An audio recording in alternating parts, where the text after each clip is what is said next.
The long voyage. When the wind is blowing and the sleet or rain is driving against the dark windows, I love to sit by the fire, thinking of what I have read in books of voyage and travel. Such books have had a strong fascination for my mind from my earliest childhood, and I wonder it should have come to pass that I never have been round the world, never have been shipwrecked, ice-environed, tomahawked, or eaten. Sitting on my ruddy hearth in the twilight of New Year's Eve, I find incidents of travel rise around me from all the latitudes and longitudes of the globe. They observe no order or sequence, but appear and vanish as they will, come like shadows, so depart. Columbus, alone upon the sea with his disaffected crew, looks over the waste of waters from his high station on the poop of his ship, and sees the first uncertain glimmer of the light, rising and falling with the waves, like a torch in the bark of some fisherman, which is the shining star of a new world. Bruce is caged in Abyssinia, surrounded by the gory horrors which shall often startle him out of his sleep at home when years have passed away. Franklin, come to the end of his unhappy overland journey, would that it had been his last, lies perishing of hunger with his brave companions, each emaciated figure stretched upon its miserable bed without the power to rise, all dividing the weary days between their prayers, their remembrances of the dear ones at home, and conversation on the pleasures of eating, the last named topic being ever present to them, likewise in their dreams. All the African travelers, wayworn, solitary, and sad, submit themselves again to drunken, murderous, man-selling despots of the lowest order of humanity, and Mungo Park, fainting under a tree and succored by a woman, gratefully remembers how his good Samaritan has always come to him in woman's shape, the wide world over. A shadow on the wall in which my mind's eye can discern some traces of a rocky sea-coast recalls to me a fearful story of travel derived from that unpromising narrator of such stories, a parliamentary blue book. A convict is its chief figure, and this man escapes with other prisoners from a penal settlement. It is an island, and they seize a boat and get to the mainland. Their way is by a rugged and precipitous seashore, and they have no earthly hope of ultimate escape, for the party of soldiers dispatched by an easier course to cut them off must inevitably arrive at their distant bourne long before them, and retake them if by any hazard they survive the horrors of the way. Famine, as they all must have foreseen, besets them early in their course. Some of the party die and are eaten, some are murdered by the rest and eaten. This one awful creature eats his fill and sustains his strength and lives on to be recaptured and taken back. The unrelatable experiences through which he has passed have been so tremendous that he is not hanged as he might be, but goes back to his old chained gang work. A little time, and he tempts one other prisoner away, seizes another boat, and flies once more, necessarily in the old hopeless direction, for he can take no other. He is soon cut off and met by the pursuing party face to face upon the beach. He is alone. In his former journey, he acquired an inappeasable relish for his dreadful food. He urged the new man away, expressly to kill him and eat him.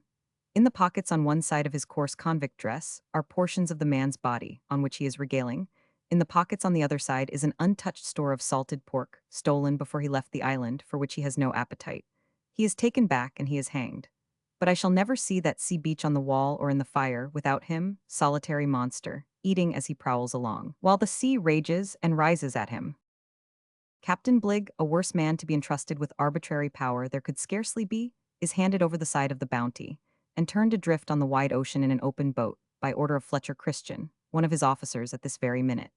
Another flash of my fire, and Thursday October Christian, 25 years of age, son of the dead and gone Fletcher by a savage mother, leaps aboard his Majesty's ship Britain, hove to off Pitcairn's Island, says his simple grace before eating, in good English, and knows that a pretty little animal on board is called a dog, because in his childhood he had heard of such strange creatures from his father and the other mutineers, grown gray under the shade of the breadfruit trees, speaking of their lost country far away. See the Housewell, East Indiaman outward bound, driving madly on a January night towards the rocks near Seacombe, on the island of Purbeck. The captain's 2 dear daughters are aboard, and 5 other ladies. The ship has been driving many hours, has 7 feet water in her hold, and her mainmast has been cut away. The description of her loss, familiar to me from my early boyhood, seems to be read aloud as she rushes to her destiny. About 2 in the morning of Friday the 6th of January, the ship still driving and approaching very fast to the shore, Mr. Henry Meryton, the second mate, went again into the cuddy, where the captain then was. Another conversation taking place, Captain Pierce expressed extreme anxiety for the preservation of his beloved daughters, and earnestly asked the officer if he could devise any method of saving them. On his answering with great concern that he feared it would be impossible, but that their only chance would be to wait for morning, the captain lifted up his hands in silent and distressful ejaculation. At this dreadful moment, the ship struck, with such violence as to dash the heads of those standing in the cuddy against the deck above them, and the shock was accompanied by a shriek of horror that burst at one instant from every quarter of the ship. Many of the seamen, who had been remarkably inattentive and remiss in their duty during great part of the storm, now poured upon deck, where no exertions of the officers could keep them, while their assistance might have been useful. They had actually skulked in their hammocks, leaving the working of the pumps and other necessary labors to the officers of the ship and the soldiers who had made uncommon exertions. Roused by a sense of their danger, the same seamen, at this moment, in frantic exclamations, demanded of heaven and their fellow sufferers that succor which their own efforts, timely made, might possibly have procured. The ship continued to beat on the rocks, and soon bilging, fell with her broadside towards the shore. When she struck, a number of the men climbed up the ensign staff, under an apprehension of her immediately going to pieces. Mr. Meryton, at this crisis, offered to these unhappy beings the best advice which could be given. He recommended that all should come to the side of the ship lying lowest on the rocks, and singly to take the opportunities which might then offer, of escaping to the shore. Having thus provided, to the utmost of his power, for the safety of the desponding crew, he returned to the roundhouse, where, by this time, all the passengers and most of the officers had assembled. The latter were employed in offering consolation to the unfortunate ladies, and, with unparalleled magnanimity, suffering their compassion for the fair and amiable companions of their misfortunes to prevail over the sense of their own danger.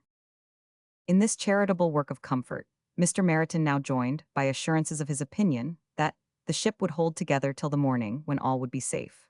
Captain Pierce, observing one of the young gentlemen loud in his exclamations of terror, and frequently cry that the ship was parting, cheerfully bid him be quiet, remarking that though the ship should go to pieces, he would not but would be safe enough.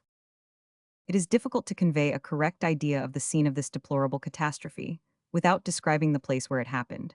The hail swell struck on the rocks at a part of the shore where the cliff is of vast height, and rises almost perpendicular from its base.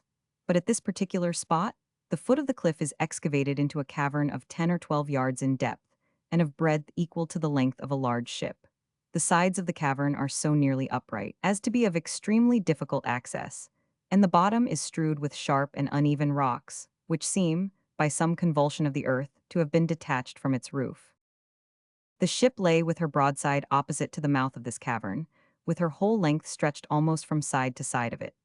But when she struck, it was too dark for the unfortunate persons on board to discover the real magnitude of the danger and the extreme horror of such a situation. In addition to the company already in the roundhouse, they had admitted 3 black women and 2 soldiers' wives, who, with the husband of one of them, had been allowed to come in, though the seamen, who had tumultuously demanded entrance to get the lights, had been opposed and kept out by Mr. Rogers and Mr. Brimer, the 3rd and 5th mates. The numbers there were, therefore, now increased to near 50. Captain Pierce sat on a chair, a cot, or some other movable, with a daughter on each side, whom he alternately pressed to his affectionate breast. The rest of the melancholy assembly were seated on the deck, which was strewed with musical instruments, and the wreck of furniture and other articles.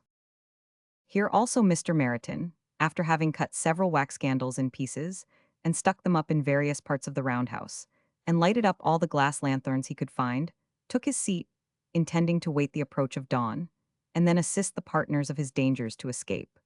But observing that the poor ladies appeared parched and exhausted, he brought a basket of oranges and prevailed on some of them to refresh themselves by sucking a little of the juice. At this time they were all tolerably composed, except Miss Mansell, who was in hysteric fits on the floor of the deck of the roundhouse. But on Mr. Meryton's return to the company, he perceived a considerable alteration in the appearance of the ship. The sides were visibly giving way, the deck seemed to be lifting, and he discovered other strong indications that she could not hold much longer together. On this account, he attempted to go forward to look out, but immediately saw that the ship had separated in the middle, and that the forepart, having changed its position, lay rather further out towards the sea. In such an emergency, when the next moment might plunge him into eternity, he determined to seize the present opportunity, and follow the example of the crew and the soldiers, who were now quitting the ship in numbers, and making their way to the shore, though quite ignorant of its nature and description. Among other expedients, the ensign staff had been unshipped, and attempted to be laid between the ship's side and some of the rocks, but without success, for it snapped asunder before it reached them. However, by the light of a lanthorn, which a seaman handed through the skylight of the roundhouse to the deck, Mr. Meriton discovered a spar which appeared to be laid from the ship's side to the rocks, and on this spar he resolved to attempt his escape. Accordingly, lying down upon it, he thrust himself forward. However, he soon found that it had no communication with the rock. He reached the end of it and then slipped off, receiving a very violent bruise in his fall, and before he could recover his legs, he was washed off by the surge. He now supported himself by swimming, until a returning wave dashed him against the back part of the cavern. Here he laid hold of a small projection in the rock, but was so much benumbed that he was on the point of quitting it, when a seaman, who had already gained a footing, extended his hand, and assisted him until he could secure himself a little on the rock, from which he clambered on a shelf still higher and out of the reach of the surf. Mr. Rogers, the third mate, remained with the captain and the unfortunate ladies and their companions nearly 20 minutes after Mr. Meriton had quitted the ship. Soon after the latter left the roundhouse, the captain asked what was become of him, to which Mr. Rogers replied that he was gone on deck to see what could be done. After this, a heavy sea breaking over the ship, the ladies exclaimed, "Oh, poor Meriton, he is drowned. Had he stayed with us, he would have been safe." And they all, particularly Miss Mary Pierce, expressed great concern at the apprehension of his loss. Sea was now breaking in at the forepart of the ship, and reached as far as the mainmast. Captain Pierce gave Mr. Rogers a nod, and they took a lamp and went together into the stern gallery, where, after viewing the rocks for some time, Captain Pierce asked Mr. Rogers if he thought there was any possibility of saving the girls, to which he replied he feared there was none, for they could only discover the black face of the perpendicular rock, and not the cavern which afforded shelter to those who escaped. They then returned to the roundhouse, where Mr. Rogers hung up the lamp, and Captain Pierce sat down between his two daughters. The sea continuing to break in very fast, Mr. McManus, a midshipman, and Mr. Schutz, a passenger, asked Mr. Rogers what they could do to escape. "Follow me," he replied, and they all went into the stern gallery, and from thence to the upper quarter gallery on the poop.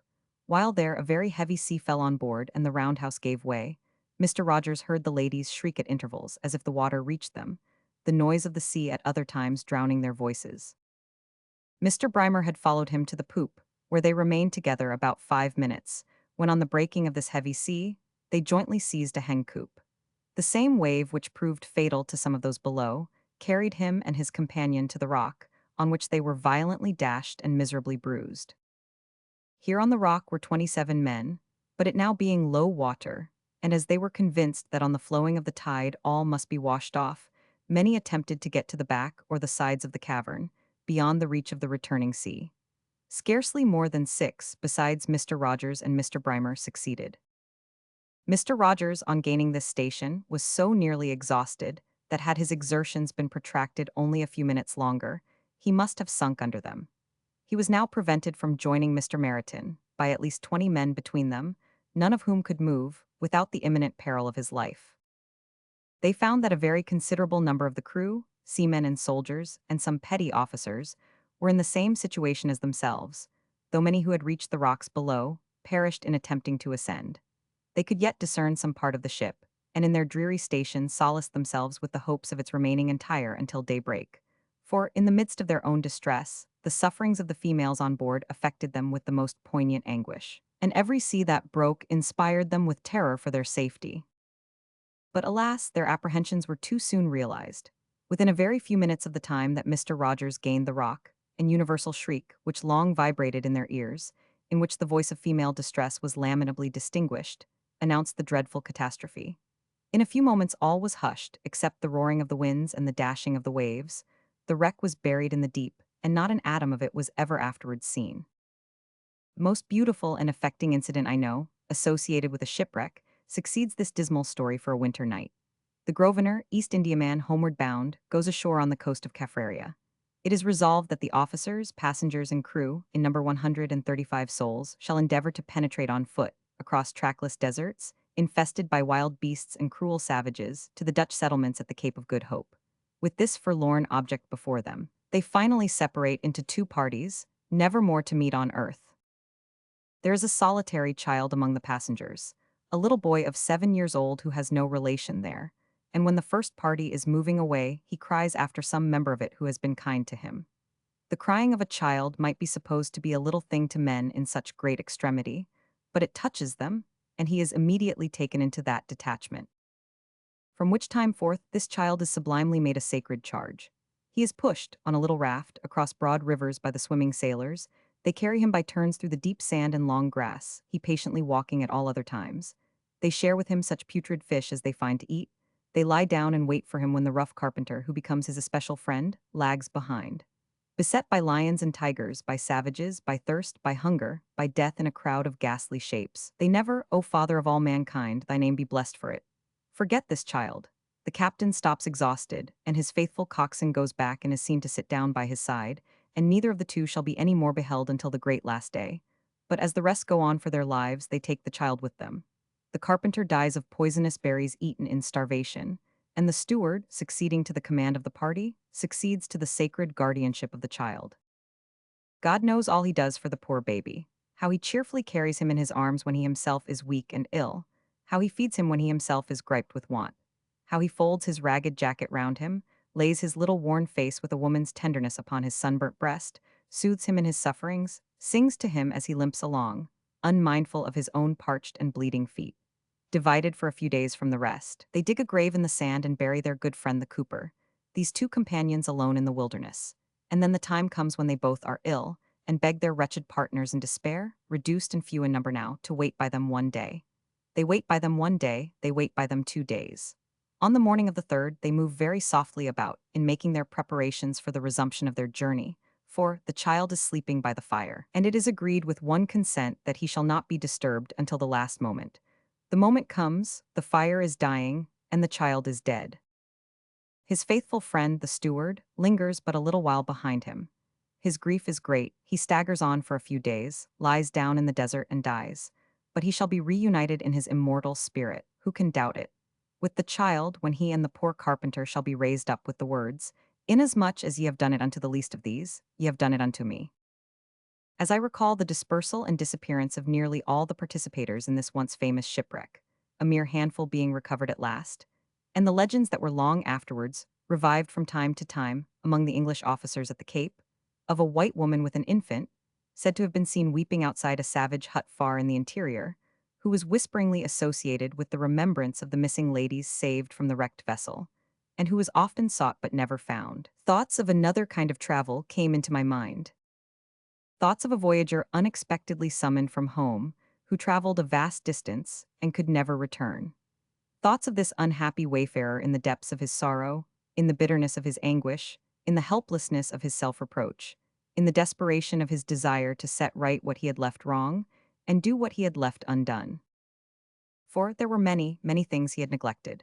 Little matters while he was at home and surrounded by them, but things of mighty moment when he was at an immeasurable distance. There were many, many blessings that he had inadequately felt. There were many trivial injuries that he had not forgiven. There was love that he had but poorly returned. There was friendship that he had too lightly prized. There were a million kind words that he might have spoken, a million kind looks that he might have given, uncountable slight, easy deeds in which he might have been most truly great and good. Oh, for a day, he would exclaim, for but one day to make amends. But the sun never shone upon that happy day, and out of his remote captivity he never came. Why does this traveler's fate obscure, on New Year's Eve, the other histories of travelers with which my mind was filled but now, and cast a solemn shadow over me? Must I one day make his journey? Even so, who shall say that I may not then be tortured by such late regrets, that I may not then look from my exile on my empty place and undone work? I stand upon a seashore where the waves are years. They break and fall, and I may little heed them, but with every wave the sea is rising, and I know that it will float me on this traveler's voyage at last. The begging letter writer. The amount of money he annually diverts from wholesome and useful purposes in the United Kingdom would be a set-off against the window tax. He is one of the most shameless frauds and impositions of this time. In his idleness, his mendacity, and the immeasurable harm he does to the deserving, dirtying the stream of true benevolence and muddling the brains of foolish justices, with inability to distinguish between the base coin of distress and the true currency we have always among us. He is more worthy of Norfolk Island than three-fourths of the worst characters who are sent there. Under any rational system, he would have been sent there long ago. I, the writer of this paper, have been, for some time, a chosen receiver of begging letters. For 14 years, my house has been made as regular a receiving house for such communications as any one of the great branch post offices is for general correspondence. I ought to know something of the begging letter writer. He has besieged my door at all hours of the day and night. He has fought my servant. He has lain in ambush for me, going out and coming in. He has followed me out of town into the country. He has appeared at provincial hotels where I have been staying for only a few hours. He has written to me from immense distances when I have been out of England. He has fallen sick. He has died and been buried. He has come to life again and again departed from this transitory scene. He has been his own son, his own mother, his own baby, his idiot brother, his uncle, his aunt, his aged grandfather.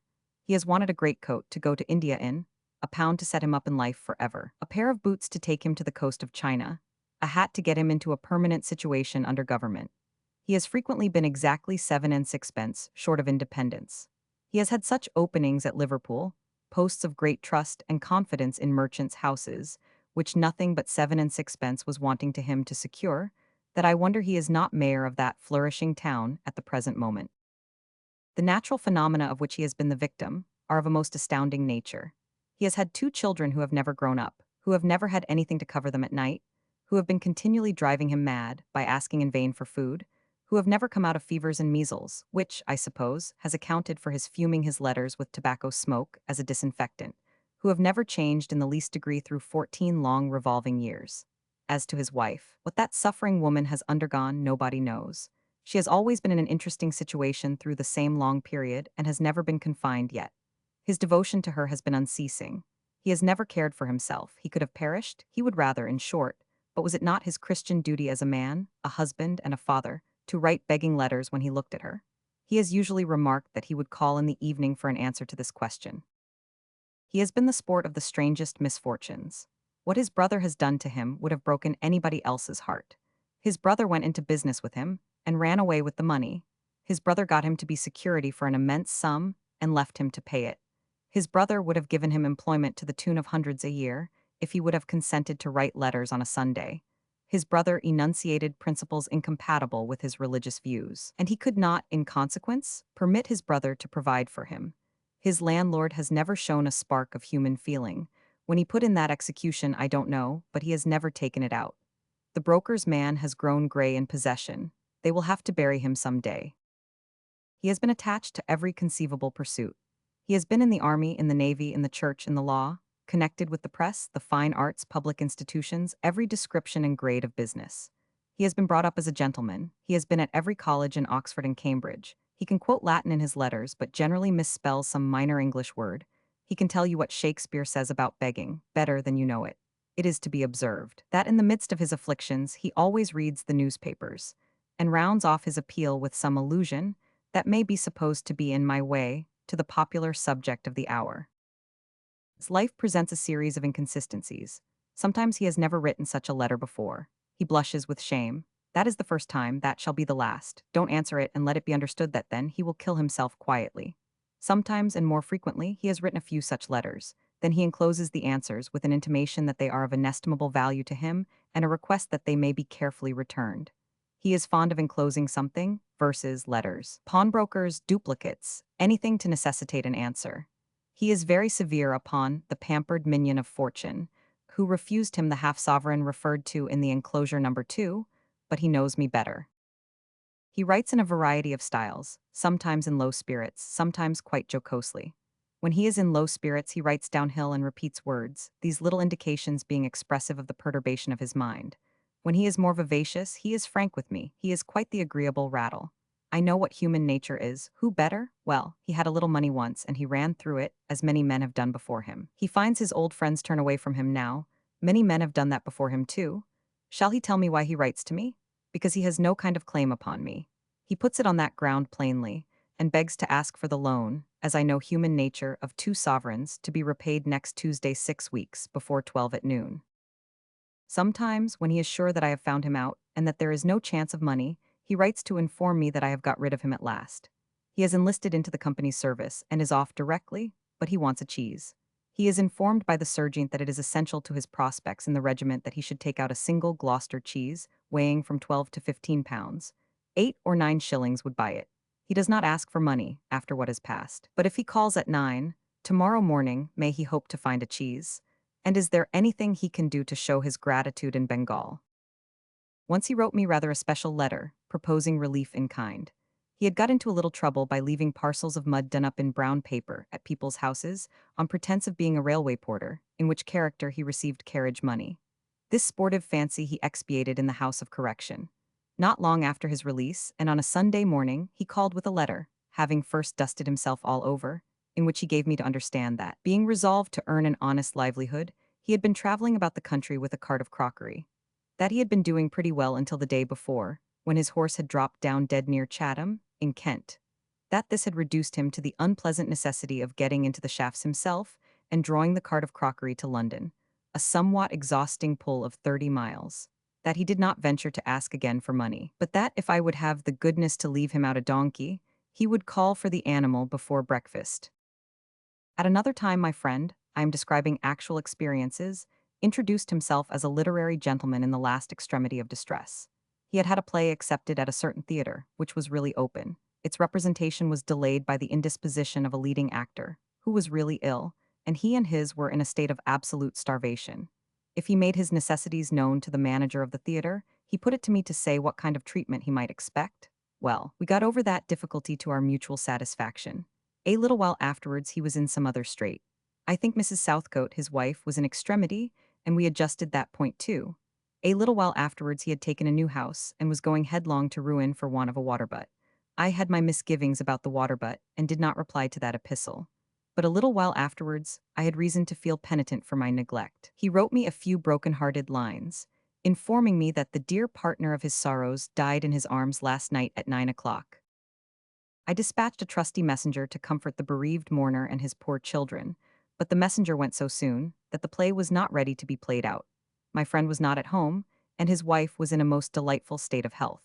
He was taken up by the Mendicity Society. Informally it afterwards appeared, and I presented myself at a London police office with my testimony against him. The magistrate was wonderfully struck by his educational acquirements, deeply impressed by the excellence of his letters, exceedingly sorry to see a man of his attainments there, complimented him highly on his powers of composition, and was quite charmed to have the agreeable duty of discharging him. A collection was made for the poor fellow, as he was called in the reports, and I left the court with a comfortable sense of being universally regarded as a sort of monster. Next day comes to me a friend of mine, the governor of a large prison. "Why did you ever go to the police office against that man?" says he. "Without coming to me first? I know all about him and his frauds. He lodged in the house of one of my warders at the very time when he first wrote to you, and then he was eating spring lamb at 18 pence a pound, and early asparagus at I don't know how much a bundle.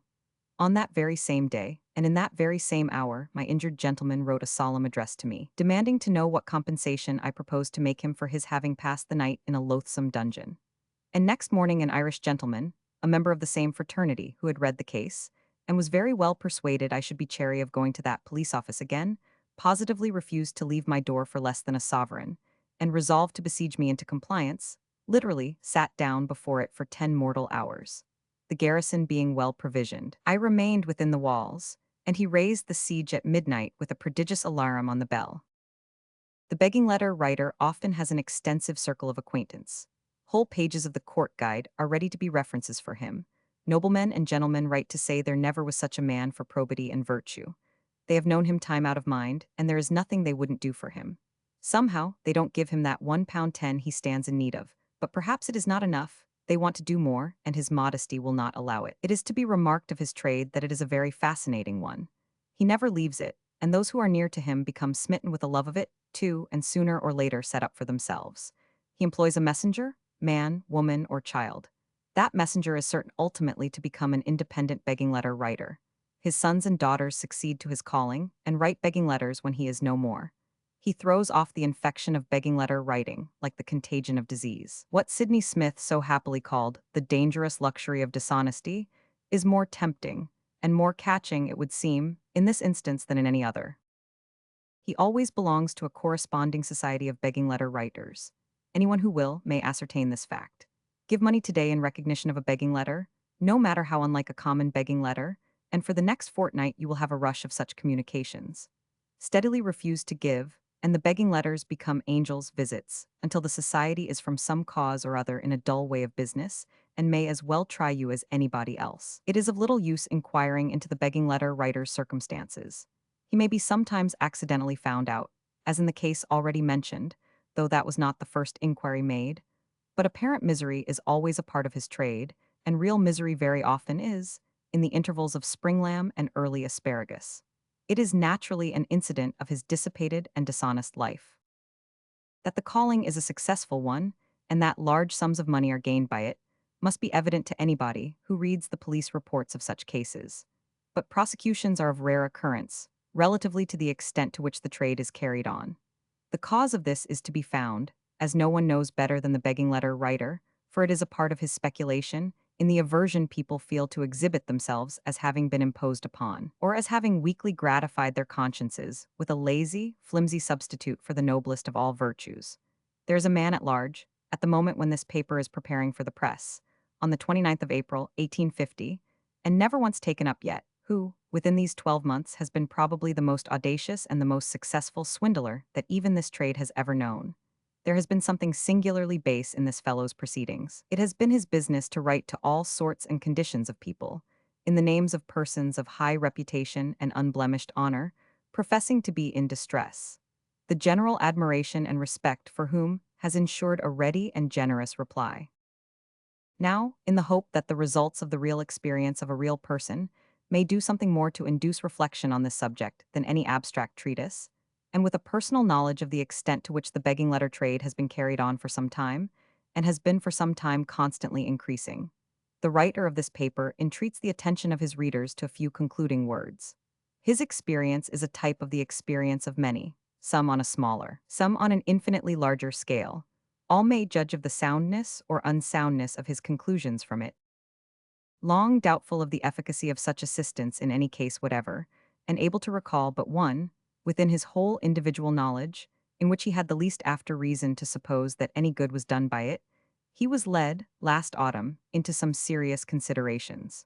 The begging letters flying about by every post made it perfectly manifest that a set of lazy vagabonds were interposed between the general desire to do something to relieve the sickness and misery under which the poor were suffering, and the suffering poor themselves. That many who sought to do some little to repair the social wrongs, inflicted in the way of preventable sickness and death upon the poor, were strengthening those wrongs, however innocently, by wasting money on pestilent knaves cumbering society. That imagination, soberly following one of these knaves into his life of punishment in jail, and comparing it with the life of one of these poor in a collar-stricken alley, or one of the children of one of these poor, soothed in its dying hour by the late lamented Mr. Drowett, contemplated a grim farce, impossible to be presented very much longer before God or man. That the crowning miracle of all the miracles summed up in the New Testament, after the miracle of the blind seeing, and the lame walking, and the restoration of the dead to life, was the miracle that the poor had the gospel preached to them. That while the poor were unnaturally and unnecessarily cut off by the thousand, in the prematurity of their age, or in the rottenness of their youth, for of flower or blossom such youth has none, the gospel was not preached to them, saving in hollow and unmeaning voices. That of all wrongs, this was the first mighty wrong the pestilence warned us to set right, and that no post office order to any amount, given to a begging letter writer for the quieting of an uneasy breast, would be presentable on the last great day as anything towards it. The poor never write these letters. Nothing could be more unlike their habits. The writers are public robbers, and we who support them are parties to their depredations. They trade upon every circumstance within their knowledge that affects us, public or private, joyful or sorrowful. They pervert the lessons of our lives. They change what ought to be our strength and virtue into weakness and encouragement of vice. There is a plain remedy, and it is in our own hands. We must resolve, at any sacrifice of feeling, to be deaf to such appeals and crush the trade. There are degrees in murder. Life must be held sacred among us in more ways than one, sacred, not merely from the murderous weapon, or the subtle poison, or the cruel blow, but sacred from preventable diseases, distortions, and pains. That is the first great end we have to set against this miserable imposition. Physical life respected, moral life comes next. What will not content a begging letter writer for a week would educate a score of children for a year. Let us give all we can. Let us give more than ever. Let us do all we can. Let us do more than ever. But let us give and do with a high purpose, not to endow the scum of the earth to its own greater corruption with the offals of our duty. P. Child's Dream of a Star. There was once a child, and he strolled about a good deal and thought of a number of things. He had a sister who was a child too and his constant companion. These two used to wonder all day long. They wondered at the beauty of the flowers, they wondered at the height and blueness of the sky, they wondered at the depth of the bright water, they wondered at the goodness and the power of God who made the lovely world. Used to say to one another, sometimes, supposing all the children upon earth were to die, would the flowers and the water and the sky be sorry? They believed they would be sorry. For said they, the buds are the children of the flowers, and the little playful streams that gambol down the hillsides are the children of the water, and the smallest bright specks playing at hide and seek in the sky all night must surely be the children of the stars, and they would all be grieved to see their playmates, the children of men, no more. There was one clear shining star that used to come out in the sky before the rest, near the church spire, above the graves. It was larger and more beautiful, they thought, than all the others, and every night they watched for it, standing hand in hand at a window. Whoever saw it first cried out, "I see the star." And often they cried out both together, knowing so well when it would rise and where. So they grew to be such friends with it that, before lying down in their beds, they always looked out once again, to bid it good night, and when they were turning round to sleep, they used to say, "God bless the star." But while she was still very young, oh, very, very young, the sister drooped and came to be so weak that she could no longer stand in the window at night. And then the child looked sadly out by himself, and when he saw the star, turned round and said to the patient pale face on the bed, "I see the star." And then a smile would come upon the face, and a little weak voice used to say, "God bless my brother and the star." And so the time came all too soon, when the child looked out alone, and when there was no face on the bed, and when there was a little grave among the graves, not there before, and when the star made long rays down towards him, as he saw it through his tears. Now these rays were so bright, and they seemed to make such a shining way from earth to heaven, that when the child went to his solitary bed, he dreamed about the star, and dreamed that, lying where he was, he saw a train of people taken up that sparkling road by angels. And the star, opening, showed him a great world of light, where many more such angels waited to receive them. All these angels who were waiting turned their beaming eyes upon the people who were carried up into the star, and some came out from the long rows in which they stood, and fell upon the people's necks, and kissed them tenderly, and went away with them down avenues of light, and were so happy in their company, that lying in his bed he wept for joy. But there were many angels who did not go with them, and among them one he knew. The patient face that once had lain upon the bed was glorified and radiant, but his heart found out his sister among all the host. His sister's angel lingered near the entrance of the star, and said to the leader among those who had brought the people thither, "Is my brother come?" And he said no. She was turning hopefully away, when the child stretched out his arms and cried, "Oh, sister, I am here, take me." And then she turned her beaming eyes upon him, and it was night, and the star was shining into the room, making long rays down towards him as he saw it through his tears. From that hour forth, the child looked out upon the star as on the home he was to go to when his time should come, and he thought that he did not belong to the earth alone, but to the star too, because of his sister's angel gone before. There was a baby born to be a brother to the child, and while he was so little that he never yet had spoken word, he stretched his tiny form out on his bed and died. Again the child dreamed of the open star, and of the company of angels, and the train of people, and the rows of angels with their beaming eyes all turned upon those people's faces. Said his sister's angel to the leader, "Is my brother come?" And he said, "Not that one but another." As the child beheld his brother's angel in her arms, he cried, "Oh, sister, I am here, take me." And she turned and smiled upon him, and the star was shining. He grew to be a young man, and was busy at his books when an old servant came to him and said, "Thy mother is no more, I bring her blessing on her darling son." Again at night he saw the star, and all that former company. Said his sister's angel to the leader, "Is my brother come?" And he said, "Thy mother." A mighty cry of joy went forth through all the star, because the mother was reunited to her two children. And he stretched out his arms and cried, "Oh, mother, sister, and brother, I am here, take me."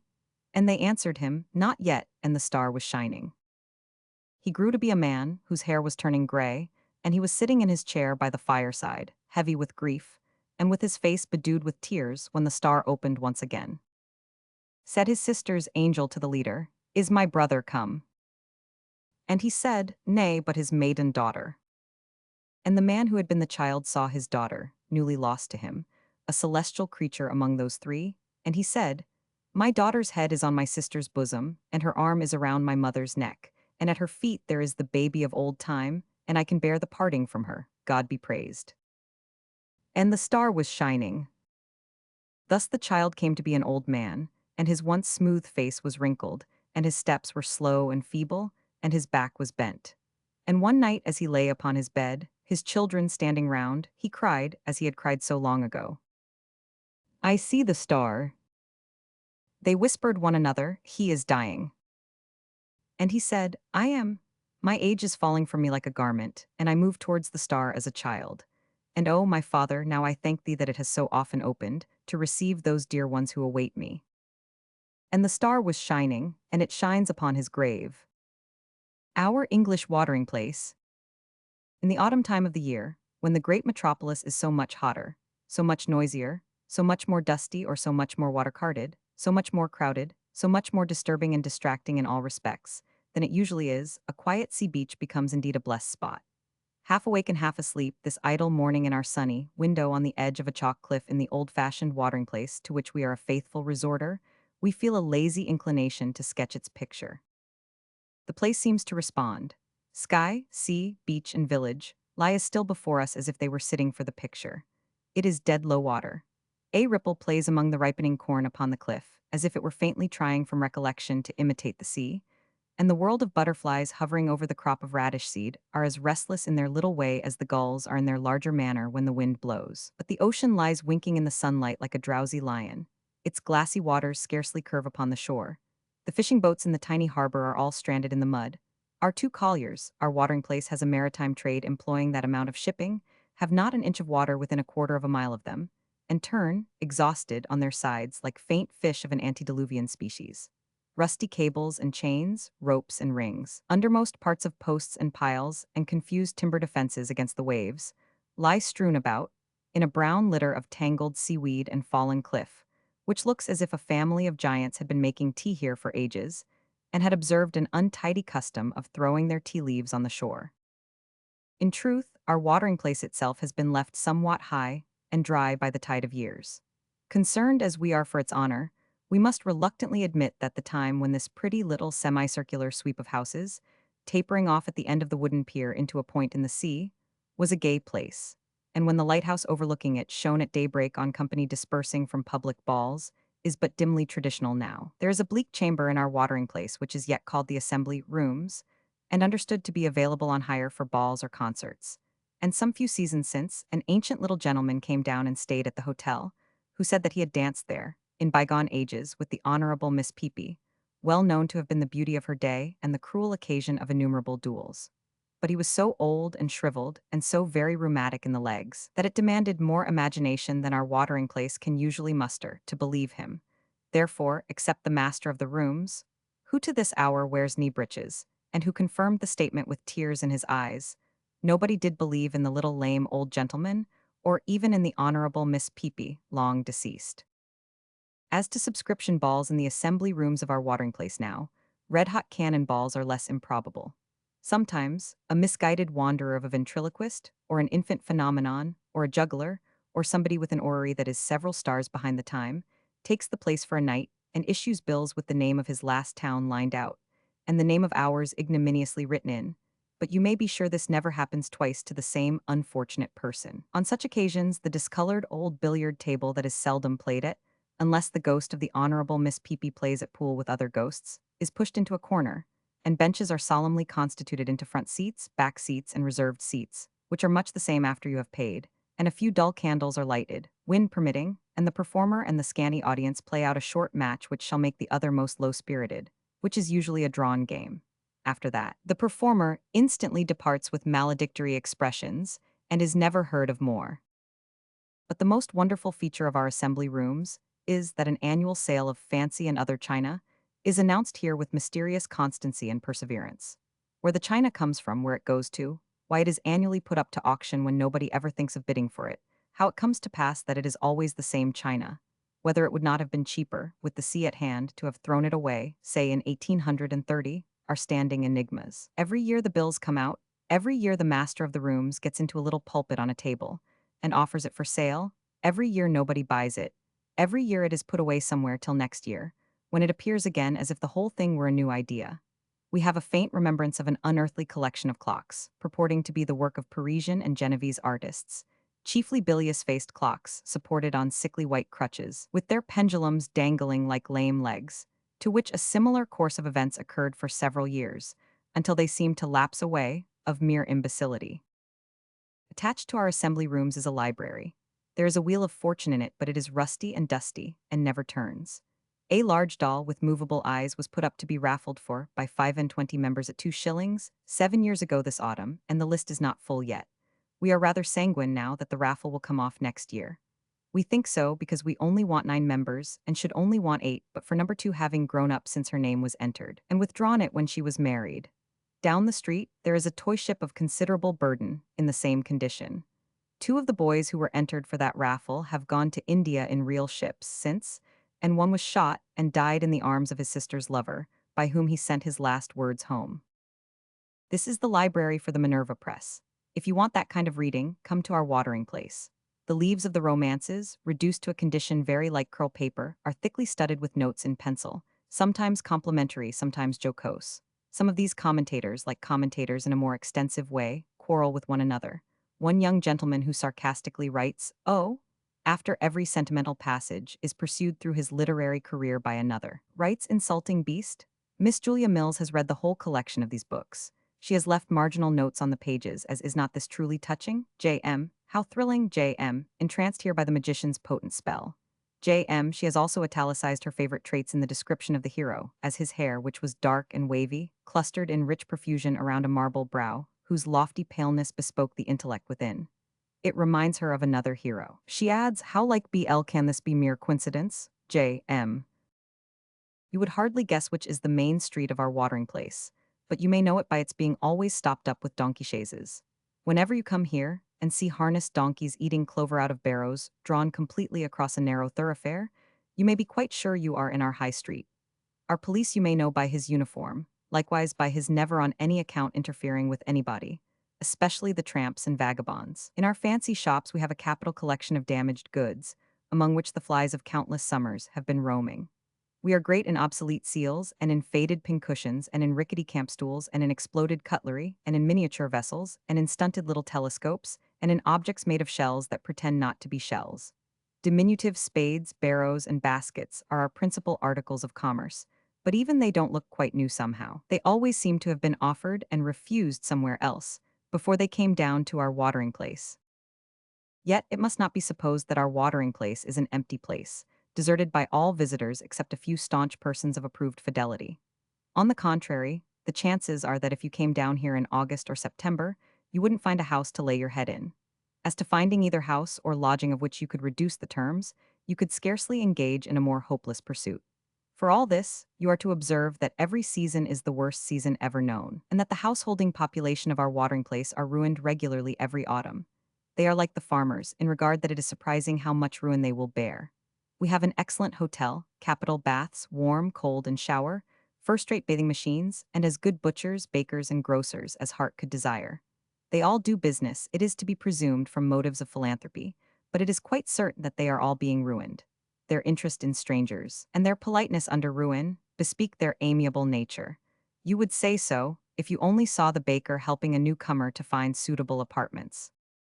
So far from being at a discount as to company, we are in fact what would be popularly called rather a nobby place. Some tip-top knobs come down occasionally, even dukes and duchesses. We have known such carriages to blaze among the donkey chaises as made beholders wink. Attendant on these equipages come resplendent creatures in plush and powder, who are sure to be stricken disgusted with the indifferent accommodation of our watering place, and who, of an evening, particularly when it rains, may be seen very much out of drawing, in rooms far too small for their fine figures, looking discontentedly out of little back windows into by-streets. The lords and ladies get on well enough and quite good-humoredly. But if you want to see the gorgeous phenomena who wait upon them at a perfect nonplus, you should come and look at the resplendent creatures with little back parlors for servants' halls, and turn-up bedsteads to sleep in, at our watering place. You have no idea how they take it to heart. We have a pier, a queer old wooden pier, fortunately without the slightest pretensions to architecture, and very picturesque in consequence. Boats are hauled up upon it, ropes are coiled all over it. Lobster pots, nets, masts, oars, spars, sails, ballast, and rickety capstans make a perfect labyrinth of it. Forever hovering about this pier, with their hands in their pockets, or leaning over the rough bulwark it opposes to the sea, gazing through telescopes which they carry about in the same profound receptacles, are the boatmen of our watering place. Looking at them, you would say that surely these must be the laziest boatmen in the world. They lounge about in obstinate and inflexible pantaloons that are apparently made of wood the whole season through. Whether talking together about the shipping in the channel or gruffly unbending over mugs of beer at the public house, you would consider them the slowest of men. Chances are 1,000 to 1 that you might stay here for 10 seasons and never see a boatman in a hurry. A certain expression about his loose hands, when they are not in his pockets, as if he were carrying a considerable lump of iron in each, without any inconvenience, suggests strength, but he never seems to use it. He has the appearance of perpetually strolling. Running is too inappropriate a word to be thought of to seed. The only subject on which he seems to feel any approach to enthusiasm is pitch. He pitches everything he can lay hold of: the pier, the palings, his boat, his house. When there is nothing else left, he turns to and even pitches his hat or his rough weather clothing. Do not judge him by deceitful appearances. These are among the bravest and most skillful mariners that exist. Let a gale arise and swell into a storm. Let a sea run that might appall the stoutest heart that ever beat. Let the light boat on these dangerous sands throw up a rocket in the night, or let them hear through the angry roar the signal guns of a ship in distress, and these men spring up into activity so dauntless, so valiant and heroic, that the world cannot surpass it. Cavillers may object that they chiefly live upon the salvage of valuable cargoes. So they do, and God knows it is no great living that they get out of the deadly risks they run. But put that hope of gain aside. Let these rough fellows be asked, in any storm, who volunteers for the lifeboat to save some perishing souls, as poor and empty-handed as themselves, whose lives the perfection of human reason does not rate at the value of a farthing each. And that boat will be manned, as surely and as cheerfully, as if 1,000 pounds were told down on the weather-beaten pier. For this, and for the recollection of their comrades whom we have known, whom the raging sea has engulfed before their children's eyes in such brave efforts, whom the secret sand has buried, we hold the boatmen of our watering place in our love and honor, and are tender of the fame they well deserve. So many children are brought down to our watering place that, when they are not out of doors, as they usually are in fine weather, it is wonderful where they are put, the whole village seeming much too small to hold them under cover. In the afternoons, you see no end of salt and sandy little boots drying on upper window sills. At bathing time in the morning, the little bay re-echoes with every shrill variety of shriek and splash, after which, if the weather be at all fresh, the sands teem with small blue-mottled legs. The sands are the children's great resort. They cluster there like ants, so busy burying their particular friends and making castles with infinite labor which the next tide overthrows, that it is curious to consider how their play, to the music of the sea, foreshadows the realities of their afterlives. It is curious, too, to observe a natural ease of approach that there seems to be between the children and the boatmen. They mutually make acquaintance and take individual likings without any help. You will come upon one of those slow, heavy fellows sitting down patiently mending a little ship for a mite of a boy, whom he could crush to death by throwing his lightest pair of trousers on him.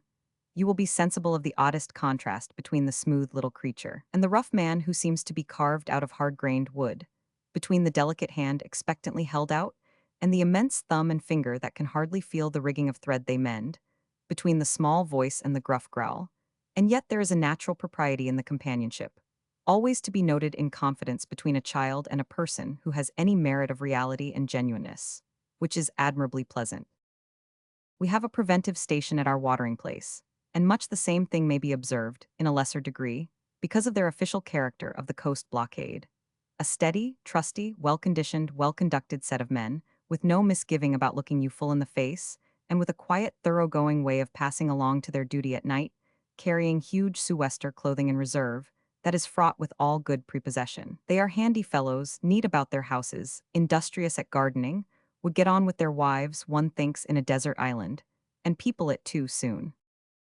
As to the naval officer of the station, with his hearty fresh face, and his blue eye that has pierced all kinds of weather, it warms our hearts when he comes into church on a Sunday, with that bright mixture of blue coat, buff waistcoat, black neckkerchief, and gold epaulet, that is associated in the minds of all Englishmen with brave, unpretending, cordial national service.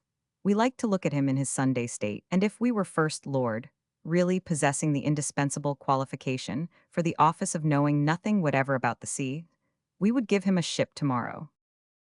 We have a church, by the by, of course, a hideous temple of flint like a great petrified haystack. Our chief clerical dignitary, who, to his honor, has done much for education both in time and money, and has established excellent schools, is a sound, shrewd, healthy gentleman, who has got into little occasional difficulties with the neighboring farmers, but has had a pestilent trick of being right.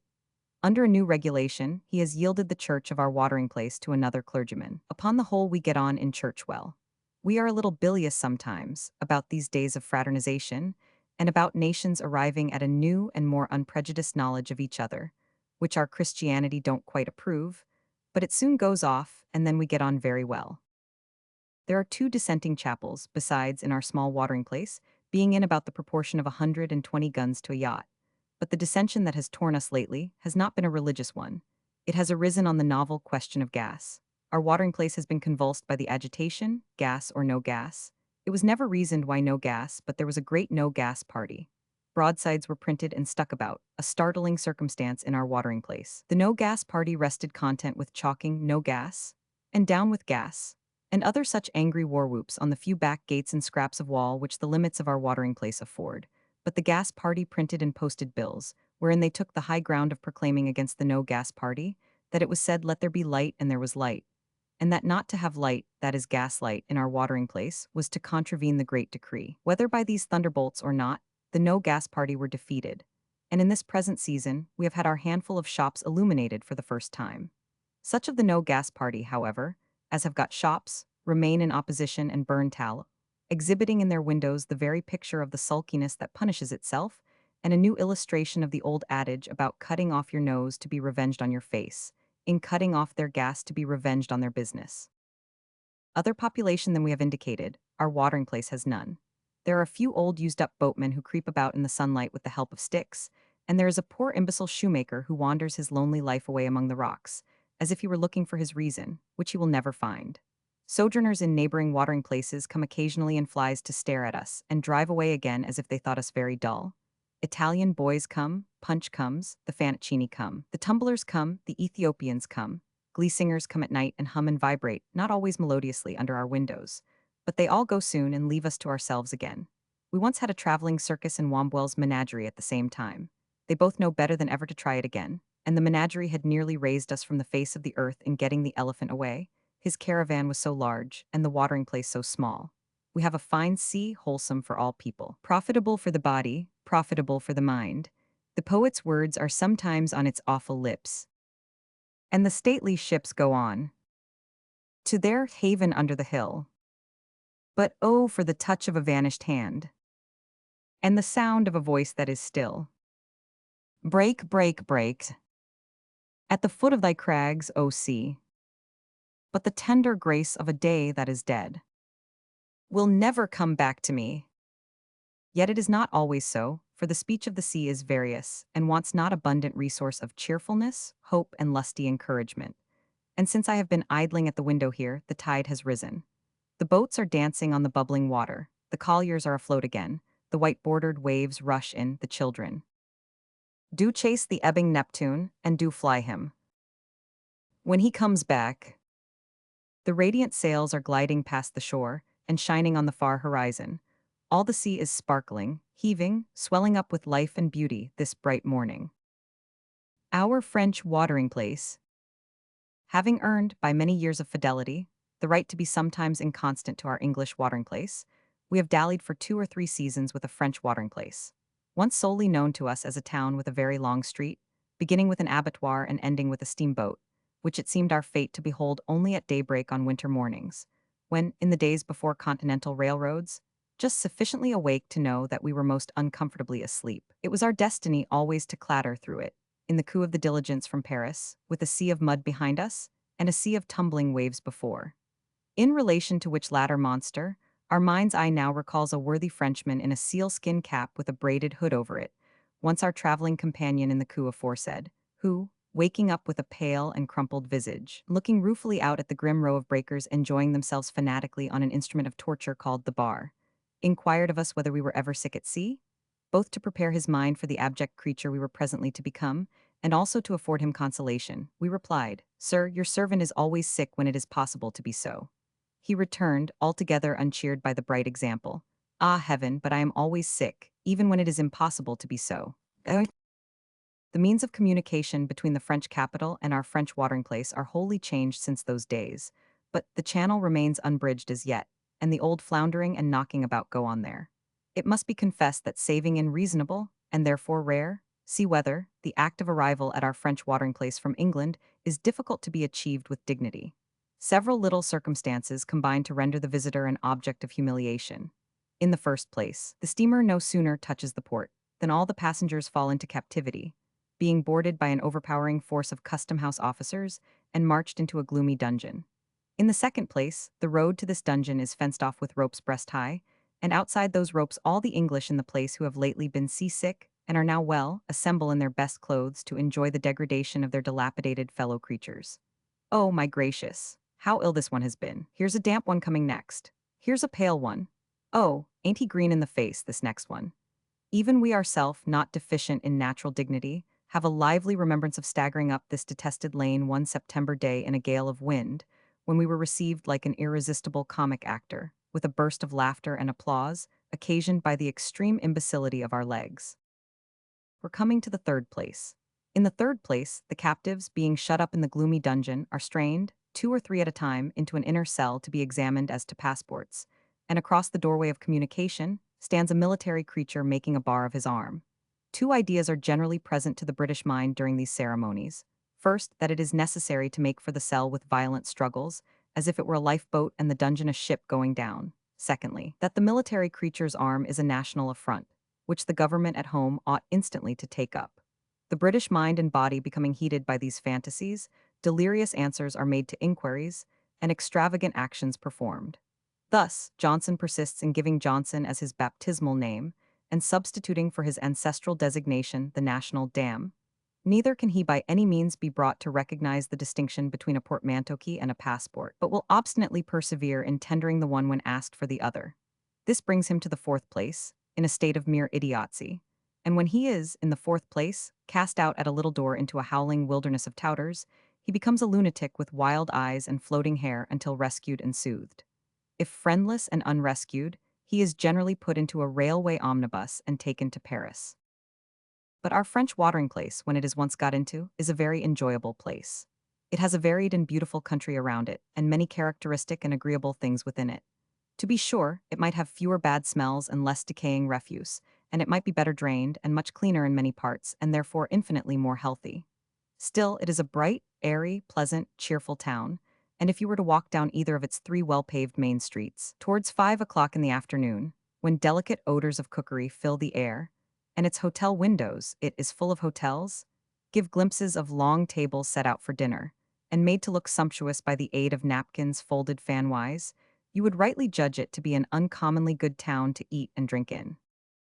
We have an old walled town, rich in cool public wells of water, on the top of a hill within and above the present business town, and if it were some hundreds of miles further from England, instead of being, on a clear day, within sight of the grass growing in the crevices of the chalk cliffs of Dover, you would long ago have been bored to death about that town. It is more picturesque and quaint than half the innocent places which tourists, following their leader like sheep, have made impostors of, to say nothing of its houses with grave courtyards, its queer by corners, and its many-windowed streets white and quiet in the sunlight. There is an ancient belfry in it that would have been in all the annuals and albums, going and gone, these 100 years if it had but been more expensive to get at. Happily it has escaped so well, being only in our French watering place, that you may like it of your own accord in a natural manner, without being required to go into convulsions about it. We regard it as one of the later blessings of our life, that Bilkins, the only authority on taste, never took any notice that we can find out of our French watering place. Bilkins never wrote about it, never pointed out anything to be seen in it, never measured anything in it, always left it alone. For which relief, heaven bless the town and the memory of the immortal Bilkins likewise. There is a charming walk, arched and shaded by trees, on the old walls that form the 4 sides of this high town, whence you get glimpses of the streets below, and changing views of the other town and of the river, and of the hills and of the sea. It is made more agreeable and peculiar by some of the solemn houses that are rooted in the deep streets below, bursting into a fresher existence atop, and having doors and windows and even gardens on these ramparts. A child going in at the courtyard gate of one of these houses, climbing up the many stairs, and coming out at the 4th-floor window, might conceive himself another Jack, alighting on enchanted ground from another beanstalk. It is a place wonderfully populous in children, English children, with governesses reading novels as they walk down the shady lanes of trees, or nursemaids interchanging gossip on the seats. French children with their smiling bonds in snow-white caps, and themselves, if little boys, in straw headgear like beehives, work-baskets, and church hassocks. 3 years ago there were 3 weazen old men, one bearing a frayed red ribbon in his threadbare buttonhole, always to be found walking together among these children before dinner time. If they walked for an appetite, they doubtless lived and pension were contracted for, otherwise their poverty would have made it a rash action. They were stooping, blear-eyed, dull old men, slipshod and shabby, in long-skirted, short-waisted coats and meager trousers, and yet with a ghost of gentility hovering in their company. They spoke little to each other, and looked as if they might have been politically discontented if they had had vitality enough. Once, we overheard Red Ribbon feebly complain to the other two that somebody, or something, was a robber. And then they all three set their mouths so that they would have ground their teeth if they had had any. The ensuing winter gathered Red Ribbon unto the great company of faded ribbons, and next year the remaining two were there, getting themselves entangled with hoops and dolls, familiar mysteries to the children, probably in the eyes of most of them, harmless creatures who had never been like children, and whom children could never be like. Another winter came, and another old man went, and so, this present year, the last of the triumvirate, left off walking. It was no good. Now, and sat by himself on a little solitary bench, with the hoops and the dolls as lively as ever all about him. In the place d'arms of this town, a little decayed market is held, which seems to slip through the old gateway like water, and go rippling down the hill, to mingle with the murmuring market in the lower town, and get lost in its movement and bustle. It is very agreeable on an idle summer morning to pursue this market stream from the hilltop. It begins, dozingly and dully, with a few sacks of corn, starts into a surprising collection of boots and shoes, goes brawling down the hill in a diversified channel of old cordage, old iron, old crockery, old clothes, civil and military, old rags, new cotton goods, flaming prints of saints, little looking-glasses, and incalculable lengths of tape. Dives into a backway, keeping out of sight for a little while, as streams will, or only sparkling for a moment in the shape of a market drinking shop, and suddenly reappears behind the great church, shooting itself into a bright confusion of white-capped women and blue-bloused men, poultry, vegetables, fruits, flowers, pots, pans, praying chairs, soldiers, country butter, umbrellas and other sunshades, girl porters waiting to be hired with baskets at their backs, and one weazen little old man in a cocked hat, wearing a cuirass of drinking glasses and carrying on his shoulder a crimson temple fluttering with flags, like a glorified paviour's rammer without the handle, who rings a little bell in all parts of the scene, and cries his cooling drink "Ola, ola, ho, in a shrill, cracked voice that somehow makes itself heard, above all the chaffering and vending hum. Early in the afternoon, the whole course of the stream is dry. The praying chairs are put back in the church, the umbrellas are folded up, the unsold goods are carried away, the stalls and stands disappear, the square is swept, the hackney coaches lounge there to be hired, and on all the country roads, if you walk about, as much as we do, you will see the peasant women, always neatly and comfortably dressed, riding home, with the pleasantest saddle furniture of clean milk pails, bright butter kegs, and the like, on the jolliest little donkeys in the world. We have another market in our French watering place, that is to say, a few wooden hutches in the open street, down by the port, devoted to fish. Our fishing boats are famous everywhere, and our fishing people, though they love lively colors and taste is neutral sea bilkins, are among the most picturesque people we ever encountered. They have not only a quarter of their own in the town itself, but they occupy whole villages of their own on the neighboring cliffs. Their churches and chapels are their own. They consort with one another, they intermarry among themselves, their customs are their own, and their costume is their own and never changes. As soon as one of their boys can walk, he is provided with a long bright red nightcap, and one of their men would as soon think of going afloat without his head, as without that indispensable appendage to it. Then they wear the noblest boots with the hugest tops, flapping and bulging over anyhow, above which they encase themselves in such wonderful overalls and petticoat trousers, made to all appearance of tarry old sails, so additionally stiffened with pitch and salt, that the wearers have a walk of their own, and go straddling and swinging about among the boats and barrels and nets and rigging, a sight to see. Then, their younger women, by dint of going down to the sea barefoot, to fling their baskets into the boats as they come in with the tide, and bespeak the first fruits of the haul with propitiatory promises to love and marry that dear fisherman who shall fill that basket like an angel, have the finest legs ever carved by nature in the brightest mahogany, and they walk like Juno. Their eyes, too, are so lustrous that their long gold earrings turn dull beside those brilliant neighbors. And when they are dressed, what with these beauties and their fine, fresh faces, and their many petticoats, striped petticoats, red petticoats, blue petticoats, always clean and smart and never too long, and their homemade stockings, mulberry-colored, blue, brown, purple, lilac, which the older women, taking care of the Dutch-looking children, sit in all sorts of places knitting from morning to night, and what with their little saucy bright blue jackets, knitted too and fitting close to their handsome figures, and what with the natural grace with which they wear the commonest cap, or fold the commonest handkerchief round their luxuriant hair. We say, in a word and out of breath, that taking all these premises into our consideration, it has never been a matter of the least surprise to us that we have never once met. In the cornfields, on the dusty roads, by the breezy windmills, on the plots of short, sweet grass overhanging the sea, anywhere. A young fisherman and fisherwoman of our French watering place together, but the arm of that fisherman has invariably been, as a matter of course and without any absurd attempt to disguise so plain a necessity, round the neck or waist of that fisherwoman. And we have had no doubt whatever, standing looking at their uphill streets, house rising above house, and terrace above terrace, and bright garments here and there lying sunning on rough stone parapets, that the pleasant mist on all such objects, caused by their being seen through the brown nets hung across on poles to dry, is, in the eyes of every true young fisherman, a mist of love and beauty, setting off the goddess of his heart. Moreover, it is to be observed that these are an industrious people, and a domestic people, and an honest people. And though we are aware that at the bidding of Bilkins it is our duty to fall down and worship the Neapolitans, we make bold very much to prefer the fishing people of our French watering place, especially since our last visit to Naples within these 12 months, when we found only 4 conditions of men remaining in the whole city, to wit, Lazzaroni, priests, spies, and soldiers, and all of them beggars, the paternal government having banished all its subjects except the rascals. But we can never henceforth separate our French watering place from our own landlord of 2 summers, M. Loyal Devassour, citizen and town councillor. Permit us to have the pleasure of presenting M. Loyal Devassour.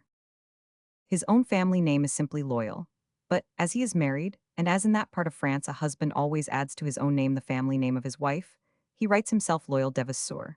He owns a compact little estate of some 20 or 30 acres on a lofty hillside, and on it he has built 2 country houses which he lets furnished. They are by many degrees the best houses that are so let near our French watering place. We have had the honor of living in both, and can testify. The entrance hall of the first we inhabited was ornamented with a plan of the estate, representing it as about twice the size of Ireland. Insomuch that when we were yet new to the property, M. Loyal always speaks of it as La Propret, we went 3 miles straight on end in search of the bridge of Austerlitz, which we afterwards found to be immediately outside the window. The CH. of the old guard, in another part of the grounds, and, according to the plan, about 2 leagues from the little dining room. We sought in vain for a week, until, happening one evening to sit upon a bench in the forest in the plan, a few yards from the house door, we observed at our feet, in the ignominious circumstances of being upside down and greenly wrought, the old guard himself. That is to say, the painted effigy of a member of that distinguished corps, 7 feet high, and in the act of carrying arms, who had had the misfortune to be blown down in the previous winter. It will be perceived that M. Loyal is a staunch admirer of the great Napoleon. He is an old soldier himself, captain of the National Guard, with a handsome gold vase on his chimney-piece presented to him by his company, and his respect for the memory of the illustrious general is enthusiastic. Medallions of him, portraits of him, busts of him, pictures of him, are thickly sprinkled all over the property. During the first month of our occupation, it was our affliction to be constantly knocking down Napoleon. If we touched a shelf in a dark corner, he toppled over with a crash, and every door we opened shook him to the soul. Yet M. Loyal is not a man of mere castles in the air, or, as he would say, in Spain. He has a specially practical, contriving, clever, skillful eye and hand. His houses are delightful. He unites French elegance and English comfort in a happy manner quite his own. He has an extraordinary genius for making tasteful little bedrooms in angles of his roofs, which an Englishman would as soon think of turning to any account as he would think of cultivating the desert. We have ourselves reposed deliciously in an elegant chamber of M. Loyal's construction, with our head as nearly in the kitchen chimney-pot as we can conceive it likely for the head of any gentleman, not by profession a sweep, to be. And into whatsoever strange nook M. Loyal's genius penetrates, it, in that nook, infallibly constructs a cupboard and a row of pegs. In either of our houses, we could have put away the knapsacks and hung up the hats of the whole regiment of guides. Aforetime, M. Loyal was a tradesman in the town. You can transact business with no present tradesman in the town, and give your card chez M. Loyal, but a brighter face shines upon you directly.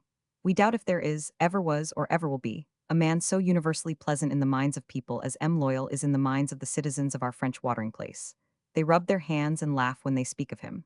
Ah, but he is such a good child, such a brave boy, such a generous spirit. That Monsieur Loyal, it is the honest truth. M. Loyal's nature is the nature of a gentleman. He cultivates his ground with his own hands, assisted by one little laborer who falls into a fit now and then, and he digs and delves from morn to eve in prodigious perspirations, works always, as he says, but cover him with dust, mud, weeds, water, any stains you will, you never can cover the gentleman in M. Loyal. A portly, upright, broad-shouldered, brown-faced man, whose soldierly bearing gives him the appearance of being taller than he is. Look into the bright eye of M. Loyal, standing before you in his working blouse and cap, not particularly well-shaved, and it may be very earthy, and you shall discern in M. Loyal a gentleman whose true politeness is in grain, and confirmation of whose word by his bond you would blush to think of. Not without reason is M. Loyal when he tells that story, in his own vivacious way, of his traveling to Fulham, near London, to buy all these hundreds and hundreds of trees you now see upon the property, then a bare, bleak hill, and of his sojourning in Fulham 3 months, and of his jovial evenings with the market gardeners, and of the crowning banquet before his departure, when the market gardeners rose as one man, clinked their glasses all together, as the custom at Fulham is, and cried, "Vive Loyal." M. Loyal has an agreeable wife but no family, and he loves to drill the children of his tenants, or run races with them, or do anything with them, or for them that is good-natured. He is of a highly convivial temperament, and his hospitality is unbounded. Billet a soldier on him, and he is delighted. 35 soldiers had M. Loyal billeted on him this present summer, and they all got fat and red-faced in 2 days. It became a legend among the troops that whosoever got billeted on M. Loyal rolled in clover. And so it fell out that the fortunate man who drew the billet, M. Loyal Devisseur, always leaped into the air, though in heavy marching order. M. Loyal cannot bear to admit anything that might seem by any implication to disparage the military profession. We hinted to him once that we were conscious of a remote doubt arising in our mind, whether a sou a day for pocket money, tobacco, stockings, drink, washing, and social pleasures in general left a very large margin for a soldier's enjoyment. Pardon, said Monsieur Loyal, rather wincing. It was not a fortune, but la bonne hura, it was better than it used to be. What we asked him on another occasion were all those neighboring peasants, each living with his family in one room, and each having a soldier, perhaps two, billeted on him every other night, required to provide for those soldiers. Faith, said M. Loyal, reluctantly, a bed, monsieur, and fire to cook with, and a candle, and they share their supper with those soldiers. It is not possible that they could eat alone. And what allowance do they get for this? Said we. Monsieur Loyal drew himself up taller, took a step back, laid his hand upon his breast, and said with majesty, as speaking for himself and all France, Monsieur, it is a contribution to the state. It is never going to rain, according to M. Loyal. When it is impossible to deny that it is now raining in torrents, he says it will be fine, charming, magnificent tomorrow. It is never hot on the property, he contends. Likewise, it is never cold. The flowers, he says, come out delighting to grow there. It is like paradise this morning. It is like the Garden of Eden. He is a little fanciful in his language, smilingly observing of Madame Loyal, when she is absent at vespers, that she is gone to her salvation, alas son salut. He has a great enjoyment of tobacco, but nothing would induce him to continue smoking face to face with a lady. His short black pipe immediately goes into his breast pocket, scorches his blouse, and nearly sets him on fire. In the town council and on occasions of ceremony, he appears in a full suit of black with a waistcoat of magnificent breadth across the chest, and a shirt collar of fabulous proportions. Good M. Loyal, under blouse or waistcoat, he carries one of the gentlest hearts that beat in a nation teeming with gentle people. He has had losses, and has been at his best under them.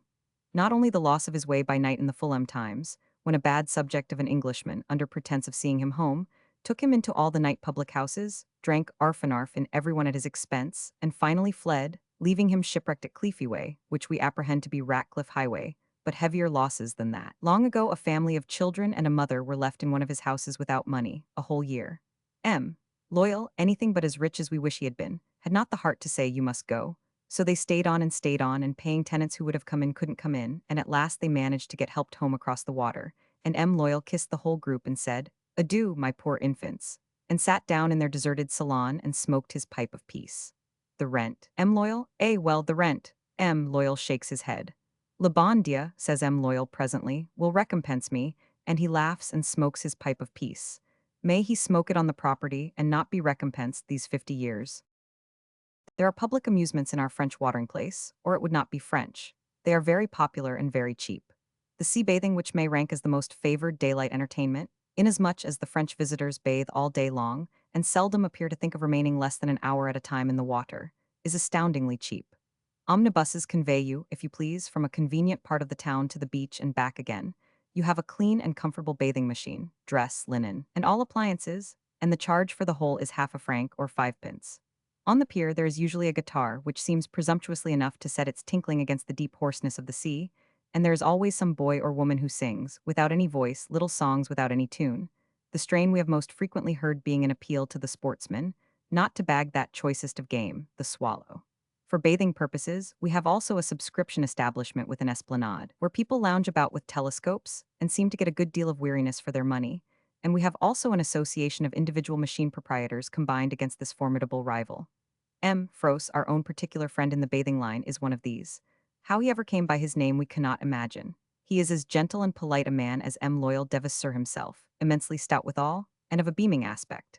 M. Fros has saved so many people from drowning, and has been decorated with so many medals in consequence, that his stoutness seems a special dispensation of Providence to enable him to wear them.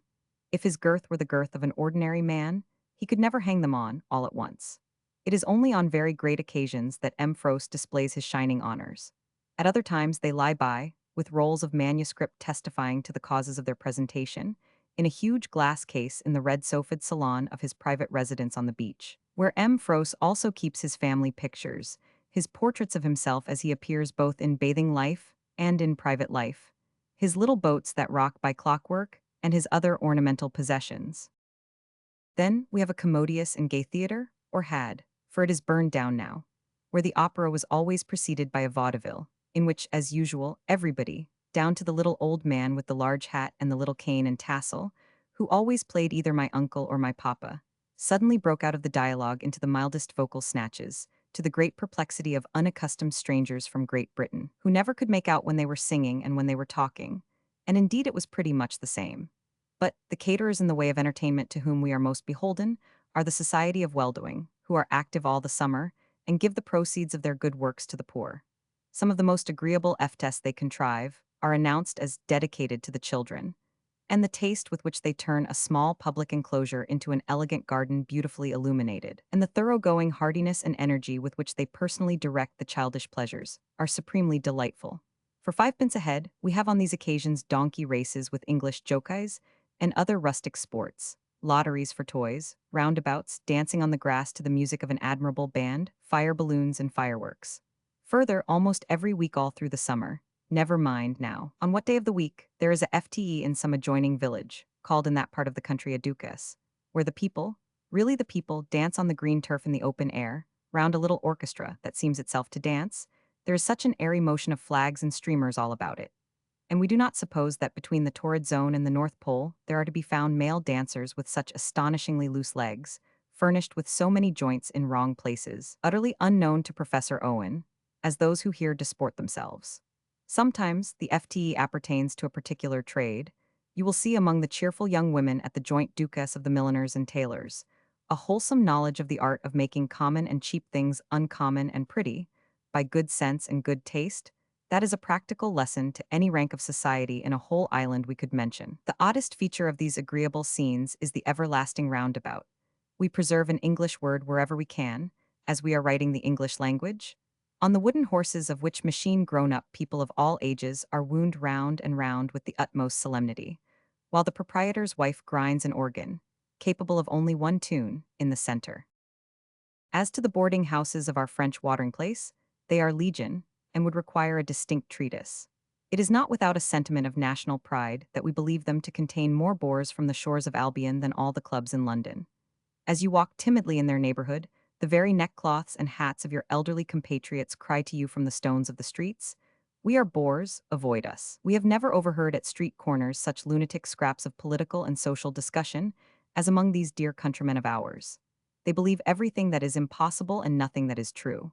They carry rumors and ask questions and make corrections and improvements on one another, staggering to the human intellect. And they are forever rushing into the English library, propounding such incomprehensible paradoxes to the fair mistress of that establishment that we beg to recommend her to Her Majesty's gracious consideration as a fit object for a pension. The English form a considerable part of the population of our French watering place, and are deservedly addressed and respected in many ways. Some of the surface addresses to them are odd enough, as when a laundress puts a placard outside her house announcing her possession of that curious British instrument, a mingle, or when a tavern keeper provides accommodation for the celebrated English game of Nokenden. But to us, it is not the least pleasant feature of our French watering place that a long and constant fusion of the two great nations there has taught each to like the other, and to learn from the other, and to rise superior to the absurd prejudices that have lingered among the weak and ignorant in both countries equally. Drumming and trumpeting, of course, go on forever in our French watering place. Flag flying is at a premium, too, but we cheerfully avow that we consider a flag a very pretty object, and that we take such outward signs of innocent liveliness to our heart of hearts. The people in the town and in the country are a busy people who work hard. They are sober, temperate, good-humored, light-hearted, and generally remarkable for their engaging manners. Few just men, not immoderately bilious, could see them in their recreations, without very much respecting the character that is so easily, so harmlessly, and so simply pleased. Bill sticking. If I had an enemy whom I hated, which heaven forbid, and if I knew of something which sat heavy on his conscience, I think I would introduce that something into a posting bill and place a large impression in the hands of an active sticker. I can scarcely imagine a more terrible revenge. I should haunt him by this means night and day. I do not mean to say that I would publish his secret in red letters 2 feet high for all the town to read. I would darkly refer to it. It should be between him and me and the posting bill. Say, for example, that at a certain period of his life, my enemy had surreptitiously possessed himself of a key. I would then embark my capital in the lock business and conduct that business on the advertising principle. In all my placards and advertisements, I would throw up the line secret keys. Thus, if my enemy passed an uninhabited house, he would see his conscience glaring down on him from the parapets and peeping up at him from the cellars. If he took a dead wall in his walk, it would be alive with reproaches. If he sought refuge in an omnibus, the panels thereof would become Belshazzar's palace to him. If he took boat in a wild endeavor to escape, he would see the fatal words lurking under the arches of the bridges over the Thames. If he walked the streets with downcast eyes, he would recoil from the very stones of the pavement, made eloquent by lamp-black lithograph. If he drove or rode, his way would be blocked up by enormous vans, each proclaiming the same words over and over again from its whole extent of surface. Until, having gradually grown thinner and paler, and having at last totally rejected food, he would miserably perish, and I should be revenged. This conclusion I should, no doubt, celebrate by laughing a hoarse laugh in 3 syllables, and folding my arms tight upon my chest, agreeably to most of the examples of glutted animosity that I have had an opportunity of observing in connection with the drama, which, by the by, as involving a good deal of noise, appears to me to be occasionally confounded with the drummer. The foregoing reflections presented themselves to my mind the other day, as I contemplated, being newly come to London from the East Riding of Yorkshire, on a house-hunting expedition for next May, an old warehouse which rotting paste and rotting paper had brought down to the condition of an old cheese. It would have been impossible to say, on the most conscientious survey, how much of its front was brick and mortar, and how much decaying and decayed plaster. It was so thickly encrusted with fragments of bills that no ship's keel after a long voyage could be half so foul. All traces of the broken windows were billed out, the doors were billed across, the waterspout was billed over. The building was shored up to prevent its tumbling into the street, and the very beams erected against it were less wood than paste and paper. They had been so continually posted and reposted. The forlorn dregs of old posters so encumbered this wreck. There was no hold for new posters, and the stickers had abandoned the place in despair, except one enterprising man who had hoisted the last masquerade to a clear spot near the level of the stack of chimneys, where it waved and drooped like a shattered flag. Below the rusty cellar grating, crumpled remnants of old bills torn down, rotted away in wasting heaps of fallen leaves. Here and there, some of the thick rind of the house had peeled off in strips and fluttered heavily down, littering the street. Still, below these rents and gashes, layers of decomposing posters showed themselves, as if they were interminable. I thought the building could never even be pulled down, but in one adhesive heap of rottenness and poster. As to getting in, I don't believe that if the Sleeping Beauty and her court had been so built up, the young prince could have done it.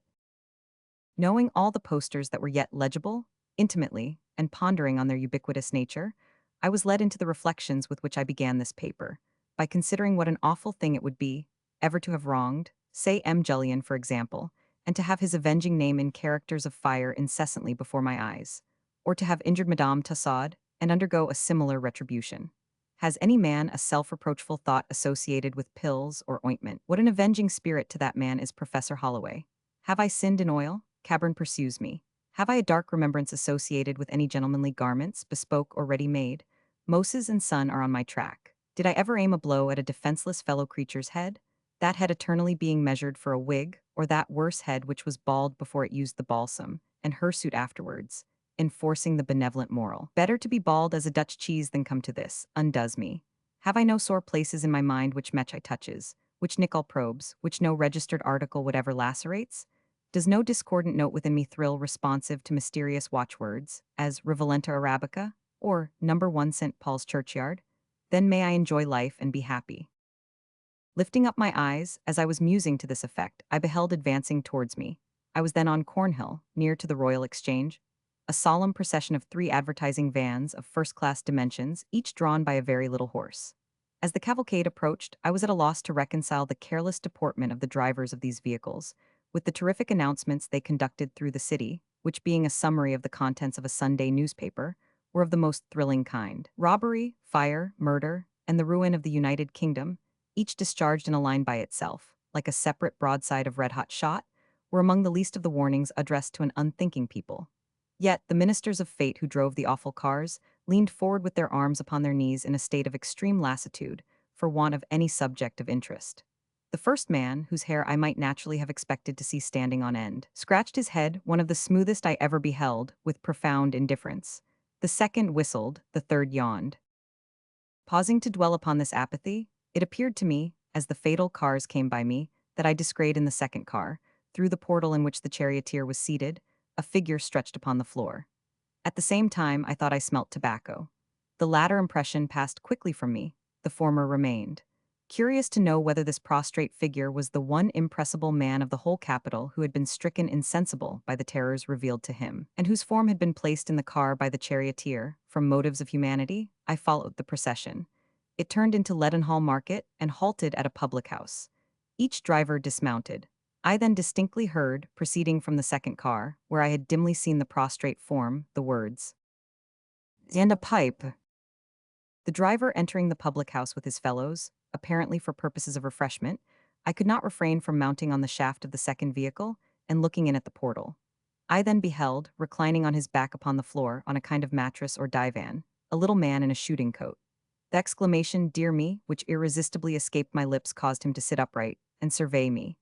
I found him to be a good-looking little man of about 50, with a shining face, a tight head, a bright eye, a moist wink, a quick speech, and a ready air. He had something of a sporting way with him. He looked at me, and I looked at him, until the driver displaced me by handing in a pint of beer, a pipe, and what I understand is called a screw of tobacco, an object which has the appearance of a curl paper taken off the barmaid's head, with the curl in it. "I beg your pardon," said I, when the removed person of the driver again admitted of my presenting my face at the portal. "But excuse my curiosity, which I inherit from my mother. Do you live here?" "That's good too," returned the little man, composedly laying aside a pipe he had smoked out, and filling the pipe just brought to him. "Oh, you don't live here then?" said I. He shook his head as he calmly lighted his pipe by means of a German tinderbox, and replied, "This is my carriage. When things are flat, I take a ride sometimes and enjoy myself. I am the inventor of these wands." His pipe was now alight. He drank his beer all at once, and he smoked and he smiled at me. "It was a great idea," said I. "Not so bad," returned the little man with the modesty of merit. "Might I be permitted to inscribe your name upon the tablets of my memory?" I asked. "There's not much odds in the name," returned the little man. "No name particular. I am the king of the bill stickers." "Good gracious," said I. The monarch informed me, with a smile, that he had never been crowned or installed with any public ceremonies, but that he was peaceably acknowledged as king of the bill stickers, in right of being the oldest and most respected member of the old school of bill sticking. He likewise gave me to understand that there was a Lord Mayor of the bill stickers, whose genius was chiefly exercised within the limits of the city. He made some allusion, also, to an inferior potentate, called Turkey Legs, but I did not understand that this gentleman was invested with much power.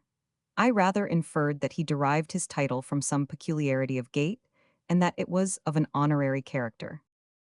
"My father," pursued the king of the bill stickers, "was engineer, beadle, and bill sticker to the parish of St. Andrews, Holborn, in the year 1780. My father stuck bills at the time of the riots of London." "You must be acquainted with the whole subject of bill sticking, from that time to the present?" said I. "Pretty well so," was the answer. "Excuse me," said I, "but I am a sort of collector." "Not income tax," cried his majesty, hastily removing his pipe from his lips. "No, no," said I. "Water rate," said his majesty. "No, no," I returned. Gas assessed sewers, said His Majesty. You misunderstand me, I replied soothingly. Not that sort of collector at all, a collector of facts. Oh, if it's only facts, cried the king of the bill stickers, recovering his good humor and banishing the great mistrust that had suddenly fallen upon him. Come in and welcome. If it had been income or winders, I think I should have pitched you out of the wan, upon my soul. Readily complying with the invitation, I squeezed myself in at the small aperture. His Majesty, graciously handing me a little three-legged stool on which I took my seat in a corner, inquired if I smoked. I do, that is I can, I answered. Pipe and a screw, said His Majesty to the attendant charioteer. Do you prefer a dry smoke or do you moisten it? As unmitigated tobacco produces most disturbing effects upon my system. Indeed, if I had perfect moral courage, I doubt if I should smoke at all under any circumstances. I advocated moisture and begged the sovereign of the bill stickers to name his usual liquor, and to concede to me the privilege of paying for it. After some delicate reluctance on his part, we were provided, through the instrumentality of the attendant charioteer, with a can of cold rum and water, flavored with sugar and lemon. We were also furnished with a tumbler, and I was provided with a pipe. His Majesty, then observing that we might combine business with conversation, gave the word for the car to proceed, and, to my great delight, we jogged away at a foot pace. I say to my great delight because I am very fond of novelty, and it was a new sensation to be jolting through the tumult of the city in that secluded temple, partly open to the sky, surrounded by the roar without, and seeing nothing but the clouds. Occasionally, blows from whips fell heavily on the temple's walls, when by stopping up the road longer than usual, we irritated carters and coachmen to madness. But they fell harmless upon us within, and disturbed not the serenity of our peaceful retreat. As I looked upward, I felt, I should imagine, like the astronomer royal. I was enchanted by the contrast between the freezing nature of our external mission on the blood of the populace and the perfect composure reigning within those sacred precincts, where His Majesty, reclining easily on his left arm, smoked his pipe and drank his rum and water from his own side of the tumbler, which stood impartially between us. As I looked down from the clouds and caught his royal eye, he understood my reflections. I have an idea, he observed with an upward glance, of training scarlet runners across in the season, making a arbor of it, and sometimes taking tea in the same, according to the song. I nodded approval. And here you repose and think, said I. And think, said he, of posters, walls, and hoardings. We were both silent, contemplating the vastness of the subject. I remembered a surprising fancy of dear Thomas Hood, S., and wondered whether this monarch ever sighed to repair to the Great Wall of China and stick bills all over it. And so, said he, rousing himself, it's facts as you collect. Facts, said I. The facts of bill sticking, pursued His Majesty in a benignant manner, as known to myself, are as following. When my father was engineer, beadle, and bill sticker to the parish of St. Andrew's, Holborn, he employed women to post bills for him. He employed women to post bills at the time of the riots of London. He died at the age of 75 and was buried by the murdered Eliza Grimwood, over in the Waterloo Road. As this was somewhat in the nature of a royal speech, I listened with deference and silently. His Majesty, taking a scroll from his pocket, proceeded, with great distinctness, to pour out the following flood of information. The bills being at that period mostly proclamations and declarations, and which were only a demi-size, the manner of posting the bills, as they did not use brushes, was by means of a piece of wood which they called a dabber. Thus things continued till such time as the state lottery was passed, and then the printers began to print larger bills, and men were employed instead of women, as the state lottery commissioners then began to send men all over England to post bills, and would keep them out for 6 or 8 months at a time, and they were called by the London bill stickers trampers, their wages at the time being 10 shillings per day, besides expenses. They used sometimes to be stationed in large towns for 5 or 6 months together, distributing the schemes to all the houses in the town. And then there were more caricature woodblock engravings for posting bills than there are at the present time, the principal printers at that time of posting bills being Messrs. Evans and Ruffy of Budge Row, Thorogood and Whiting of the present day, and Messrs. Jye and Balney, Gracechurch Street, City. The largest bills printed at that period were a 2-sheet double crown, and when they commenced printing 4-sheet bills, 2 bill stickers would work together. They had no settled wages per week, but had a fixed price for their work, and the London bill stickers, during a lottery week, have been known to earn, each, 8 or 9 pounds per week, till the day of drawing. Likewise, the men who carried boards in the street used to have 1 pound per week. And the bill stickers at that time, would not allow anyone to willfully cover or destroy their bills, as they had a society amongst themselves, and very frequently dined together at some public house, where they used to go of an evening to have their work delivered out unto 'em. All this his majesty delivered in a gallant manner, posting it, as it were, before me, in a great proclamation. I took advantage of the pause he now made, to inquire what a two-sheet double crown might express. A two-sheet double crown, replied the king, is a bill 39 inches wide by 30 inches high. Is it possible, said I, my mind reverting to the gigantic admonitions we were then displaying to the multitude, which were as infants to some of the posting bills on the rotten old warehouse, that some few years ago the largest bill was no larger than that. The fact, returned the king, is undoubtedly so. Here he instantly rushed again into the scroll. Since the abolishing of the state lottery, all that good feeling has gone, and nothing but jealousy exists through the rivalry of each other. Several bill-sticking companies have started but have failed. The first party that started a company was 12 years ago, but what was left of the old school and their dependents joined together and opposed them. And for some time we were quiet again, till a printer of Hatton Garden formed a company by hiring the sides of houses, but he was not supported by the public, and he left his wooden frames fixed up for rent. The last company that started took advantage of the new Police Act and hired of Messrs. Grisel and Peto the hoarding of Trafalgar Square, and established a bill-sticking office in Cursitor Street, Chancery Lane, and engaged some of the new bill-stickers to do their work, and for a time got the half of all our work, and with such spirit did they carry on their opposition towards us, that they used to give us in charge before the magistrate and get us fined, but they found it so expensive that they could not keep it up, for they were always employing a lot of ruffians from the 7 Dials to come and fight us. And on one occasion the old bill-stickers went to Trafalgar Square to attempt to post bills, when they were given in custody by the watchmen in their employ, and fined at Queen Square £5, as they would not allow any of us to speak in the office.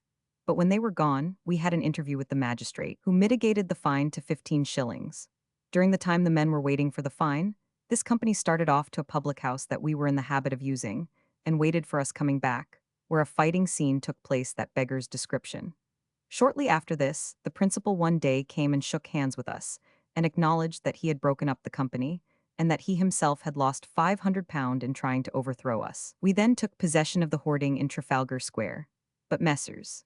Grisel and Peto would not allow us to post our bills on the said hoarding without paying them, and from first to last we paid upwards of £200 for that hoarding, and likewise the hoarding of the Reform Clubhouse, Pall Mall.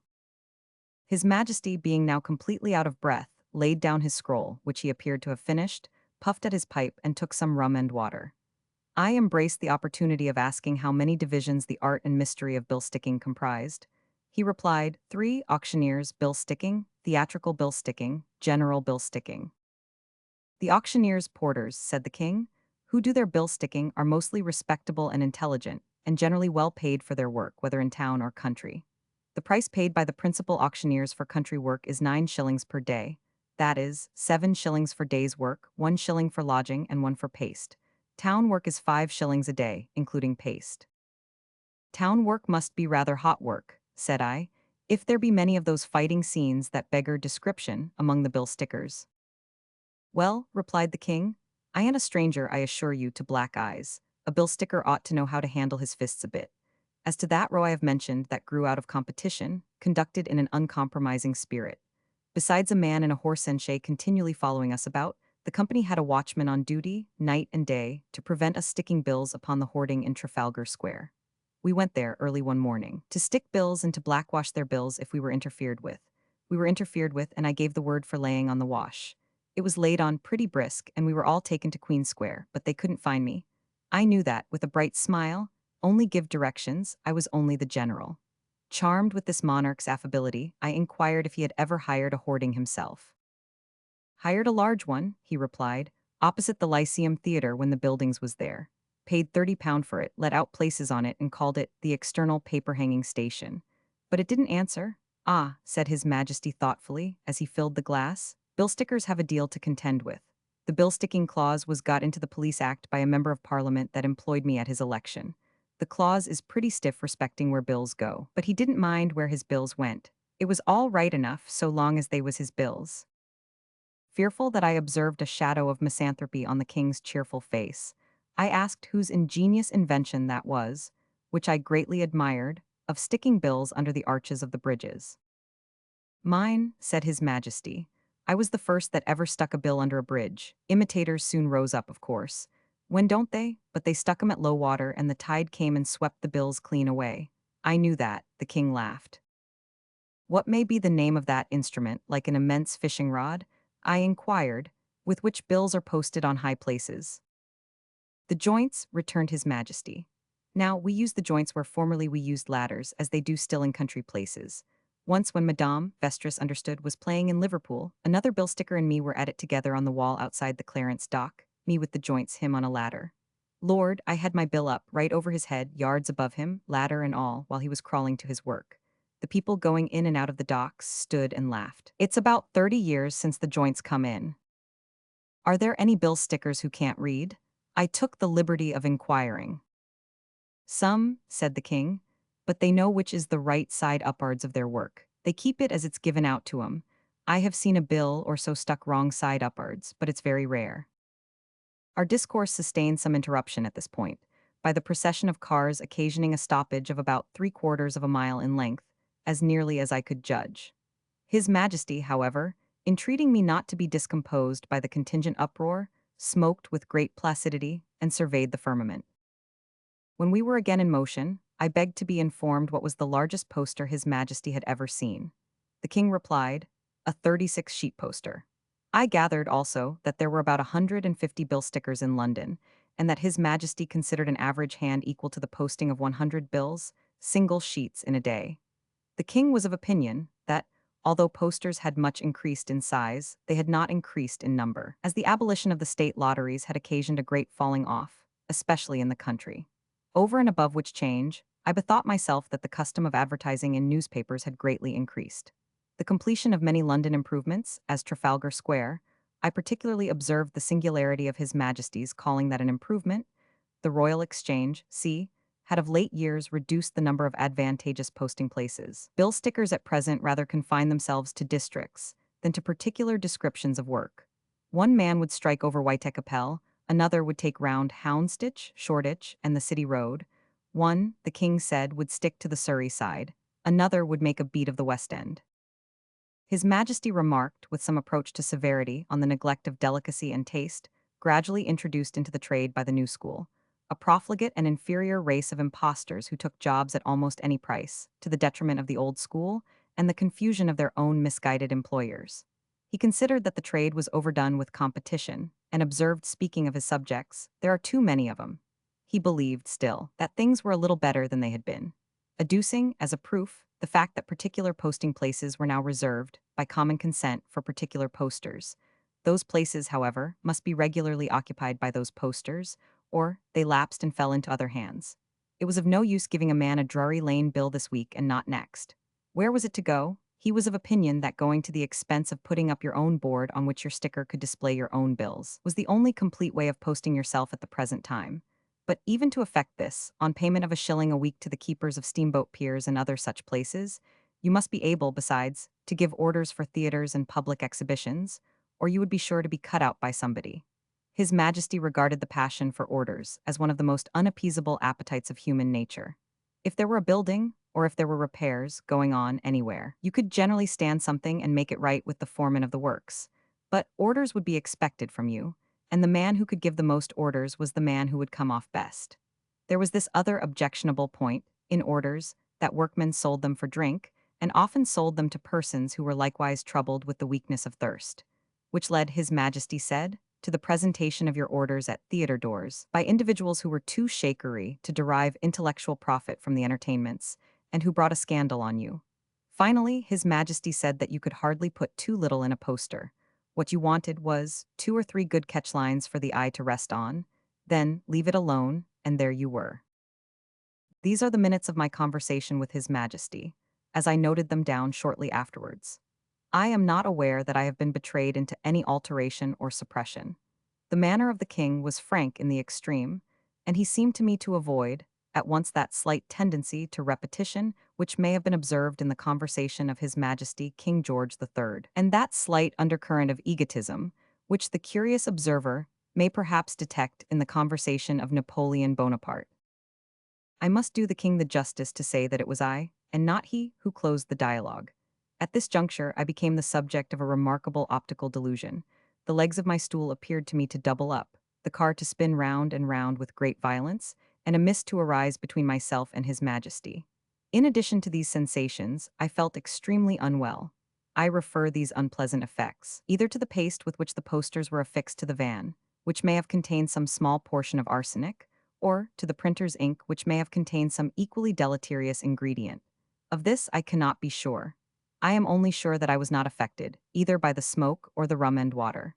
I was assisted out of the vehicle, in a state of mind which I have only experienced in two other places. I allude to the pier at Dover, and to the corresponding portion of the town of Calais, and sat upon a doorstep until I recovered. The procession had then disappeared. I have since looked anxiously for the king in several other cars, but I have not yet had the happiness of seeing his majesty. Births, Mrs. Meek of a son. My name is Meek. I am in fact Mr. Meek. That son is mine and Mrs. Meek's. When I saw the announcement in the Times, I dropped the paper. I had put it in myself and paid for it, but it looked so noble that it overpowered me. As soon as I could compose my feelings, I took the paper up to Mrs. Meek's bedside. Maria Jane, said I allude to Mrs. Meek, you are now a public character. We read the review of our child several times with feelings of the strongest emotion, and I sent the boy who cleans the boots and shoes to the office for 15 copies. No reduction was made on taking that quantity. It is scarcely necessary for me to say that our child had been expected. In fact, it had been expected with comparative confidence for some months. Mrs. Meek's mother, who resides with us of the name of Bigby, had made every preparation for its admission to our circle. I hope and believe I am a quiet man. I will go farther. I know I am a quiet man. My constitution is tremulous, my voice was never loud, and in point of stature I have been from infancy small. I have the greatest respect for Maria Jane's mamma. She is a most remarkable woman. I honor Maria Jane's mamma. In my opinion, she would storm a town, single-handed, with a hearth broom, and carry it. I have never known her to yield any point whatever to mortal man. She is calculated to terrify the stoutest heart. Still, but I will not anticipate. The first intimation I had of any preparations being in progress on the part of Maria Jane's mamma was one afternoon, several months ago. I came home earlier than usual from the office, and, proceeding into the dining room, found an obstruction behind the door which prevented it from opening freely. It was an obstruction of a soft nature. On looking in, I found it to be a female. The female in question stood in the corner behind the door, consuming sherry wine. From the nutty smell of that beverage pervading the apartment, I have no doubt she was consuming a second glassful. She wore a black bonnet of large dimensions and was copious in figure. The expression of her countenance was severe and discontented. The words to which she gave utterance on seeing me were these: "Oh, get along with you, sir, if you please. Me and Mrs. Bigby don't want no male parties here." That female was Mrs. Prodgit. I immediately withdrew, of course. I was rather hurt, but I made no remark. Whether it was that I showed a lowness of spirits after dinner, in consequence of feeling that I seemed to intrude, I cannot say.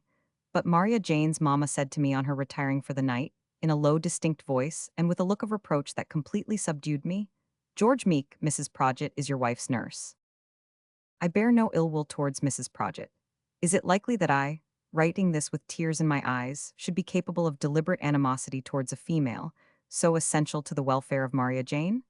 I am willing to admit that fate may have been to blame, and not Mrs. Prodgit, but it is undeniably true that the latter female brought desolation and devastation into my lowly dwelling. We were happy after her first appearance, we were sometimes exceedingly so, but whenever the parlor door was opened and Mrs. Prodgit announced, and she was very often announced, misery ensued. I could not bear Mrs. Prodgit's look. I felt that I was far from wanted and had no business to exist in Mrs. Prodgit's presence. Between Maria Jane's mamma and Mrs. Prodgit there was a dreadful, secret understanding, a dark mystery and conspiracy, pointing me out as a being to be shunned. I appeared to have done something that was evil. Whenever Mrs. Prodgit called after dinner, I retired to my dressing room, where the temperature is very low indeed in the wintry time of the year, and sat looking at my frosty breath as it rose before me, and at my rack of boots. A serviceable article of furniture, but never, in my opinion, an exhilarating object. The length of the councils that were held with Mrs. Prodgit, under these circumstances, I will not attempt to describe. I will merely remark that Mrs. Prodgit always consumed sherry wine while the deliberations were in progress.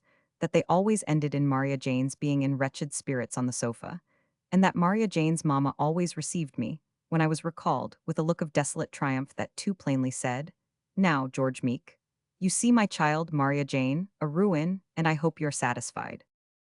I passed, generally, over the period that intervened between the day when Mrs. Prodgit entered her protest against male parties, and the ever-memorable midnight when I brought her to my unobtrusive home in a cab, with an extremely large box on the roof, and a bundle, a bandbox, and a basket between the driver's legs.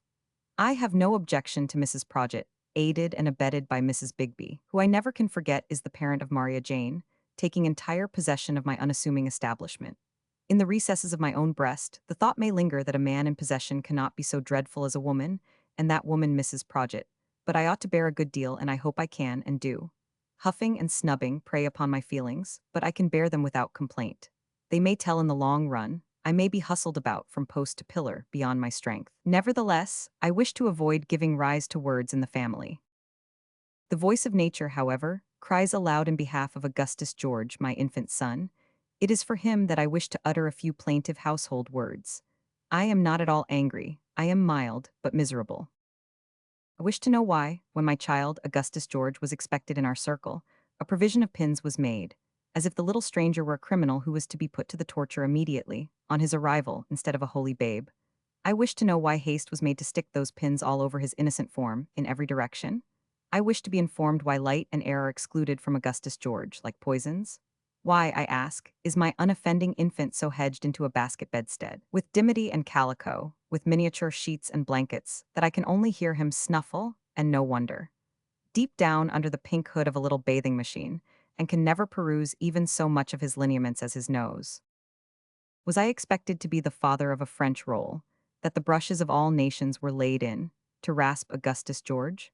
Am I to be told that his sensitive skin was ever intended by nature to have rashes brought out upon it, by the premature and incessant use of those formidable little instruments? Is my son a nutmeg, that he is to be grated on the stiff edges of sharp frills? Am I the parent of a muslin boy, that his yielding surface is to be crimped and small-plated? Or is my child composed of paper or of linen, that impressions of the finer getting-up art practiced by the laundress are to be printed off all over his soft arms and legs as I constantly observe them? The starch enters his soul, who can wonder that he cries? Was Augustus George intended to have limbs, or to be born a torso? I presume that limbs were the intention, as they are the usual practice. Then, why are my poor child's limbs fettered and tied up? Am I to be told that there is any analogy between Augustus George Meek and Jack Sheppard? Analyze castor oil at any institution of chemistry that may be agreed upon, and inform me what resemblance, in taste, it bears to that natural provision which it is at once the pride and duty of Maria Jane to administer to Augustus George. Yet I charge Mrs. Prodgit, aided and abetted by Mrs. Bigby, with systematically forcing castor oil on my innocent son, from the first hour of his birth. When that medicine, in its efficient action, causes internal disturbance to Augustus George, I charge Mrs. Prodgit, aided and abetted by Mrs. Bigby, with insanely and inconsistently administering opium to allay the storm she has raised. What is the meaning of this? If the days of Egyptian mummies are past, how dare Mrs. Prodgit require, for the use of my son, an amount of flannel and linen that would carpet my humble roof? Do I wonder that she requires it? No. This morning, within an hour, I beheld this agonizing sight. I beheld my son, Augustus George, in Mrs. Prodgit's hands and on Mrs. Prodgit's knee being dressed. He was at the moment, comparatively speaking, in a state of nature, having nothing on but an extremely short shirt, remarkably disproportionate to the length of his usual outer garments.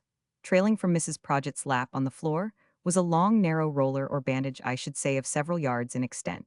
In this, I saw Mrs. Prodgit tightly roll the body of my unoffending infant, turning him over and over, now presenting his unconscious face upwards, now the back of his bald head, until the unnatural feat was accomplished, and the bandage secured by a pin, which I have every reason to believe entered the body of my only child. In this tourniquet, he passes the present phase of his existence. Can I know it and smile? I fear I have been betrayed into expressing myself warmly, but I feel deeply. Not for myself, for Augustus George. I dare not interfere. Will anyone? Will any publication, any doctor, any parent, any body? I do not complain that Mrs. Prodgit, aided and abetted by Mrs. Bigby, entirely alienates Maria Jane's affections from me and interposes an impassable barrier between us. I do not complain of being made of no account. I do not want to be of any account, but Augustus George is a production of nature, I cannot think otherwise, and I claim that he should be treated with some remote reference to nature. In my opinion, Mrs. Prodgit is, from first to last, a convention and a superstition. Are all the faculty afraid of Mrs. Prodgit? If not, why don't they take her in hand and improve her? P.S. Maria Jane's mama boasts of her own knowledge of the subject, and says she brought up 7 children besides Maria Jane. But how do I know that she might not have brought them up much better? Maria Jane herself is far from strong, and is subject to headaches and nervous indigestion. Besides which, I learn from the statistical tables that 1 child in 5 dies within the first year of its life, and 1 child in 3 within the 5th. That don't look as if we could never improve in these particulars, I think. PPS Augustus George is in convulsions. Lying awake, my uncle lay with his eyes half closed, and his nightcap drawn almost down to his nose. His fancy was already wandering, and began to mingle up the present scene with the crater of Vesuvius, the French Opera, the Colosseum at Rome, Dolly's Chop House in London, and all the farrago of noted places with which the brain of a traveler is crammed. In a word, he was just falling asleep. Thus, that delightful writer, Washington Irving, in his Tales of a Traveler. But it happened to me the other night to be lying, not with my eyes half closed, but with my eyes wide open, not with my nightcap drawn almost down to my nose, for on sanitary principles I never wear a nightcap, but with my hair pitchforked and touzled all over the pillow, not just falling asleep by any means, but glaringly, persistently, and obstinately broad awake. Perhaps with no scientific intention or invention, I was illustrating the theory of the duality of the brain. Perhaps one part of my brain, being wakeful, sat up to watch the other part which was sleepy. Be that as it may, something in me was as desirous to go to sleep as it possibly could be, but something else in me would not go to sleep, and was as obstinate as George III. Thinking of George III, for I devote this paper to my train of thoughts as I lay awake, most people lying awake sometimes, and having some interest in the subject, put me in mind of Benjamin Franklin, and so Benjamin Franklin's paper on the art of procuring pleasant dreams, which would seem necessarily to include the art of going to sleep, came into my head. Now, as I often used to read that paper when I was a very small boy, and as I recollect everything I read then as perfectly as I forget everything I read now, I quoted "Get out of bed, beat up and turn your pillow, shake the bedclothes well with at least 20 shakes, then throw the bed open and leave it to cool.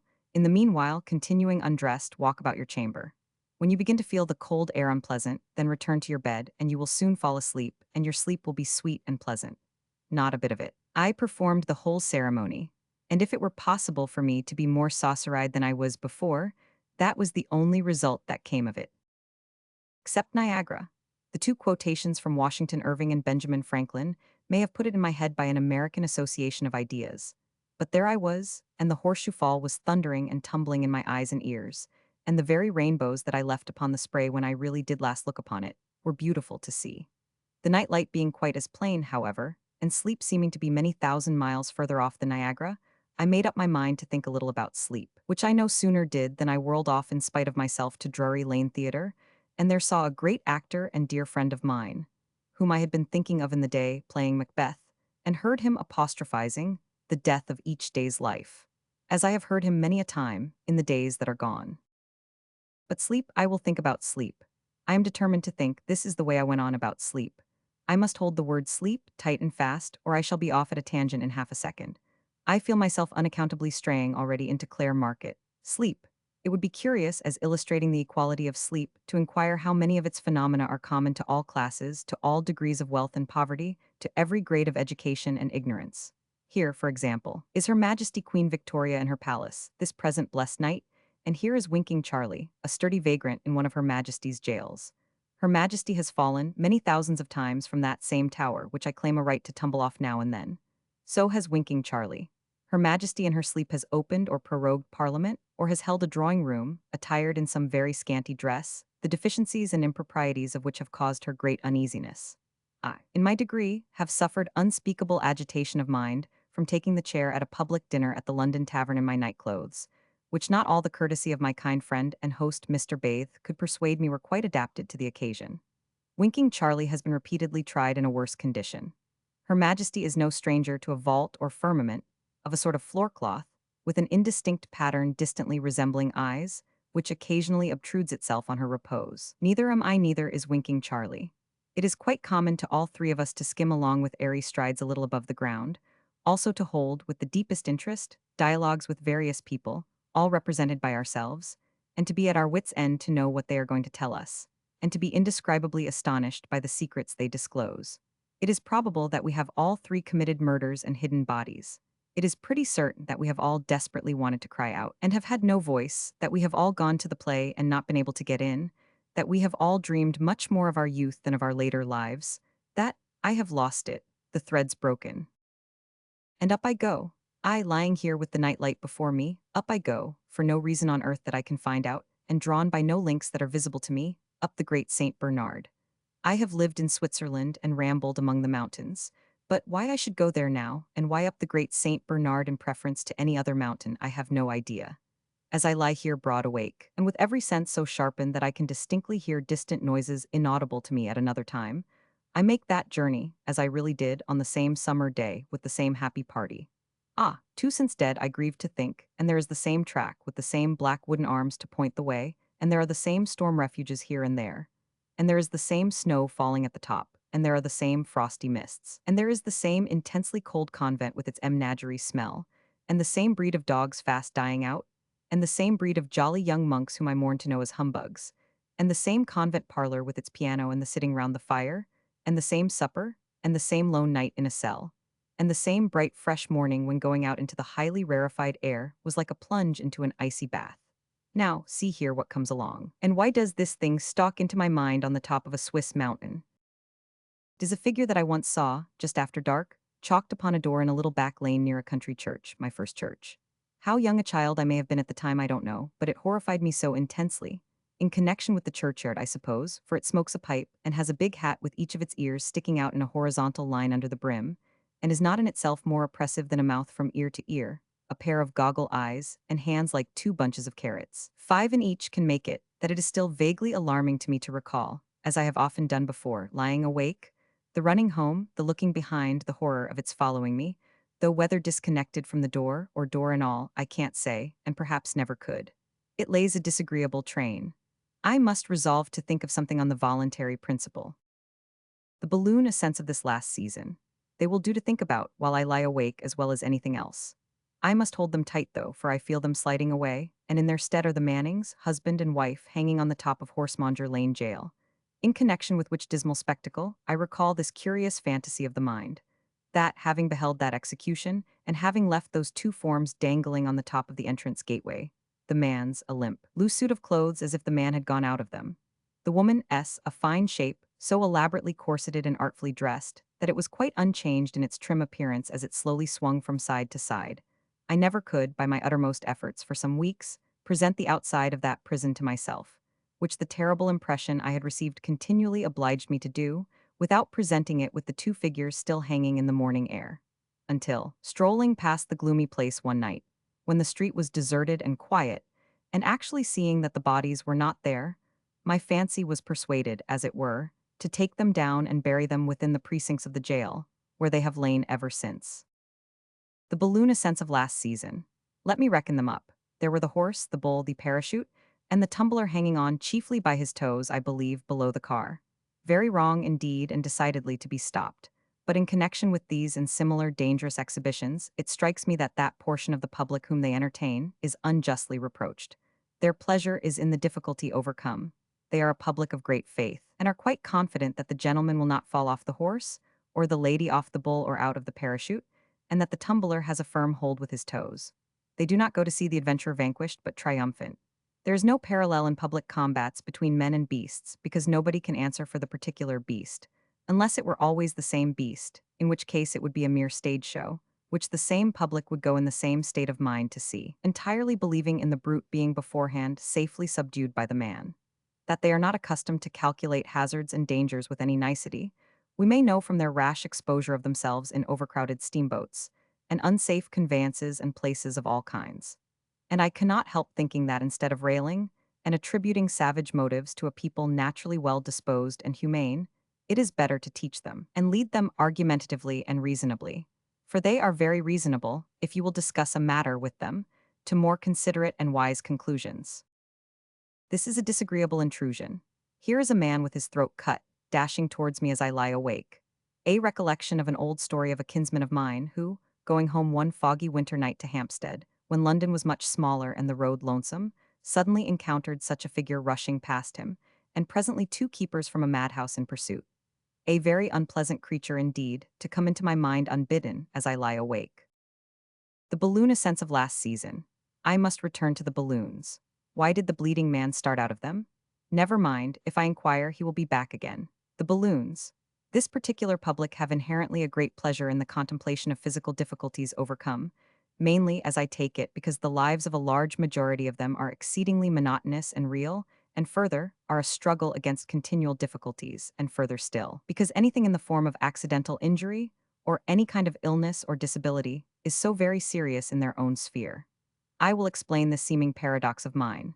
Take the case of a Christmas pantomime. Surely nobody supposes that the young mother in the pit who falls into fits of laughter when the baby is boiled or sat upon would be at all diverted by such an occurrence off the stage.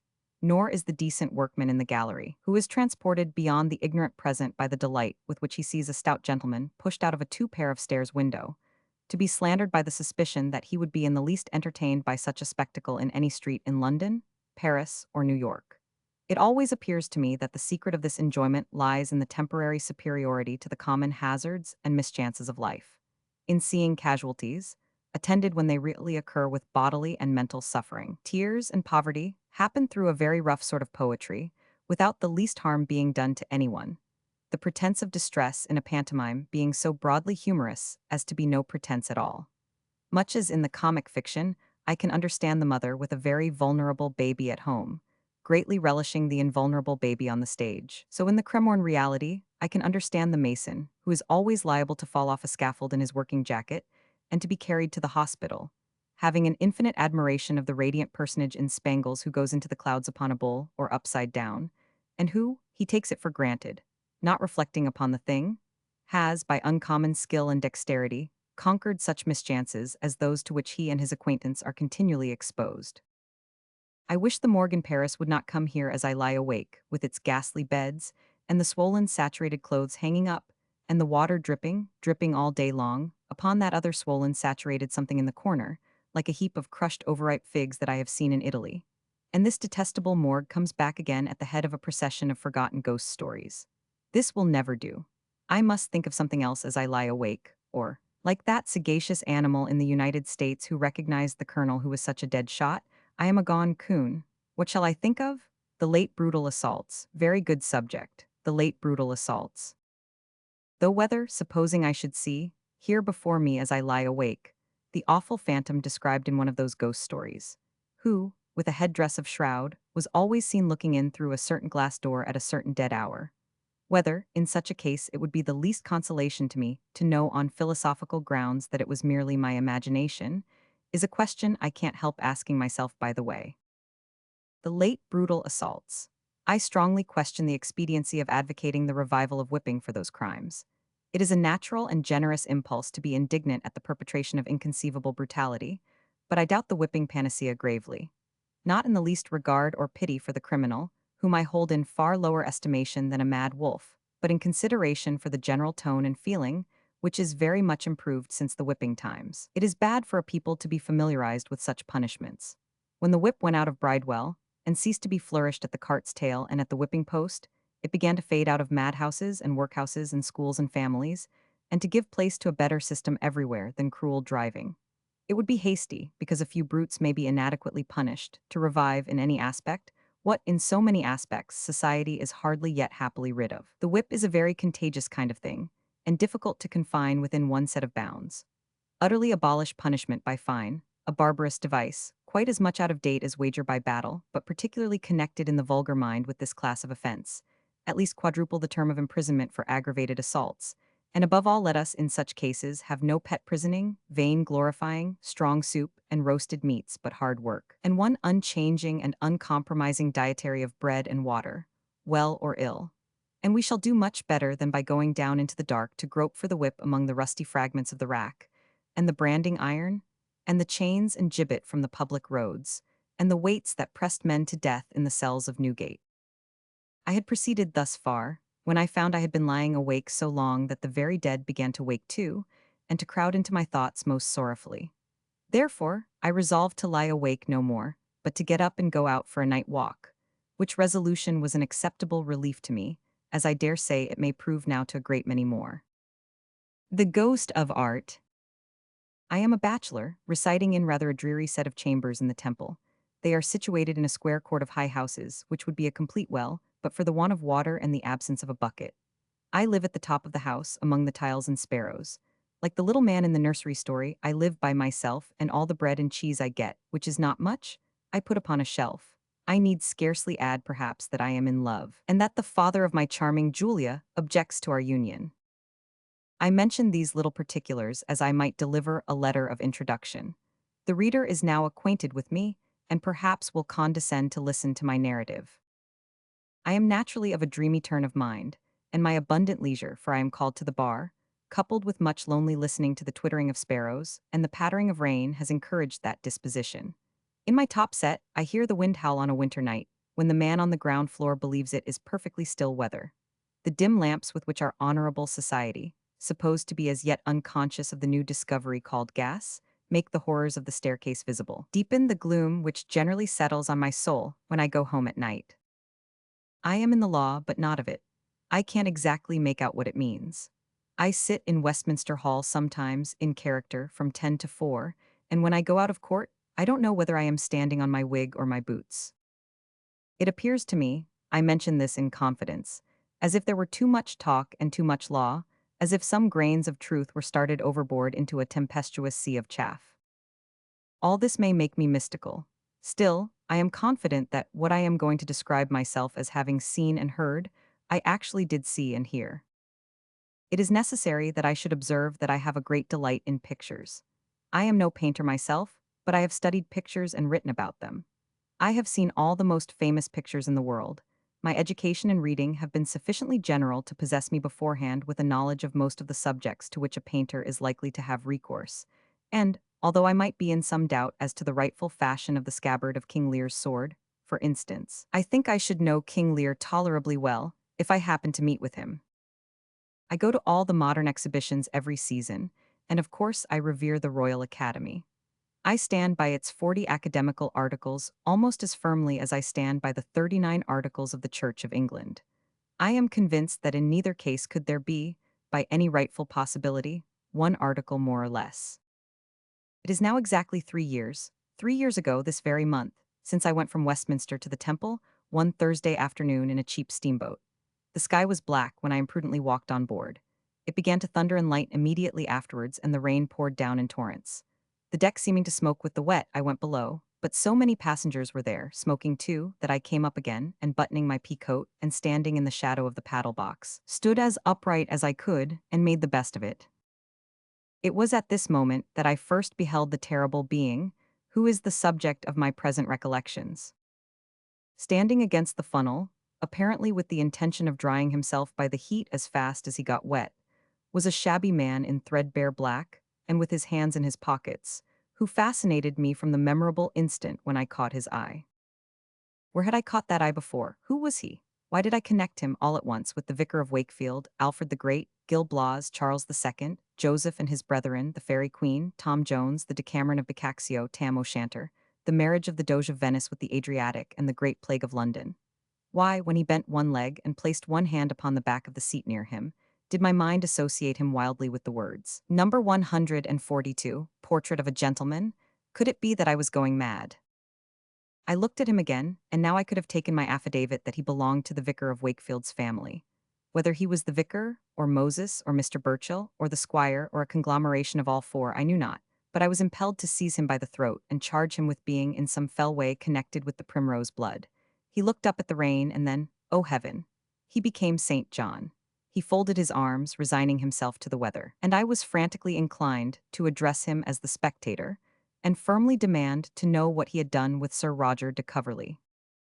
The frightful suspicion that I was becoming deranged returned upon me with redoubled force.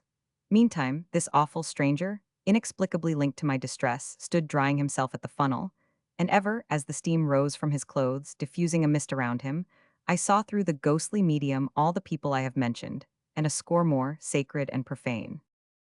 I am conscious of a dreadful inclination that stole upon me, as it thundered and lightened, to grapple with this man, or demon, and plunge him over the side. But I constrained myself, I know not how, to speak to him, and in a pause of the storm I crossed the deck and said, "What are you?" He replied hoarsely, "A model." "A what?" said I. "A model," he replied. "I sets to the profession for a bob a hour." All through this narrative I give his own words, which are indelibly imprinted on my memory. The relief which this disclosure gave me, the exquisite delight of the restoration of my confidence in my own sanity, I cannot describe. I should have fallen on his neck, but for the consciousness of being observed by the man at the wheel. "You then," said I, shaking him so warmly by the hand that I wrung the rain out of his coat cuff, "are the gentleman whom I have so frequently contemplated, in connection with a high-backed chair with a red cushion and a table with twisted legs." "I am that model," he rejoined moodily, "and I wish I was anything else." "Say not so," I returned. "I have seen you in the society of many beautiful young women, as in truth I had, and always, I now remember, in the act of making the most of his legs." "No doubt," said he. "And you've seen me along with warses of flowers, and any number of table kivers, and antique cabinets, and warious gammon." "Sir," said I. "And warious gammon," he repeated in a louder voice.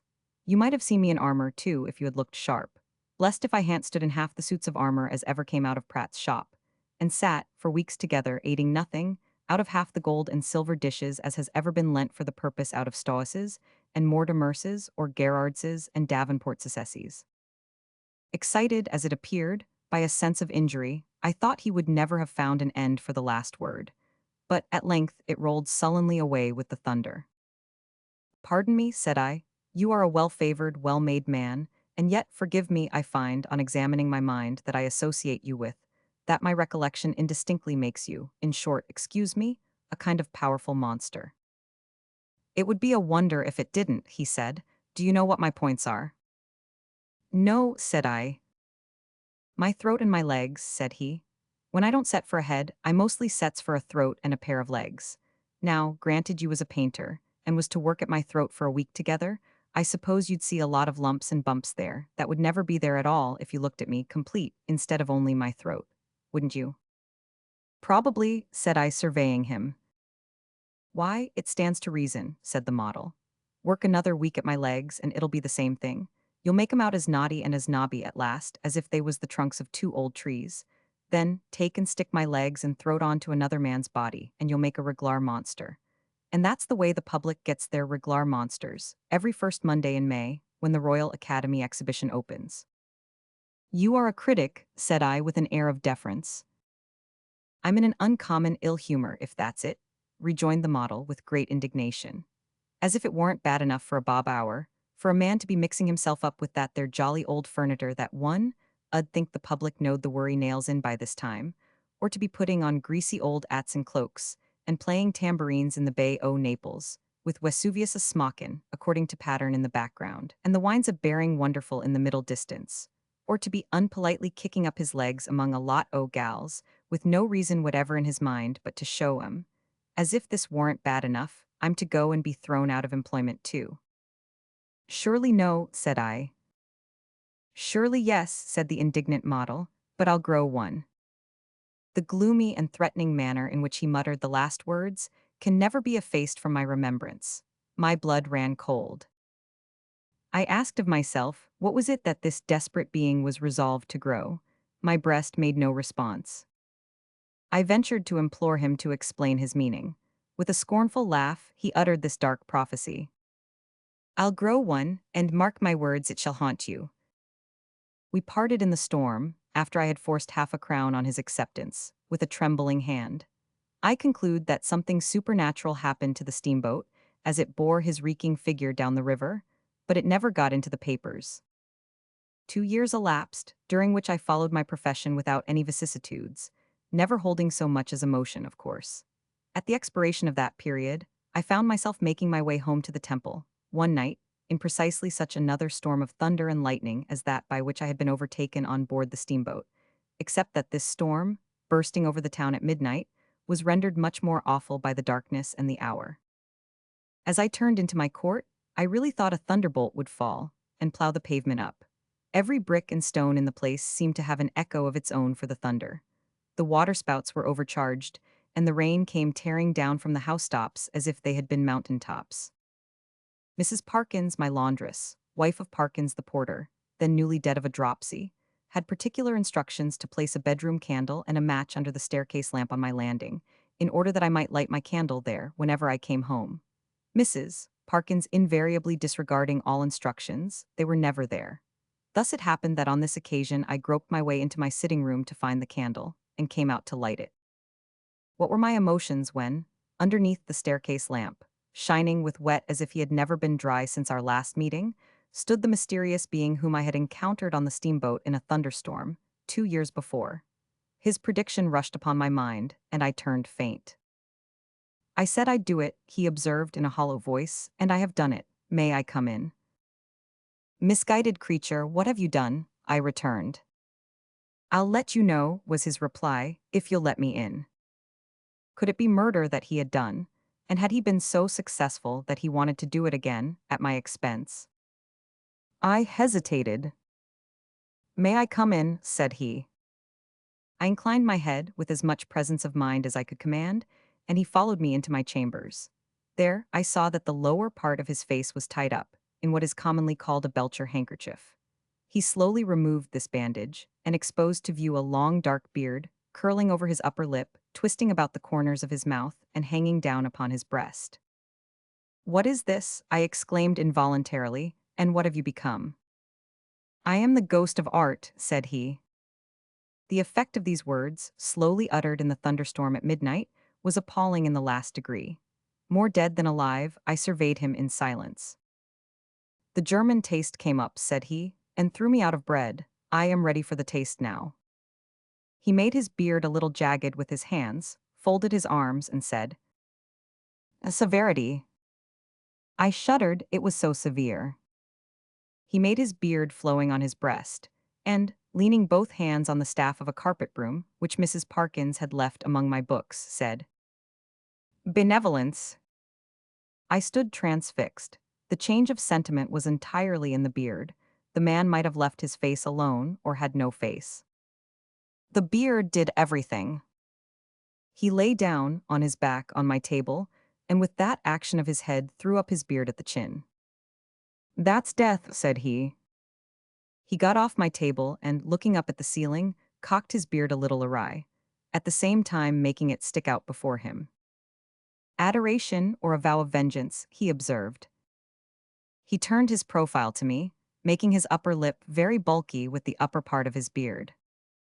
"Romantic character," said he. He looked sideways out of his beard as if it were an ivy bush. "Jealousy," said he. He gave it an ingenious twist in the air and informed me that he was carousing. He made it shaggy with his fingers, and it was despair, lank, and it was avarice, tossed it all kinds of ways, and it was rage. The beard did everything. "I am the ghost of art," said he. "2 bob a day now and more when it's longer. Hair's the true expression. There is no other. I said I'd grow it, and I've grown it, and it shall haunt you." He may have tumbled downstairs in the dark, but he never walked down or ran down. I looked over the banisters, and I was alone with the thunder. Need I add more of my terrific fate? It has haunted me ever since. It glares upon me from the walls of the Royal Academy, except when Maclise subdues it to his genius. It fills my soul with terror at the British institution. It lures young artists on to their destruction.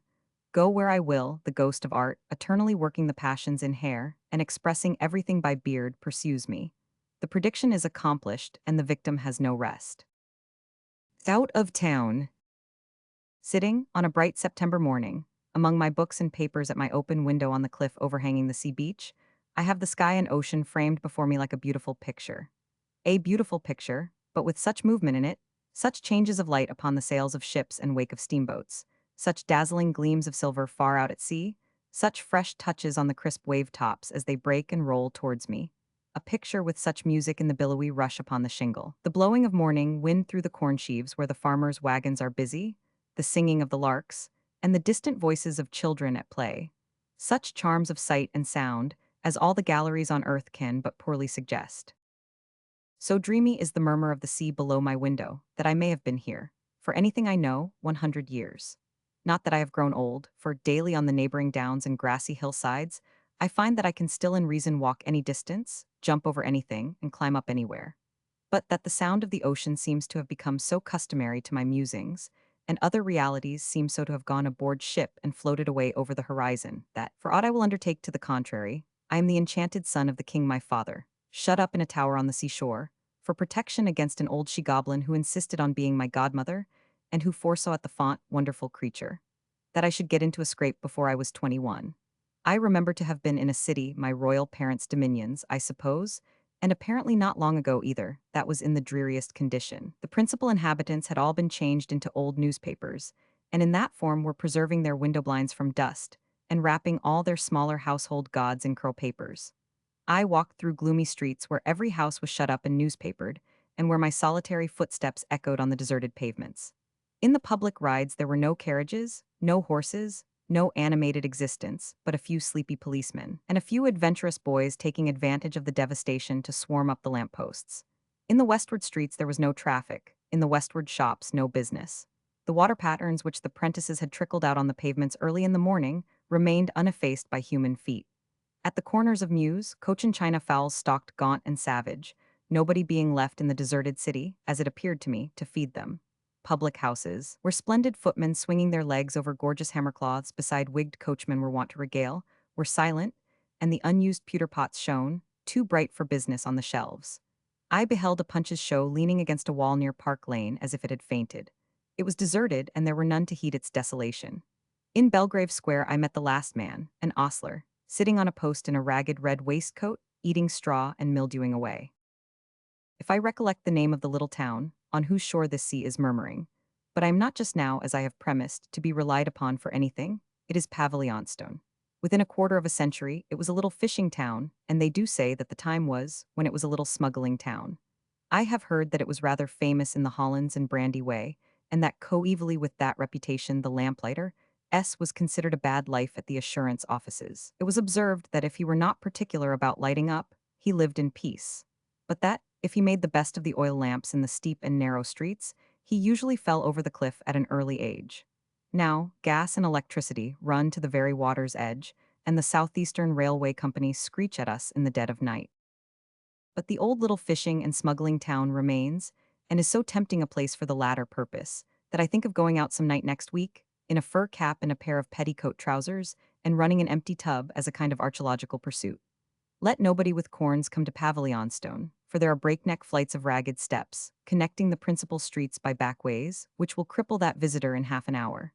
These are the ways by which, when I run that tub, I shall escape.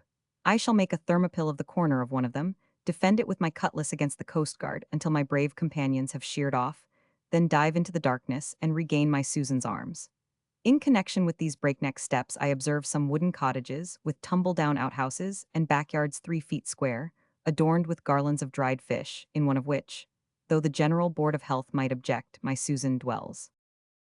The Southeastern Company have brought Pavilionstone into such vogue, with their tidal trains and splendid steam packets, that a new Pavilionstone is rising up. I am myself of New Pavilionstone. We are a little mortary and limey at present, but we are getting on capitally. Indeed, we were getting on so fast at one time that we rather overdid it, and built a street of shops, the business of which may be expected to arrive in about 10 years. We are sensibly laid out in general, and with a little care and pains, by no means wanting, so far, shall become a very pretty place. We ought to be, for our situation is delightful, our air is delicious, and our breezy hills and downs, carpeted with wild thyme and decorated with millions of wild flowers, are, on the faith of a pedestrian, perfect.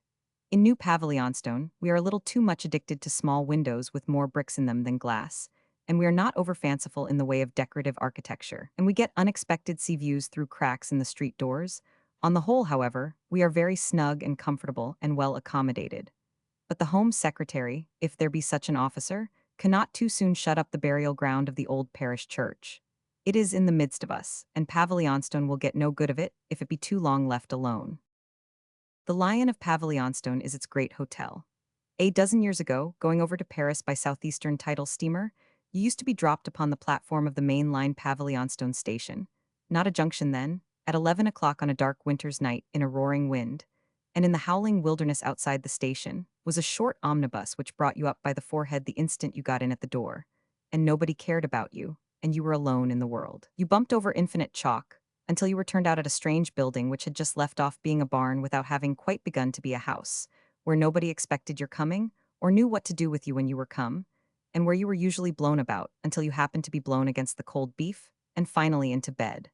At 5 in the morning you were blown out of bed, and after a dreary breakfast with crumpled company in the midst of confusion, were hustled on board a steamboat, and lay wretched on deck, until you saw France lunging and surging at you with great vehemence over the bowsprit.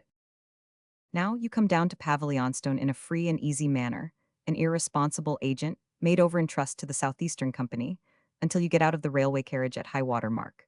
If you are crossing by the boat at once, you have nothing to do but walk on board and be happy there if you can. I can't. If you are going to our great Pavilionstone Hotel, the sprightliest porters under the sun, whose cheerful looks are a pleasant welcome, shoulder your luggage, drive it off in vans, bowl it away in trucks, and enjoy themselves in playing athletic games with it.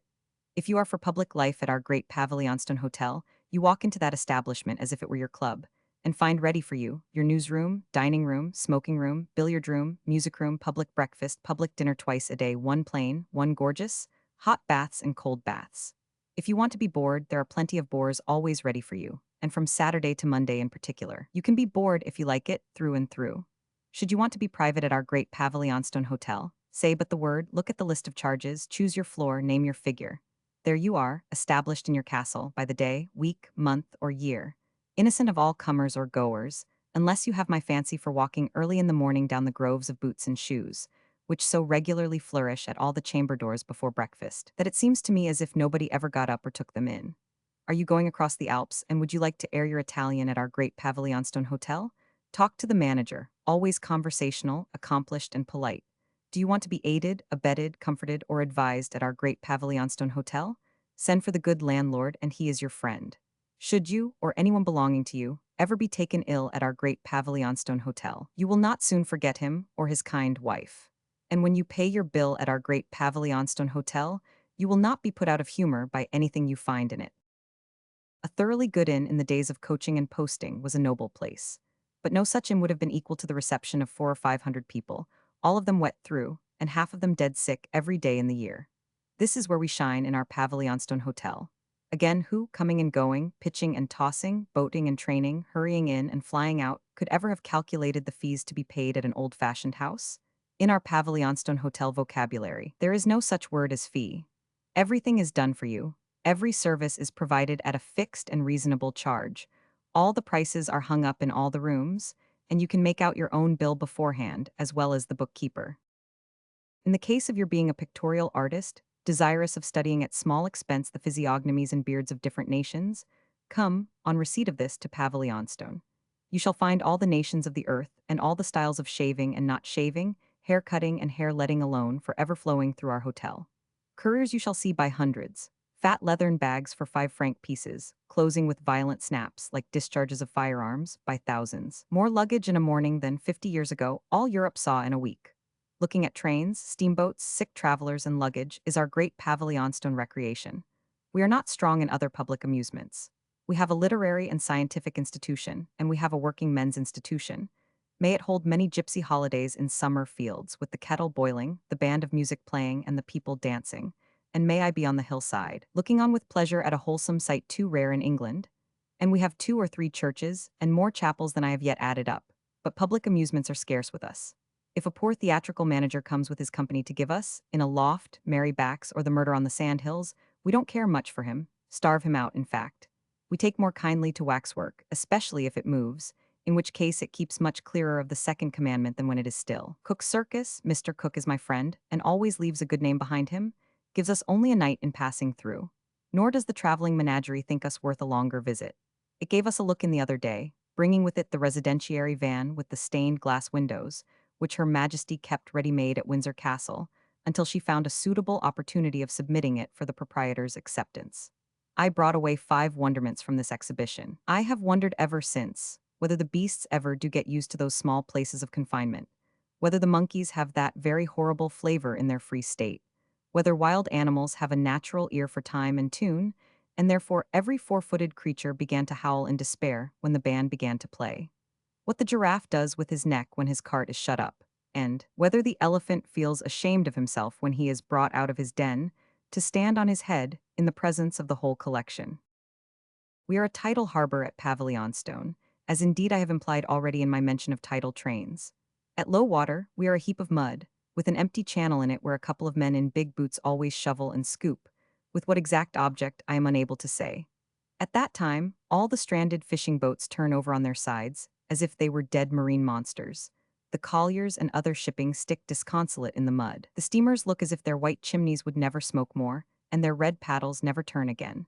The green sea slime and weed upon the rough stones at the entrance seem records of obsolete high tides never more to flow. The flagstaff halyards droop. The very little wooden lighthouse shrinks in the idle glare of the sun. And here I may observe of the very little wooden lighthouse that when it is lighted at night, red and green, it looks so like a medical man's, that several distracted husbands have at various times been found, on occasions of premature domestic anxiety, going round and round it, trying to find the night bell. But the moment the tide begins to make, the Pavilionstone harbor begins to revive. It feels the breeze of the rising water before the water comes and begins to flutter and stir. When the little shallow waves creep in, barely overlapping one another, the vanes at the mastheads wake and become agitated. As the tide rises, the fishing boats get into good spirits and dance, the flagstaff hoists a bright red flag, the steamboat smokes, cranes creak, horses and carriages dangle in the air. Stray passengers and luggage appear. Now the shipping is afloat and comes up buoyantly to look at the wharf. Now the carts that have come down for coals load away as hard as they can load. Now the steamer smokes immensely, and occasionally blows at the paddle boxes like a vaporous whale greatly disturbing nervous loungers. Now both the tide and the breeze have risen, and you are holding your hat on, if you want to see how the ladies hold their hats on, with a stay, passing over the broad brim and down the nose. Come to Pavilionstone. Now everything in the harbor splashes, dashes, and bobs. Now the down tidal train is telegraphed, and you know without knowing how you know that 287 people are coming. Now the fishing boats that have been out sail in at the top of the tide. Now the bell goes, and the locomotive hisses and shrieks, and the train comes gliding in, and the 287 come scuffling out. Now there is not only a tide of water, but a tide of people, and a tide of luggage, all tumbling and flowing and bouncing about together. Now, after infinite bustle, the steamer steams out, and we on the pier are all delighted when she rolls as if she would roll her funnel out, and all are disappointed when she don't. Now the other steamer is coming in, and the custom house prepares, and the wharf laborers assemble, and the hawsers are made ready, and the hotel porters come rattling down with van and truck, eager to begin more Olympic games with more luggage. And this is the way in which we go on, down at Pavilionstone, every tide. And if you want to live a life of luggage, or to see it lived, or to breathe sweet air which will send you to sleep at a moment's notice at any period of the day or night, or to disport yourself upon or in the sea, or to scamper about Kent, or to come out of town for the enjoyment of all or any of these pleasures, come to Pavilionstone. Out of the season. It fell to my lot, this last bleak spring, to find myself in a watering place out of the season. A vicious northeast squall blew me into it from foreign parts, and I tarried in it alone for 3 days, resolved to be exceedingly busy. On the first day, I began business by looking for 2 hours at the sea, and staring the foreign militia out of countenance. Having disposed of these important engagements, I sat down at one of the 2 windows of my room, intent on doing something desperate in the way of literary composition, and writing a chapter of unheard of excellence, with which the present essay has no connection. It is a remarkable quality in a watering place out of the season, that everything in it will and must be looked at. I had no previous suspicion of this fatal truth, but the moment I sat down to write, I began to perceive it. I had scarcely fallen into my most promising attitude, and dipped my pen in the ink when I found the clock upon the pier, a red-faced clock with a white rim, importuning me in a highly vexatious manner to consult my watch and see how I was off for Greenwich time. Having no intention of making a voyage or taking an observation, I had not the least need of Greenwich time, and could have put up with watering place time as a sufficiently accurate article. The pier clock, however, persisting, I felt it necessary to lay down my pen, compare my watch with him, and fall into a grave solicitude about half seconds. I had taken up my pen again, and was about to commence that valuable chapter, when a custom-house cutter under the window requested that I would hold a naval review of her, immediately. It was impossible, under the circumstances, for any mental resolution, merely human, to dismiss the custom-house cutter, because the shadow of her topmast fell upon my paper, and the vane played on the masterly blank chapter. I was therefore under the necessity of going to the other window, sitting astride of the chair there, like Napoleon bivouacking in the print, and inspecting the cutter as she lay, all that day, in the way of my chapter. Oh, she was rigged to carry a quantity of canvas. But her hull was so very small that 4 giants aboard of her, 3 men, and a boy who were vigilantly scraping at her all together, inspired me with a terror lest they should scrape her away. A fifth giant, who appeared to consider himself below, as indeed he was from the waist downwards, meditated in such close proximity with the little gusty chimney pipe that he seemed to be smoking it. Several boys looked on from the wharf, and when the gigantic attention appeared to be fully occupied, one or other of these would furtively swing himself in midair over the custom-house cutter, by means of a line pendant from her rigging, like a young spirit of the storm. Presently, a sixth hand brought down 2 little water casks. Presently afterwards, a truck came and delivered a hamper. I was now under an obligation to consider that the cutter was going on a cruise, and to wonder where she was going, and when she was going, and why she was going, and at what date she might be expected back, and who commanded her. With these pressing questions, I was fully occupied when the packet, making ready to go across and blowing off her spare steam, roared, "Look at me." It became a positive duty to look at the packet preparing to go across, aboard of which the people newly come down by the railroad were hurrying in a great fluster. The crew had got their tarry overalls on, and one knew what that meant, not to mention the white basins, ranged in neat little piles of a dozen each, behind the door of the after cabin. One lady, as I looked, one resigning and far-seeing woman, took her basin from the store of crockery, as she might have taken a refreshment ticket, laid herself down on deck with that utensil at her ear, muffled her feet in one shawl, solemnly covered her countenance after the antique manner with another, and on the completion of these preparations appeared by the strength of her volition to become insensible. The mail-bags, oh that I myself had the sea legs of a mail-bag, were tumbled aboard, the packet left off roaring, warped out, and made at the white line upon the bar. One dip, one roll, one break of the sea over her bows, and Moore's Almanac or the sage Raphael could not have told me more of the state of things aboard than I knew. The famous chapter was all but begun now, and would have been quite begun but for the wind. It was blowing stiffly from the east, and it rumbled in the chimney and shook the house. That was not much, but looking out into the wind's gray eye for inspiration, I laid down my pen again to make the remark to myself, how emphatically everything by the sea declares that it has a great concern in the state of the wind. The trees blown all one way. The defenses of the harbor reared highest and strongest against the raging point. The shingle flung up on the beach from the same direction. The number of arrows pointed at the common enemy. The sea tumbling in and rushing towards them as if it were inflamed by the sight. This put it in my head that I really ought to go out and take a walk in the wind. So, I gave up the magnificent chapter for that day, entirely persuading myself that I was under a moral obligation to have a blow. I had a good one, and that on the high road. The very high road on the top of the cliffs, where I met the stagecoach with all the outsides holding their hats on and themselves too, and overtook a flock of sheep with the wool about their necks blown into such great ruffs that they looked like fleecy owls. The wind played upon the lighthouse as if it were a great whistle. The spray was driven over the sea in a cloud of haze. The ships rolled and pitched heavily, and at intervals, long slants and flaws of light made mountain steeps of communication between the ocean and the sky. A walk of 10 miles brought me to a seaside town without a cliff, which, like the town I had come from, was out of the season too. Half of the houses were shut up, half of the other half were to let. The town might have done as much business as it was doing then, if it had been at the bottom of the sea. Nobody seemed to flourish save the attorney. His clerk's pen was going in the bow window of his wooden house. His brass doorplate alone was free from salt, and had been polished up that morning. On the beach, among the rough buggers and capstans, groups of storm-beat boatmen, like a sort of marine monsters, watched under the lee of those objects, or stood leaning forward against the wind, looking out through battered spyglasses. The parlor bell in the Admiral Benbow had grown so flat with being out of the season, that neither could I hear it ring when I pulled the handle for lunch, nor could the young woman in black stockings and strong shoes, who acted as waiter out of the season, until it had been tinkled 3 times. Admiral Benbow's cheese was out of the season, but his homemade bread was good, and his beer was perfect. Diluted by some earlier spring day which had been warm and sunny, the Admiral had cleared the firing out of his parlor stove, and had put some flower pots in, which was amiable and hopeful in the Admiral, but not judicious, the room being, at that present visiting, transcendently cold. I therefore took the liberty of peeping out across a little stone passage into the Admiral's kitchen, and, seeing a high settle with its back towards me drawn out in front of the Admiral's kitchen fire, I strolled in, bread and cheese in hand, munching and looking about. 1 landsman and 2 boatmen were seated on the settle, smoking pipes and drinking beer out of thick pint crockery mugs, mugs peculiar to such places, with party-colored rings round them, and ornaments between the rings like frayed-out roots. The landsman was relating his experience, as yet only 3 nights old, of a fearful running-down case in the Channel, and therein presented to my imagination a sound of music that it will not soon forget. At that identical moment of time, said he was a prosy man by nature who rose with his subject. The night being light and calm, but with a grey mist upon the water that didn't seem to spread for more than 2 or 3 miles, I was walking up and down the wooden causeway next the pier, off where it happened, along with a friend of mine, which his name is Mr. Clocker. Mr. Clocker is a grocer over yonder.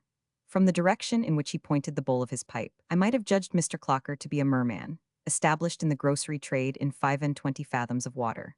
We were smoking our pipes and walking up and down the causeway, talking of one thing and talking of another. We were quite alone there, except that a few hovellers, the Kentish name for longshore boatmen like his companions, were hanging about their lugs, waiting while the tide made as hovellers will.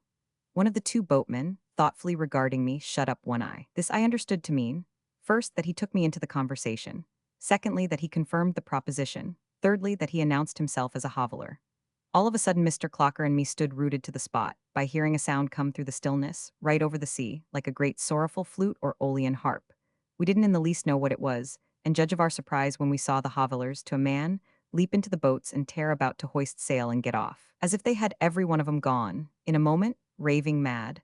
But they knew it was the cry of distress from the sinking emigrant ship. I got back to my watering place out of the season, and had done my 20 miles in good style. I found that the celebrated black mesmerist intended favoring the public that evening in the Hall of the Muses, which he had engaged for the purpose. After a good dinner, seated by the fire in an easy chair, I began to waver in a design I had formed of waiting on the black mesmerist, and to incline towards the expediency of remaining where I was. Indeed, a point of gallantry was involved in my doing so, inasmuch as I had not left France alone, but had come from the prisons of St. Plagy with my distinguished and unfortunate friend Madame Roland, in 2 volumes which I bought for 2 francs each, at the bookstall in the Place de la Concorde, Paris, at the corner of the Rue Reale.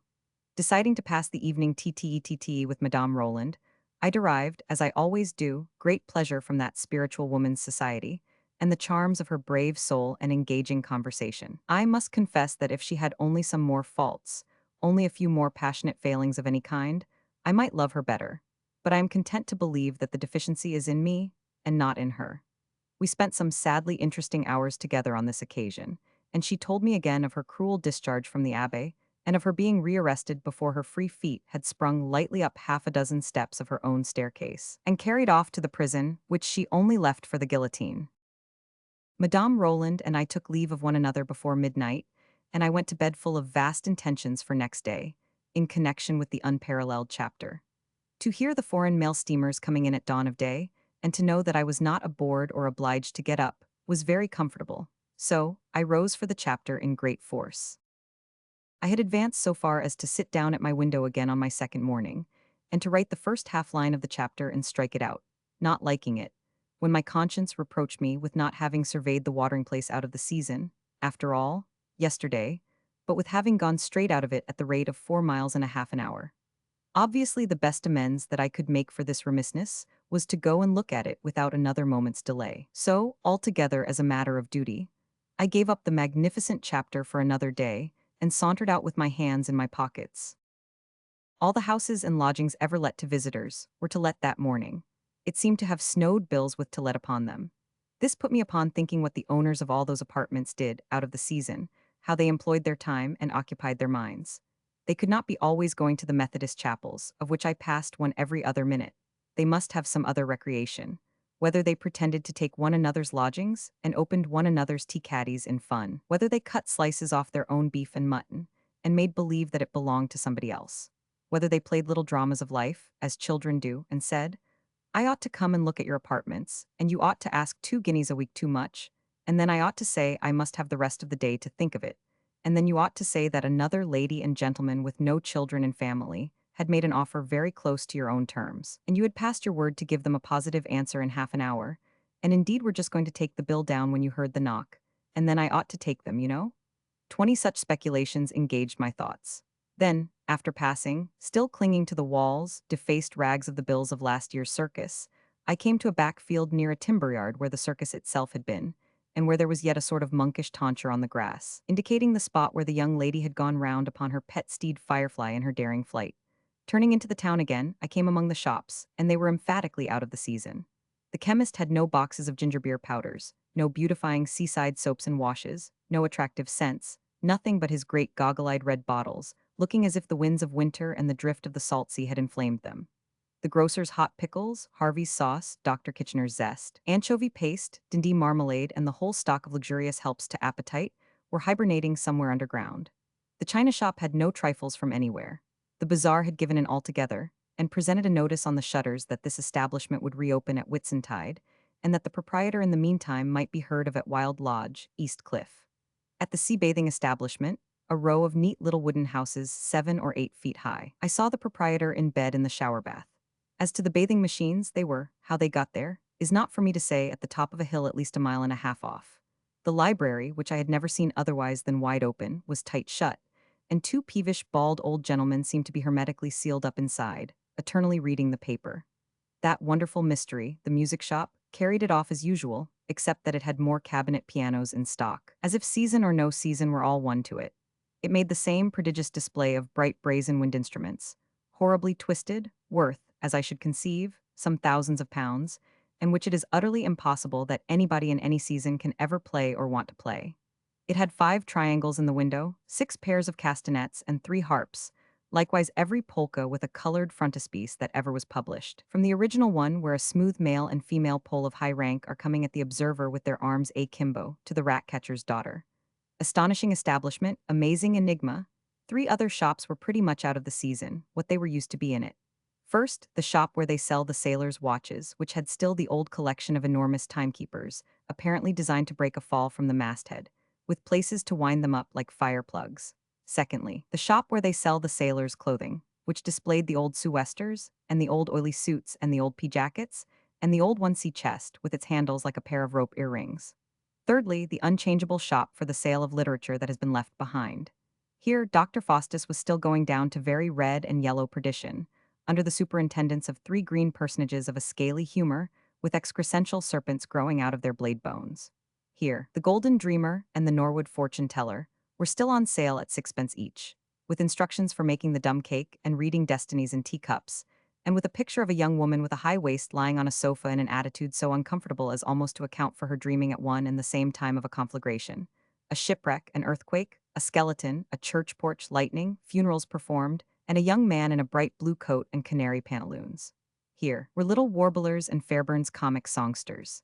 Here, too, were ballads on the old ballad paper and in the old confusion of types, with an old man in a cocked hat and an armchair for the illustration to Will Watch the Bold Smuggler, and the Friar of Orders Grey, represented by a little girl in a hoop with a ship in the distance.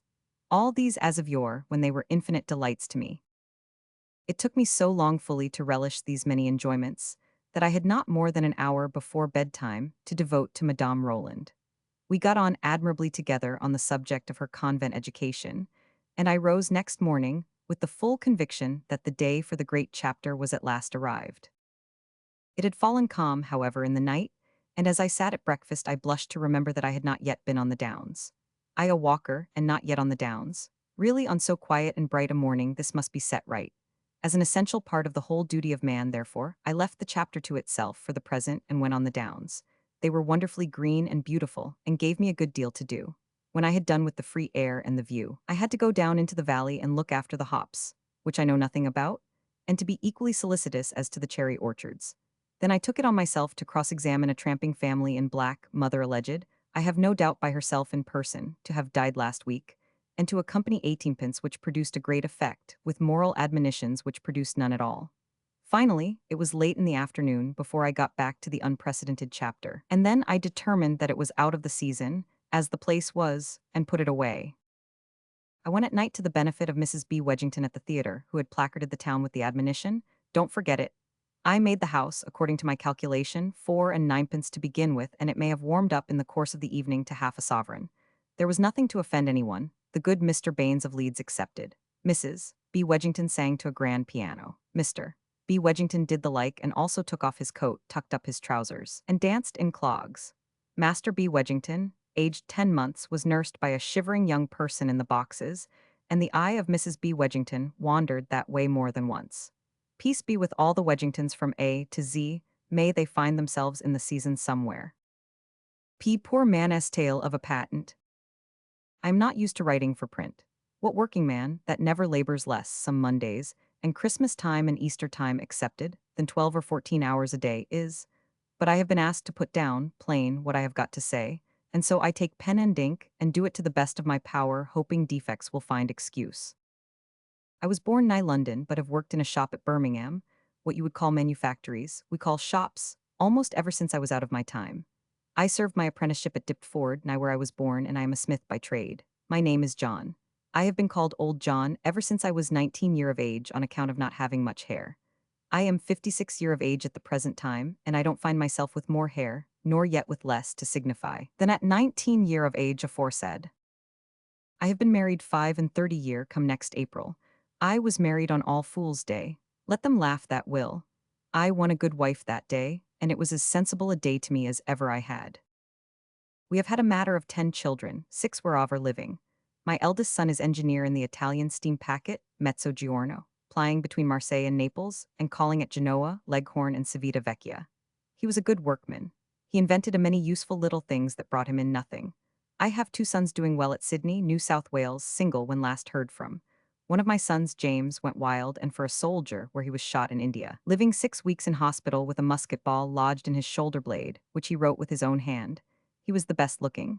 One of my 2 daughters, Mary, is comfortable in her circumstances, but water on the chest. The other, Charlotte, her husband run away from her in the basest manner, and she and her 3 children live with us. The youngest, 6-year-old, has a turn for mechanics. I am not a chartist, and I never was. I don't mean to say but what I see a good many public points to complain of, still I don't think that's the way to set them right. If I did think so, I should be a chartist. But I don't think so, and I am not a chartist. I read the paper and hear discussion at what we call a parlor, in Birmingham, and I know many good men and workmen who are chartists. Note, not physical force. It won't be took as boastful in me if I make the remark, for I can't put down what I have got to say, without putting that down before going any further, that I have always been of an ingenious turn. I once got 20 pound by a screw, and it's in use now. I have been 20 year off and on, completing an invention and perfecting it. I perfected of it last Christmas Eve at 10 o'clock at night. Me and my wife stood and let some tears fall over the model. When it was done, and I brought her in to take a look at it. A friend of mine, by the name of William Butcher, is a chartist. Moderate, he is a good speaker. He is very animated. I have often heard him deliver that what is, at every turn in the way of us working men, is that too many places have been made in the course of time to provide for people that never ought to have been provided for, and that we have to obey forms and to pay fees to support those places when we shouldn't ought. True, delivers William Butcher.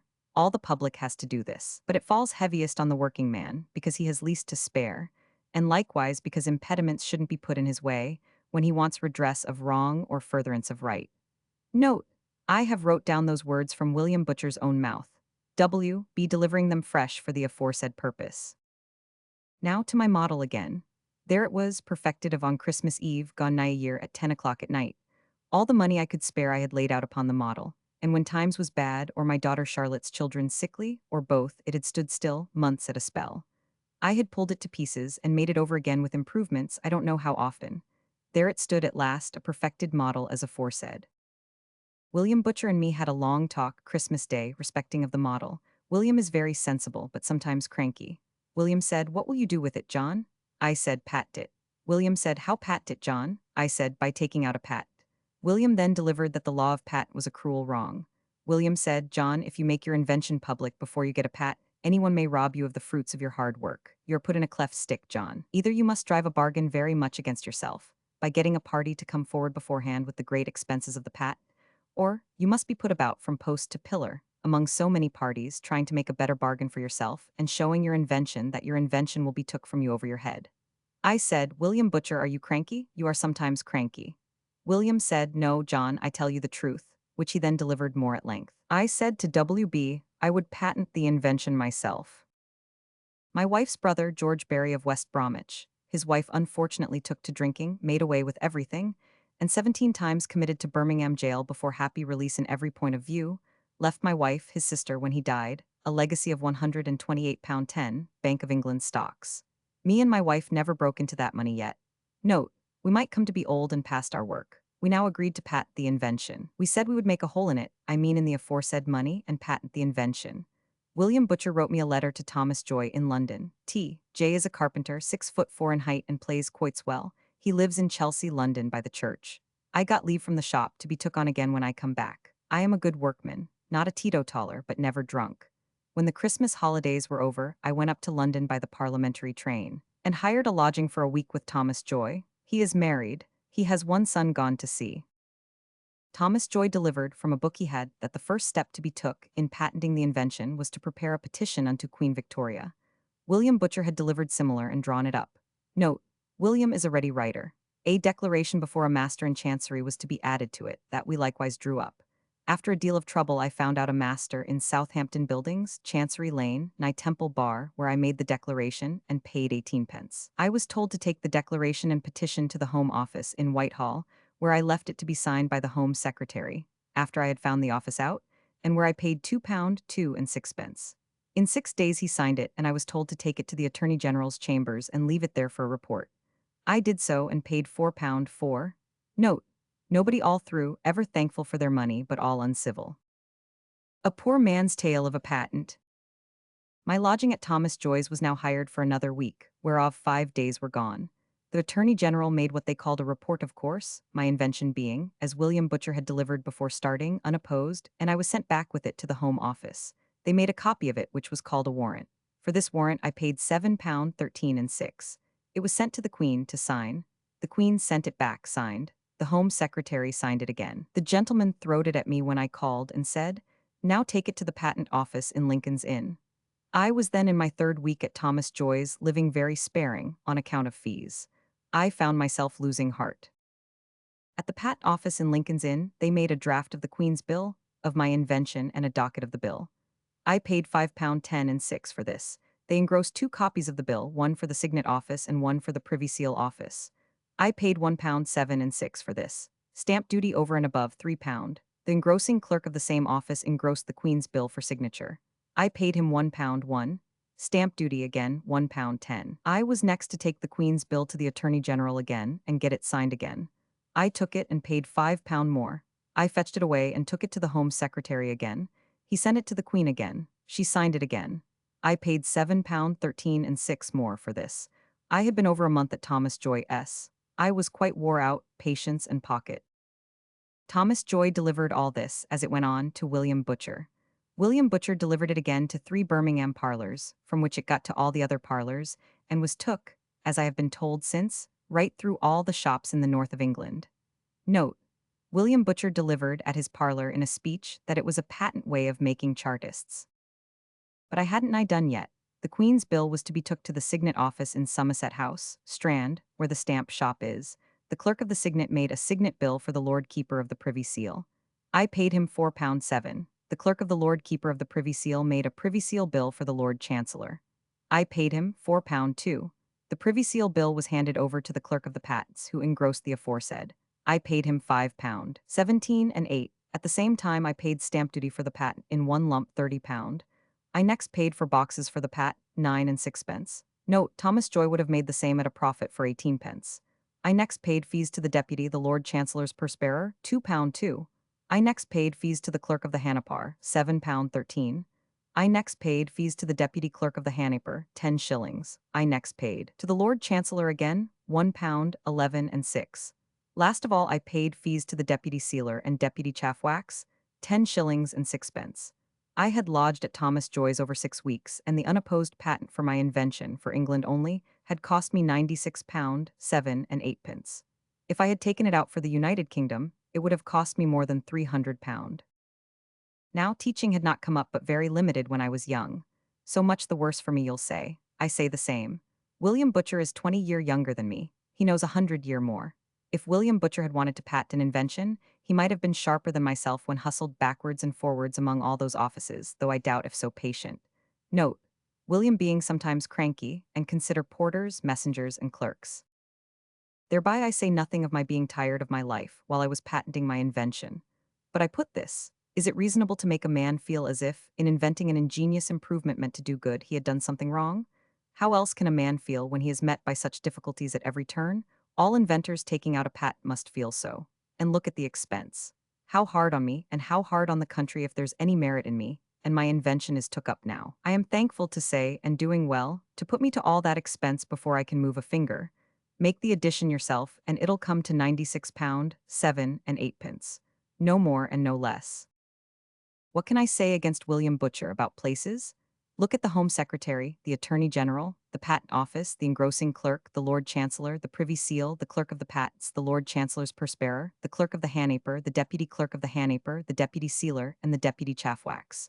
No man in England could get a patent for an Indian rubber band or an iron hoop without feeing all of them. Some of them over and over again. I went through 35 stages.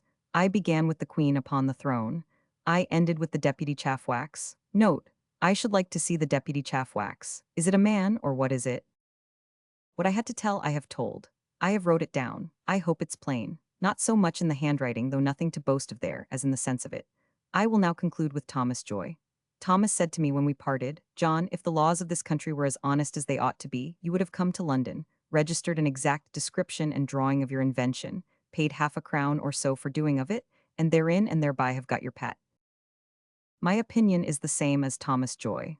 Further, in William Butcher's delivering that the whole gang of Hanapers and Chaffwaxes must be done away with, and that England has been chaffed and waxed sufficient, I agree.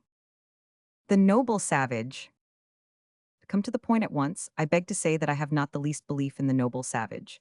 I consider him a prodigious nuisance and an enormous superstition. His calling rum fire water and me a pale face wholly fail to reconcile me to him. I don't care what he calls me. I call him a savage, and I call a savage a something highly desirable to be civilized off the face of the earth. I think a mere gent, which I take to be the lowest form of civilization, better than a howling, whistling, clucking, stamping, jumping, tearing savage. It is all one to me whether he sticks a fishbone through his visage, or bits of trees through the lobes of his ears, or birds' feathers in his head.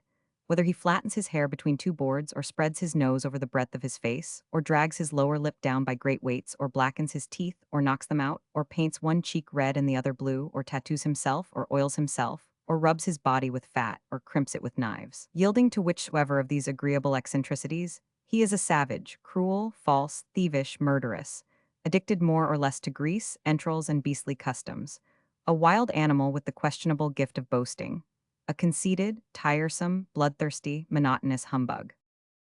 Yet it is extraordinary to observe how some people will talk about him, as they talk about the good old times, how they will regret his disappearance, in the course of this world's development, from such and such lands where his absence is a blessed relief and an indispensable preparation for the sowing of the very first seeds of any influence that can exalt humanity. How, even with the evidence of himself before them, they will either be determined to believe, or will suffer themselves to be persuaded into believing, that he is something which their five senses tell them he is not. There was Mr. Catlin, some few years ago, with his Ojibwe Indians. Mr. Catlin was an energetic, earnest man, who had lived among more tribes of Indians than I need reckon up here, and who had written a picturesque and glowing book about them. With his party of Indians squatting and spitting on the table before him, or dancing their miserable jigs after their own dreary manner, he called, in all good faith, upon his civilized audience to take notice of their symmetry and grace, their perfect limbs, and the exquisite expression of their pantomime. And his civilized audience, in all good faith, complied and admired. Whereas, as mere animals, they were wretched creatures, very low in the scale and very poorly formed, and as men and women possessing any power of truthful dramatic expression by means of action, they were no better than the chorus at an Italian opera in England, and would have been worse if such a thing were possible. Mine are no new views of the noble savage. The greatest writers on natural history found him out long ago. Buffon knew what he was, and showed why he is the sulky tyrant that he is to his women, and how it happens, heaven be praised, that his race is spare in numbers. For evidence of the quality of his moral nature, pass himself for a moment and refer to his faithful dog. Has he ever improved a dog, or attached a dog, since his nobility first ran wild in woods, and was brought down, at a very long shot, by Pope? Or does the animal that is the friend of man always degenerate in his low society? It is not the miserable nature of the noble savage that is the new thing. It is the whimpering over him with maudlin admiration, and the affecting to regret him, and the drawing of any comparison of advantage between the blemishes of civilization and the tenor of his swinish life. There may have been a change now and then in those diseased absurdities, but there is none in him. Think of the Bushmen. Think of the two men and the two women who have been exhibited about England for some years.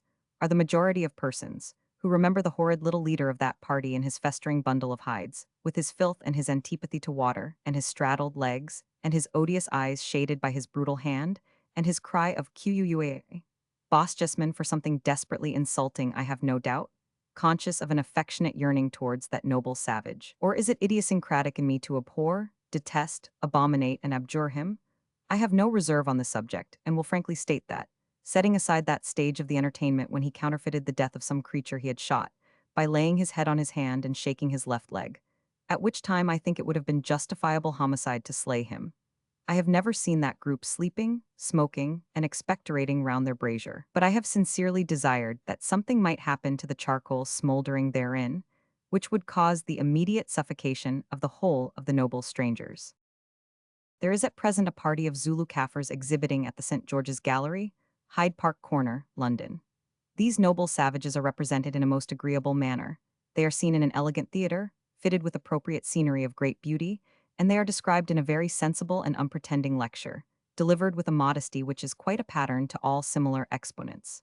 Though extremely ugly, they are much better shaped than such of their predecessors as I have referred to, and they are rather picturesque to the eye, though far from odoriferous to the nose. What a visitor left to his own interpretings and imaginings might suppose these noblemen to be about, when they give vent to that pantomimic expression which is quite settled to be the natural gift of the noble savage, I cannot possibly conceive. For it is so much too luminous for my personal civilization that it conveys no idea to my mind beyond a general stamping, ramping, and raving, remarkable as everything in savage life is for its dire uniformity.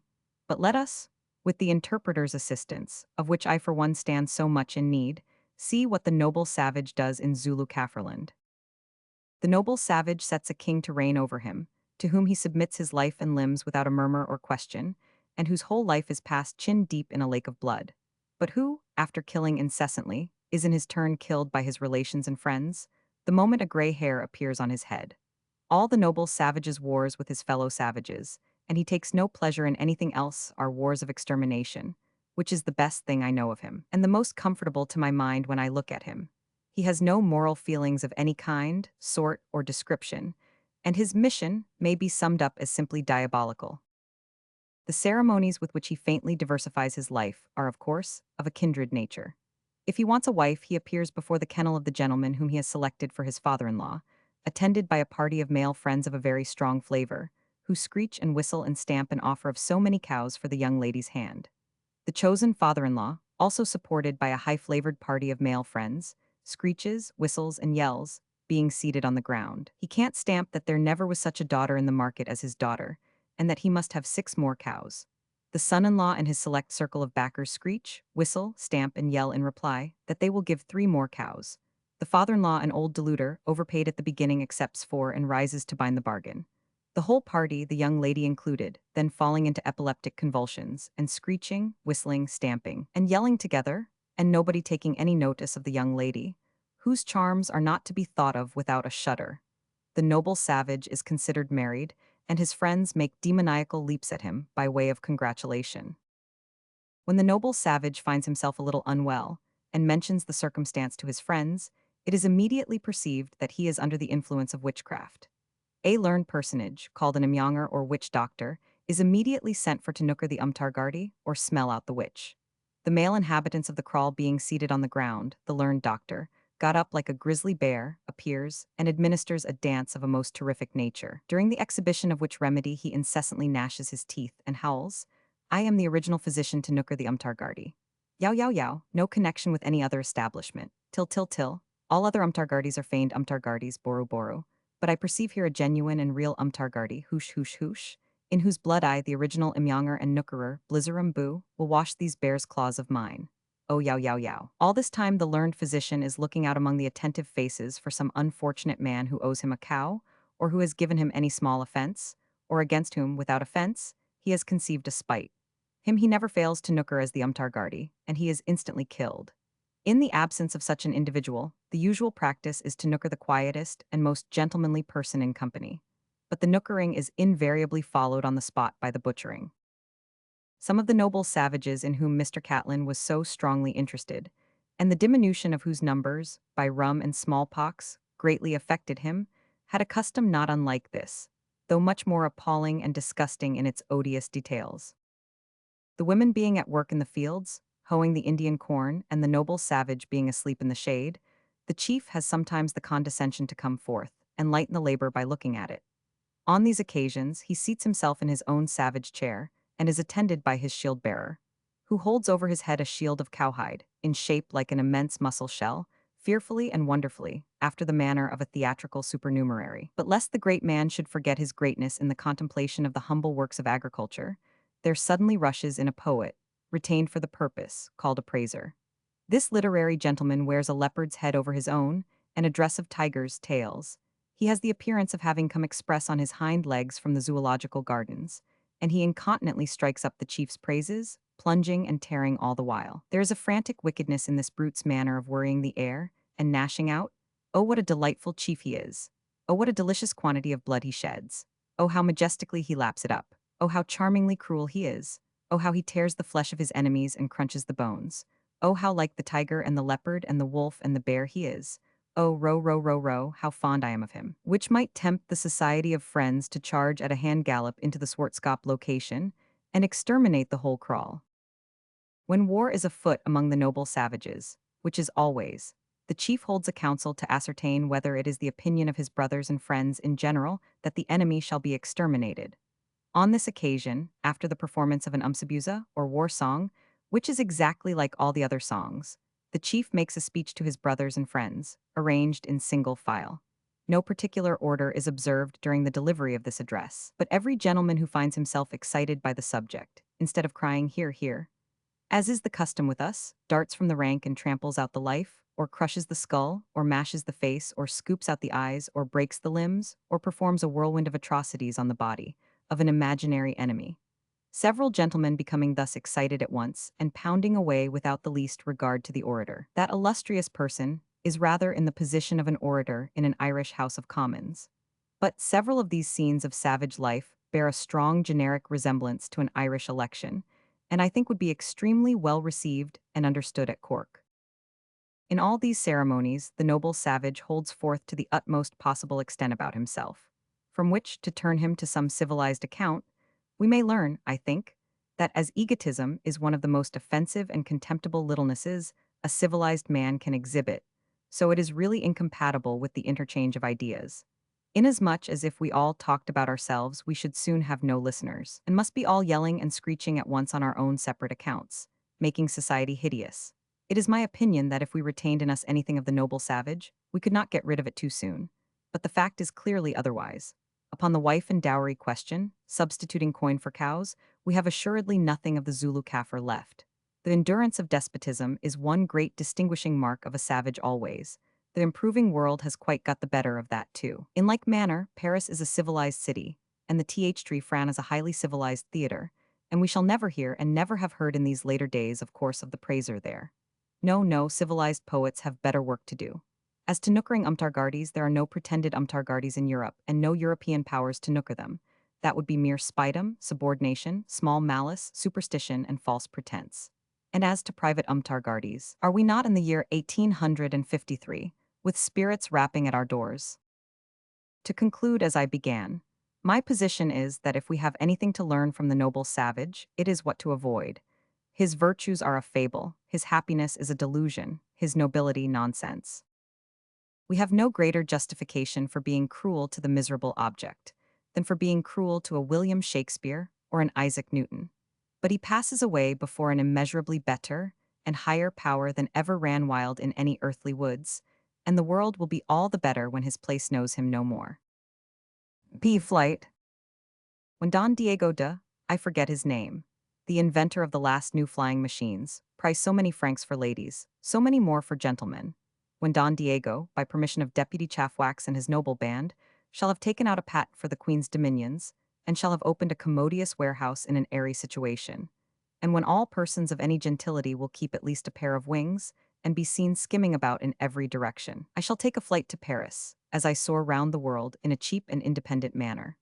At present, my reliance is on the Southeastern Railway Company, in whose express train here I sit, at 8 of the clock on a very hot morning, under the very hot roof of the terminus at London Bridge, in danger of being forced like a cucumber or a melon or a pineapple. And talking of pineapples, I suppose there never were so many pineapples in a train as there appear to be in this train. Hugh, the hothouse air is faint with pineapples. Every French citizen or citizeness is carrying pineapples home. The compact little enchantress in the corner of my carriage, French actress, to whom I yielded up my heart under the auspices of that brave child, Michel, at the St. James's Theatre the night before last, has a pineapple in her lap. Compact enchantress's friend, confidant, mother, mystery, heaven knows what, has two pineapples in her lap and a bundle of them under the seat. Tobacco smoky Frenchman in Algerine wrapper, with peaked hood behind, who might be Abdelkader dyed rifle green, and who seems to be dressed entirely in dirt and braid, carries pineapples in a covered basket. Tall, grave, melancholy Frenchman with black Van Dyke beard and hair close cropped with expansive chest to waistcoat and compressive waist to coat. Saturnine as to his pantaloons, calm as to his feminine boots, precious as to his jewelry, smooth and white as to his linen.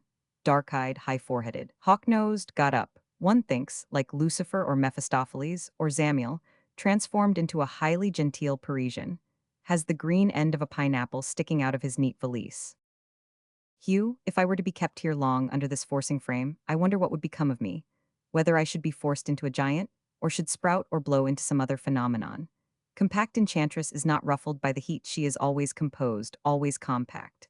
Oh, look at her little ribbons, frills, and edges, at her shawl, at her gloves, at her hair, at her bracelets, at her bonnet, at everything about her. How is it accomplished? What does she do to be so neat? How is it that every trifle she wears belongs to her and cannot choose but be a part of her? And even mystery, look at her. A model. Mystery is not young, not pretty, though still of an average candlelight passability. But she does such miracles in her own behalf that, one of these days when she dies, they'll be amazed to find an old woman in her bed, distantly like her. She was an actress once, I shouldn't wonder, and had a mystery attendant on herself. Perhaps. Compact enchantress will live to be a mystery, and to wait with a shawl at the side scenes, and to sit opposite to Mademoiselle in railway carriages, and smile and talk subserviently, as mystery does now. That's hard to believe. Two Englishmen, and now our carriage is full. First Englishman in the moneyed interest, flushed, highly respectable, stock exchange, perhaps city, certainly. Faculties of second Englishman entirely absorbed in hurry. Plunges into the carriage, blind. Calls out of window concerning his luggage, deaf. Suffocates himself under pillows of greatcoats for no reason and in a demented manner. Will receive no assurance from any porter whatsoever. Is stout and hot and wipes his head, and makes himself hotter by breathing so hard. Is totally incredulous respecting assurance of collected guard that there's no hurry. No hurry, and a flight to Paris in 11 hours. It is all one to me in this drowsy corner, hurry or no hurry. Until Don Diego shall send home my wings, my flight is with the Southeastern Company. I can fly with the Southeastern, more lazily, at all events, than in the upper air. I have but to sit here thinking as idly as I please, and be whisked away. I am not accountable to anybody for the idleness of my thoughts in such an idle summer flight. My flight is provided for by the Southeastern, and is no business of mine. The bell, with all my heart. It does not require me to do so much as even to flap my wings. Something snorts for me, something shrieks for me, something proclaims to everything else that it had better keep out of my way, and away I go. Ah, the fresh air is pleasant after the forcing frame, though it does blow over these interminable streets and scatter the smoke of this vast wilderness of chimneys. Here we are, no, I mean there we were, for it has darted far into the rear, in Bermondsey where the tanners live. Flash, the distant shipping in the Thames is gone. The little streets of new brick and red tile, with here and there a flagstaff growing like a tall weed out of the scarlet beans, and everywhere plenty of open sewer and ditch for the promotion of the public health have been fired off in a volley. Whiz, dust heaps, market gardens, and waste grounds. Rattle, New Cross Station. Shock, there we were at Croydon. Brr-rar-rar-rar, the tunnel. I wonder why it is that when I shut my eyes in a tunnel, I begin to feel as if I were going at an express pace the other way. I am clearly going back to London now. Compact enchantress must have forgotten something and reversed the engine. No, after long darkness, pale, fitful streaks of light appear. I am still flying on for Folkestone. The streaks grow stronger, become continuous, become the ghost of day, become the living day, became I mean? The tunnel is miles and miles away. And here I fly through sunlight, all among the harvest and the Kentish hops. There is a dreamy pleasure in this flying. I wonder where it was, and when it was that we exploded, blew into space somehow, a parliamentary train, with a crowd of heads and faces looking at us out of cages, and some hats waving. Moneyed Interest says it was at Reigate Station. Expounds to mystery how Reigate Station is so many miles from London, which mystery again develops to compact enchantress. There might be neither a Reigate nor a London for me, As I fly away among the Kentish hops and harvest, what do I care? Bang, we have let another station off and fly away regardless. Everything is flying. The hop gardens turn gracefully towards me, presenting regular avenues of hops in rapid flight, then whirl away. So do the pools and rushes, haystacks, sheep, clover in full bloom, delicious to the sight and smell, corn sheaves, cherry orchards, apple orchards, reapers, gleaners, hedges, gates, fields that taper off into little angular corners, cottages, gardens, now and then a church.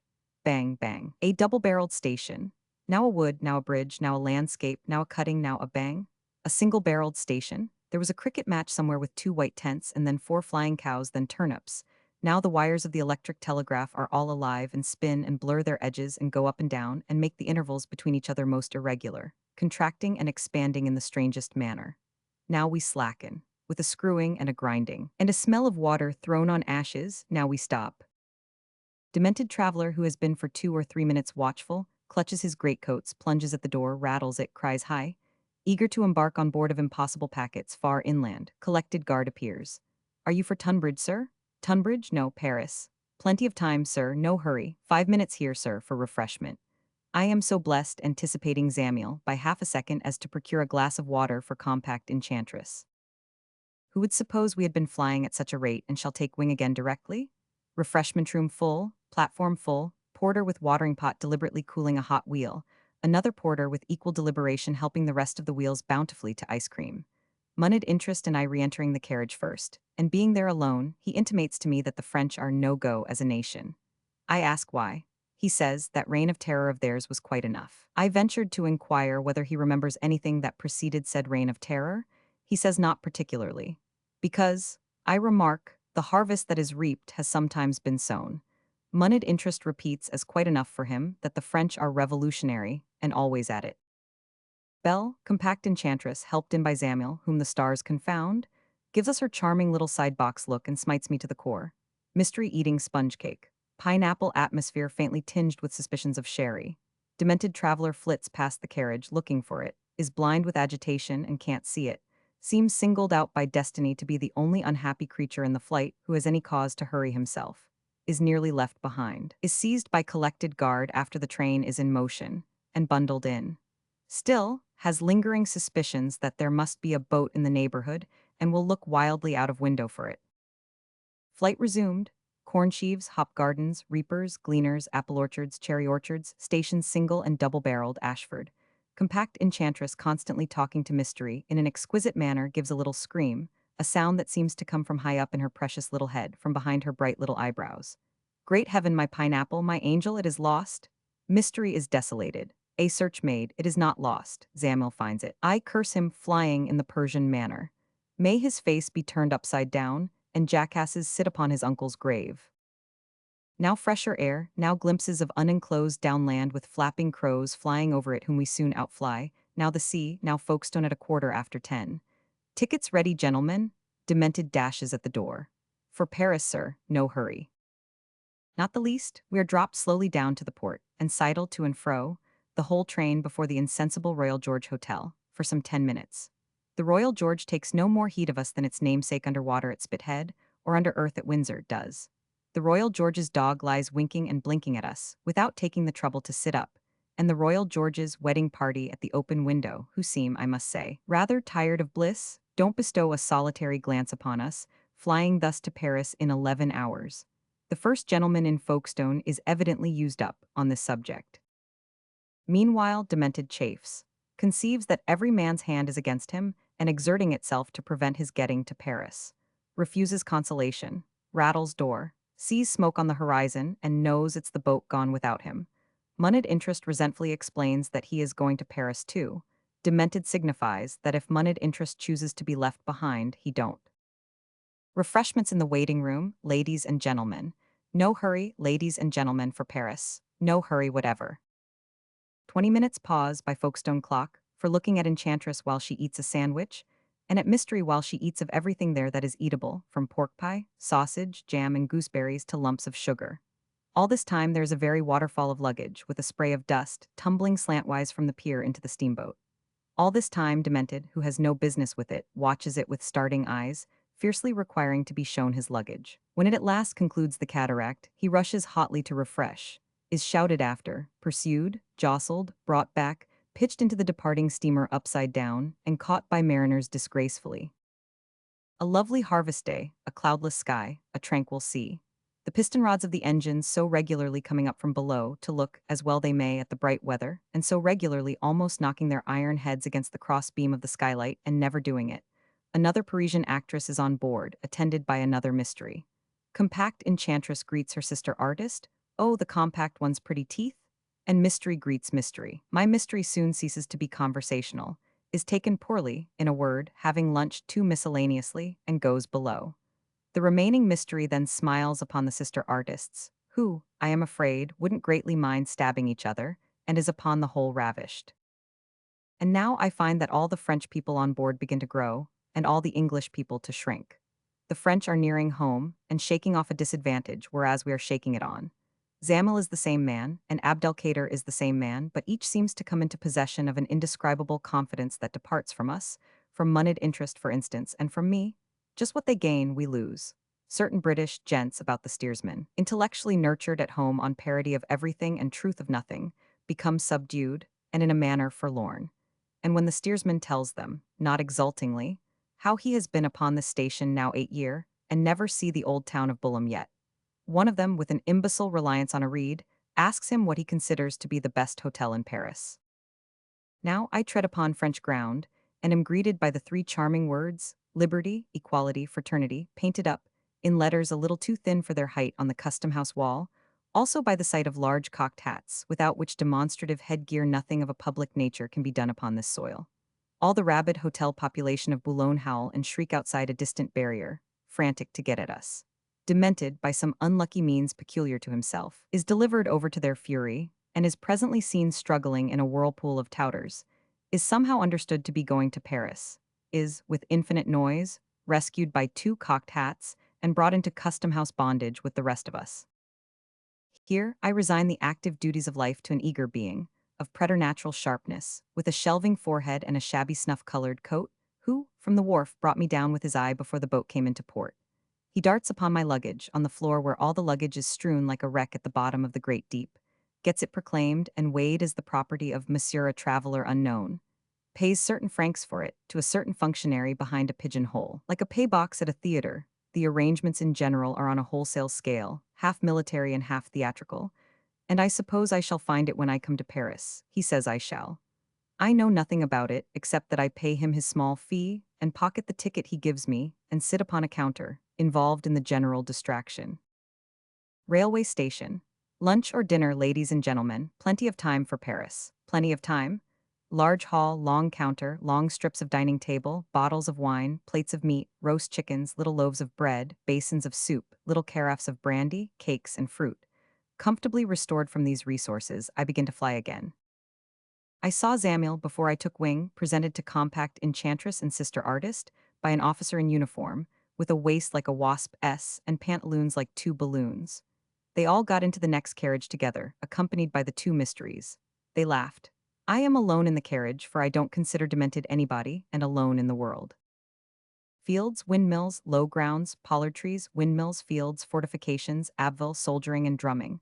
I wonder where England is and when I was there last, about 2 years ago, I should say.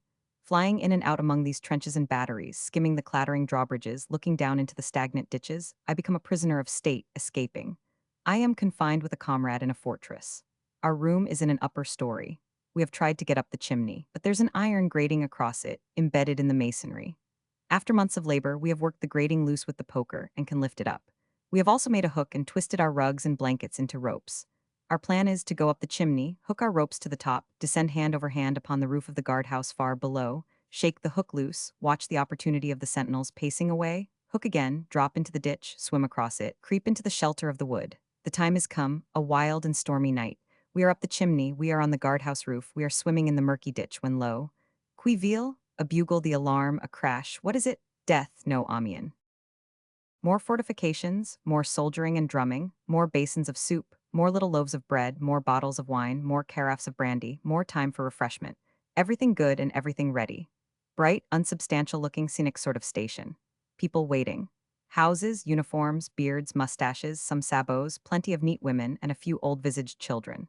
Unless it be a delusion born of my giddy flight, the grown-up people and the children seem to change places in France. In general, the boys and girls are little old men and women, and the men and women lively boys and girls. Bugle, shriek, flight resumed. Moneyed interest has come into my carriage. Says the manner of refreshing is not bad, but considers it French. Admits great dexterity and politeness in the attendants. Thinks a decimal currency may have something to do with their dispatch in settling accounts, and don't know but what it's sensible and convenient. Adds, however, as a general protest, that they're a revolutionary people and always at it.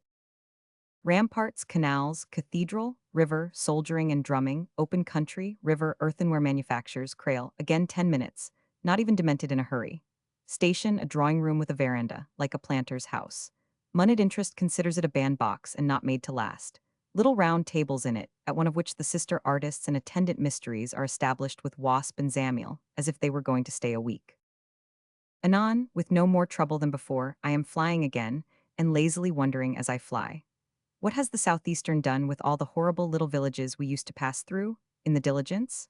What have they done with all the summer dust, with all the winter mud, with all the dreary avenues of little trees, with all the ramshackle post-yards, with all the beggars, who used to turn out at night with bits of lighted candle, to look in at the coach windows, all the long-tailed horses who were always biting one another, with all the big postilions in jack-boots, with all the moldy calves that we used to stop at, where a long mildewed tablecloth, set forth with jovial bottles of vinegar and oil, and with a Siamese arrangement of pepper and salt, was never wanting? Where are the grass-grown little towns, the wonderful little marketplaces all unconscious of markets, the shops that nobody kept, the streets that nobody trod, the churches that nobody went to, the bells that nobody rang, the tumble-down old buildings plastered with many-colored bills that nobody read?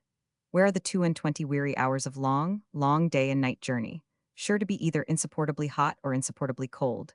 Where are the pains in my bones? Where are the fidgets in my legs? Where is the Frenchman with the nightcap who never would have the little coup window down, and who always fell upon me when he went to sleep, and always slept all night snoring onions?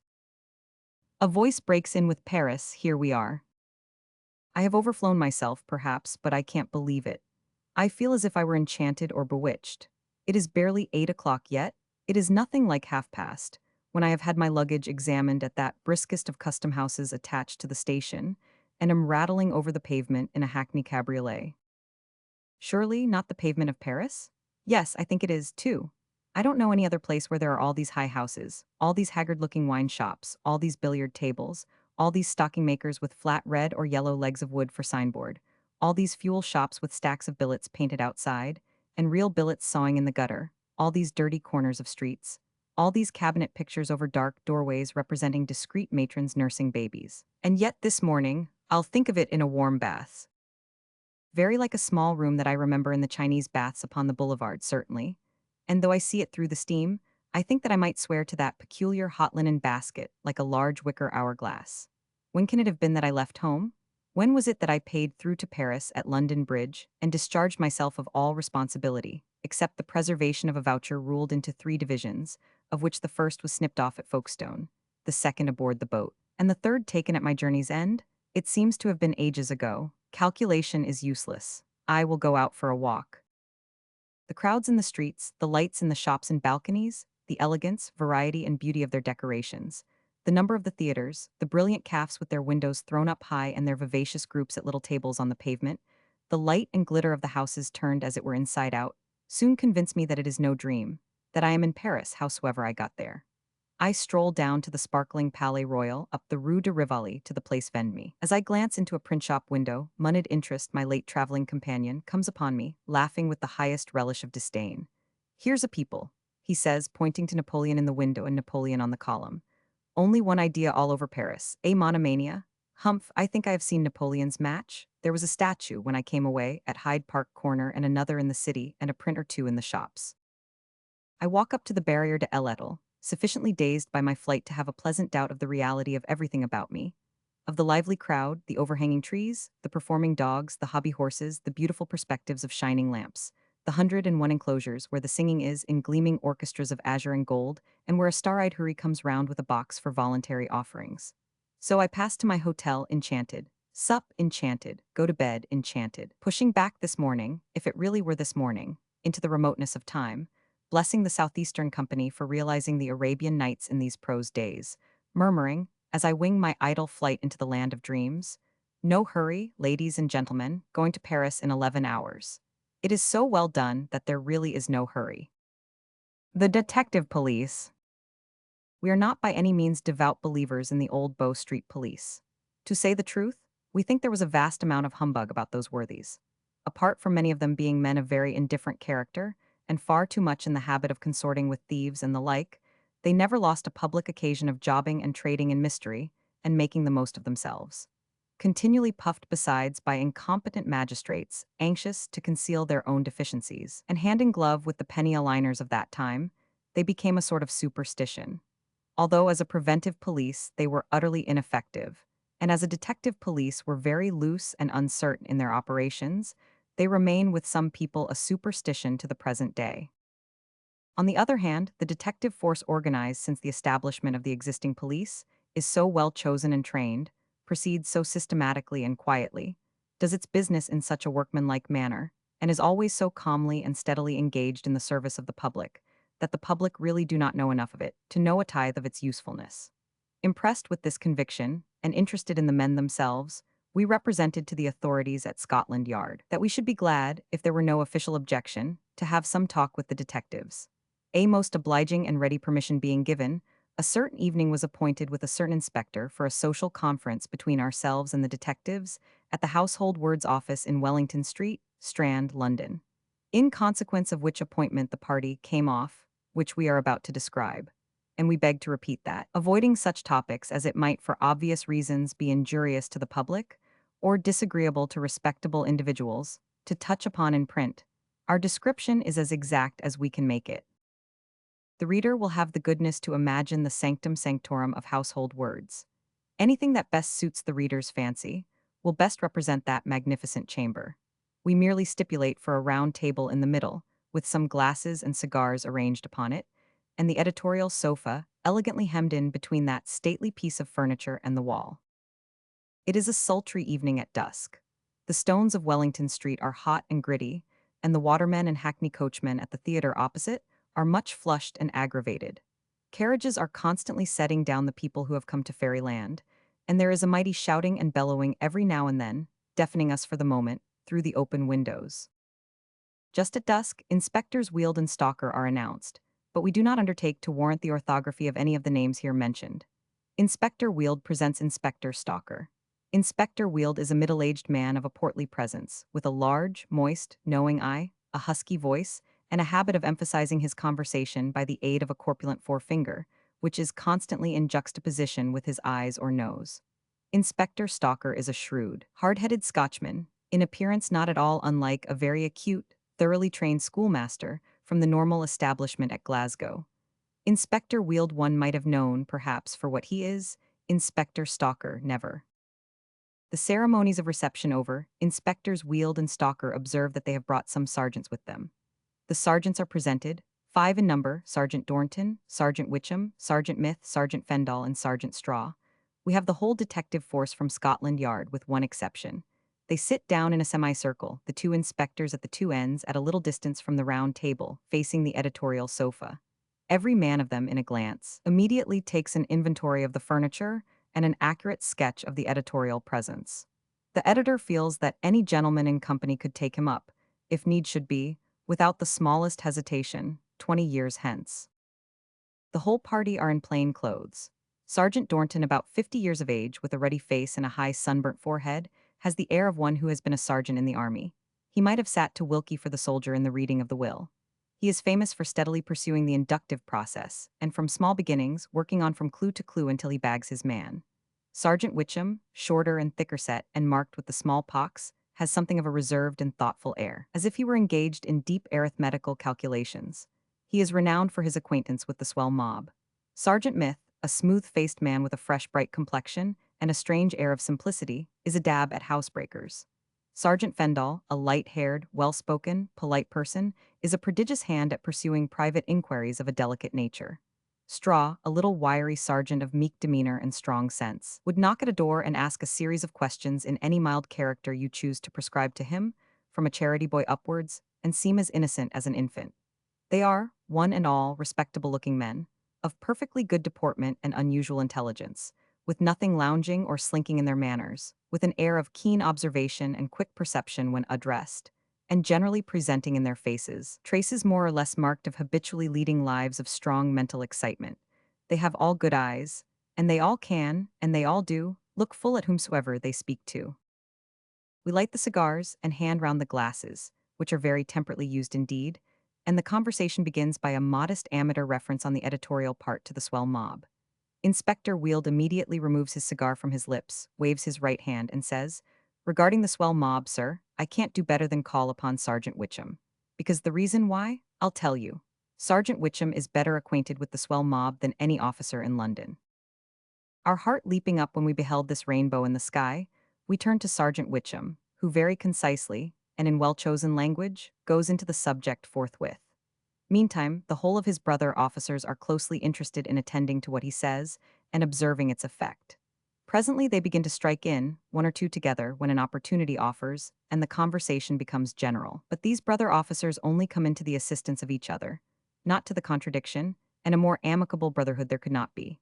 From the swell mob, we diverge to the kindred topics of cracksmen, fences, public-house dancers, area sneaks, designing young people who go out gone-offing, and other schools.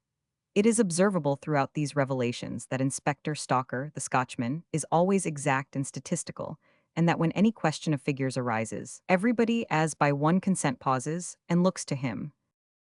When we have exhausted the various schools of art, during which discussion the whole body have remained profoundly attentive, except when some unusual noise at the theater over the way has induced some gentleman to glance inquiringly towards the window in that direction, behind his next neighbor's back, we burrow for information on such points as the following: whether there really are any highway robberies in London, or whether some circumstances not convenient to be mentioned by the aggrieved party usually precede the robberies complained of under that head, which quite change their character. Certainly the latter almost always, whether in the case of robberies in houses, where servants are necessarily exposed to doubt, innocence under suspicion ever becomes so like guilt in appearance, that a good officer need be cautious how he judges it, undoubtedly. Nothing is so common or deceptive as such appearances at first. Whether in a place of public amusement, a thief knows an officer, and an officer knows a thief, supposing them beforehand strangers to each other, because each recognizes in the other, under all disguise, an inattention to what is going on, and a purpose that is not the purpose of being entertained? Yes, that's the way exactly. Whether it is reasonable or ridiculous to trust to the alleged experiences of thieves as narrated by themselves, in prisons or penitentiaries or anywhere? In general, nothing more absurd. Lying is their habit and their trade, and they would rather lie, even if they hadn't an interest in it and didn't want to make themselves agreeable, than tell the truth. From these topics, we glide into a review of the most celebrated and horrible of the great crimes that have been committed within the last 15 or 20 years. The men engaged in the discovery of almost all of them, and in the pursuit or apprehension of the murderers, are here, down to the very last instance. One of our guests gave chase to and boarded the emigrant ship, in which the murderess last hanged in London was supposed to have embarked. We learn from him that his errand was not announced to the passengers, who may have no idea of it to this hour. That he went below, with the captain, lamp in hand, it being dark, and the whole steerage abed and seasick, and engaged the Mrs. Manning who was on board in a conversation about her luggage, until she was, with no small pains, induced to raise her head and turn her face towards the light. Satisfied that she was not the object of his search, he quietly re-embarked in the government steamer alongside, and steamed home again with the intelligence.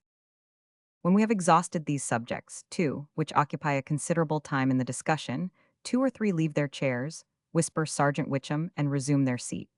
Sergeant Witcham, leaning forward a little and placing a hand on each of his legs, then modestly speaks as follows: "My brother officers wish me to relate a little account of my taking Tally-ho Thompson.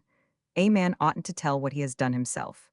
But still, as nobody was with me, and consequently, as nobody but myself can tell it, I'll do it in the best way I can, if it should meet your approval."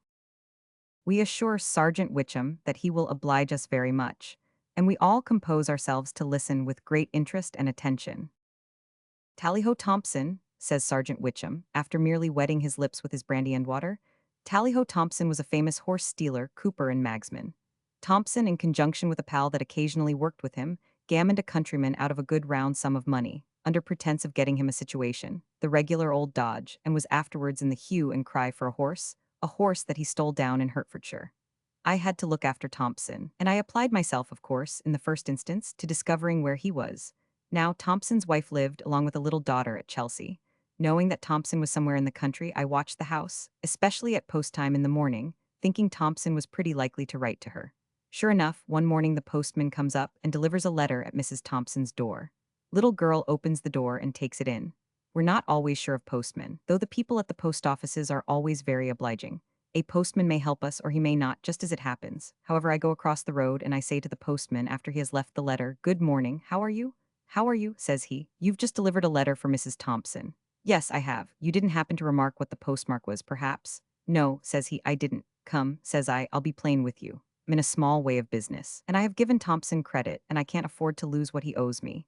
I know he's got money, and I know he's in the country, and if you could tell me what the postmark was, I should be very much obliged to you, and you'd do a service to a tradesman in a small way of business that can't afford a loss. "Well," he said, "I do assure you that I did not observe what the postmark was. All I know is that there was money in the letter, I should say a sovereign." This was enough for me, because of course I knew that Thompson having sent his wife money, it was probable she'd write to Thompson by return of post to acknowledge the receipt. So I said thank you to the postman and I kept on the watch. In the afternoon I saw the little girl come out, of course I followed her. She went into a stationer's shop and I needn't say to you that I looked in at the window. She bought some writing paper and envelopes and a pen. I think to myself, that'll do. Watch her home again and don't go away. You may be sure, knowing that Mrs. Thompson was writing her letter to Tally-Ho and that the letter would be posted presently. In about an hour or so, out came the little girl again with the letter in her hand. I went up and said something to the child, whatever it might have been, but I couldn't see the direction of the letter because she held it with the seal upwards. However, I observed that on the back of the letter there was what we call a kiss, a drop of wax by the side of the seal, and again, you understand, that was enough for me. I saw her post the letter, waited till she was gone, then went into the shop and asked to see the master. When he came out, I told him, "Now, I'm an officer in the detective force. There's a letter with a kiss been posted here just now, for a man that I'm in search of, and what I have to ask of you is that you will let me look at the direction of that letter." He was very civil, took a lot of letters from the box in the window, shook 'em out on the counter with the faces downwards, and there among 'em was the identical letter with the kiss. It was directed Mr. Thomas Pigeon, Post Office, B, to be left till called for. Down I went to B, 120 miles or so that night. Early next morning I went to the post office, saw the gentleman in charge of that department, told him who I was, and that my object was to see and track the party that should come for the letter for Mr. Thomas Pigeon. He was very polite and said, "You shall have every assistance we can give you. You can wait inside the office, and we'll take care to let you know when anybody comes for the letter." Well, I waited there 3 days and began to think that nobody ever would come. At last the clerk whispered to me, "Here, detective, somebody's come for the letter." "Keep him a minute," said I, and I ran round to the outside of the office. There I saw a young chap with the appearance of an ostler, holding a horse by the bridle, stretching the bridle across the pavement while he waited at the post office window for the letter. I began to pat the horse and I said to the boy, "Why, this is Mr. Jones's mare." "No, it ain't." "No," said I, "she's very like Mr. Jones's mare." "She ain't Mr. Jones's mare anyhow," says he. "It's Mr. So-and-so's of the Warwick Arms." And up he jumped and off he went, letter and all. I got a cab, followed on the box, and was so quick after him that I came into the stable yard of the Warwick Arms, by one gate, just as he came in by another. I went into the bar, where there was a young woman serving, and called for a glass of brandy and water. He came in directly and handed her the letter. She casually looked at it without saying anything and stuck it up behind the glass over the chimney-piece. What was to be done next? I turned it over in my mind while I drank my brandy and water, looking pretty sharp at the letter the while, but I couldn't see my way out of it at all. I tried to get lodgings in the house, but there had been a horse fair, or something of that sort, and it was full. I was obliged to put up somewhere else, but I came backwards and forwards to the bar for a couple of days, and there was the letter always behind the glass. At last, I thought I'd write a letter to Mr. Pigeon myself, see what that would do. So I wrote one and posted it, but I purposely addressed it Mr. John Pigeon instead of Mr. Thomas Pigeon to see what that would do. In the morning, a very wet morning it was, I watched the postman down the street and cut into the bar just before he reached the Warwick Arms. In he came presently with my letter. "Is there a Mr. John Pigeon staying here?" "No, stop a bit though," says the barmaid, and she took down the letter behind the glass. "No," says she, "it's Thomas and he is not staying here.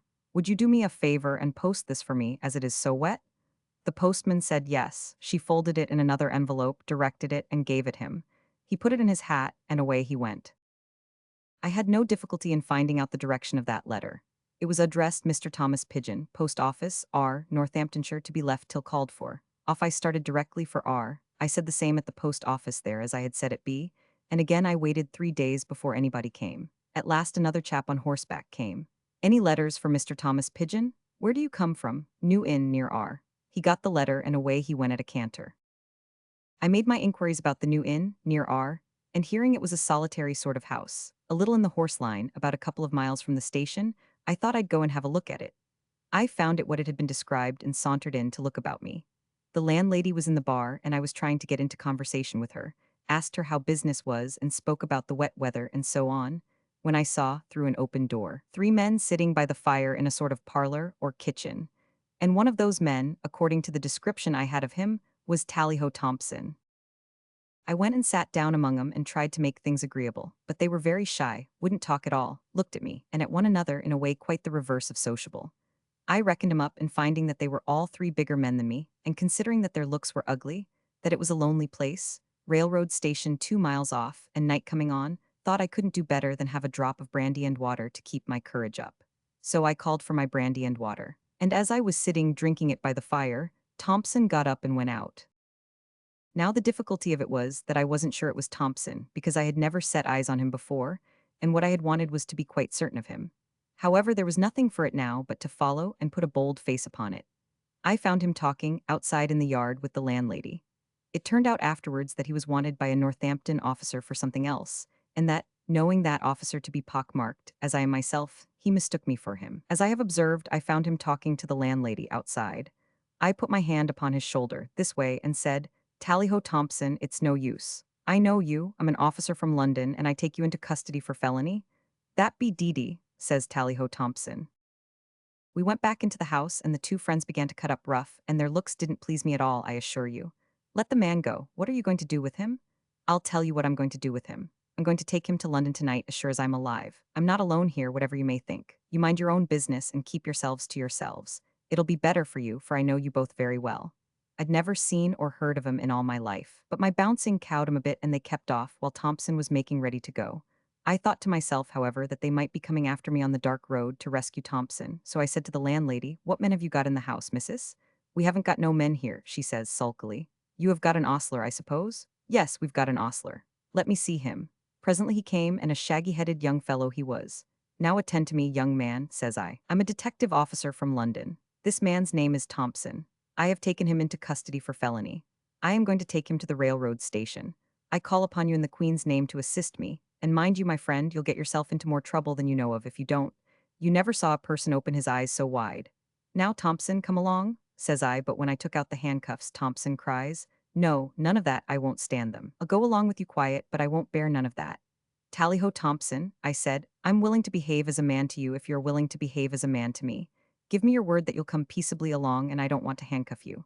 "I will," says Thompson, "but I'll have a glass of brandy first." "I don't care if I've another," said I. "We'll have 2 more, missus," said the friends, "and confound you, constable, you'll give your man a drop, won't you?" I was agreeable to that, so we had it all round, and then my man and I took Tally-ho Thompson safe to the railroad, and I carried him to London that night. He was afterwards acquitted, on account of a defect in the evidence, and I understand he always praises me up to the skies, and says I'm one of the best of men. This story coming to a termination amidst general applause, Inspector Weald, after a little grave smoking, fixes his eye on his host, and thus delivers himself. "It wasn't a bad plant, that of mine, on Fikey, the man accused of forging the Soo Western Railway debentures. It was only t'other day, because the reason why? I'll tell you. I had information that Fikey and his brother kept a factory over yonder there, indicating any region on the Surrey side of the river, where he bought second-hand carriages. So after I'd tried in vain to get hold of him by other means, I wrote him a letter in an assumed name, saying that I'd got a horse and shay to dispose of, and would drive down next day that he might view the lot and make an offer. Very reasonable it was, I said, a reglar bargain. Straw and me then went off to a friend of mine that's in the livery and job business, and hired a turnout for the day. A precious smart turnout it was, quite a slap-up thing. Down we drove, accordingly, with a friend who's not in the force himself, and leaving my friend in the shay near a public house to take care of the horse, we went to the factory, which was some little way off. In the factory, there was a number of strong fellows at work, and after reckoning 'em up, it was clear to me that it wouldn't do to try it on there. They were too many for us. We must get our man out of doors. "Mr. Fikey at home?" "No, he ain't." "Expected home soon?" "Why no, not soon." "Ah, is his brother here?" "I'm his brother." Oh, well, this is an inconvenience, this is. I wrote him a letter yesterday saying I'd got a little turnout to dispose of, and I've took the trouble to bring the turnout down a purpose, and now he ain't in the way. No, he ain't in the way. You couldn't make it convenient to call again, could you? Why, no, I couldn't. I want to sell, that's the fact, and I can't put it off. Could you find him anywheres? At first he said no, he couldn't, and then he wasn't sure about it, and then he'd go and try. So at last he went upstairs, where there was a sort of loft, and presently down comes my man himself in his shirt sleeves.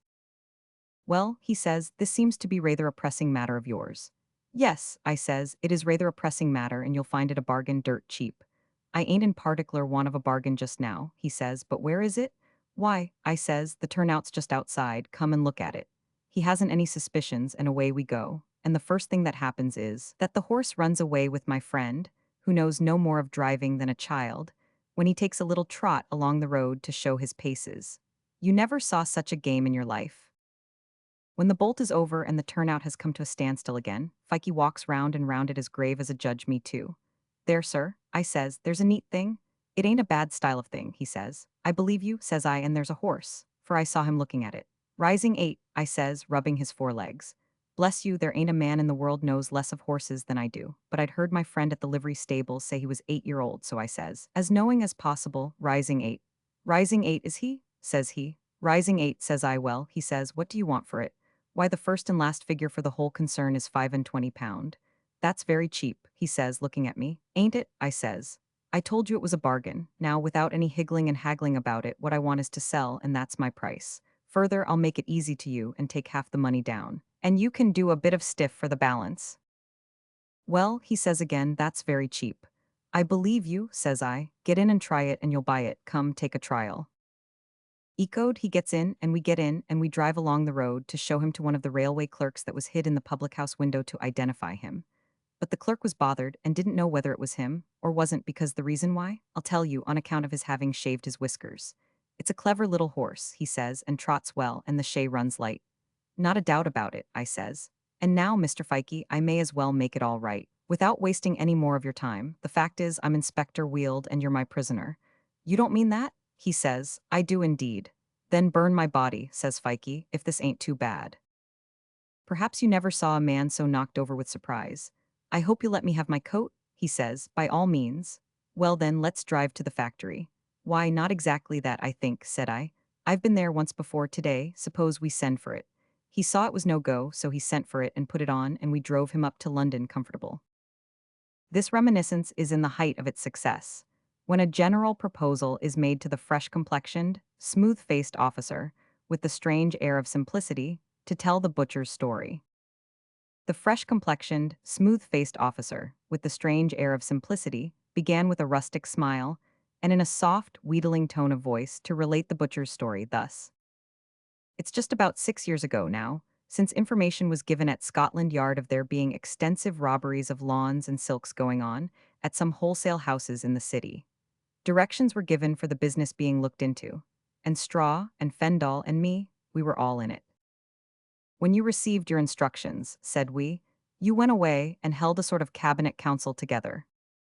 The smooth-faced officer coaxingly replied, Yees, just so. We turned it over among ourselves a good deal. It appeared when we went into it that the goods were sold by the receivers extraordinarily cheap, much cheaper than they could have been if they had been honestly come by. The receivers were in the trade and kept capital shops, establishments of the first respectability, one of them at the West End, one down in Westminster. After a lot of watching and inquiry, and this and that among ourselves, we found that the job was managed, and the purchases of the stolen goods made, at a little public house near Smithfield, down by St. Bartholomew's, where the warehouse porters who were the thieves took 'em for that purpose, don't you see? And made appointments to meet the people that went between themselves and the receivers. This public house was principally used by journeyman butchers from the country, out of place, and in want of situations. So, what did we do but ha ha ha? We agreed that I should be dressed up like a butcher myself, and go and live there. Never, surely, was a faculty of observation better brought to bear upon a purpose than that which picked out this officer for the part. Nothing in all creation could have suited him better. Even while he spoke, he became a greasy, sleepy, shy, good-natured, chuckle-headed, unsuspicious, and confiding young butcher. His very hair seemed to have suet in it, as he made it smooth upon his head, and his fresh complexion to be lubricated by large quantities of animal food. So I ha ha ha, always with the confiding snigger of the foolish young butcher, So I dressed myself in the regular way, made up a little bundle of clothes, and went to the public house and asked if I could have a lodging there. They says, yes, you can have a lodging here, and I got a bedroom and settled myself down in the tap. There was a number of people about the place and coming backwards and forwards to the house, and first one says and then another says, are you from the country? Young man, yes, I says, I am. I'm come out of Northamptonshire and I'm quite lonely here for I don't know London at all and it's such a mighty big town. It is a big town, they says. Oh, it's a very big town, I says. Really and truly, I never was in such a town. It quite confuses of me. And all that, you know. When some of the journeyman butchers that used the house found that I wanted a place, they says, oh, we'll get you a place. And they actually took me to a site of places in Newgate Market, Newport Market, Clare, Carnaby. I don't know where all, but the wages was, ha ha ha, was not sufficient, and I never could suit myself, don't you see? Some of the queer frequenters of the house were a little suspicious of me at first, and I was obliged to be very cautious indeed how I communicated with straw or fendel. Sometimes, when I went out, pretending to stop and look into the shop windows, and just casting my eye round, I used to see some of 'em following me. But being perhaps better accustomed than they thought for to that sort of thing, I used to lead 'em on as far as I thought necessary or convenient, sometimes a long way, and then turn sharp round and meet 'em and say, oh dear, how glad I am to come upon you so fortunate. This London's such a place, I'm blowed if I ain't lost again. And then we'd go back all together to the public house and, ha ha ha, and smoke our pipes, don't you see? They were very attentive to me, I am sure. It was a common thing, while I was living there, for some of them to take me out and show me London.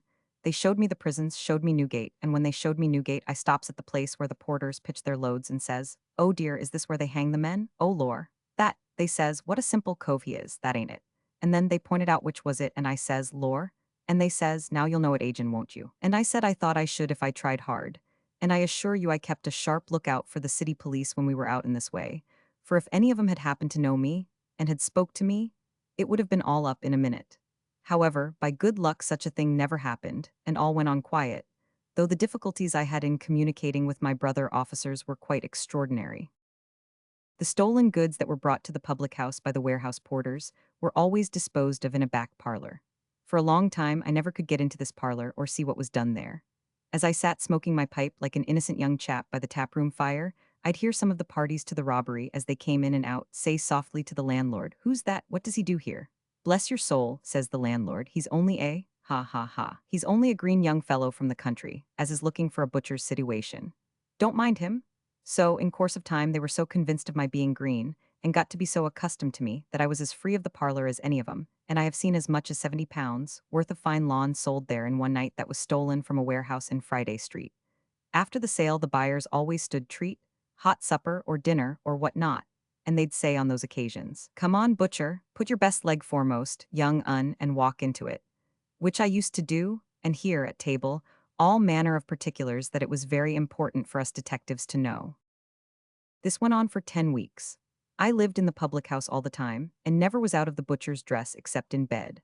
At last, when I had followed 7 of the thieves and set 'em to rights, that's an expression of ours, don't you see, by which I mean to say that I traced 'em and found out where the robberies were done and all about 'em, Straw and Fendall and I gave one another the office, and at a time agreed upon, a descent was made upon the public house, and the apprehensions effected. One of the first things the officers did was to collar me, for the parties to the robbery weren't to suppose yet that I was anything but a butcher, on which the landlord cries out, don't take him, he says. Whatever you do, he's only a poor young chap from the country and butter wouldn't melt in his mouth. However, they ha ha ha, they took me and pretended to search my bedroom, where nothing was found but an old fiddle belonging to the landlord that had got there somehow or another. But it entirely changed the landlord's opinion, for when it was produced, he says, my fiddle, the butcher's a purloiner. I give him into custody for the robbery of a musical instrument. The man that had stolen the goods in Friday Street was not taken yet. He had told me in confidence that he had his suspicions there was something wrong, on account of the city police having captured one of the party, and that he was going to make himself scarce. I asked him, where do you mean to go, Mr. Shepherdson? Why, butcher, says he, the setting moon in the commercial road is a snug house, and I shall bang out there for a time. I shall call myself Simpson, which appears to me to be a modest sort of a name. Perhaps you'll give us a look in, butcher? Well, says I think I will give you a call, which I fully intended, don't you see, because of course he was to be taken. I went over to the setting moon next day with a brother officer and asked at the bar for Simpson. They pointed out his room upstairs. As we were going up, he looks down over the banister and calls out, halloa, butcher, is that you? Yes, it's me. How do you find yourself? Bobbish, he says, but who's that with you? It's only a young man that's a friend of mine, I says. "Come along then," says he. "Any friend of the butcher's is as welcome as the butcher." So, I made my friend acquainted with him, and we took him into custody. You have no idea, sir, what a sight it was in court when they first knew that I wasn't a butcher after all. I wasn't produced at the first examination, when there was a remand, but I was at the second. And when I stepped into the box, in full police uniform, and the whole party saw how they had been done, actually a groan of horror and dismay proceeded from 'em in the dock. At the Old Bailey, when their trials came on, Mr. Clarkson was engaged for the defense, and he couldn't make out how it was about the butcher. He thought all along it was a real butcher. When the counsel for the prosecution said, "I will now call before you, gentlemen, the police officer," meaning myself, Mr. Clarkson says, "Why police officer? Why more police officers? I don't want police. We have had a great deal too much of the police. I want the butcher." However, sir, he had the butcher and the police officer, both in one. Out of 7 prisoners committed for trial, 5 were found guilty, and some of them were transported. The respectable firm at the West End got a term of imprisonment, and that's the butcher's story. The story done, the chuckle-headed butcher again resolved himself into the smooth-faced detective. But he was so extremely tickled by their having taken him about, when he was that dragon in disguise, to show him London, that he could not help reverting to that point in his narrative, and gently repeating with the butcher snigger, "Oh, dear," I says, "is that where they hang the men? Oh, lor." "That," says they. "What a simple cove he is." It being now late, and the party very modest in their fear of being too diffuse, there were some tokens of separation, when Sergeant Dornton, the soldierly-looking man, said, looking round him with a smile, "Before we break up, sir, perhaps you might have some amusement in hearing of the adventures of a carpet-bag. They are very short, and, I think, curious." We welcomed the carpet-bag, as cordially as Mr. Sheffordson welcomed the false butcher at the setting moon. Sergeant Dornton proceeded. In 1847, I was dispatched to Chatham, in search of one Meshach, a Jew. He had been carrying on pretty heavily in the bill-stealing way, getting acceptances from young men of good connections, in the army chiefly, on pretense of discount, and bolting with the same. Meshach was off before I got to Chatham. All I could learn about him was that he had gone, probably to London, and had with him a carpet-bag. I came back to town by the last train from Blackwall, and made inquiries concerning a Jew passenger with a carpet-bag. The office was shut up, it being the last train. There were only 2 or 3 porters left. Looking after a Jew with a carpet-bag on the Blackwall Railway, which was then the high road to a great military department, was worse than looking after a needle in a hayrick. But it happened that one of these porters had carried, for a certain Jew, to a certain public house, a certain carpet-bag. I went to the public house, but the Jew had only left his luggage there for a few hours, and had called for it in a cab and taken it away. I put such questions there, and to the porter, as I thought prudent, and got at this description of the carpet-bag. It was a bag which had, on one side of it, worked in worsted, a green parrot on a stand. A green parrot on a stand was the means by which to identify that carpet-bag. I traced Meshach, by means of this green parrot on a stand, to Cheltenham, to Birmingham, to Liverpool, to the Atlantic Ocean. At Liverpool he was too many for me. He had gone to the United States, and I gave up all thoughts of Meshach, and likewise of his carpet-bag.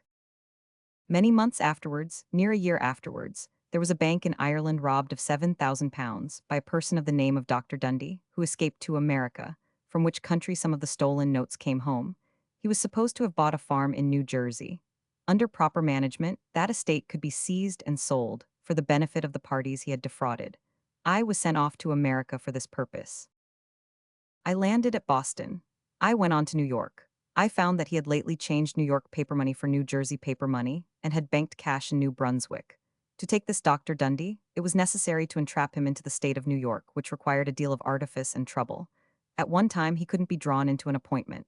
At another time he appointed to come to meet me, and a New York officer, on a pretext I made, and then his children had the measles. At last he came, per steamboat, and I took him, and lodged him in a New York prison called the Tombs, which I dare say you know, sir. Editorial acknowledgement to that effect. I went to the Tombs, on the morning after his capture, to attend the examination before the magistrate. I was passing through the magistrate's private room, when, happening to look round me to take notice of the place, as we generally have a habit of doing, I clapped my eyes, in one corner, on a carpet-bag. What did I see upon that carpet-bag, if you'll believe me, but a green parrot on a stand, as large as life. That carpet bag with the representation of a green parrot on a stand, said I, belongs to an English Jew named Aaron Meshek, and to no other man, alive or dead. I give you my word, the New York police officers were doubled up with surprise. How did you ever come to know that? Said they. I think I ought to know that green parrot by this time, said I, for I have had as pretty a dance after that bird at home as ever I had in all my life. And was it Meshek's? We submissively inquired. Was it, sir? Of course it was. He was in custody for another offense, in that very identical tombs at that very identical time. And more than that, some memoranda relating to the fraud for which I had vainly endeavored to take him were found to be, at that moment, lying in that very same individual carpet bag.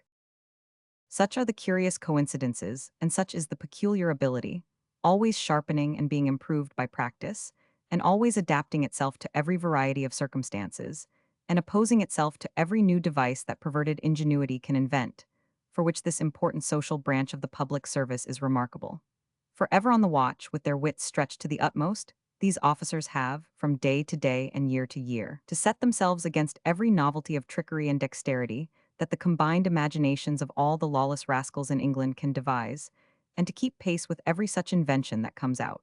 In the courts of justice, the materials of thousands of such stories as we have narrated, often elevated into the marvelous and romantic by the circumstances of the case, are dryly compressed into the set phrase, "In consequence of information I received, I did so and so." Suspicion was to be directed, by careful inference and deduction, upon the right person. The right person was to be taken, wherever he had gone, or whatever he was doing to avoid detection. He is taken, there he is at the bar, that is enough. From information I, the officer, received, I did it, and according to the custom in these cases, I say no more. These games of chess, played with live pieces, are played before small audiences, and are chronicled nowhere. The interest of the game supports the player. Its results are enough for justice. To compare great things with small, suppose Leverrier or Adams informing the public that from information he had received he had discovered a new planet, or Columbus informing the public of his day that from information he had received he had discovered a new continent. So the detectives inform it that they have discovered a new fraud or an old offender, and the process is unknown. Thus, at midnight, closed the proceedings of our curious and interesting party. But one other circumstance finally wound up the evening, after our detective guests had left us. One of the sharpest among them, and the officer best acquainted with the swell mob, had his pocket picked, going home. 3. Detective anecdotes. I, the pair of GLOVS. It's a singular story, sir, said Inspector Weald of the detective police, who, in company with Sergeants Dornton and Myth, paid us another twilight visit one July evening. And I've been thinking you might like to know it. It's concerning the murder of the young woman, Eliza Grimwood, some years ago, over in the Waterloo Road. She was commonly called the Countess, because of her handsome appearance and her proud way of carrying of herself. And when I saw the poor Countess, I had known her well to speak to, lying dead with her throat cut on the floor of her bedroom, you'll believe me that a variety of reflections calculated to make a man rather low in his spirits came into my head. That's neither here nor there. I went to the house the morning after the murder and examined the body and made a general observation of the bedroom where it was. Turning down the pillow of the bed with my hand, I found underneath it a pair of gloves. A pair of gentlemen's dress gloves, very dirty, and inside the lining, the letters TR and a cross. Well, sir, I took them gloves away, and I showed 'em to the magistrate, over at Union Hall, before whom the case was. He says, "Weald," he says, "there's no doubt this is a discovery that may lead to something very important, and what you have got to do, Weald, is to find out the owner of these gloves." I was of the same opinion, of course, and I went at it immediately. I looked at the gloves pretty narrowly, and it was my opinion that they had been cleaned. There was a smell of sulfur and rosin about 'em, which cleaned gloves usually have, more or less. I took 'em over to a friend of mine at Kennington who was in that line, and I put it to him. "What do you say now, have these gloves been cleaned?"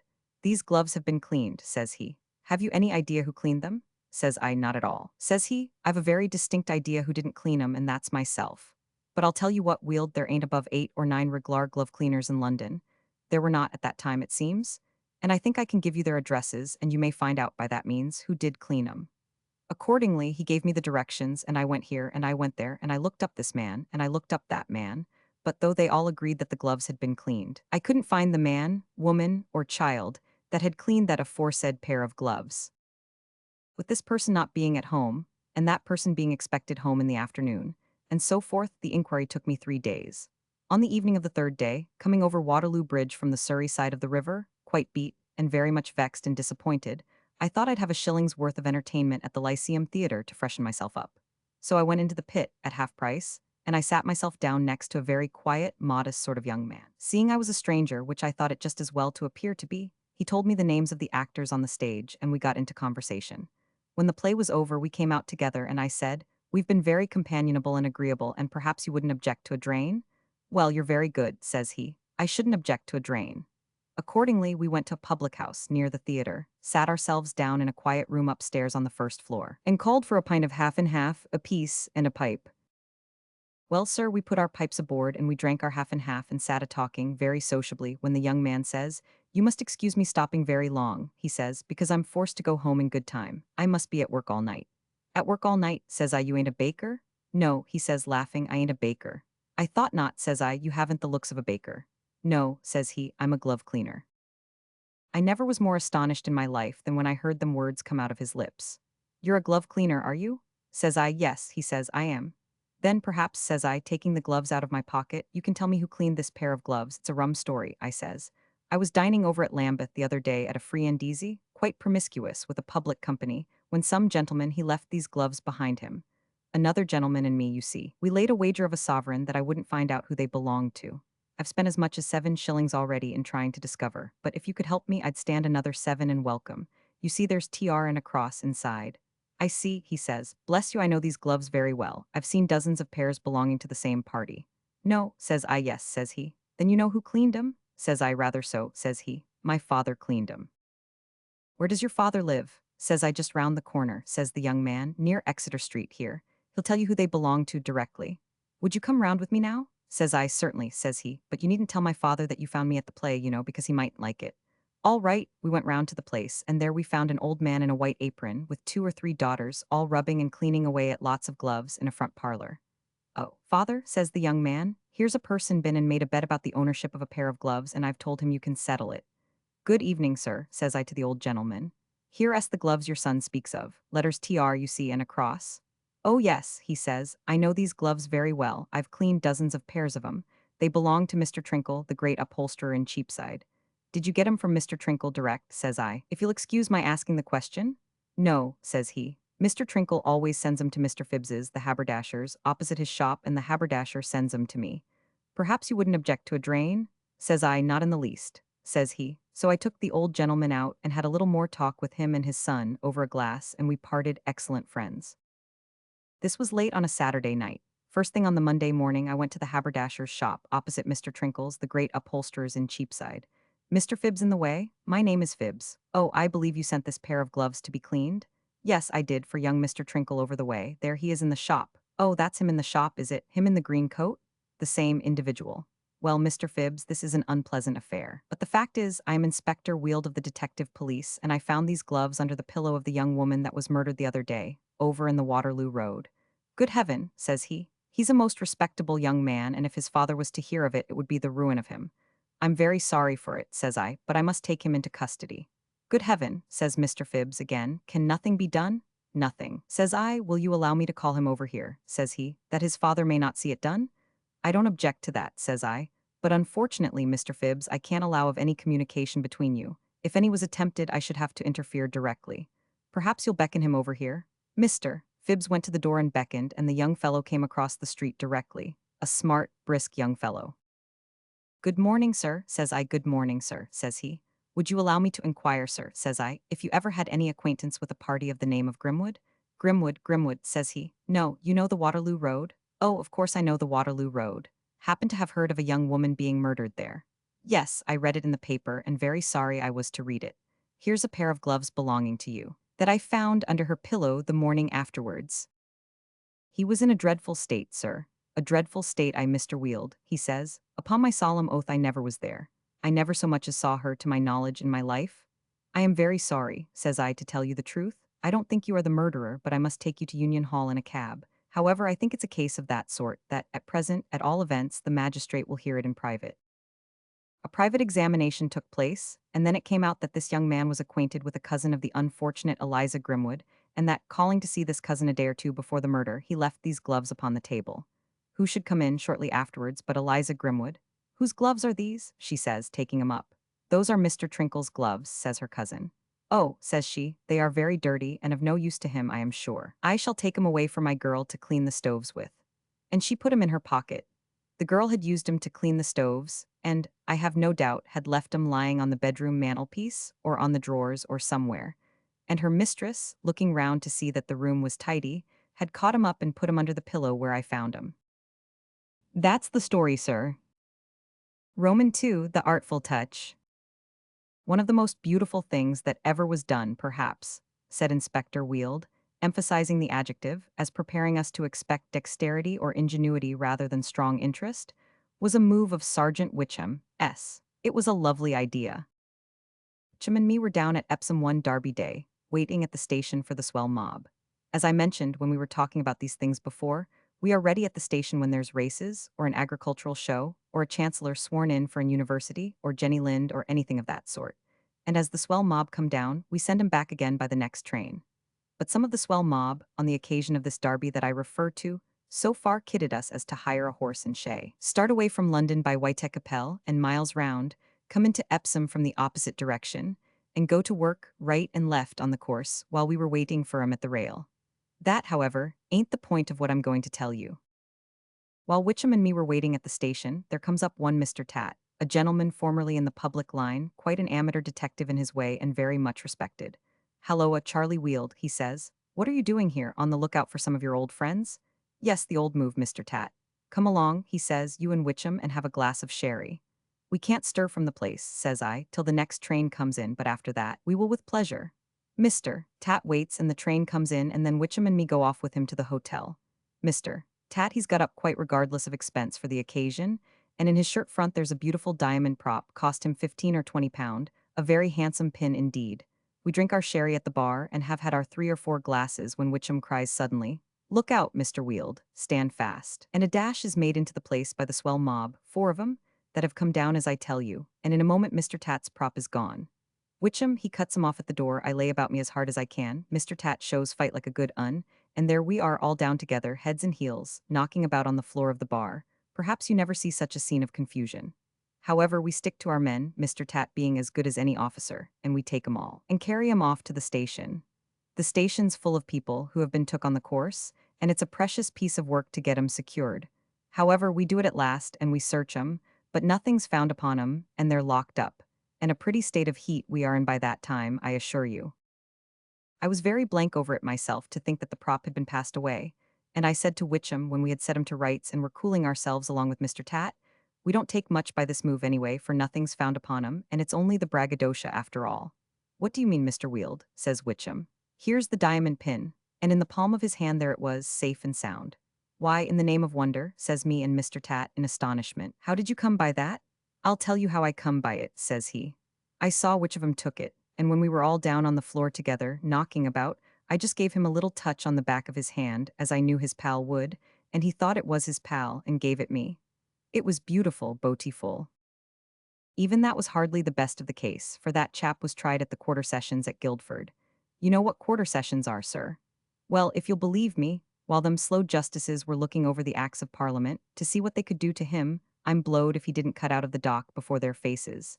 He cut out of the dock, sir, then and there, swam across a river, and got up into a tree to dry himself. In the tree he was took, an old woman having seen him climb up, and Witcham's artful touch transported him. The sofa. What young men will do, sometimes, to ruin themselves and break their friends' hearts, said Sergeant Dornton. It's surprising. I had a case at St. Blank's Hospital which was of this sort. A bad case, indeed, with a bad end. The secretary and the house surgeon and the treasurer of St. Blank's Hospital came to Scotland Yard to give information of numerous robberies having been committed on the students. The students could leave nothing in the pockets of their greatcoats, while the greatcoats were hanging at the hospital, but it was almost certain to be stolen. Property of various descriptions was constantly being lost, and the gentlemen were naturally uneasy about it and anxious for the credit of the institution, that the thief or thieves should be discovered. The case was entrusted to me, and I went to the hospital. Now, gentlemen, said I, after we had talked it over, I understand this property is usually lost from one room. Yes, they said it was. I should wish, if you please, said I, to see the room. It was a good-sized bare room downstairs, with a few tables and forms in it, and a row of pegs all round for hats and coats. Next, gentlemen, said I, do you suspect anybody? Yes, they said, they did suspect somebody. They were sorry to say they suspected one of the porters. I should like, said I, to have that man pointed out to me, and to have a little time to look after him.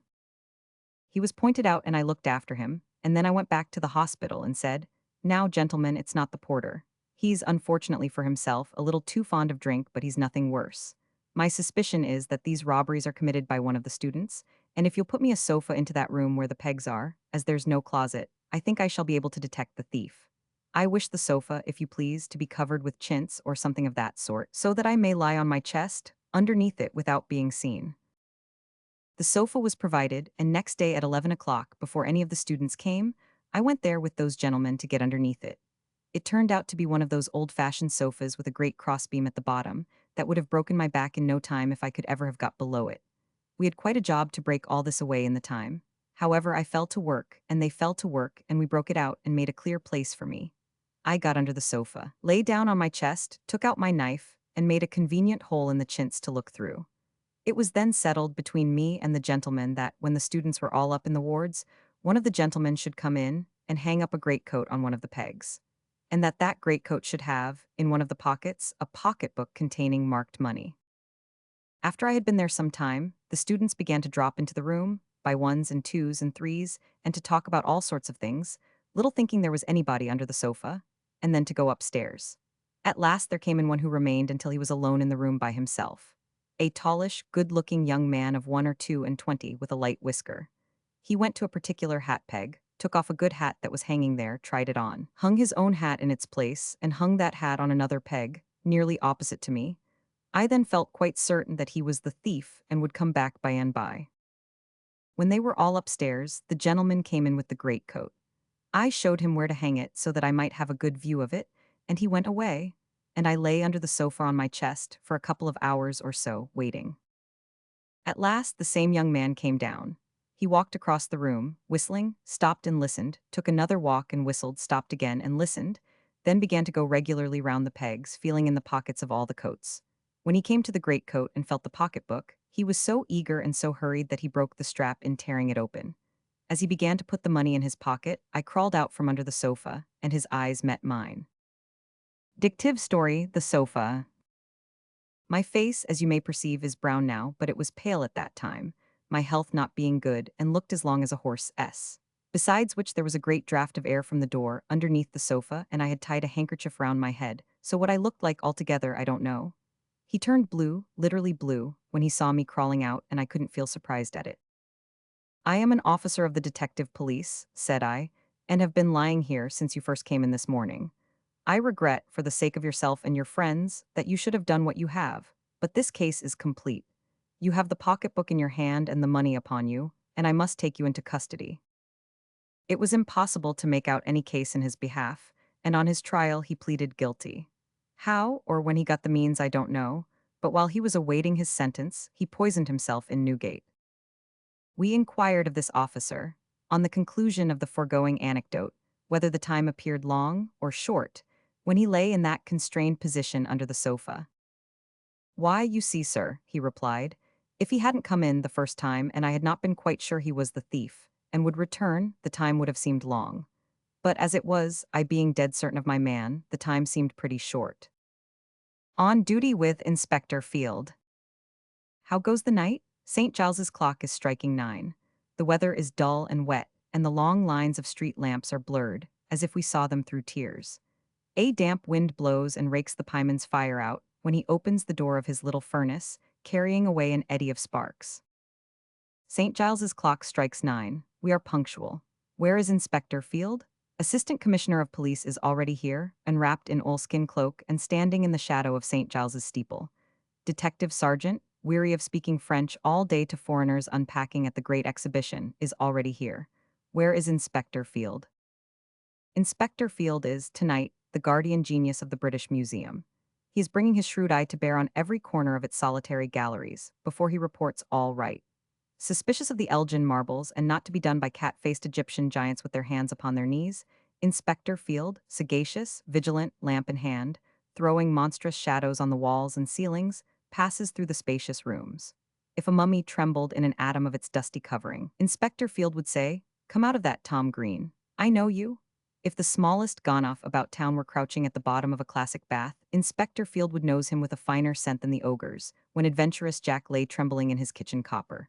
But all is quiet, and Inspector Field goes warily on, making little outward show of attending to anything in particular, just recognizing the ichthyosaurus as a familiar acquaintance, and wondering, perhaps, how the detectives did it in the days before the flood. Will Inspector Field be long about this work? He may be half an hour longer. He sends his compliments by police constable and proposes that we meet at St. Giles's station house across the road. Good. It were as well to stand by the fire, there, as in the shadow of St. Giles's steeple. Anything doing here tonight? Not much. We are very quiet. A lost boy, extremely calm and small, sitting by the fire, whom we now confide to a constable to take home. For the child says that if you show him Newgate Street, he can show you where he lives. A raving drunken woman in the cells, who has screeched her voice away, and has hardly power enough left to declare, even with the passionate help of her feet and arms, that she is the daughter of a British officer, and strike her blind and dead. She'll write a letter to the Queen, but who is soothed with a drink of water in another cell, a quiet woman with a child at her breast, for begging, in another her husband in a smock frock with a basket of watercresses, in another a pickpocket, in another a meek tremulous old pauper man who has been out for a holiday, and has took but a little drop, but it has overcome him after so many months in the house, and that's all as yet. Presently a sensation at the station house door. Mr. Field. Gentlemen. Inspector Field comes in, wiping his forehead, for he is of a burly figure, and has come fast from the ores and metals of the deep mines of the earth, and from the parrot gods of the South Sea Islands, and from the birds and beetles of the tropics, and from the arts of Greece and Rome, and from the sculptures of Nineveh, and from the traces of an elder world when these were not. Is Rogers ready? Rogers is ready, strapped and great-coated, with a flaming eye in the middle of his waist, like a deformed cyclops. Lead on, Rogers, to Rat's Castle.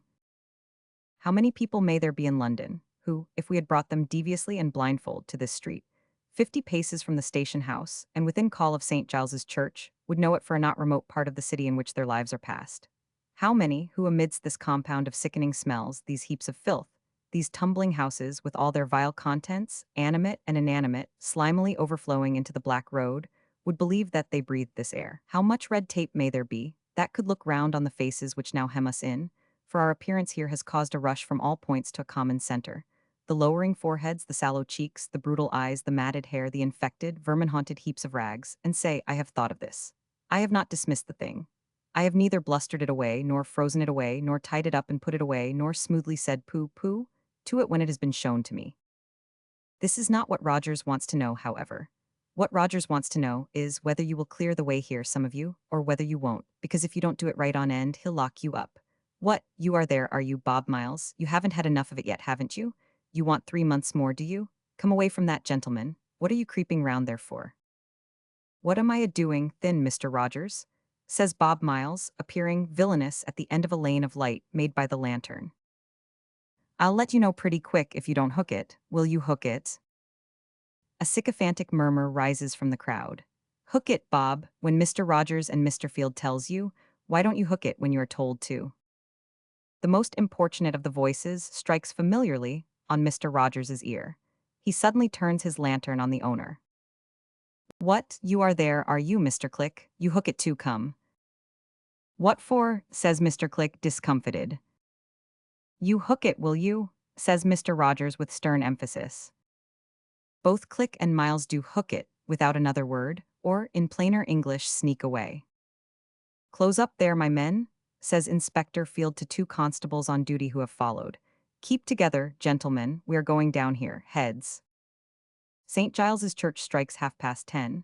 We stoop low and creep down a precipitous flight of steps into a dark, close cellar. There is a fire, there is a long deal table, there are benches. The cellar is full of company, chiefly very young men in various conditions of dirt and raggedness. Some are eating supper. There are no girls or women present.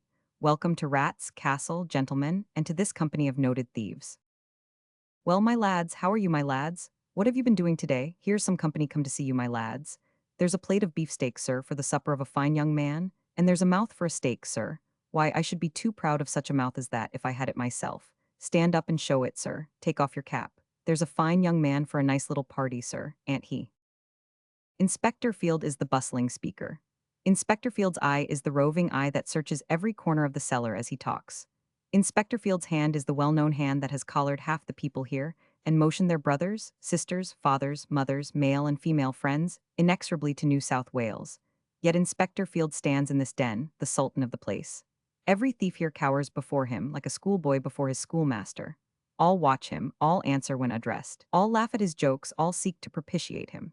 This cellar company alone, to say nothing of the crowd surrounding the entrance from the street above and making the steps shine with eyes, is strong enough to murder us all and willing enough to do it. But let Inspector Field have a mind to pick out one thief here and take him. Let him produce that ghostly truncheon from his pocket and say, with his business air, "My lad, I want you." And all Rat's castle shall be stricken with paralysis, and not a finger move against him, as he fits the handcuffs on. Where's the Earl of Warwick? Here he is, Mr. Field. Here is the Earl of Warwick, Mr. Field. Oh, there you are, my lord. Come forward. There's a chest, sir, not to have a clean shirt on. Annet, take your hat off, my lord. Why, I should be ashamed if I was you, and an earl too, to show myself to a gentleman with my hat on.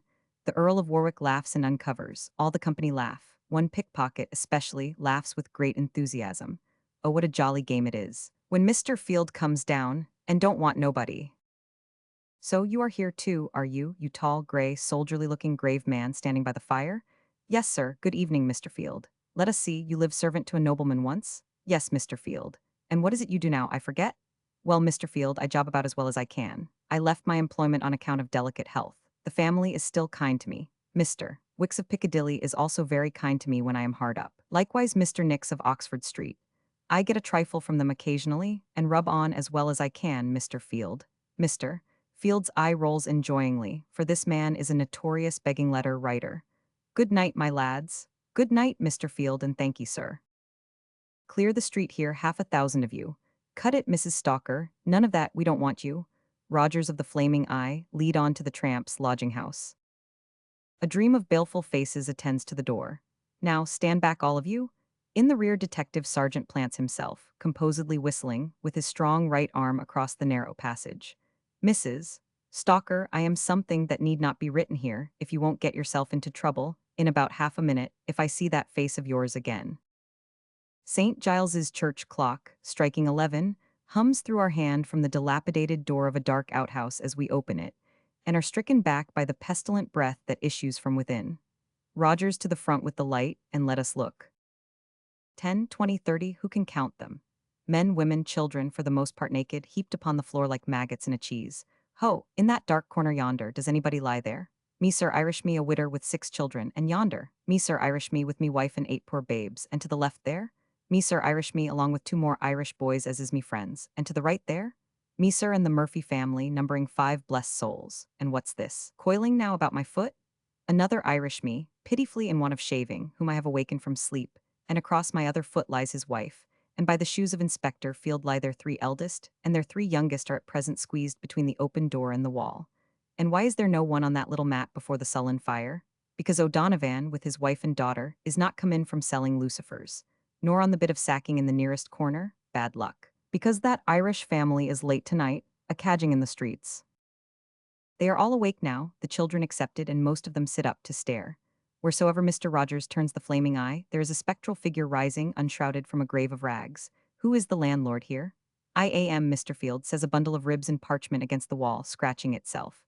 Will you spend this money fairly in the morning to buy coffee for 'em all? Yes, sir, I will.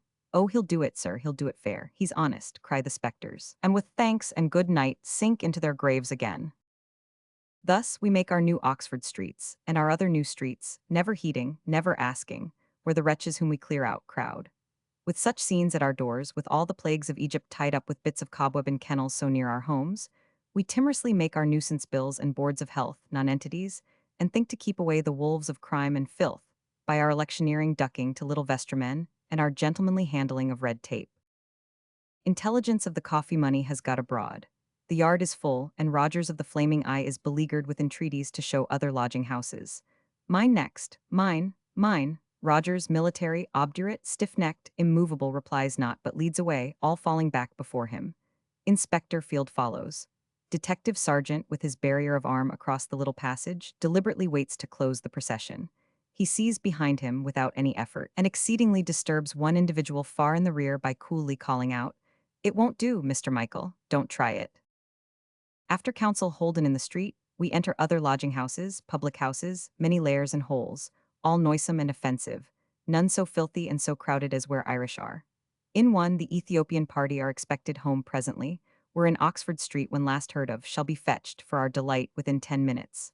In another, one of the 2 or 3 professors who drew Napoleon Bonaparte and a couple of mackerel on the pavement and then let the work of art out to a speculator, is refreshing after his labors. In another, the vested interest of the profitable nuisance has been in one family for 100 years, and the landlord drives in comfortably from the country to his snug little stew in town. In all, Inspector Field is received with warmth. Coiners and smashers droop before him, pickpockets defer to him, the gentle sex, not very gentle here, smile upon him. Half-drunken hags check themselves in the midst of pots of beer, or pints of gin, to drink to Mr. Field, and pressingly to ask the honor of his finishing the draught. One beldame in rusty black has such admiration for him, that she runs a whole street's length to shake him by the hand, tumbling into a heap of mud by the way, and still pressing her attentions when her very form has ceased to be distinguishable through it. Before the power of the law, the power of superior sense, for common thieves are fools beside these men, and the power of a perfect mastery of their character, the garrison of Rats, Castle, and the adjacent fortresses make but a skulking show indeed when reviewed by Inspector Field. St. Giles's clock says it will be midnight in half an hour, and Inspector Field says we must hurry to the Old Mint in the borough. The cab driver is low-spirited and has a solemn sense of his responsibility. "Now, what's your fare, my lad?" "Oh, you know, Inspector Field, what's the good of asking me?" Say, Parker, strapped and great-coated, and waiting in dim borough doorway by appointment, to replace the trusty Rogers whom we left deep in St. Giles's. "Are you ready?" "Ready, Inspector Field, and at a motion of my wrist behold my flaming eye." This narrow street, sir, is the chief part of the Old Mint, full of low lodging-houses, as you see by the transparent canvas lamps and blinds, announcing beds for travelers. But it is greatly changed, friend Field, from my former knowledge of it. It is infinitely quieter and more subdued than when I was here last, some 7 years ago? Oh yes. Inspector Haynes, a first-rate man, is on this station now and plays the devil with them. "Well, my lads, how are you tonight, my lads? Playing cards here, eh? Who wins?" "Why, Mr. Field, I, the sulky gentleman with the damp, flat side curls, rubbing my bleared eye with the end of my neckerchief, which is like a dirty eel skin, am losing just at present, but I suppose I must take my pipe out of my mouth and be submissive to you. I hope I see you well, Mr. Field." "Aye, all right, my lad. Deputy, who have you got upstairs? Be pleased to show the rooms." Why deputy, Inspector Field can't say. He only knows that the man who takes care of the beds and lodgers is always called so. "Steady, oh deputy," with the flaring candle and the blacking bottle, for this is a slushy backyard, and the wooden staircase outside the house creaks and has holes in it. Again, in these confined intolerable rooms, burrowed out like the holes of rats or the nests of insect vermin, but fuller of intolerable smells, are crowds of sleepers, each on his foul truckle bed coiled up beneath a rug. "Hello here, come, let us see you, show your face." Pilot Parker goes from bed to bed and turns their slumbering heads towards us as a salesman might turn sheep. Some wake up with an execration and a threat. "What? Who spoke?" "Oh, if it's the accursed glaring eye that fixes me. Go where I will, I am helpless. Here, I sit up to be looked at. Is it me you want? Not you, lie down again." And I lie down with a woeful growl. Whenever the turning lane of light becomes stationary for a moment, some sleeper appears at the end of it, submits himself to be scrutinized, and fades away into the darkness. "There should be strange dreams here, deputy." "They sleep sound enough," says deputy, taking the candle out of the blacking bottle, snuffing it with his fingers, throwing the snuff into the bottle, and corking it up with the candle. "That's all I know." "What is the inscription, deputy, on all the discolored sheets?" "A precaution against loss of linen." Deputy turns down the rug of an unoccupied bed and discloses it. "Stop thief." To lie at night, wrapped in the legend of my slinking life. To take the cry that pursues me, waking, to my breast in sleep. To have it staring at me and clamoring for me as soon as consciousness returns. To have it for my first foot on New Year's Day, my Valentine, my birthday salute, my Christmas greeting, my parting with the old year. Stop thief. And to know that I must be stopped, come what will. To know that I am no match for this individual energy and keenness, or this organized and steady system. Come across the street here, and, entering by a little shop and yard, examine these intricate passages and doors, contrived for escape, flapping and counterflapping like the lids of the conjurer's boxes. But what avail they? Who gets in by a nod and shows their secret working to us? Inspector Field. Don't forget the old farmhouse, Parker. Parker is not the man to forget it. We are going there now. It is the old manor house of these parts and stood in the country once. Then perhaps there was something which was not the beastly street, to see from the shattered low fronts of the overhanging wooden houses we are passing under. Shut up now, pasted over with bills about the literature and drama of the mint, and mouldering away. This long paved yard was a paddock or a garden once, or a court in front of the farmhouse. Perchance with a dovecot in the center and fowls peeking about, with fair elm trees, then where discolored chimney stacks and gables are now, noisy then with rooks which have yielded to a different sort of rookery. It's likelier than not, Inspector Field thinks, as we turn into the common kitchen, which is in the yard and many paces from the house. Well, my lads and lasses, how are you all? Where's Blackie, who has stood near London Bridge these 25 years with a painted skin to represent disease? Here he is, Mr. Field. How are you, Blackie? Jolly saw, not playing the fiddle tonight, Blackie? Not a night saw, a sharp, smiling youth, the wit of the kitchen, interposes. He ain't musical tonight, sir. I've been giving him a moral lecture. I've been a-talking to him about his latter end, you see. A good many of these are my pupils, sir. This here young man, smoothing down the hair of one near him, reading a Sunday paper, is a pupil of mine. I'm a teaching of him to read, sir. He's a promising cove, sir. He's a smith, he is, and gets his living by the sweat of the brow, sir. So do I myself, sir. This young woman is my sister, Mr. Field. She's getting on very well, too. I've a deal of trouble with 'em, sir, but I'm richly rewarded, now I see 'em all a-doing so well and growing up so creditable. That's a great comfort, that is. An' it, sir? In the midst of the kitchen, the whole kitchen is in ecstasies with this impromptu chaff, sits a young, modest, gentle-looking creature with a beautiful child in her lap. She seems to belong to the company, but is so strangely unlike it. She has such a pretty, quiet face and voice, and is so proud to hear the child admired, thinks you would hardly believe that he is only 9 months old. Is she as bad as the rest, I wonder? Inspectorial experience does not engender a belief contrariwise, but prompts the answer, not a hapworth of difference. There is a piano going in the old farmhouse as we approach. It stops. Landlady appears. Has no objections, Mr. Field, to gentlemen being brought, but wishes it were at earlier hours, the lodgers complaining of ill convenience. Inspector Field is polite and soothing, knows his woman and the sex.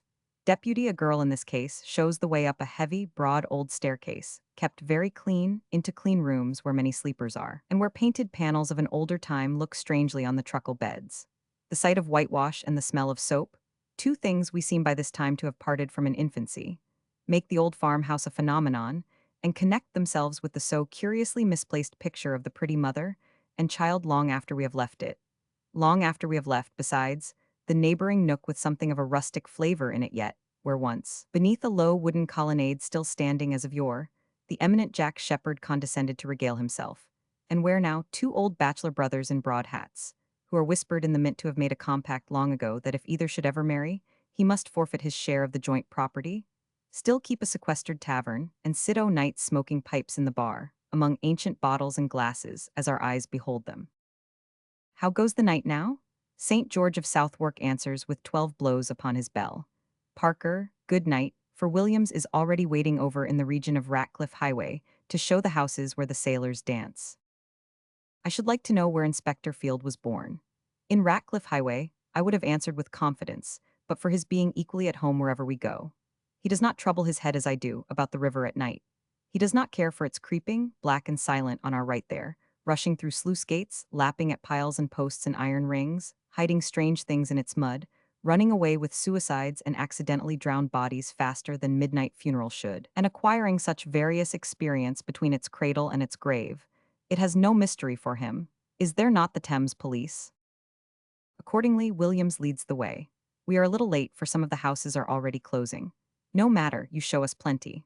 All the landlords know Inspector Field. All pass him, freely and good-humoredly, wheresoever he wants to go. So thoroughly are all these houses open to him and our local guide that, granting that sailors must be entertained in their own way, as I suppose they must and have a right to be, I hardly know how such places could be better regulated. Not that I call the company very select, or the dancing very graceful, even so graceful as that of the German sugar bakers, whose assembly, by the minories we stopped to visit, but there is watchful maintenance of order in every house and swift expulsion where need is.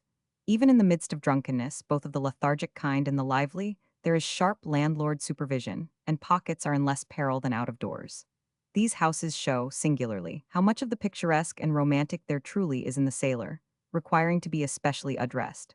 All the songs sung in a hailstorm of halfpence, which are pitched at the singer without the least tenderness for the time or tune, mostly from great rolls of copper carried for the purpose, and which he occasionally dodges like shot as they fly near his head, are of the sentimental sea sort.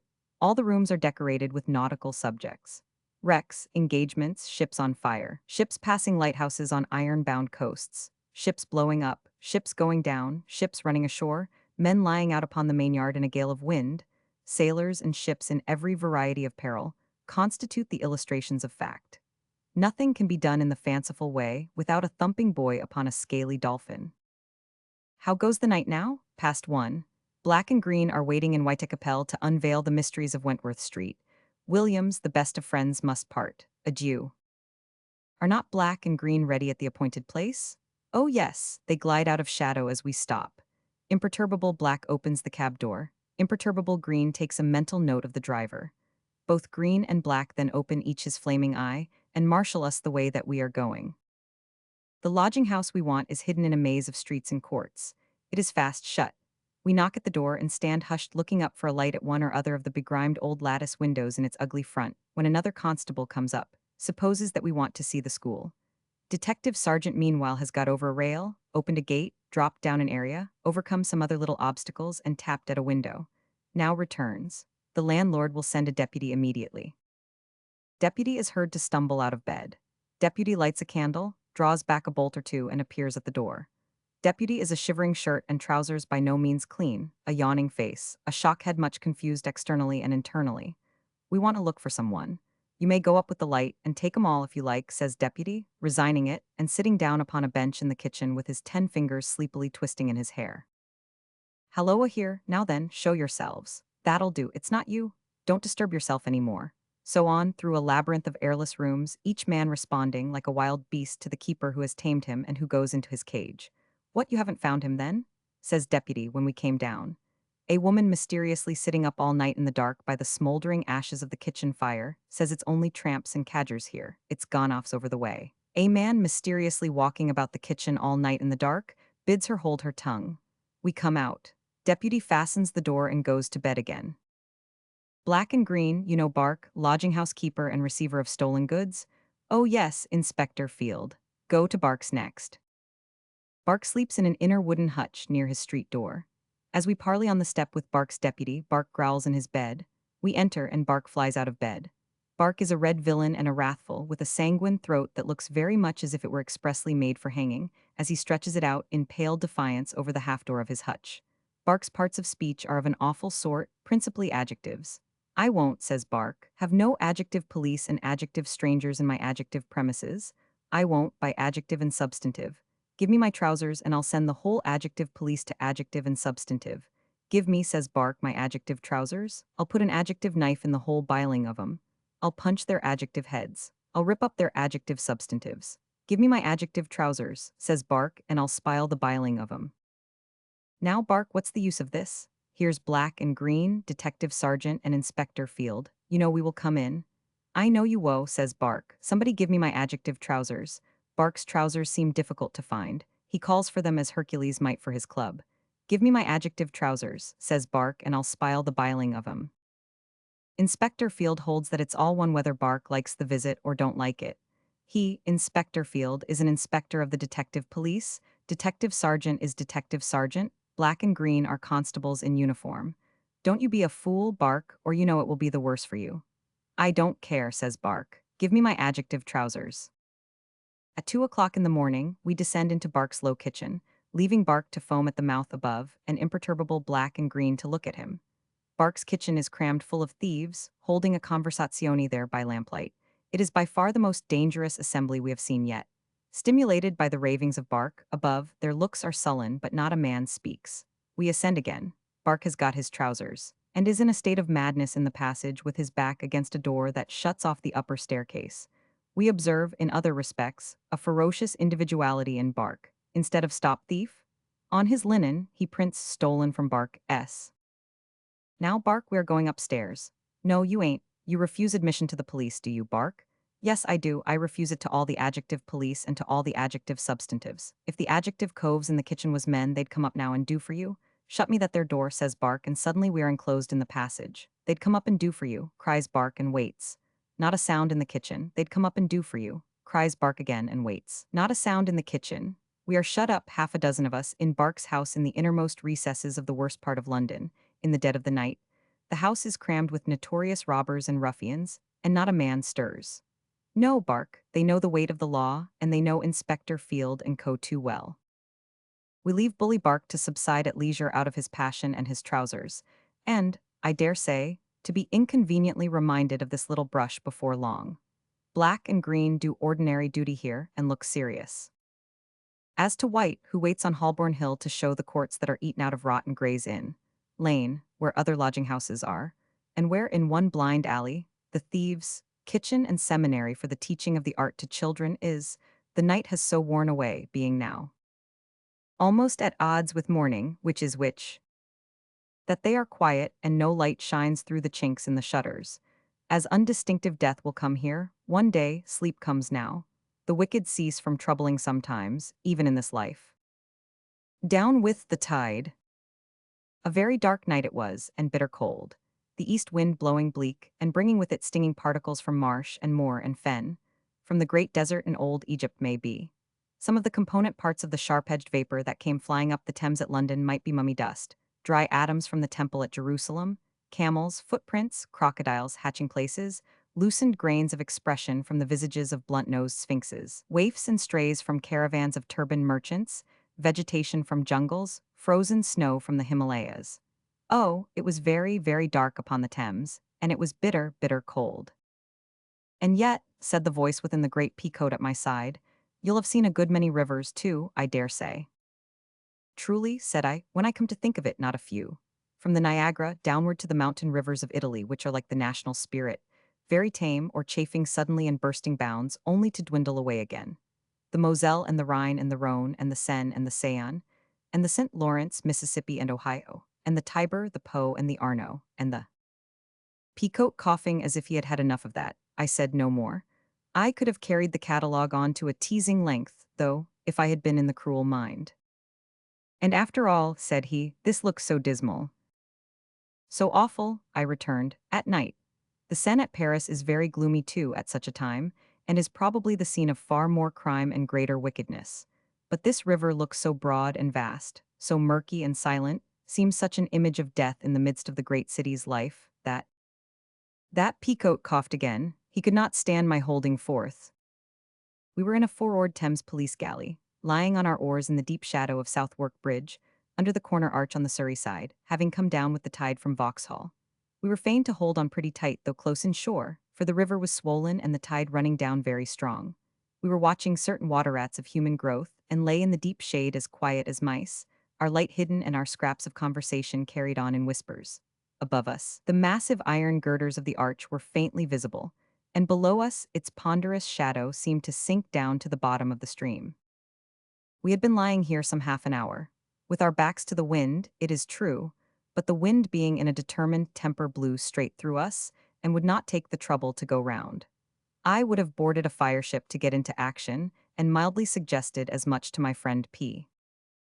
No doubt, says he as patiently as possible, but shore-going tactics wouldn't do with us. River thieves can always get rid of stolen property in a moment by dropping it overboard. We want to take them with the property, so we lurk about and come out upon 'em sharp. If they see us or hear us, over it goes. P's wisdom being indisputable, there was nothing for it but to sit there and be blown through, for another half-hour.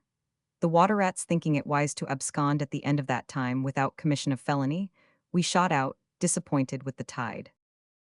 Grim they look, don't they?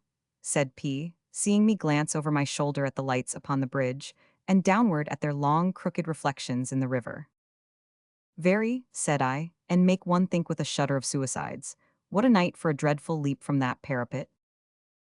Aye, but Waterloo's the favorite bridge for making holes in the water from, returned P. By the by, avast pulling lads, would you like to speak to Waterloo on the subject? My face confessing a surprised desire to have some friendly conversation with Waterloo Bridge, and my friend P being the most obliging of men, we put about, pulled out of the force of the stream, and in place of going at great speed with the tide, began to strive against it, close in shore again. Every color but black seemed to have departed from the world. The air was black, the water was black, the barges and hulks were black, the piles were black, the buildings were black. The shadows were only a deeper shade of black upon a black ground. Here and there, a coal fire and an iron cresset blazed upon a wharf, but one knew that it too had been black a little while ago, and would be black again soon. Uncomfortable rushes of water suggestive of gurgling and drowning, ghostly rattlings of iron chains, dismal clankings of discordant engines, formed the music that accompanied the dip of our oars and their rattling in the rowlocks. Even the noises had a black sound to me, as the trumpet sounded red to the blind man. Our dexterous boat's crew made nothing of the tide, and pulled us gallantly up to Waterloo Bridge. Here P and I disembarked, passed under the black stone archway, and climbed the steep stone steps. Within a few feet of their summit, P presented me to Waterloo, or an eminent toll-taker representing that structure, muffled up to the eyes in a thick shawl and amply great-coated and fur-capped. Waterloo received us with cordiality, and observed of the night that it was a searcher. He had been originally called the Strand Bridge, he informed us, but had received his present name at the suggestion of the proprietors, when Parliament had resolved to vote £300,000 for the erection of a monument in honour of the victory. Parliament took the hint, said Waterloo, with the least flavour of misanthropy, and saved the money. Of course the late Duke of Wellington was the first passenger, and of course he paid his penny, and of course a noble lord preserved it evermore. The treadle and index at the toll house, a most ingenious contrivance for rendering fraud impossible, were invented by Mr. Lethbridge, then property man at Drury Lane Theatre. Is it suicide we wanted to know about? Said Waterloo. Well, he had seen a good deal of that work, he did assure us. He had prevented some. Why, one day a woman, poorish-looking, came in between the hatch, slapped down a penny, and wanted to go on without the change. Waterloo suspected this, and says to his mate, "Give an eye to the gate," and bolted after her. She had got to the third seat between the piers, and was on the parapet just a-going over, when he caught her and gave her in charge. At the police office next morning, she said it was along of trouble and a bad husband. Likely enough, observed Waterloo to P and myself, as he adjusted his chin in his shawl. There's a deal of trouble about, you see, and bad husbands too. Another time, a young woman at 12 o'clock in the open day got through, darted along, and before Waterloo could come near her, jumped upon the parapet and shot herself over sideways. Alarm given, watermen put off, lucky escape. Clothes buoyed her up. This is where it is, said Waterloo. If people jump off straight forwards from the middle of the parapet of the bays of the bridge, they are seldom killed by drowning, but are smashed, poor things, that's what they are. They dash themselves upon the buttress of the bridge. But you jump off, said Waterloo to me, putting his forefinger in a buttonhole of my greatcoat. You jump off from the side of the bay, and you'll tumble, true, into the stream under the arch. What you have got to do is to mind how you jump in. There was poor Tom Steele from Dublin. Didn't dive, bless you, didn't dive at all. Fell down so flat into the water that he broke his breastbone and lived 2 days. I asked Waterloo if there were a favorite side of his bridge for this dreadful purpose. He reflected and thought yes, there was. He should say the Surrey side. 3 decent-looking men went through one day, soberly and quietly, and went on abreast for about a dozen yards. When the middle one, he sung out, all of a sudden, "Here goes, Jack," and was over in a minute. Body found, well, Waterloo didn't rightly recollect about that. They were compositors, they were. He considered it astonishing how quick people were. Why, there was a cab came up one boxing night, with a young woman in it who looked, according to Waterloo's opinion of her, a little the worse for liquor. Very handsome she was too, very handsome. She stopped the cab at the gate and said she'd pay the cabman then, which she did, though there was a little hankering about the fare, because at first she didn't seem quite to know where she wanted to be drove to. However, she paid the man and the toll too, and looking Waterloo in the face, he thought she knew him, don't you see? Said, "I'll finish it somehow." Well, the cab went off, leaving Waterloo a little doubtful in his mind, and while it was going on at full speed the young woman jumped out, never fell, hardly staggered, ran along the bridge pavement a little way, passing several people, and jumped over from the second opening. At the inquest it was Jiv in evidence that she had been quarreling at the hero of Waterloo, and it was brought in jealousy. One of the results of Waterloo's experience was that there was a deal of jealousy about. "Do we ever get madmen?" said Waterloo in answer to an inquiry of mine. "Well, we do get madmen. Yes, we have had 1 or 2 escaped from asylums, I suppose. One hadn't a halfpenny, and because I wouldn't let him through, he went back a little way, stooped down, took a run, and beauted at the hatch like a ram. He smashed his hat rarely, but his head didn't seem no worse, in my opinion on account of his being wrong in it afore. Sometimes people haven't got a halfpenny. If they are really tired and poor we give 'em one and let 'em through. Other people will leave things, pocket handkerchiefs mostly. I have taken cravats and gloves, pocket knives, toothpicks, studs, shirt pins, rings generally from young gents early in the morning, but handkerchiefs is the general thing. Regular customers? Said Waterloo. Lord, yes, we have regular customers. One such a worn-out, used-up old file as you can scarcely picture, comes from the Surrey side as regular as 10 o'clock at night comes, and goes over, I think, to some flash house on the Middlesex side. He comes back, he does, as regular as the clock strikes 3 in the morning, and then can hardly drag one of his old legs after the other. He always turns down the water stairs, comes up again, and then goes on down the Waterloo Road. He always does the same thing, and never varies a minute, does it every night, even Sundays. I asked Waterloo if he had given his mind to the possibility of this particular customer going down the water stairs at 3 o'clock some morning and never coming up again. He didn't think that of him, he replied.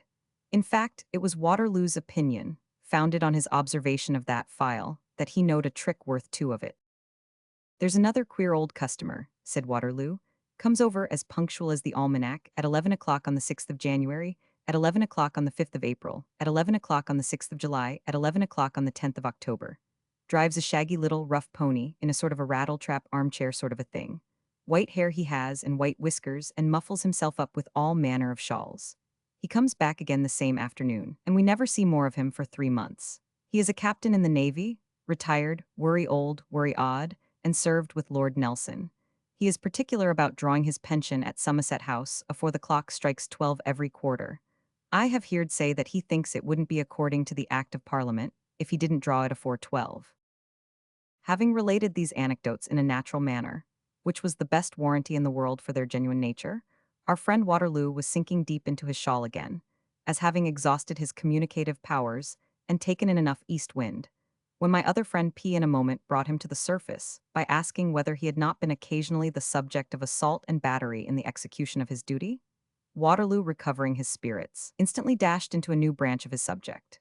We learnt how both these teeth, here he pointed to the places where two front teeth were not, were knocked out by an ugly customer who one night made a dash at him. Waterloo, while his, the ugly customer's, pal and coadjutor made a dash at the toll-taking apron where the money pockets were. How Waterloo, letting the teeth go to blazes, he observed indefinitely, grappled with the apron seizer, permitting the ugly one to run away, and how he saved the bank, and captured his man and consigned him to fine and imprisonment. Also how, on another night, a cove laid hold of Waterloo, then presiding at the horse gate of his bridge, and threw him unceremoniously over his knee, having first cut his head open with his whip. How Waterloo got right, and started after the cove all down the Waterloo Road, through Stamford Street, and round to the foot of Blackfriars Bridge, where the cove cut into a public house. How Waterloo cut in too, but how an aider and abettor of the cove's, who happened to be taking a promiscuous drain at the bar, stopped Waterloo, and the cove cut out again, ran across the road down Holland Street, and where not, and into a beer shop. How Waterloo, breaking away from his detainer, was close upon the cove's heels, attended by no end of people, who, seeing him running with the blood streaming down his face, thought something worse was up, and roared fire and murder, on the hopeful chance of the matter in hand being one or both. How the cove was ignominiously taken, in a shed where he had run to hide, and how at the police court they at first wanted to make a sessions job of it, but eventually Waterloo was allowed to be spoke to, and the cove made it square with Waterloo by paying his doctor's bill. W was laid up for a week, and giving him 310. Likewise, we learnt what we had faintly suspected before, that your sporting amateur on the Derby day, albeit a captain, can be, if he be, as Captain Bobadil observes, so generously minded, anything but a man of honor and a gentleman, not sufficiently gratifying his nice sense of humor by the witty scattering of flour and rotten eggs on obtuse civilians, but requiring the further excitement of bilking the toll, and pitching into Waterloo and cutting him about the head with his whip. Finally being, when called upon to answer for the assault, what Waterloo described as minus, or, as I humbly conceived it, not to be found. Likewise did Waterloo inform us, in reply to my inquiries, admiringly and deferentially preferred through my friend P, that the takings at the bridge had more than doubled in amount, since the reduction of the toll one half.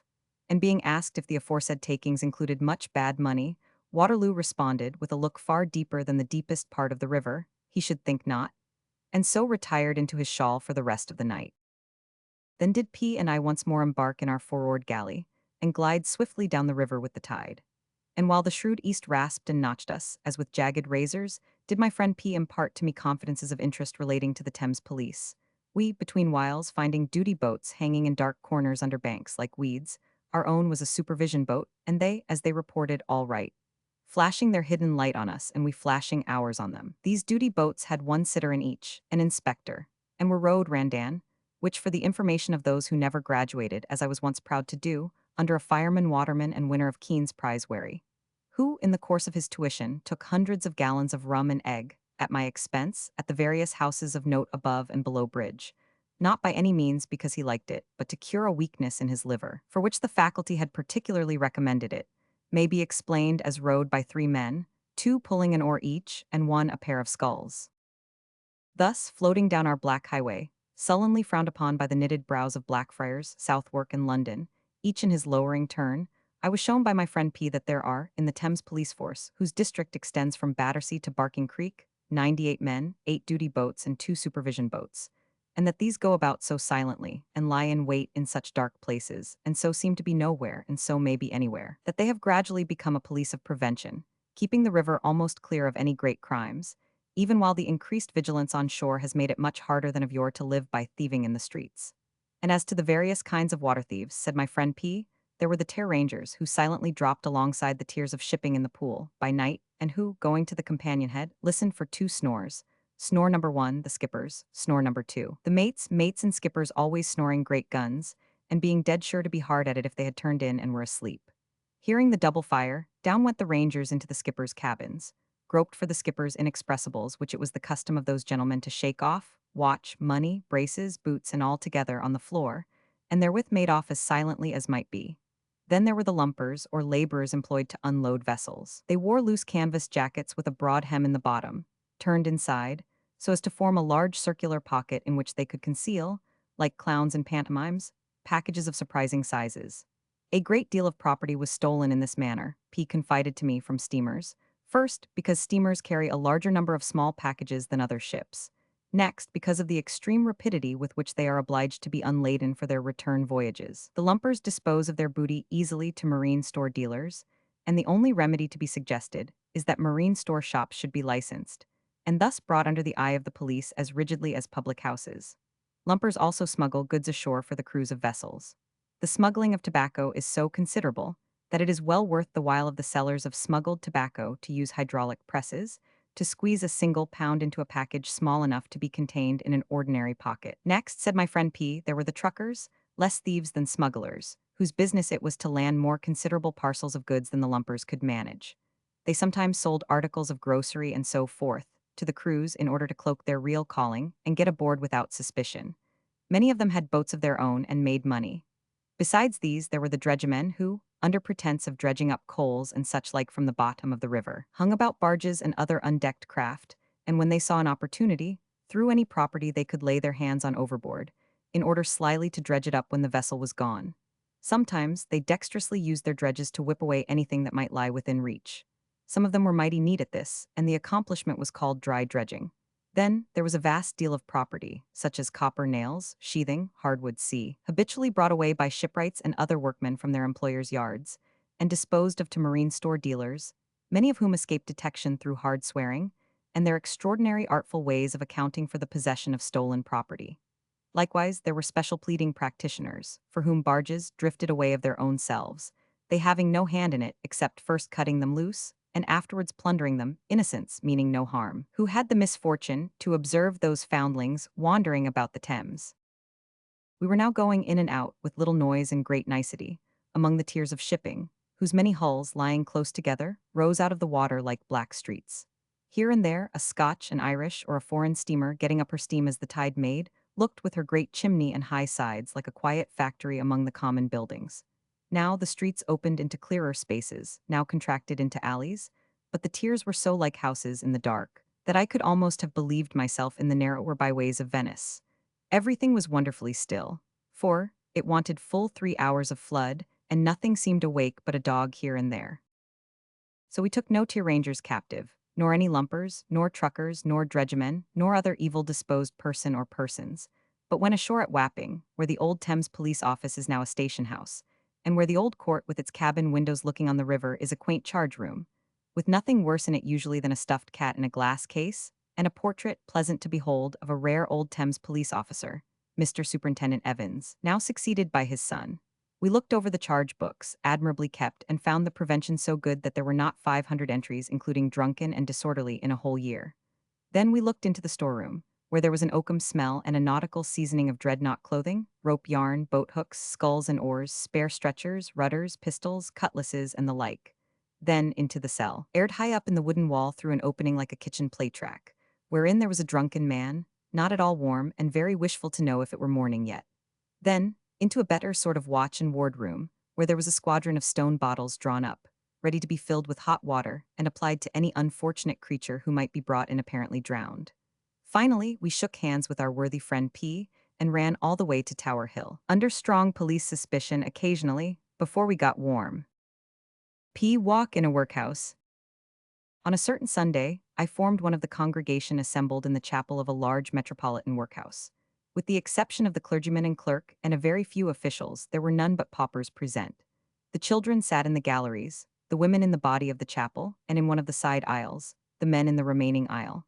The service was decorously performed, though the sermon might have been much better adapted to the comprehension and to the circumstances of the hearers. The usual supplications were offered, with more than the usual significancy in such a place, for the fatherless children and widows, for all sick persons and young children, for all that were desolate and oppressed, for the comforting and helping of the weak-hearted, for the raising up of them that had fallen, for all that were in danger, necessity, and tribulation. The prayers of the congregation were desired, for several persons in the various wards dangerously ill, and others who were recovering returned their thanks to heaven. Among this congregation were some evil-looking young women and beetle-browed young men, but not many. Perhaps that kind of characters kept away. Generally, the faces, those of the children excepted, were depressed and subdued and wanted color. Aged people were there in every variety. Mumbling, blear-eyed, spectacled, stupid, deaf, lame, vacantly winking in the gleams of sun that now and then crept in through the open doors from the paved yard, shading their listening ears or blinking eyes, their withered hands, poring over their books, leering at nothing, going to sleep, crouching and drooping in corners. There were weird old women, all skeleton within, all bonnet and cloak without, continually wiping their eyes with dirty dusters of pocket handkerchiefs. And there were ugly old crones, both male and female, with a ghastly kind of contentment upon them which was not at all comforting to see. Upon the whole, it was the dragon, pauperism, in a very weak and impotent condition, toothless, fangless, drawing his breath heavily enough, and hardly worth chaining up. When the service was over, I walked with the humane and conscientious gentleman whose duty it was to take that walk, that Sunday morning, through the little world of poverty enclosed within the workhouse walls. It was inhabited by a population of some 1,500 or 2,000 paupers, ranging from the infant newly born, or not yet come into the pauper world, to the old man dying on his bed. In a room opening from a squalid yard, where a number of listless women were lounging to and fro, trying to get warm in the ineffectual sunshine of the tardy May morning, in the itch ward, not to compromise the truth, a woman such as Hogarth has often drawn was hurriedly getting on her gown before a dusty fire. She was the nurse or wardswoman of that insalubrious department, herself a pauper, flabby, raw-boned, untidy, unpromising, and coarse of aspect as need be. But, on being spoken to about the patients whom she had in charge, she turned round, with her shabby gown half on, half off, and fell a-crying with all her might. Not for show, not querulously, not in any mawkish sentiment, but in the deep grief and affliction of her heart, turning away her dishevelled head, sobbing most bitterly, wringing her hands, and letting fall abundance of great tears that choked her utterance. What was the matter with the nurse of the itch ward? Oh, the dropped child was dead. Oh, the child that was found in the street, and she had brought up ever since, had died an hour ago, and see where the little creature lay beneath this cloth. The dear, the pretty dear. The dropped child seemed too small and poor a thing for death to be in earnest with, but death had taken it, and already its diminutive form was neatly washed, composed, and stretched as if in sleep upon a box. I thought I heard a voice from heaven saying, "It shall be well for thee, O nurse of the itch ward, when some less gentle pauper does those offices to thy cold form, that such as the dropped child are the angels who behold my Father's face."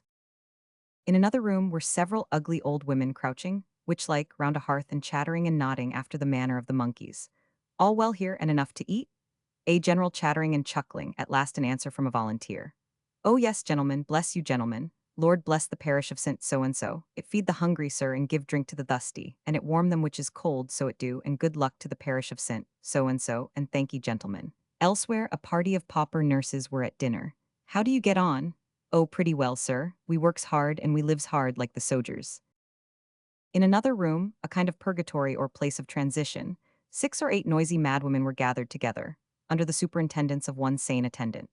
Among them was a girl of 2 or 3 and 20, very prettily dressed, of most respectable appearance and good manners, who had been brought in from the house where she had lived as domestic servant, having, I suppose, no friends, on account of being subject to epileptic fits, and requiring to be removed under the influence of a very bad one.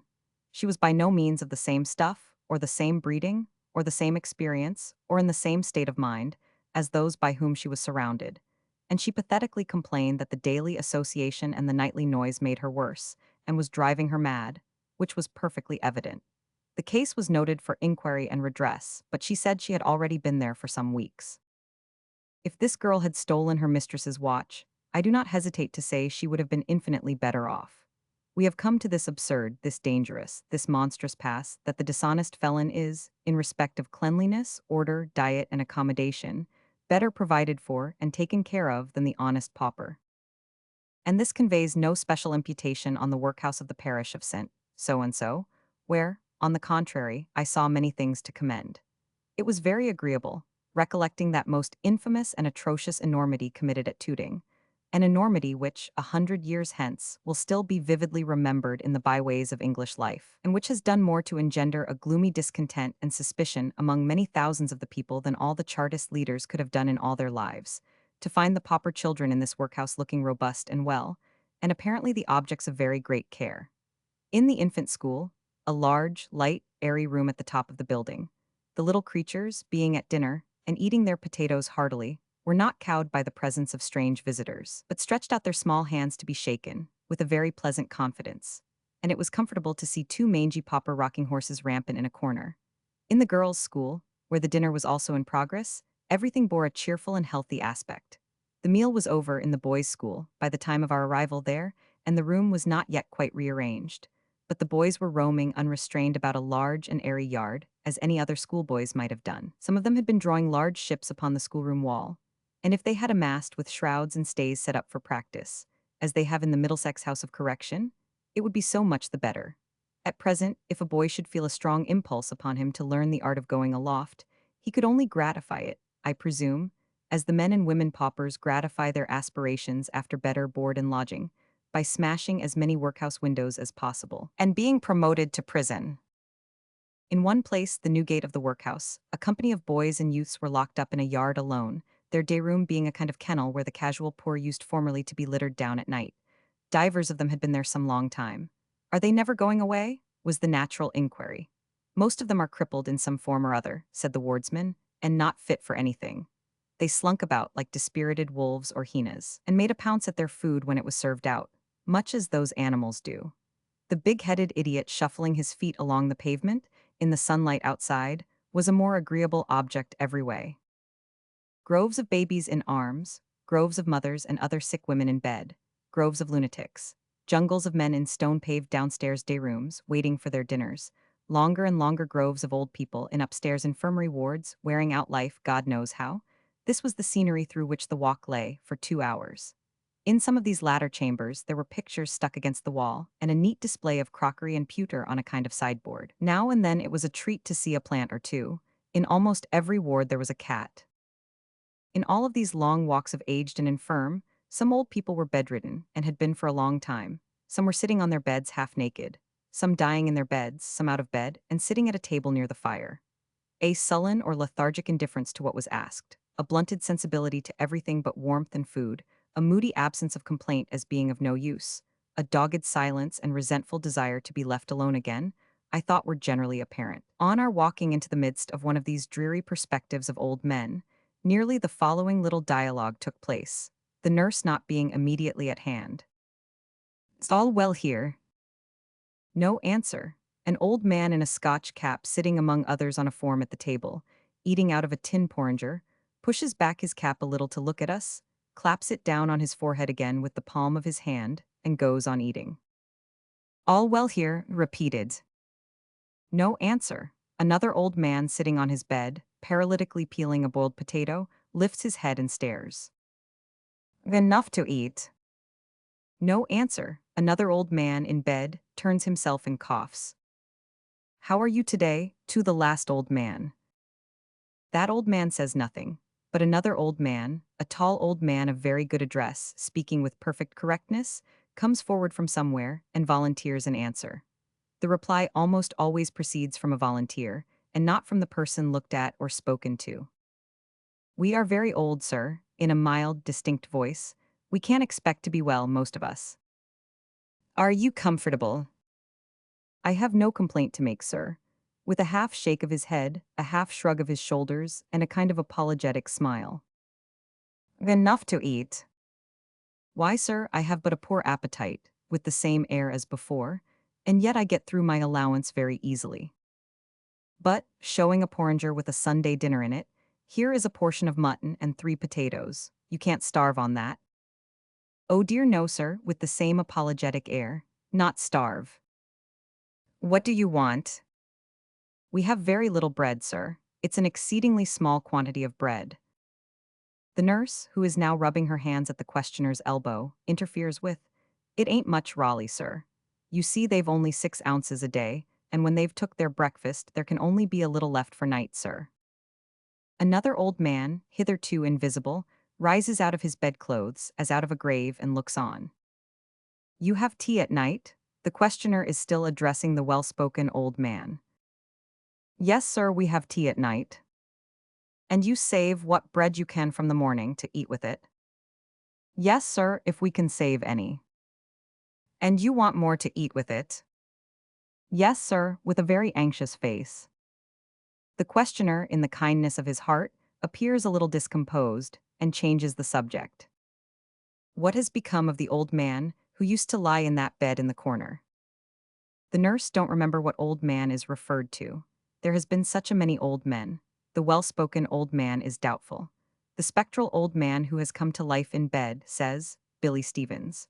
Another old man who has previously had his head in the fireplace pipes out, Charlie Walters. Something like a feeble interest is awakened. I suppose Charlie Walters had conversation in him. "He's dead," says the piping old man. Another old man, with one eye screwed up, hastily displaces the piping old man and says, "Yes, Charlie Walters died in that bed, and Billy Stevens," persists the spectral old man. "No, no, and Johnny Rogers died in that bed, and they're both on 'em dead, and Samuel Bowyer. This seems very extraordinary to him. He went out." With this he subsides, and all the old men, having had quite enough of it, subside, and the spectral old man goes into his grave again, and takes the shade of Billy Stevens with him. As we turn to go out at the door, another previously invisible old man, a hoarse old man in a flannel gown, is standing there, as if he had just come up through the floor. "I beg your pardon, sir, could I take the liberty of saying a word?" "Yes, what is it?" "I am greatly better in my health, sir, but what I want to get me quite round," with his hand on his throat, "is a little fresh air, sir. It has always done my complaint so much good, sir. The regular leave for going out comes round so seldom that if the gentleman next Friday would give me leave to go out walking now and then, for only an hour or so, sir." Who could wonder, looking through those weary vistas of bed and infirmity, that it should do him good to meet with some other scenes, and assure himself that there was something else on earth? Who could help wondering why the old men lived on as they did? What grasp they had on life? What crumbs of interest or occupation they could pick up from its bare board? Whether Charlie Walters had ever described to them the days when he kept company with some old pauper woman in the bud, or Billy Stevens ever told them of the time when he was a dweller in the far-off foreign land called home. The morsel of burnt child, lying in another room, so patiently, in bed, wrapped in lint, and looking steadfastly at us with his bright, quiet eyes when we spoke to him kindly, looked as if the knowledge of these things, and of all the tender things there are to think about, might have been in his mind, as if he thought with us that there was a fellow feeling in the pauper nurses, which appeared to make them more kind to their charges than the race of common nurses in the hospitals, as if he mused upon the future of some older children lying around him in the same place, and thought it best, perhaps, all things considered, that he should die, as if he knew, without fear, of those many coffins, made and unmade, piled up in the store below, and of his unknown friend, the dropped child, calm upon the box lid covered with a cloth. But there was something wistful and appealing, too, in his tiny face, as if, in the midst of all the hard necessities and incongruities he pondered on, he pleaded, in behalf of the helpless and the aged poor, for a little more liberty and a little more bread. Prince Bull, a fairy tale. Once upon a time, and of course it was in the Golden Age, and I hope you may know when that was, For I am sure I don't, though I have tried hard to find out. There lived in a rich and fertile country a powerful prince whose name was Bull. He had gone through a great deal of fighting in his time about all sorts of things, including nothing, but had gradually settled down to be a steady, peaceable, good-natured, corpulent, rather sleepy prince. This puissant prince was married to a lovely princess whose name was Fair Freedom. She had brought him a large fortune, and had borne him an immense number of children, and had set them to spinning, and farming, and engineering, and soldiering, and sailoring, and doctoring, and lawyering, and preaching, and all kinds of trades. The coffers of Prince Bull were full of treasure. His cellars were crammed with delicious wines from all parts of the world. The richest gold and silver plate that ever was seen adorned his sideboards. His sons were strong, his daughters were handsome, and in short you might have supposed that if there ever lived upon earth a fortunate and happy prince, the name of that prince, take him for all in all, was assuredly Prince Bull. But appearances, as we all know, are not always to be trusted. Far from it. And if they had led you to this conclusion respecting Prince Bull, they would have led you wrong as they often have led me. For this good prince had two sharp thorns in his pillow, two hard knobs in his crown, two heavy loads on his mind, two unbridled nightmares in his sleep, two rocks ahead in his course. He could not by any means get servants to suit him, and he had a tyrannical old godmother whose name was Tape. She was a fairy, this Tape, and was a bright red all over. She was disgustingly prim and formal, and could never bend herself a hair's breadth this way or that way, out of her naturally crooked shape, but she was very potent in her wicked art. She could stop the fastest thing in the world, change the strongest thing into the weakest, and the most useful into the most useless. To do this she had only to put her cold hand upon it, and repeat her own name, Tape. Then it withered away. At the court of Prince Bull, at least I don't mean literally at his court, because he was a very genteel prince, and readily yielded to his godmother when she always reserved that for his hereditary lords and ladies. In the dominions of Prince Bull, among the great mass of the community who were called in the language of that polite country the mobs and the snobs, were a number of very ingenious men, who were always busy with some invention or other, for promoting the prosperity of the prince's subjects, and augmenting the prince's power. But whenever they submitted their models for the prince's approval, his godmother stepped forward, laid her hand upon them, and said, Tape. Hence it came to pass that when any particularly good discovery was made, the discoverer usually carried it off to some other prince, in foreign parts, who had no old godmother who said Tape. This was not on the whole an advantageous state of things for Prince Bull, to the best of my understanding. The worst of it was, that Prince Bull had in course of years lapsed into such a state of subjection to this unlucky godmother, that he never made any serious effort to rid himself of her tyranny. I have said this was the worst of it, but there I was wrong, because there is a worse consequence still behind. The prince's numerous family became so downright sick and tired of Tape, that when they should have helped the prince out of the difficulties into which that evil creature led him, they fell into a dangerous habit of moodily keeping away from him in an impassive and indifferent manner, as though they had quite forgotten that no harm could happen to the prince their father, without its inevitably affecting themselves. Such was the aspect of affairs at the court of Prince Bull, when this great prince found it necessary to go to war with Prince Bear. He had been for some time very doubtful of his servants, who, besides being indolent and addicted to enriching their families at his expense, domineered over him dreadfully, threatening to discharge themselves if they were found the least fault with, pretending that they had done a wonderful amount of work when they had done nothing, making the most unmeaning speeches that ever were heard in the prince's name, and uniformly showing themselves to be very inefficient indeed, though that some of them had excellent characters from previous situations is not to be denied. Well, Prince Bull called his servants together and said to them one and all, Send out my army against Prince Bear. Clothe it, arm it, feed it, provide it with all necessaries and contingencies, and I will pay the piper. Do your duty by my brave troops, said the prince, and do it well, and I will pour my treasure out like water to defray the cost. Who ever heard me complain of money well laid out? Which indeed he had reason for saying, inasmuch as he was well known to be a truly generous and munificent prince. When the servants heard those words, they sent out the army against Prince Bear, and they set the army tailors to work, and the army provision merchants, and the makers of guns both great and small, and the gunpowder makers, and the makers of ball, shell, and shot, and they bought up all manner of stores and ships without troubling their heads about the price, and appeared to be so busy that the good prince rubbed his hands, and using a favorite expression of his, said, It's all right. But while they were thus employed, the prince's godmother, who was a great favorite with those servants, looked in upon them continually all day long, and whenever she popped in her head at the door said, How do you do, my children? What are you doing here? Official business, godmother. Oh ho, says this wicked fairy. tape. And then the business all went wrong, whatever it was, and the servants' heads became so addled and muddled that they thought they were doing wonders. Now, this was very bad conduct on the part of the vicious old nuisance, and she ought to have been strangled, even if she had stopped here. But she didn't stop here, as you shall learn. For a number of the prince's subjects, being very fond of the prince's army who were the bravest of men, assembled together and provided all manner of eatables and drinkables and books to read and clothes to wear and tobacco to smoke and candies to burn, and nailed them up in great packing cases, and put them aboard a great many ships, to be carried out to that brave army in the cold and inclement country where they were fighting Prince Bear. Then up comes this wicked fairy as the ships were weighing anchor and says, "How do you do, my children? What are you doing here? We are going with all these comforts to the army, godmother." "Oh ho," says she.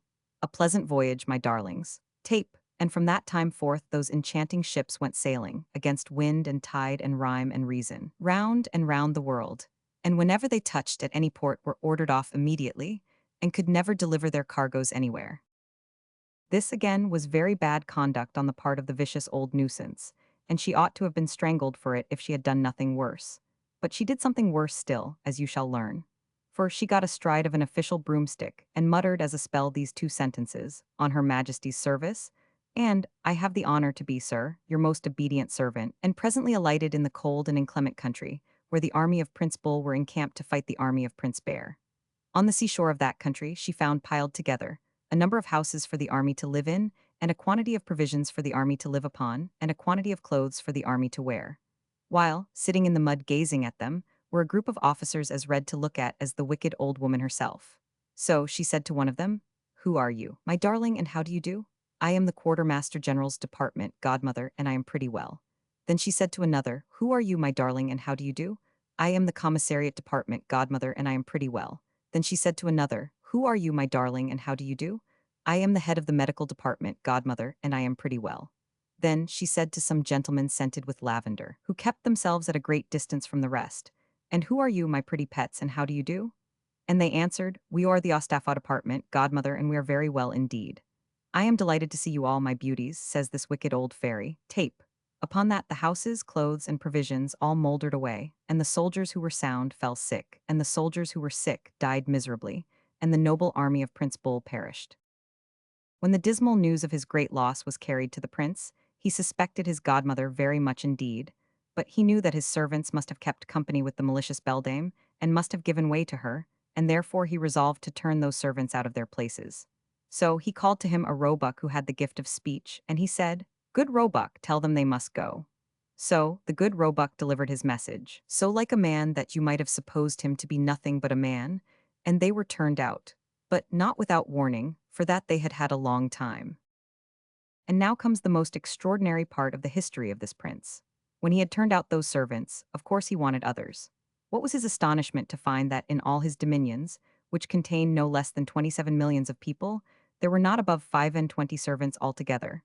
They were so lofty about it, too, that instead of discussing whether they should hire themselves as servants to Prince Bull, they turned things topsy-turvy, and considered whether as a favor they should hire Prince Bull to be their master. While they were arguing this point among themselves quite at their leisure, the wicked old red fairy was incessantly going up and down, knocking at the doors of 12 of the oldest of the 25, who were the oldest inhabitants in all that country, and whose united ages amounted to 1,000, saying, "Will you hire Prince Bull for your master? Will you hire Prince Bull for your master?" To which one answered, "I will if next door will," and another, "I won't if over the way does," and another, "I can if he, she, or they might, could, would, or should." And all this time Prince Bull's affairs were going to rack and ruin. At last, Prince Bull, in the height of his perplexity, assumed a thoughtful face, as if he were struck by an entirely new idea. The wicked old fairy, seeing this, was at his elbow directly, and said, "How do you do, my prince, and what are you thinking of?" "I am thinking, godmother," says he, "that among all the 27 millions of my subjects who have never been in service, there are men of intellect and business who have made me very famous both among my friends and enemies."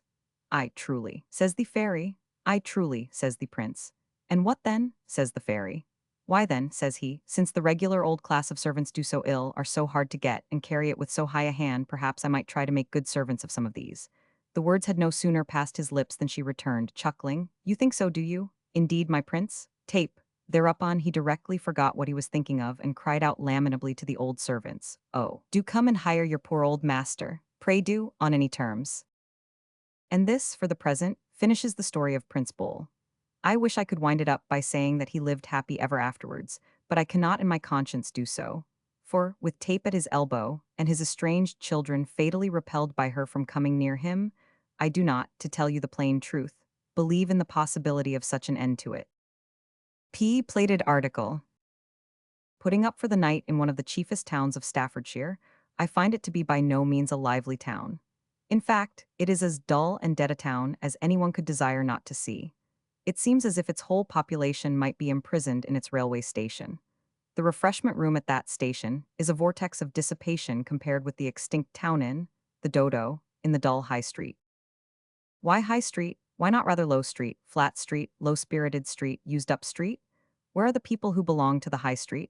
Can they all be dispersed over the face of the country, seeking the unfortunate strolling manager who decamped from the moldy little theater last week, in the beginning of his season, as his playbills testify, repentantly resolved to bring him back and feed him and be entertained? Or can they all be gathered to their fathers in the two old churchyards near to the High Street? Retirement into which churchyards appears to be a mere ceremony, there is so very little life outside their confines, and such small discernible difference between being buried alive in the town and buried dead in the town tombs?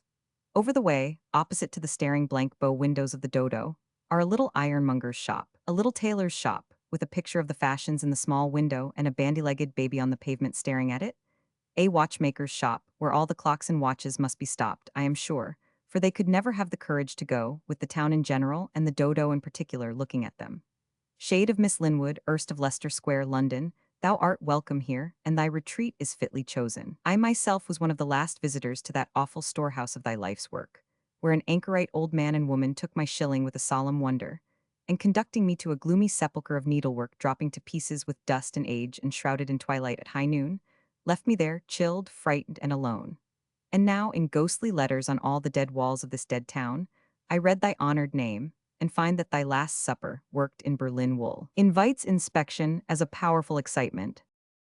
Where are the people who are bidden with so much cry to this feast of little wool? Where are they? Who are they? They are not the bandy-legged baby studying the fashions in the tailor's window.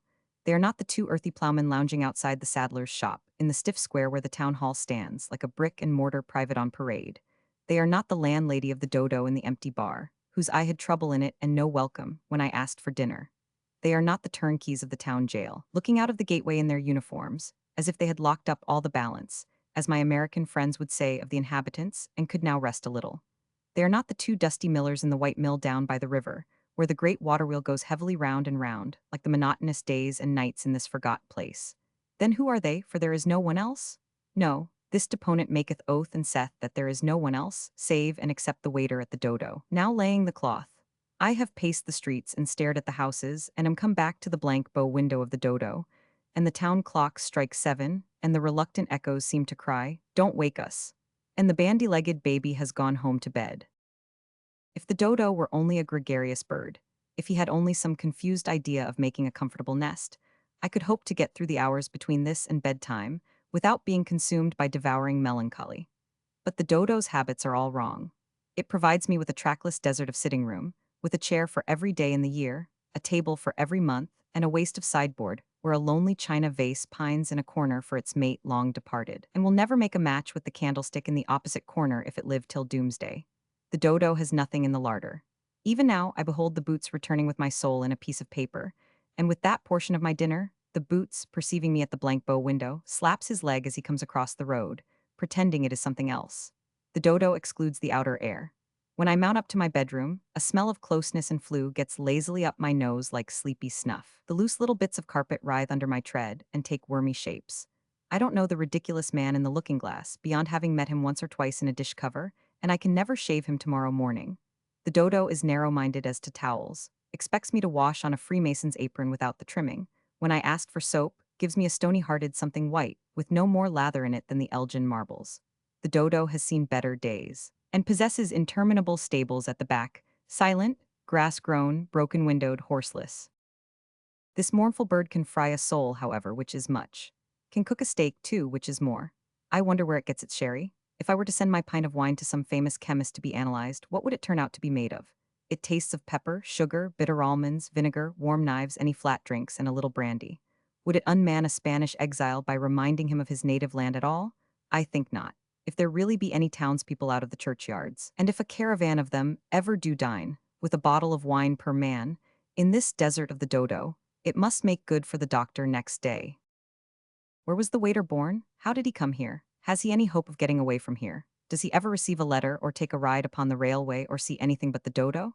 Perhaps he has seen the Berlin wool. He appears to have a silent sorrow on him, and it may be that. He clears the table, draws the dingy curtains of the great bow window, which so unwillingly consent to meet that they must be pinned together, leaves me by the fire with my pint decanter, and a little thin funnel-shaped wine glass, and a plate of pale biscuits, in themselves engendering desperation. No book, no newspaper. I left the Arabian Nights in the railway carriage, and have nothing to read but Bradshaw, and that way madness lies. Remembering what prisoners and shipwrecked mariners have done to exercise their minds in solitude, I repeat the multiplication table, the pence table, and the shilling table, which are all the tables I happen to know. What if I write something? The dodo keeps no pens but steel pens, and those I always stick through the paper, and can turn to no other account. What am I to do? Even if I could have the bandy-legged baby knocked up and brought here, I could offer him nothing but sherry, and that would be the death of him. He would never hold up his head again if he touched it. I can't go to bed because I have conceived a mortal hatred for my bedroom, and I can't go away because there is no train for my place of destination until morning.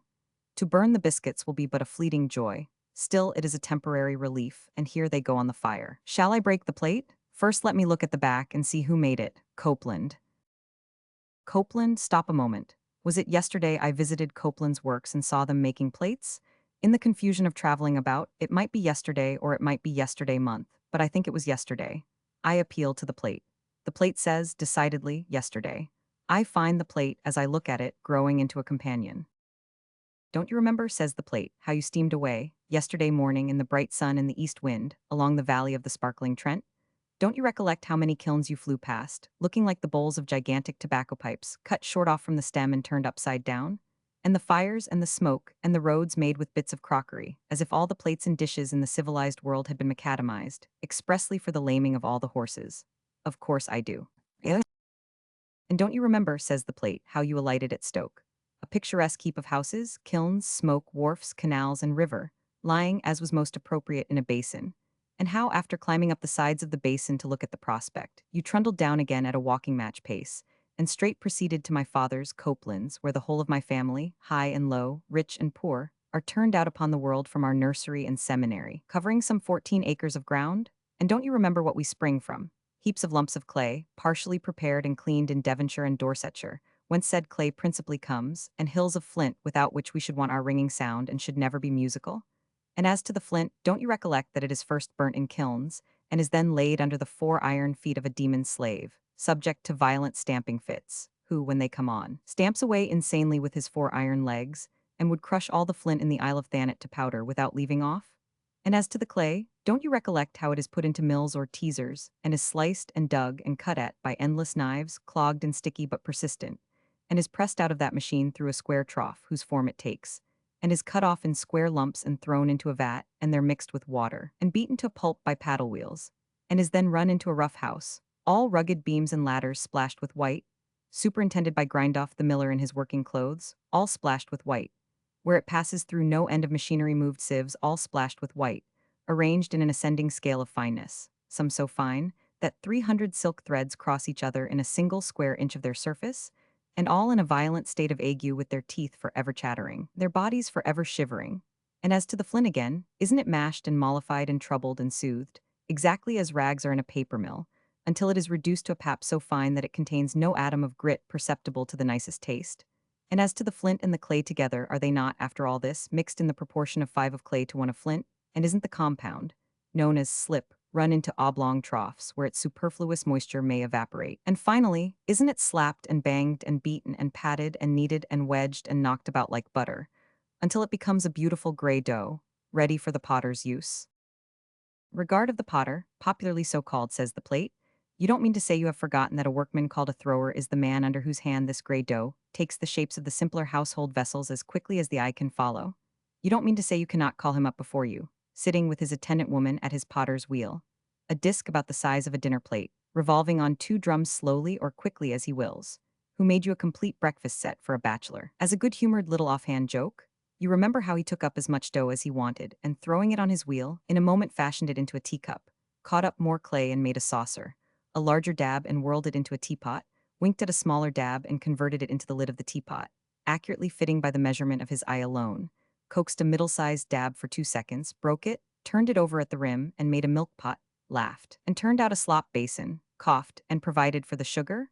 Neither, I think, are you oblivious of the newer mode of making various articles, but especially basins, according to which improvement a mold revolves instead of a disc. For you must remember, says the plate, how you saw the mold of a little basin spinning round and round, and how the workman smoothed and pressed a handful of dough upon it, and how with an instrument called a profile, a piece of wood, representing the profile of a basin's foot, he cleverly scraped and carved the ring which makes the base of any such basin, and then took the basin off the lathe like a doughy skullcap to be dried, and afterwards, in what is called a green state, to be put into a second lathe, there to be finished and burnished with a steel burnisher? And as to molding in general, says the plate, it can't be necessary for me to remind you that all ornamental articles, and indeed all articles not quite circular, are made in molds. For you must remember how you saw the vegetable dishes, for example, being made in molds, and how the handles of teacups and the spouts of teapots and the feet of tureens and so forth are all made in little separate molds, and are each stuck on to the body corporate, of which it is destined to form a part, with a stuff called slag, as quickly as you can recollect it. Further, you learnt, you know you did, in the same visit, how the beautiful sculptures in the delicate new material called Parian are all constructed in molds.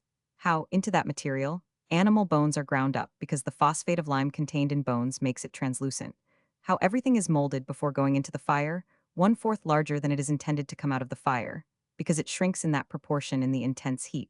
How, when a figure shrinks unequally, it is spoiled, emerging from the furnace a misshapen birth, a big head and a little body, or a little head and a big body, or a Quasimodo with long arms and short legs, or a Miss Biffin with neither legs nor arms worth mentioning. And as to the kilns in which the firing takes place, and in which some of the more precious articles are burnt repeatedly, in various stages of their process towards completion, as to the kilns, says the plate, warming with the recollection, if you don't remember them with a horrible interest, what did you ever go to Copeland's for? When you stood inside of one of those inverted bowls of a pre-Adamite tobacco pipe, looking up at the blue sky through the open top far off, as you might have looked up from a well, sunk under the center of the pavement of the Pantheon at Rome, had you the least idea where you were? And when you found yourself surrounded, in that dome-shaped cavern, by innumerable columns of an unearthly order of architecture, supporting nothing, and squeezed close together as if a pre-Adamite Samson had taken a vast hall in his arms and crushed it into the smallest possible space, had you the least idea what they were?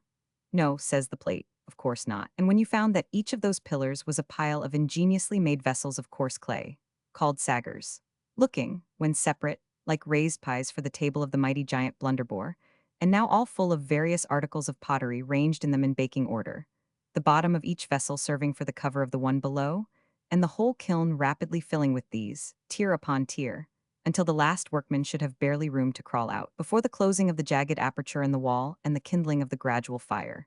Did you not stand amazed to think that all the year round these dread chambers are heating, white hot, and cooling, and filling, and emptying, and being bricked up and broken open, humanly speaking, for ever and ever? To be sure you did. And standing in one of those kilns nearly full, and seeing a free crow shoot across the aperture atop, and learning how the fire would wax hotter and hotter by slow degrees, and would cool similarly through a space of from 40 to 60 hours, did no remembrance of the days when human clay was burnt oppress you? Yes, I think so. I suspect that some fancy of a fiery haze and a shortening breath, and a growing heat and a gasping prayer, and a figure in black interposing between you and the sky, as figures in black are very apt to do, and looking down, before it grew too hot to look and live, upon the heretic in his edifying agony? I say I suspect, says the plate, that some such fancy was pretty strong upon you when you went out into the air, and blessed God for the bright spring day and the degenerate times. After that, I needn't remind you what a relief it was to see the simplest process of ornamenting this biscuit, as it is called when baked, with brown circles and blue trees, converting it into the common crockeryware that is exported to Africa and used in cottages at home. For, says the plate, I am well persuaded that you bear in mind how those particular jugs and mugs were once more set upon a lathe and put in motion, and how a man blew the brown color, having a strong natural affinity with the material in that condition, on them from a blowpipe as they twirled, and how his daughter, with a common brush, dropped blotches of blue upon them in the right places, and how, tilting the blotches upside down, she made them run into rude images of trees, and there an end. And didn't you see, says the plate, planted upon my own brother that astounding blue willow, with knobbed and gnarled trunk and foliage of blue ostrich feathers, which gives our family the title of willow pattern?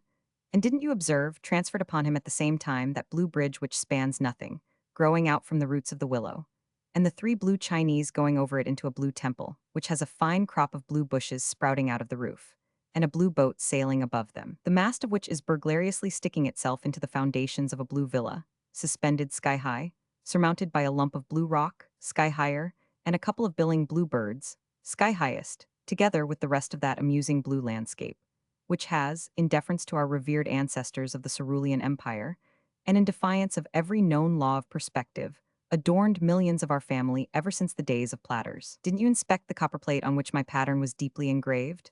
Didn't you perceive an impression of it taken in cobalt color at a cylindrical press, upon a leaf of thin paper, streaming from a plunge bath of soap and water?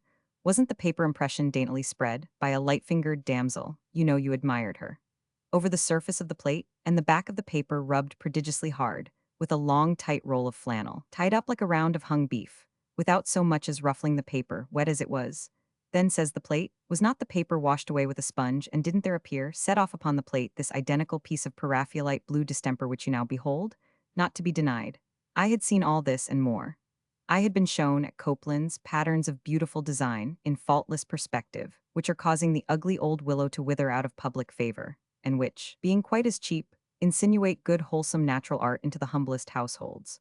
When Mr. and Mrs. Spratt have satisfied their material tastes by that equal division of fat and lean which has made their emanage immortal, and have, after the elegant tradition, licked the platter clean, they can, thanks to modern artists in clay, feast their intellectual tastes upon excellent delineations of natural objects.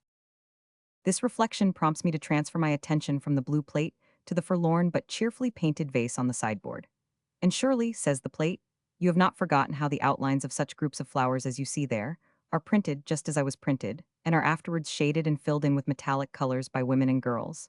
As to the aristocracy of our order, made of the finer clay porcelain peers and peeresses, the slabs and panels and tabletops and tas, the endless nobility and gentry of dessert, breakfast, and tea services, the gemmed perfume bottles and scarlet and gold salvers, you saw that they were painted by artists, with metallic colors laid on with camel hair pencils, and afterwards burnt in.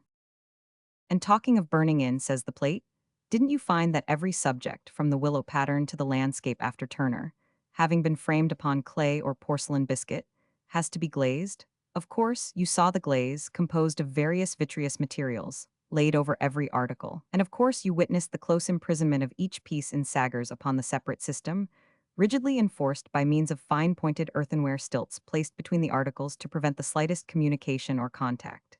We had in my time, and I suppose it is the same now, 14 hours firing to fix the glaze and to make it run all over us equally, so as to put a good shiny and unscratchable surface upon us. Doubtless, you observed that one sort of glaze, called printing body, is burnt into the better sort of ware before it is printed. Upon this you saw some of the finest steel engravings transferred, to be fixed by an afterglazing, didn't you? Why, of course you did. Of course I did. I had seen and enjoyed everything that the plate recalled to me, and had beheld with admiration how the rotatory motion which keeps this ball of ours in its place in the great scheme, with all its busy mites upon it, was necessary throughout the process, and could only be dispensed within the fire. So, listening to the plate's reminders and musing upon them, I got through the evening after all, and went to bed. I made but one sleep of it, for which I have no doubt I am also indebted to the plate, and left the lonely dodo in the morning, quite at peace with it, before the bandy-legged baby was up. Our honorable friend. We are delighted to find that he has got in. Our honorable friend is triumphantly returned to serve in the next Parliament. He is the honorable member for verbosity, the best represented place in England. Our honorable friend has issued an address of congratulation to the electors, which is worthy of that noble constituency, and is a very pretty piece of composition. In electing him, he says, they have covered themselves with glory, and England has been true to herself. In his preliminary address he had remarked, in a poetical quotation of great rarity, that naught could make us rue, if England to herself did prove but true. Our honorable friend delivers a prediction, in the same document, that the feeble minions of a faction will never hold up their heads any more, and that the finger of scorn will point at them in their dejected state, through countless ages of time. Further, that the hireling tools that would destroy the sacred bulwarks of our nationality are unworthy of the name of Englishmen, and that so long as the sea shall roll around our ocean-girded isle, so long his motto shall be, no surrender. Certain dogged persons of low principles and no intellect have disputed whether anybody knows who the minions are, or what the faction is, or which are the hireling tools and which the sacred bulwarks, or what it is that is never to be surrendered, and if not, why not? But our honorable friend the member for verbosity knows all about it. Our honorable friend has sat in several parliaments and given bushels of votes. He is a man of that profundity in the matter of vote-giving that you never know what he means. When he seems to be voting pure white, he may be in reality voting jet black. When he says yes, it is just as likely as not, or rather more so, that he means no. This is the statesmanship of our honorable friend. It is in this that he differs from mere unparliamentary men. You may not know what he meant then, or what he means now, but our honorable friend knows and did from the first know, both what he meant then and what he means now. And when he said he didn't mean it then, he did in fact say that he means it now. And if you mean to say that you did not then, and do not now, know what he did mean then, or does mean now, our honorable friend will be glad to receive an explicit declaration from you whether you are prepared to destroy the sacred bulwarks of our nationality. Our honorable friend, the member for verbosity, has this great attribute, that he always means something, and always means the same thing.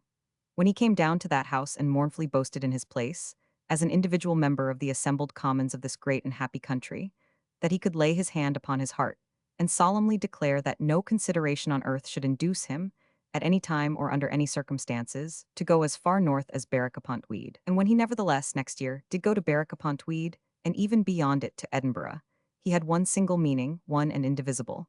And God forbid, our honorable friend says that he should waste another argument upon the man who professes that he cannot understand it. I do not, gentlemen, said our honorable friend, with indignant emphasis and amid great cheering, on one such public occasion. I do not, gentlemen, I am free to confess, envy the feelings of that man whose mind is so constituted as that he can hold such language to me, and yet lay his head upon his pillow, claiming to be a native of that land, whose march is o'er the mountain wave, whose home is on the deep. Vehement cheering and man expelled. When our honorable friend issued his preliminary address to the constituent body of verbosity on the occasion of one particular glorious triumph, it was supposed by some of his enemies that even he would be placed in a situation of difficulty by the following comparatively trifling conjunction of circumstances. The dozen noblemen and gentlemen whom our honorable friend supported had come in expressly to do a certain thing. Now, 4 of the dozen said at a certain place that they didn't mean to do that thing and had never meant to do it. Another 4 of the dozen said at another certain place that they did mean to do that thing and had always meant to do it. 2 of the remaining 4 said at 2 other certain places that they meant to do half of that thing, but differed about which half, and to do a variety of nameless wonders instead of the other half. And one of the remaining 2 declared that the thing itself was dead and buried, while the other as strenuously protested that it was alive and kicking. It was admitted that the parliamentary genius of our honorable friend would be quite able to reconcile such small discrepancies as these. But there remained the additional difficulty that each of the 12 made entirely different statements at different places, and that all the 12 called everything visible and invisible, sacred and profane, to witness that they were a perfectly impregnable phalanx of unanimity. This, it was apprehended, would be a stumbling block to our honorable friend. The difficulty came before our honorable friend in this way. He went down to verbosity to meet his free and independent constituents, and to render an account, as he informed them in the local papers, of the trust they had confided to his hands, that trust which it was one of the proudest privileges of an Englishman to possess, that trust which it was the proudest privilege of an Englishman to hold. It may be mentioned as a proof of the great general interest attaching to the contest, that a lunatic whom nobody employed or knew went down to verbosity with several £1,000s in gold, determined to give the whole away, which he actually did, and that all the publicans opened their houses for nothing. Likewise, several fighting men and a patriotic group of burglars sportively armed with life-preservers proceeded in barouches and very drunk to the scene of action at their own expense, these children of nature having conceived a warm attachment to our honorable friend and intending, in their artless manner, to testify it by knocking the voters in the opposite interest on the head. Our honorable friend being come into the presence of his constituents, and having professed with great suavity that he was delighted to see his good friend Tipkisson there, in his working dress.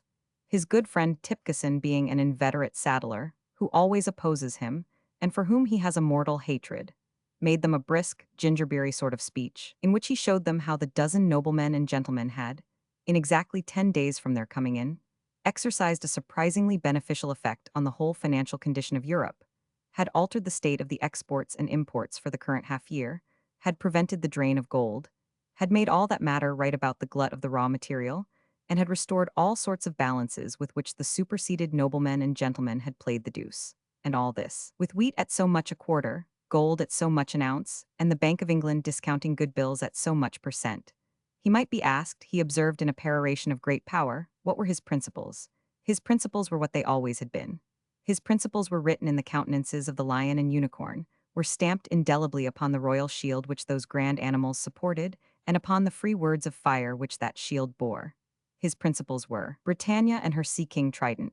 His principles were commercial prosperity coexistently with perfect and profound agricultural contentment, but short of this he would never stop. His principles were these, with the addition of his colors nailed to the mast, every man's heart in the right place, every man's eye open, every man's hand ready, every man's mind on the alert. His principles were these, concurrently with a general revision of something, speaking generally, and a possible readjustment of something else, not to be mentioned more particularly. His principles, to sum up all in a word, were hearths and altars, labor and capital, crown and scepter, elephant and castle. And now, if his good friend Tipkisson required any further explanation from him, he, our honorable friend, was there, willing and ready to give it. Tipkisson, who all this time had stood conspicuous in the crowd, with his arms folded and his eyes intently fastened on our honorable friend.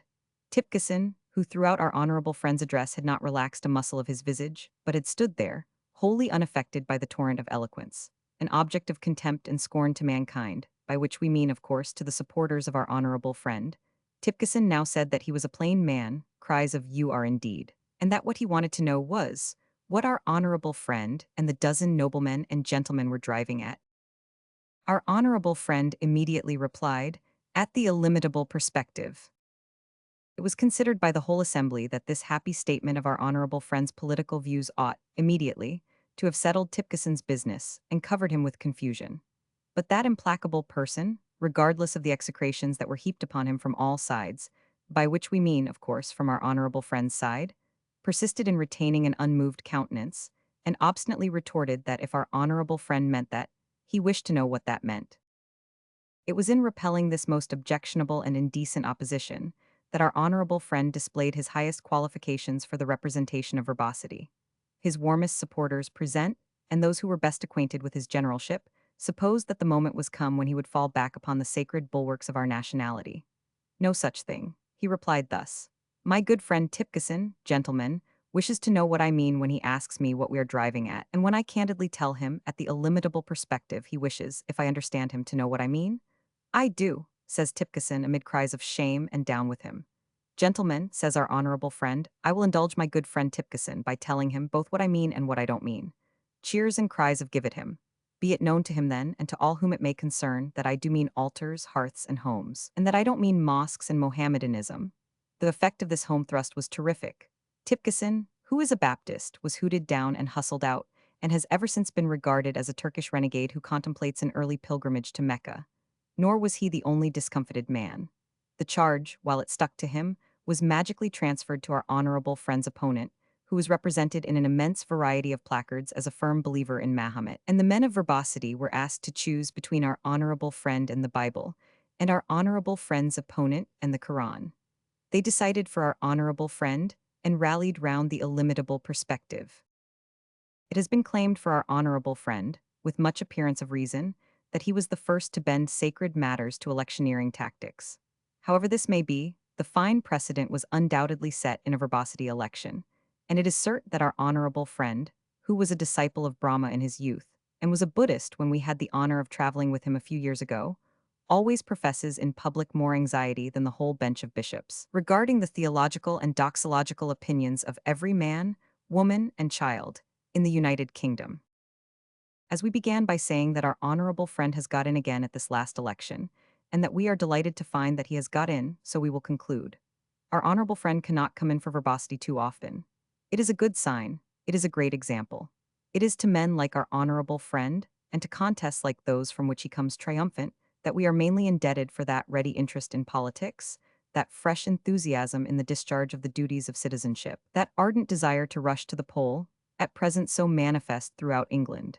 When the contest lies, as it sometimes does, between two such men as our honorable friend, it stimulates the finest emotions of our nature and awakens the highest admiration of which our heads and hearts are capable. It is not too much to predict that our honorable friend will be always at his post in the ensuing session. Whatever the question be, or whatever the form of its discussion, addressed to the Crown, election petition, expenditure of the public money, extension of the public suffrage, education, crime, in the whole House, in committee of the whole House, in select committee, in every parliamentary discussion of every subject, everywhere, the honorable member for verbosity will most certainly be found. Our school. We went to look at it only this last midsummer, and found that the railway had cut it up root and branch. A great trunk line had swallowed the playground, sliced away the schoolroom, and pared off the corner of the house, which, thus curtailed of its proportions, presented itself, in a green stage of stucco, profile-wise towards the road, like a forlorn flatiron without a handle, standing on end. It seems as if our schools were doomed to be the sport of change. We have faint recollections of a preparatory day school, which we have sought in vain, and which must have been pulled down to make a new street ages ago. We have dim impressions, scarcely amounting to a belief, that it was over a dyer's shop. We know that you went up steps to it, that you frequently grazed your knees in doing so, that you generally got your leg over the scraper, in trying to scrape the mud off a very unsteady little shoe. The mistress of the establishment holds no place in our memory, but rampant on one eternal doormat, in an eternal entry long and narrow, is a puffy pug dog, with a personal animosity towards us, who triumphs over time. The bark of that baleful pug, a certain radiating way he had of snapping at our undefended legs, the ghastly grinning of his moist black muzzle and white teeth, and the insolence of his crisp tail curled like a pastoral crook, all live and flourish. From an otherwise unaccountable association of him with a fiddle, we conclude that he was of French extraction, and his name Fiddle. He belonged to some female, chiefly inhabiting a back parlor, whose life appears to us to have been consumed in sniffing, and in wearing a brown beaver bonnet. For her, he would sit up and balance cake upon his nose, and not eat it until 20 had been counted. To the best of our belief, we were once called in to witness this performance, when unable, even in his milder moments, to endure our presence, he instantly made at us, cake and all. Why something in mourning, called Miss Frost, should still connect itself with our preparatory school, we are unable to say. We retain no impression of the beauty of Miss Frost, if she were beautiful, or of the mental fascinations of Miss Frost, if she were accomplished, yet her name and her black dress hold an enduring place in our remembrance. An equally impersonal boy, whose name has long since shaped itself unalterably into Master Malls, is not to be dislodged from our brain. Retaining no vindictive feeling towards Malls, no feeling whatever, indeed, we infer that neither he nor we can have loved Miss Frost. Our first impression of death and burial is associated with this formless pair. We all three nestled awfully in a corner one wintry day, when the wind was blowing shrill, with Miss Frost's pinafore over our heads, and Miss Frost told us in a whisper about somebody being screwed down. It is the only distinct recollection we preserve of these impalpable creatures, except a suspicion that the manners of Master Malls were susceptible of much improvement.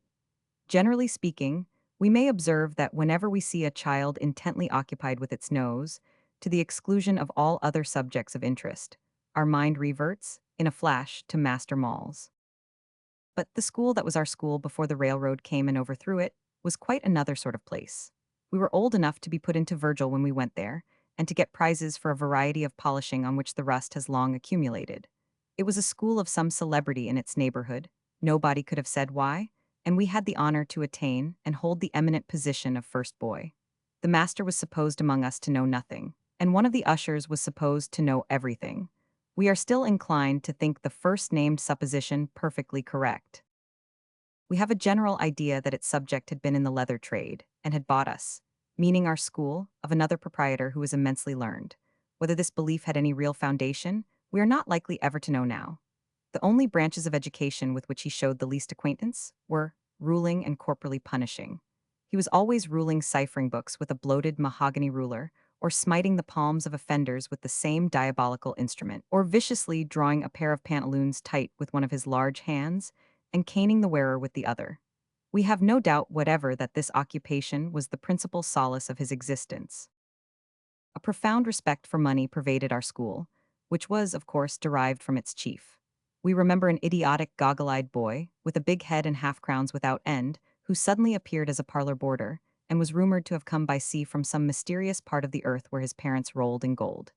He was usually called Mister by the chief, and was said to feed in the parlor on steaks and gravy, likewise to drink currant wine. And he openly stated that if rolls and coffee were ever denied him at breakfast, he would write home to that unknown part of the globe from which he had come, and cause himself to be recalled to the regions of gold. He was put into no form or class, but learned alone, as little as he liked, and he liked very little, and there was a belief among us that this was because he was too wealthy to be taken down. His special treatment, and our vague association of him with the sea, and with storms and sharks, and coral reefs occasioned the wildest legends to be circulated as his history. A tragedy in blank verse was written on the subject, if our memory does not deceive us, by the hand that now chronicles these recollections, in which his father figured as a pirate, and was shot for a voluminous catalogue of atrocities, first imparting to his wife the secret of the cave in which his wealth was stored, and from which his only son's half-crowns now issued. Dumbledon, the boy's name, was represented as yet unborn when his brave father met his fate, and the despair and grief of Mrs. Dumbledon at that calamity was movingly shadowed forth as having weakened the parlor boarder's mind. This production was received with great favor, and was twice performed with closed doors in the dining room. But it got wind, and was seized as libelous, and brought the unlucky poet into severe affliction. Some 2 years afterwards, all of a sudden one day, Dumbledon vanished. It was whispered that the chief himself had taken him down to the docks, and reshipped him for the Spanish Main, but nothing certain was ever known about his disappearance.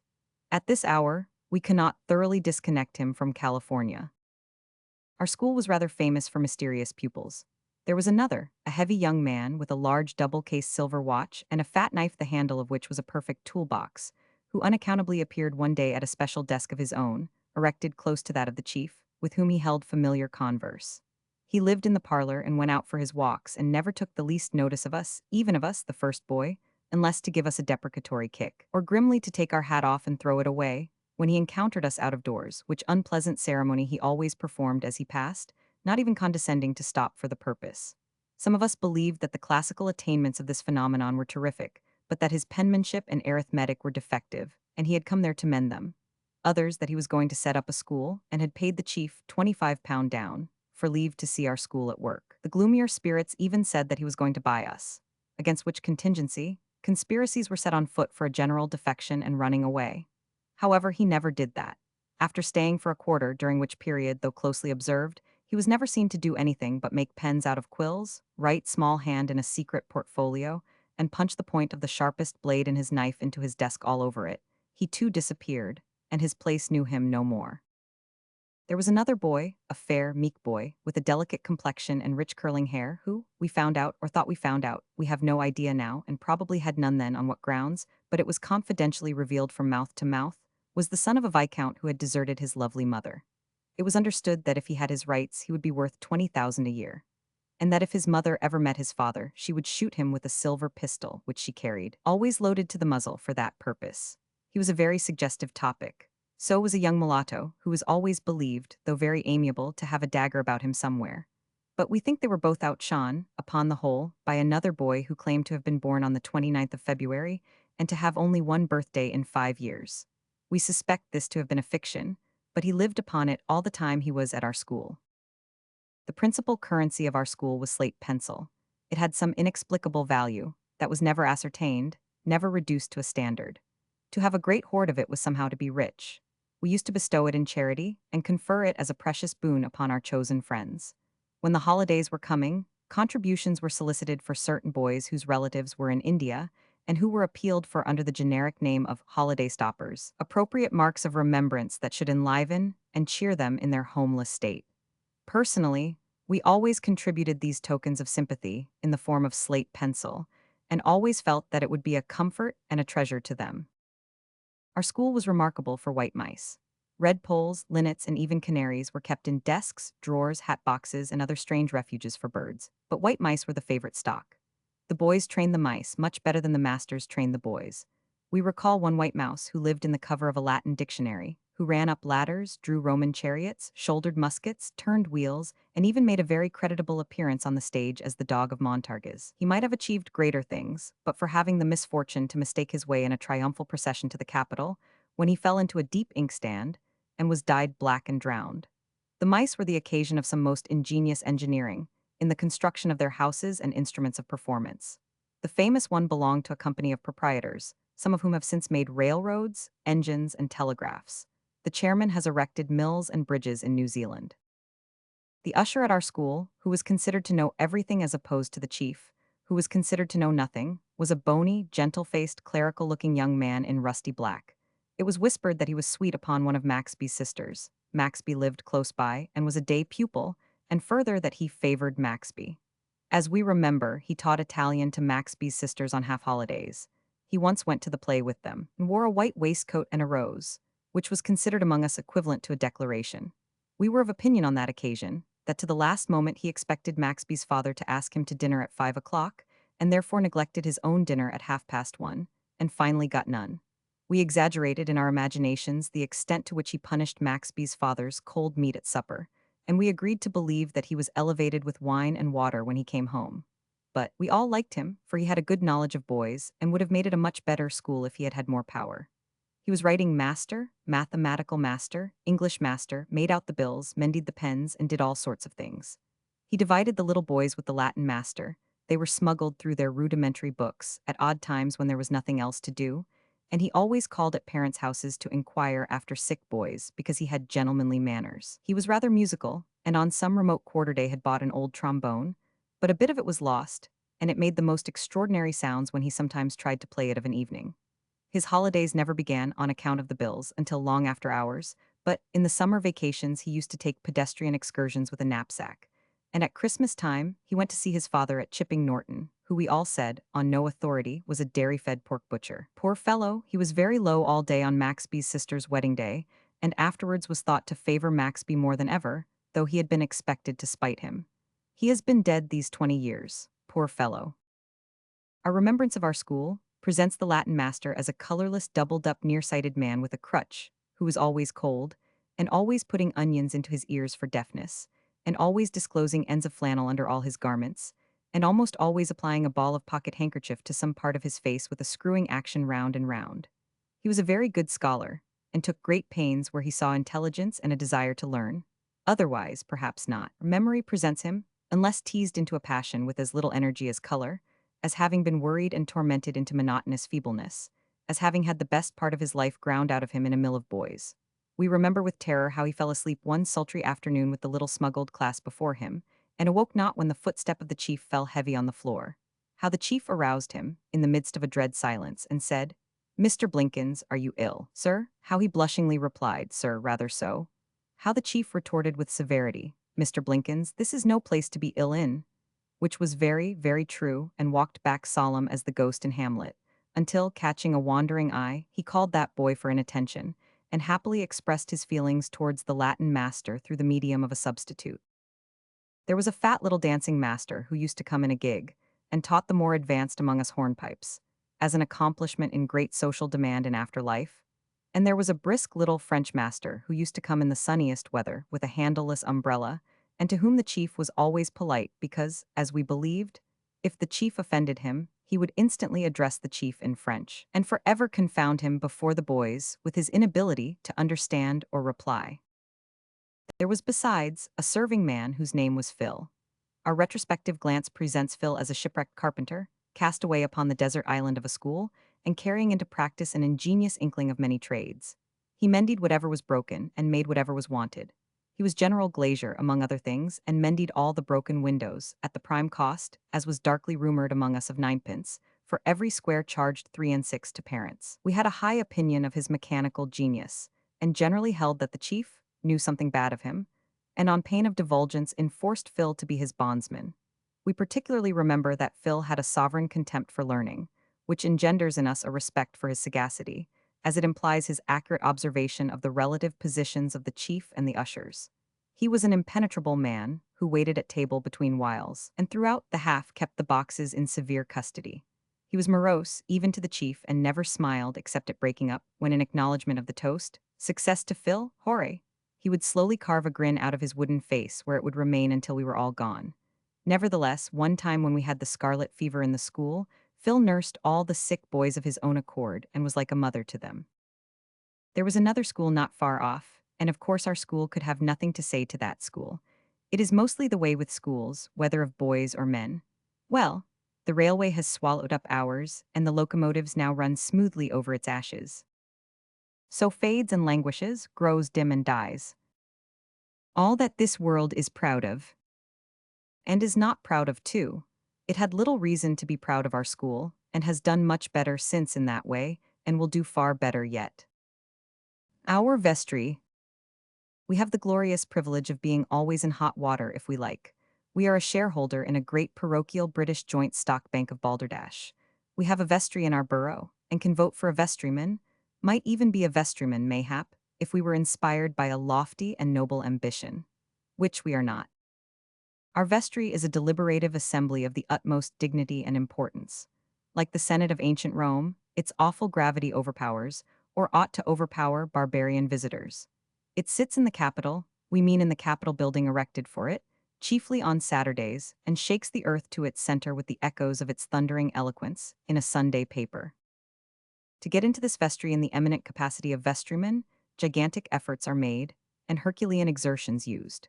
It is made manifest to the dullest capacity at every election that if we reject Snozzle we are done for, and that if we fail to bring in Blunderbooze at the top of the poll, we are unworthy of the dearest rights of Britons. Flaming placards are rife on all the dead walls in the borough, public houses hang out banners, hackney cabs burst into full-grown flowers of type, and everybody is, or should be, in a paroxysm of anxiety. At these momentous crises of the national fate, we are much assisted in our deliberations by two eminent volunteers, one of whom subscribes himself a fellow parishioner, the other a ratepayer. Who they are, or what they are, or where they are, nobody knows, but whatever one asserts, the other contradicts.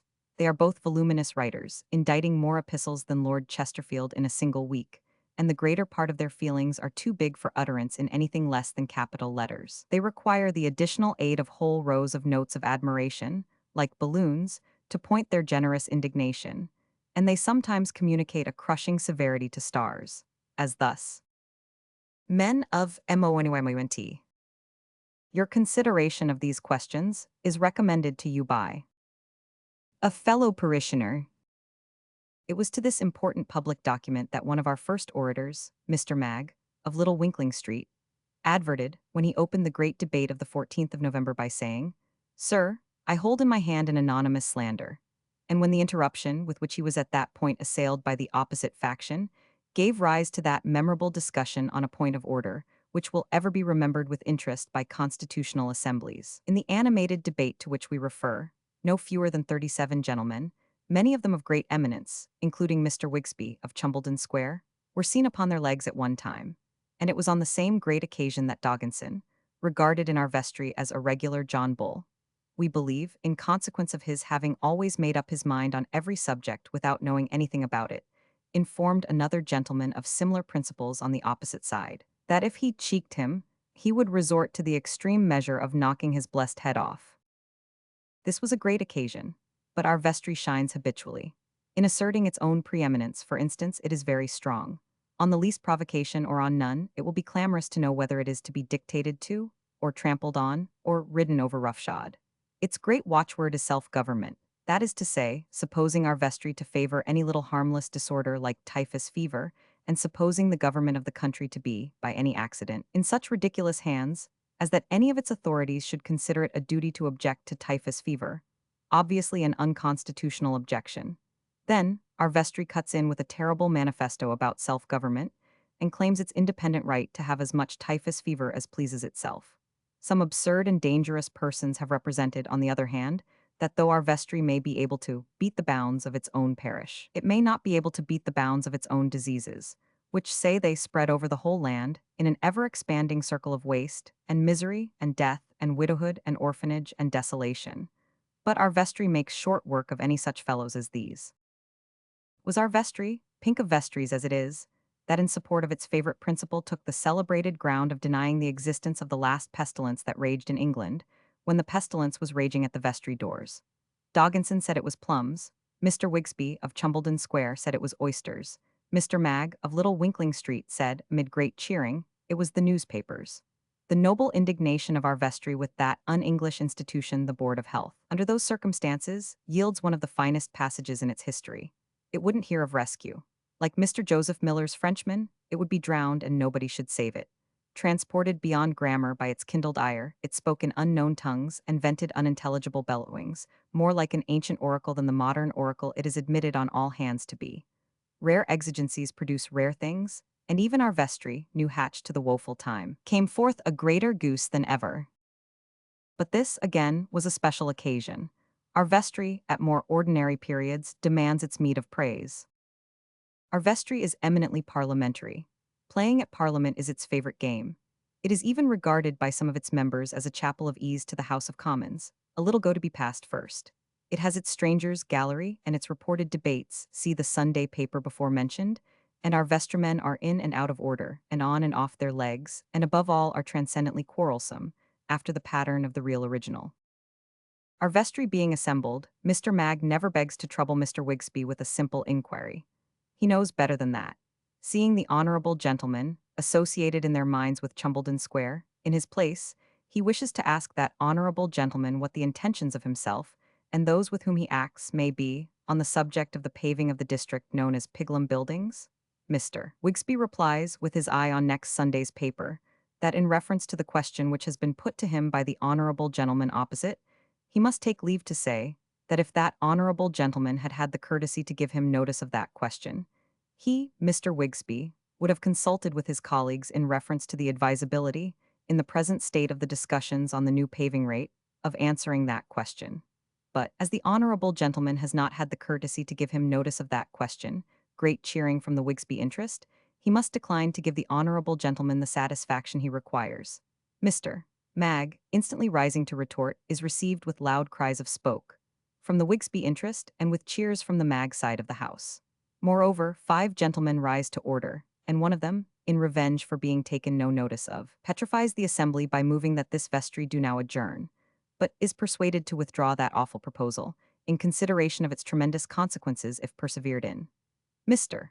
Mag, for the purpose of being heard, then begs to move that you, sir, do now pass to the order of the day, and takes that opportunity of saying that if an honorable gentleman whom he has in his eye, and will not demean himself by more particularly naming, and cheers, supposes that he is to be put down by clamor, that honorable gentleman, however supported he may be, through thick and thin, by a fellow parishioner, with whom he is well acquainted, cheers and countercheers, Mr. Mag being invariably backed by the ratepayer, will find himself mistaken. Upon this, 20 members of our vestry speak in succession concerning what the two great men have meant, until it appears, after an hour and 20 minutes, that neither of them meant anything. Then our vestry begins business. We have said that, after the pattern of the real original, our vestry in playing at Parliament is transcendently quarrelsome. It enjoys a personal altercation above all things. Perhaps the most redoubtable case of this kind we have ever had, though we have had so many that it is difficult to decide, was that on which the last extreme solemnities passed between Mr. Tittipot, of Gumption House, and Captain Banger, of Wilderness Walk. In an adjourned debate on the question whether water could be regarded in the light of a necessary of life, respecting which there were great differences of opinion and many shades of sentiment, Mr. Tittipot, in a powerful burst of eloquence against that hypothesis, frequently made use of the expression that such and such a rumor had reached his ears. Captain Banger, following him, and holding that for purposes of ablution and refreshment, a pint of water per diem was necessary for every adult of the lower classes, and half a pint for every child, cast ridicule upon his address in a sparkling speech, and concluded by saying that instead of those rumors having reached the ears of the honorable gentleman, he rather thought the honorable gentleman's ears must have reached the rumors, in consequence of their well-known length. Mr. Tittipot immediately rose, looked the honorable and gallant gentleman full in the face, and left the vestry.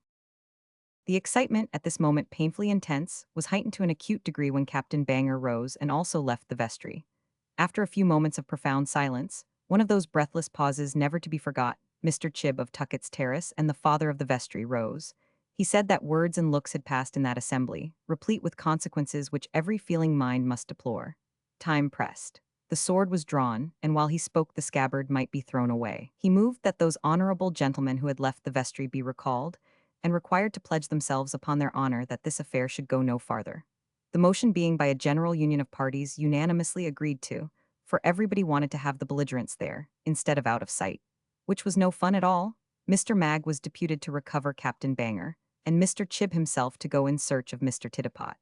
The captain was found in a conspicuous position, surveying the passing omnibuses from the top step of the front door, immediately adjoining the beetle's box. Mr. Titipot made a desperate attempt at resistance, but was overpowered by Mr. Chib, a remarkably hale old gentleman of 82, and brought back in safety. Mr. Titipot and the captain being restored to their places, and glaring on each other, were called upon by the chair to abandon all homicidal intentions, and give the vestry an assurance that they did so. Mr. Titipot remained profoundly silent. The captain likewise remained profoundly silent, saying that he was observed by those around him to fold his arms like Napoleon Bonaparte and to snort in his breathing, actions but too expressive of gunpowder. The most intense emotion now prevailed. Several members clustered in remonstrance round the captain, and several round Mr. Titipot, but both were obdurate. Mr. Chib then presented himself amid tremendous cheering, and said that not to shrink from the discharge of his painful duty, he must now move that both honorable gentlemen be taken into custody by the beadle, and conveyed to the nearest police office, there to be held to bail. The union of parties still continuing. The motion was seconded by Mr. Wigsby. On all usual occasions, Mr. Chib's opponent, and rapturously carried with only one dissentient voice.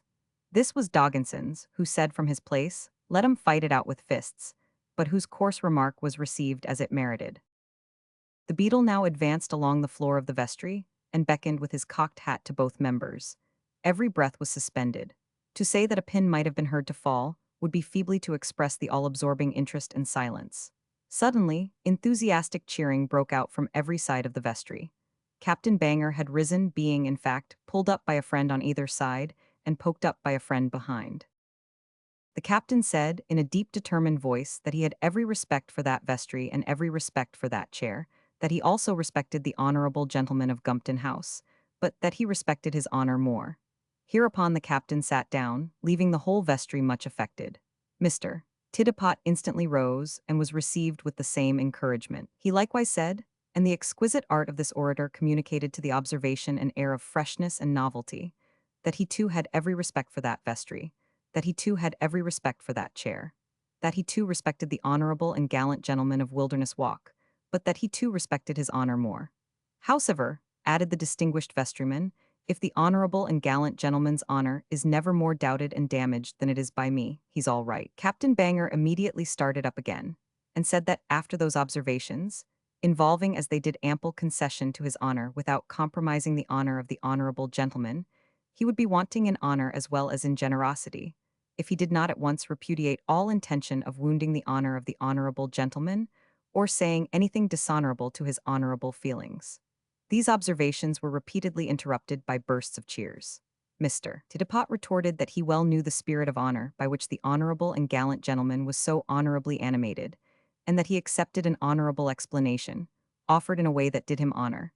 But he trusted that the vestry would consider that his, Mr. Titipot's, honor had imperatively demanded of him that painful course which he had felt it due to his honor to adopt.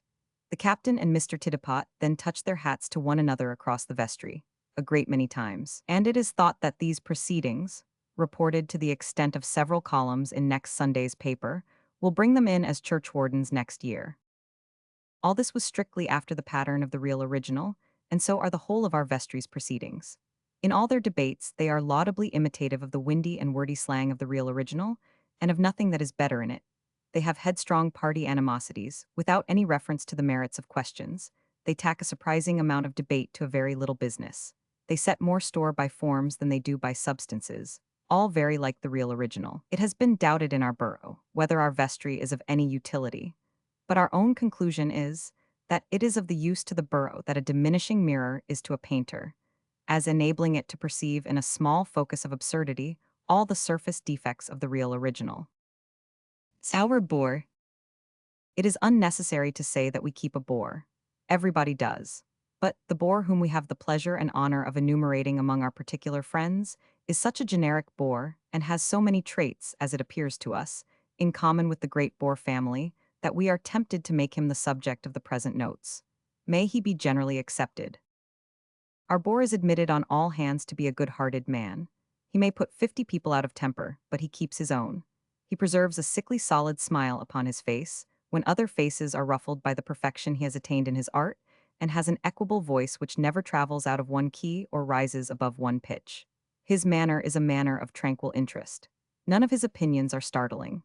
Among his deepest rooted convictions, it may be mentioned that he considers the air of England damp and holds that our lively neighbors, he always calls the French our lively neighbors, have the advantage of us in that particular.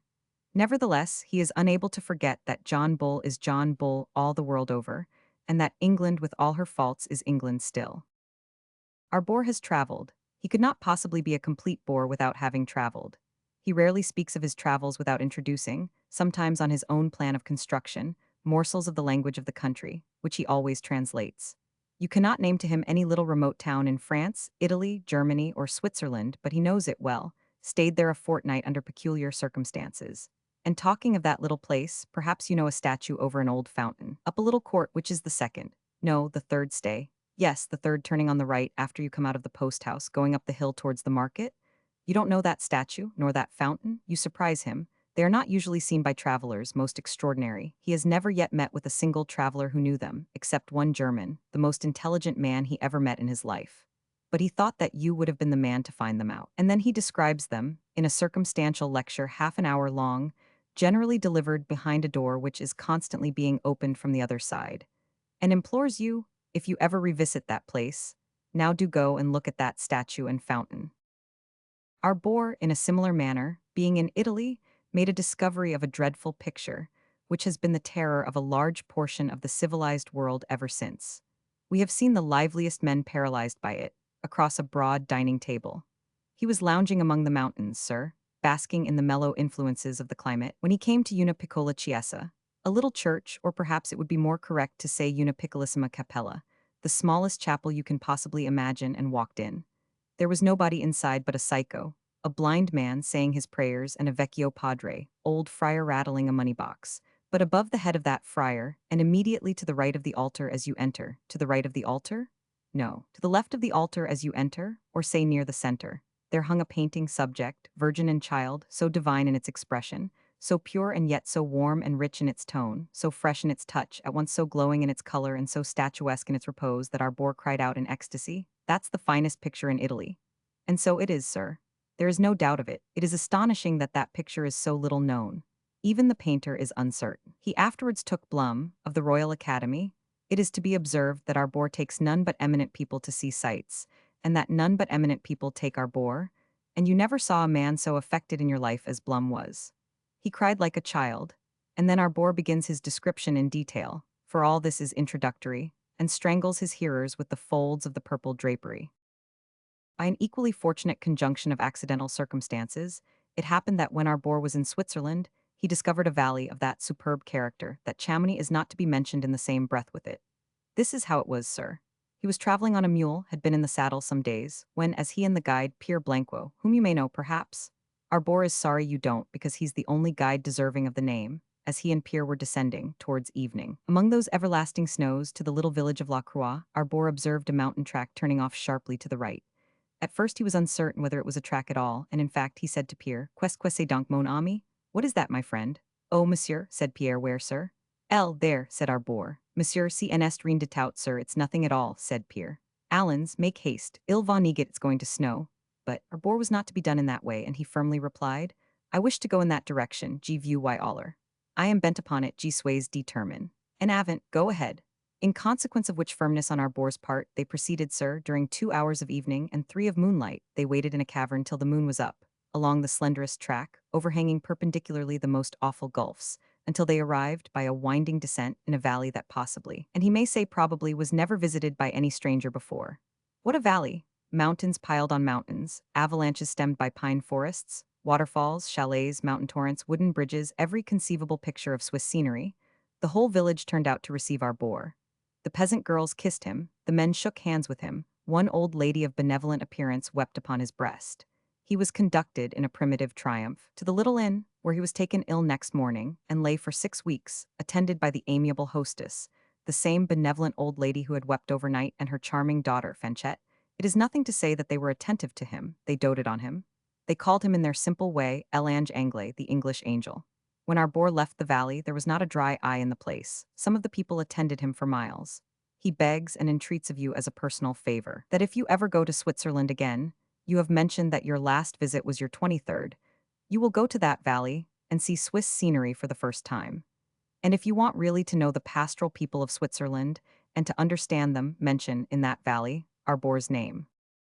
Arbor has a crushing brother in the East, who, somehow or other, was admitted to smoke pipes with Mehemet Ali, and instantly became an authority on the whole range of Eastern matters, from Harun al-Rashid to the present Sultan. He is in the habit of expressing mysterious opinions on this wide range of subjects, but on questions of foreign policy more particularly, to Arbor in letters. And Arbor is continually sending bits of these letters to the newspapers, which they never insert, and carrying other bits about in his pocketbook. It is even whispered that he has been seen at the Foreign Office, receiving great consideration from the messengers, and having his card promptly borne into the sanctuary of the temple. The havoc committed in society by this Eastern brother is beyond belief. Arbor is always ready with him. We have known Arbor to fall upon an intelligent young sojourner in the wilderness, in the first sentence of a narrative, and beat all confidence out of him with one blow of his brother. He became omniscient, as to foreign policy, in the smoking of those pipes with Mehemet Ali. The balance of power in Europe, the machinations of the Jesuits, the gentle and humanizing influence of Austria, the position and prospects of that hero of the noble soul who is worshipped by happy France, are all easy reading to Arbor's brother. And Arbor is so provokingly self-denying about him. I don't pretend to more than a very general knowledge of these subjects myself, says he, after enervating the intellects of several strong men, but these are my brother's opinions, and I believe he is known to be well informed. The commonest incidents and places would appear to have been made special, expressly for Arbor. Ask him whether he ever chanced to walk, between 7 and 8 in the morning, down St. James's Street, London, and he will tell you never in his life but once. But it's curious that that once was in 1830, and that as Arbor was walking down the street you have just mentioned, at the hour you have just mentioned, 7:30 or 20 minutes to 8. No, let him be correct. Exactly a quarter before 8 by the palace clock. He met a fresh-colored, gray-haired, good-humored-looking gentleman with a brown umbrella, who, as he passed him, touched his hat and said, "Fine morning, sir, fine morning. William the Fourth." Ask Arbor whether he has seen Mr. Barry's new Houses of Parliament, and he will reply that he has not yet inspected them minutely, but that you remind him that it was his singular fortune to be the last man to see the old Houses of Parliament before the fire broke out. It happened in this way. Poor John Spine, the celebrated novelist, had taken him over to South Lambeth to read to him the last few chapters of what was certainly his best book, as Arbor told him at the time, adding, "Now, my dear John, touch it and you'll spoil it." And Arbor was going back to the club by way of Millbank and Parliament Street, when he stopped to think of Canning and look at the Houses of Parliament. Now, you know far more of the philosophy of mind than Arbor does, and are much better able to explain to him than he is to explain to you why or wherefore, at that particular time, the thought of fire should come into his head. But it did. It did, he thought. What a national calamity if an edifice connected with so many associations should be consumed by fire. At that time there was not a single soul in the street but himself. All was quiet, dark, and solitary. After contemplating the building for a minute, or say a minute and a half, not more, Arbor proceeded on his way, mechanically repeating, "What a national calamity if such an edifice, connected with such associations, should be destroyed by—" A man coming towards him in a violent state of agitation completed the sentence, with the exclamation, "Fire!" Arbor looked round, and the whole structure was in a blaze. In harmony and union with these experiences, Arbor never went anywhere in a steamboat, but he made either the best or the worst voyage ever known on that station. Either he overheard the captain say to himself, with his hands clasped, "We are all lost," or the captain openly declared to him that he had never made such a run before, and never should be able to do it again. Arbor was in that express train on that railway, when they made, unknown to the passengers, the experiment of going at the rate of 100 miles an hour. Arbor remarked on that occasion to the other people in the carriage, "This is too fast, but sit still."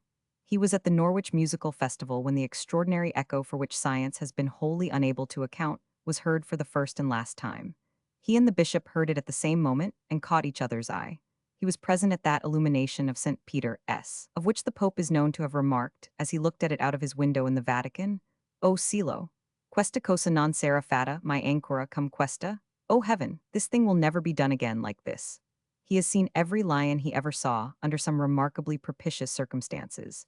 He knows there is no fancy in it, because in every case the showman mentioned the fact at the time and congratulated him upon it. One period of his life, Arbor had an illness. It was an illness of a dangerous character for society at large.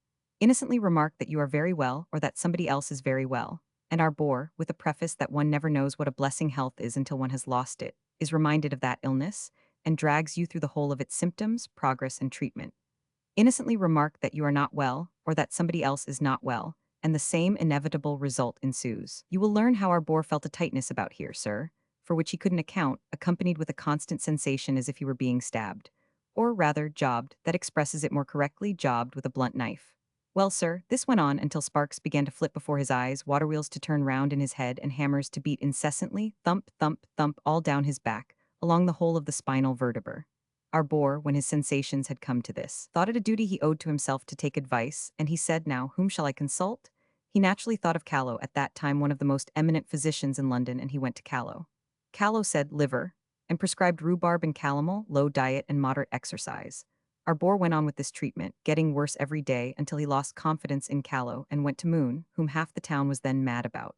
Moon was interested in the case. To do him justice, he was very much interested in the case, and he said, kidneys? He altered the whole treatment, sir, gave strong acids, cupped and blistered. This went on, our bore still getting worse every day, until he openly told Moon it would be a satisfaction to him if he would have a consultation with Clatter. The moment Clatter saw our bore, he said, accumulation of fat about the heart. Snugglewood, who was called in with him, differed and said, brain. But what they all agreed upon was, to lay our bore upon his back, to shave his head, to leech him, to administer enormous quantities of medicine, and to keep him low, so that he was reduced to a mere shadow, you wouldn't have known him, and nobody considered it possible that he could ever recover. This was his condition, sir, when he heard of Jilkins, at that period in a very small practice, and living in the upper part of a house in Great Portland Street. But still, you understand, with a rising reputation among the few people to whom he was known, being in that condition in which a drowning man catches at a straw, our bore sent for Jilkins. Jilkins came, our bore liked his eye and said, Mr. Jilkins, I have a presentiment that you will do me good. Jilkins's reply was characteristic of the man. It was, sir, I mean to do you good. This confirmed our bore's opinion of his eye, and they went into the case together, went completely into it. Jilkins then got up, walked across the room, came back and sat down. His words were these. You have been humbugged. This is a case of indigestion, occasioned by deficiency of power in the stomach. Take a mutton chop in half an hour with a glass of the finest old sherry that can be got for money. Take 2 mutton chops tomorrow and 2 glasses of the finest old sherry. Next day I'll come again. In a week our bore was on his legs, and Jilkins's success dates from that period. Our bore is great in secret information. He happens to know many things that nobody else knows. He can generally tell you where the split is in the ministry. He knows a great deal about the Queen, and has little anecdotes to relate of the royal nursery. He gives you the judge's private opinion of Sludge the murderer, and his thoughts when he tried him. He happens to know what such a man got by such a transaction, and it was £15,500, and his income is £12,000 a year. Our bore is also great in mystery. He believes, with an exasperating appearance of profound meaning, that you saw Parkins last Sunday. Yes, you did. Did he say anything particular? No, nothing particular. Our bore is surprised at that. Why, nothing. Only he understood that Parkins had come to tell you something. What about? Well, our bore is not at liberty to mention what about, but he believes you will hear that from Parkins himself soon, and he hopes it may not surprise you as it did him. Perhaps, however, you never heard about Parkins' wife's sister? No. Ah, says our bore, that explains it. Our bore is also great in argument. He infinitely enjoys a long, humdrum, drowsy interchange of words of dispute about nothing. He considers that it strengthens the mind, consequently, he don't see that very often. Or he would be glad to know what you mean by that, or he doubts that, or he has always understood exactly the reverse of that, or he can't admit that, or he begs to deny that, or surely you don't mean that, and so on. He once advised us, offered us a piece of advice. After the fact, totally impracticable and wholly impossible of acceptance, because it supposed the fact, then eternally disposed of, to be yet in abeyance. It was a dozen years ago, and to this hour our bore benevolently wishes, in a mild voice, on certain regular occasions, that we had thought better of his opinion. The instinct with which our bore finds out another bore, and closes with him, is amazing. We have seen him pick his man out of 50 men in a couple of minutes. They love to go, which they do naturally, into a slow argument on a previously exhausted subject, and to contradict each other, and to wear the hearers out without impairing their own perennial freshness as bores. It improves the good understanding between them, and they get together afterwards and bore each other amicably. Whenever we see our bore behind a door with another bore, we know that when he comes forth, he will praise the other bore as one of the most intelligent men he ever met. And this bringing us to the close of what we had to say about our bore, we are anxious to have it understood that he never bestowed this praise on us. Monument of French folly. It was profoundly observed by a witty member of the Court of Common Council, in council assembled in the city of London, in the year of our Lord 1850, that the French are a frog-eating people who wear wooden shoes. We are credibly informed, in reference to the nation whom this choice spirit so happily disposed of, that the caricatures and stage representations which were current in England some half a century ago exactly depict their present condition. For example, we understand that every Frenchman, without exception, wears a pigtail and curl papers, that he is extremely sallow, thin, long-faced, and lantern-jawed, that the calves of his legs are invariably undeveloped, that his legs fail at the knees, and that his shoulders are always higher than his ears. We are likewise assured that he rarely tastes any food but soup maigre, and an onion, that he always says, by gar, aha, that you tell me, sir? At the end of every sentence he utters, and that the true generic name of his race is the Mounseers or the Parley-Voos. If he be not a dancing master or a barber, he must be a cook, since no other trades but those three are congenial to the tastes of the people, or permitted by the institutions of the country. He is a slave, of course. The ladies of France, who are also slaves, invariably have their heads tied up in belcher handkerchiefs, wear long earrings, carry tambourines, and beguile the weariness of their yoke by singing in head voices through their noses, principally to barrel organs. It may be generally summed up, of this inferior people, that they have no idea of anything. Of a great institution like Smithfield, they are unable to form the least conception. A beast market in the heart of Paris would be regarded an impossible nuisance, nor have they any notion of slaughterhouses in the midst of a city. One of these benighted frog-eaters would scarcely understand your meaning if you told him of the existence of such a British bulwark. It is agreeable, and perhaps pardonable, to indulge in a little self-complacency when our right to it is thoroughly established. At the present time, to be rendered memorable by a final attack on that good old market which is the rotten apple of the corporation's eye, let us compare ourselves, to our national delight and pride as to these two subjects of slaughterhouse and beast market, with the outlandish foreigner. The blessings of Smithfield are too well understood to need recapitulation. All who run away from mad bulls and pursuing oxen may read. Any market day they may be beheld in glorious action. Possibly the merits of our slaughterhouses are not yet quite so generally appreciated. Slaughterhouses in the large towns of England are always, with the exception of one or two enterprising towns, most numerous in the most densely crowded places, where there is the least circulation of air. They are often underground in cellars, they are sometimes in close backyards, sometimes as in Spitalfields in the very shops where the meat is sold. Occasionally, under good private management, they are ventilated and clean. For the most part, they are unventilated and dirty, and to the reeking walls. Putrid fat and other offensive animal matter clings with a tenacious hold. The busiest slaughterhouses in London are in the neighborhood of Smithfield, in Newgate Market, in Whitechapel, in Newport Market, in Leadenhall Market, in Clare Market. All these places are surrounded by houses of a poor description, swarming with inhabitants. Some of them are close to the worst burial grounds in London.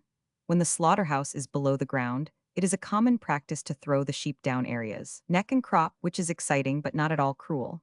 When it is on the level surface, it is often extremely difficult of approach. Then the beasts have to be worried and goaded and pronged and tail-twisted for a long time before they can be got in, which is entirely owing to their natural obstinacy.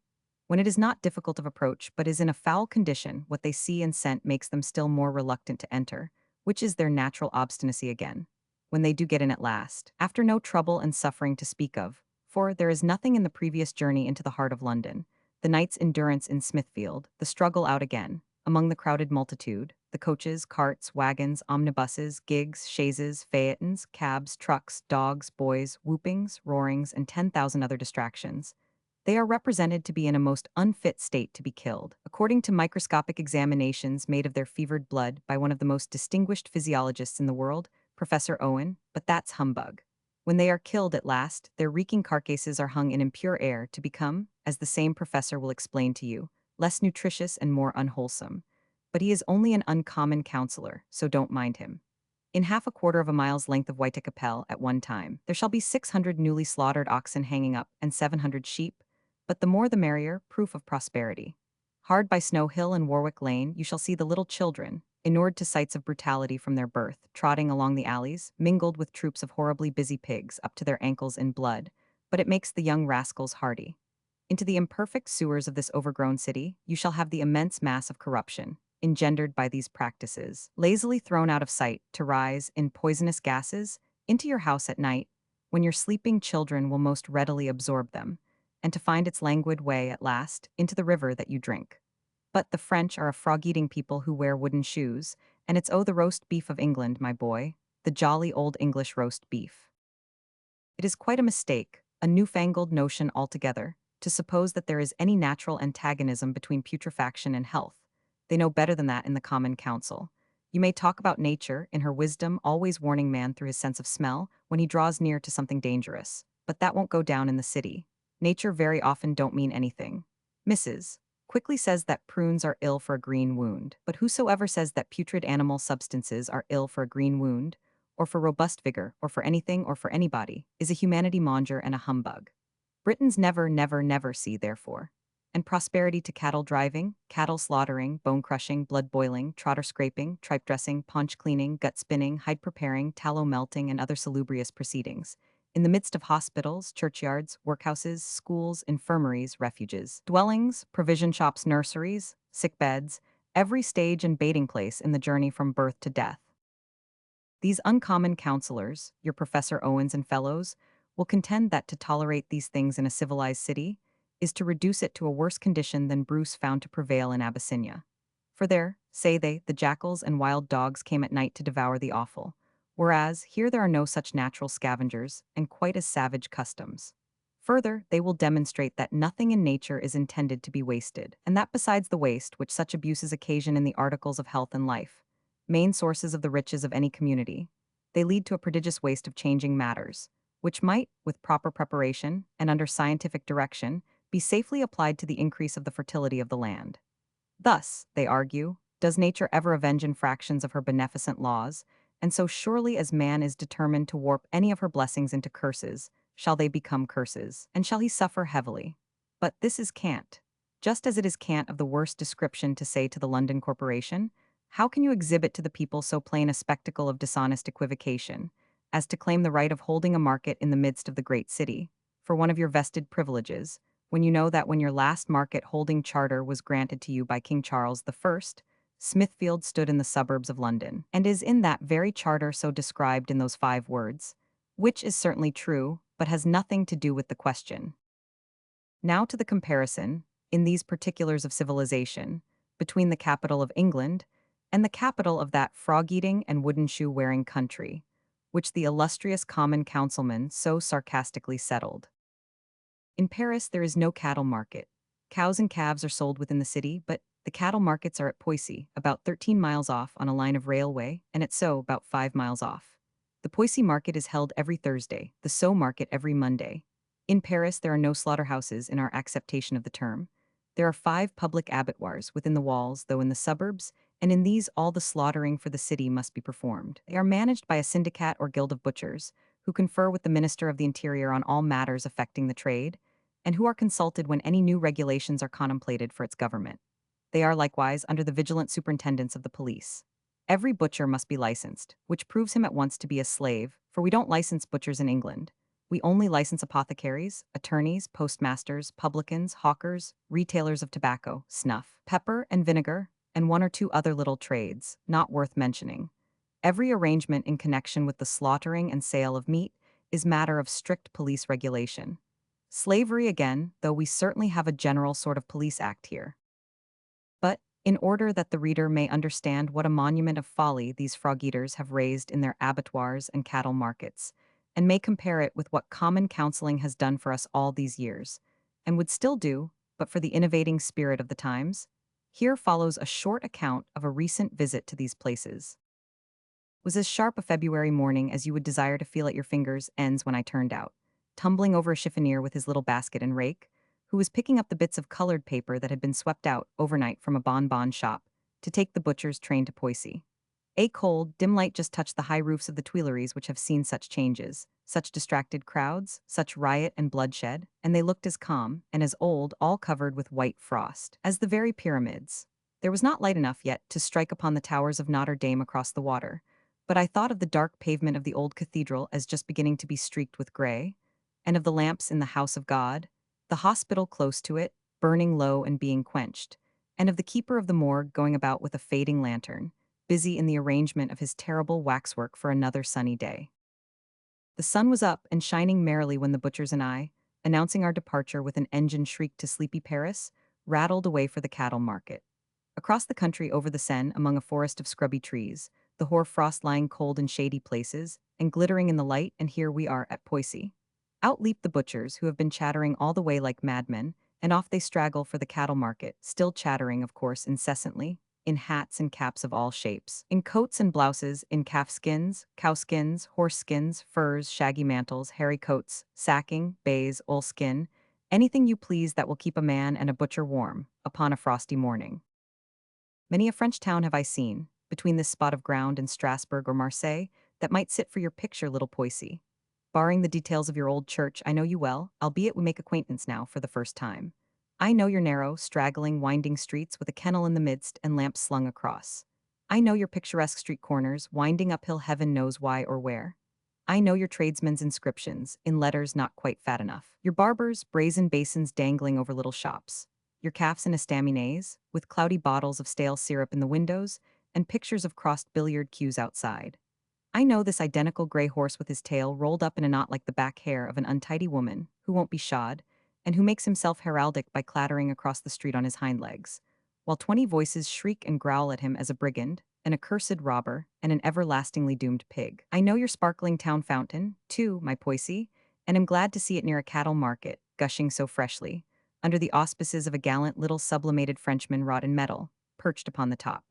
Through all the land of France, I know this unswept room at the Glory, with its peculiar smell of beans and coffee, where the butchers crowd about the stove, drinking the thinnest of wine from the smallest of tumblers, where the thickest of coffee cups mingle with the longest of loaves, and the weakest of lump sugar, where Madame at the counter easily acknowledges the homage of all entering and departing butchers, where the billiard table is covered up in the midst like a great bird cake, but the bird may sing by and by. A bell, the calf market, polite departure of butchers. Hasty payment and departure on the part of amateur visitor. Madam reproaches Mamselle for too fine a susceptibility in reference to the devotion of a butcher in a bear skin. Monsieur, the landlord of the Glory, counts a double handful of sous, without an unobliterated inscription or an undamaged crowned head among them. There is little noise without, abundant space, and no confusion. The open area devoted to the market is divided into 3 portions: the calf market, the cattle market, the sheep market. Calves at 8, cattle at 10, sheep at midday. All is very clean. The calf market is a raised platform of stone, some 3 or 4 feet high, open on all sides with a lofty overspreading roof, supported on stone columns which give it the appearance of a sort of vineyard from northern Italy. Here on the raised pavement lie innumerable calves, all bound hind legs and fore legs together and all trembling violently, perhaps with cold, perhaps with fear, perhaps with pain, for this mode of tying, which seems to be an absolute superstition with the peasantry, hardly fail to cause great suffering.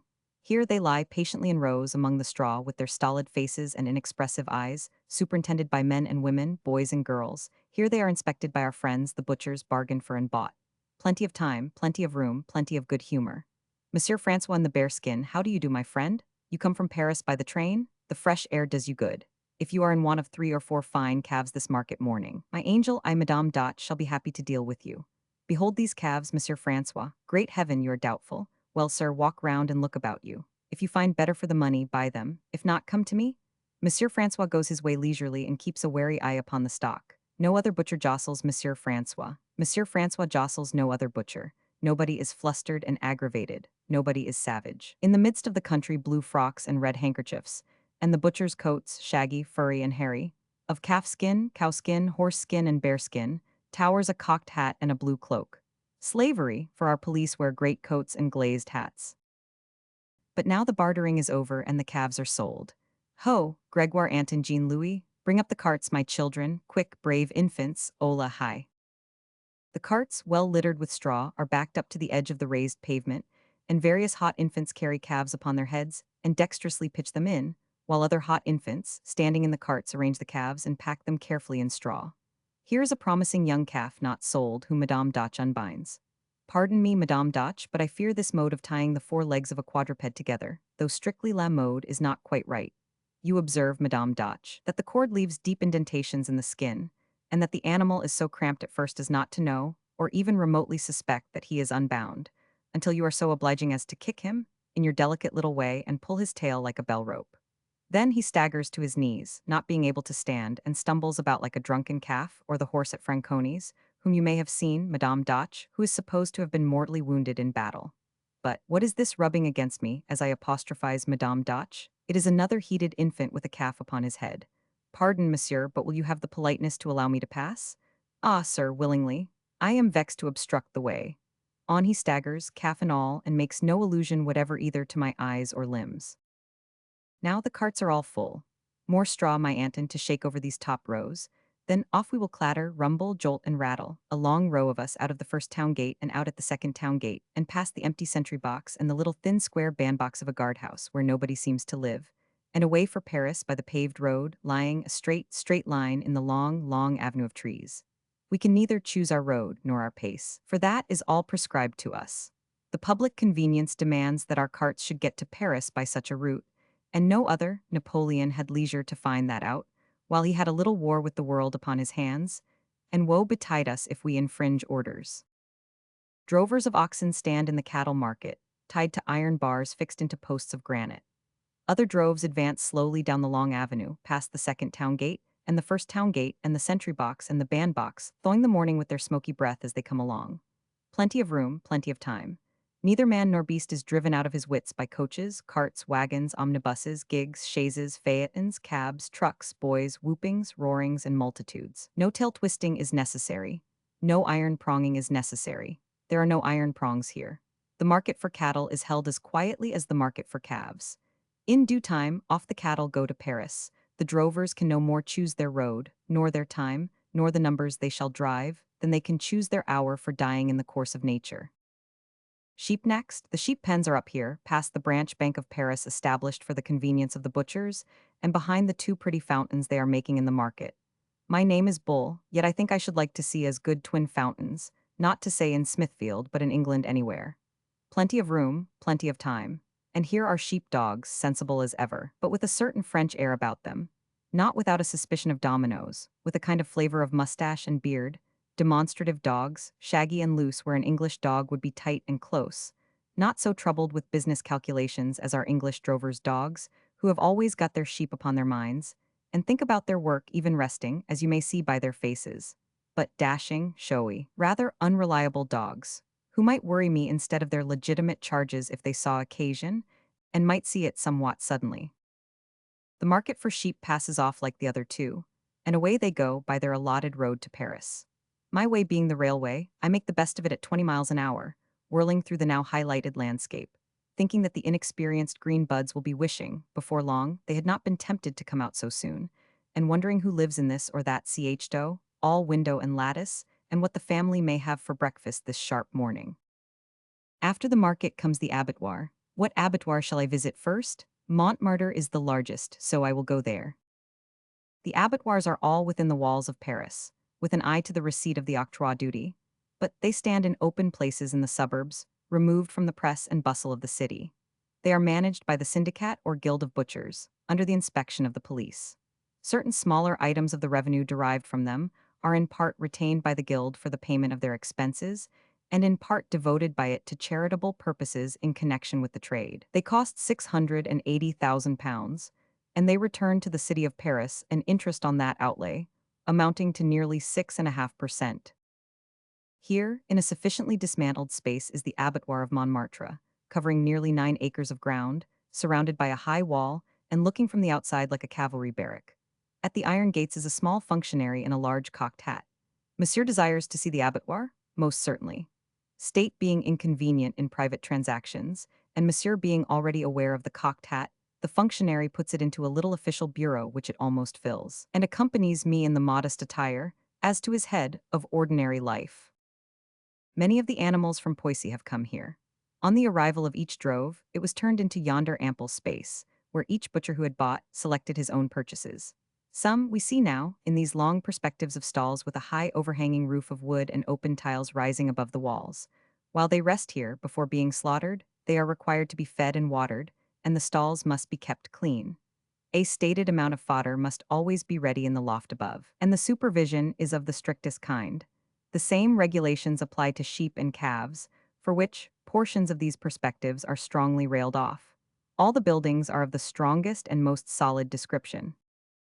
After traversing these layers, through which, besides the upper provision for ventilation just mentioned, there may be a thorough current of air from opposite windows in the side walls, and from doors at either end, we traverse the broad, paved courtyard until we come to the slaughterhouses.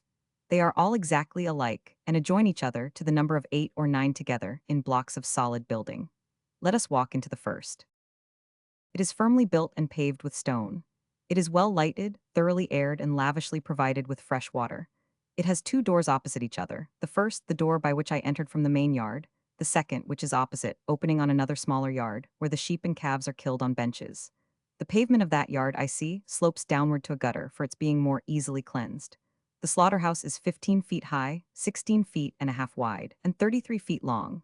It is fitted with a powerful windlass, by which one man at the handle can bring the head of an ox down to the ground to receive the blow from the poleaxe that is to fell him, with the means of raising the carcass and keeping it suspended during the after operation of dressing, and with hooks on which carcasses can hang, when completely prepared without touching the walls.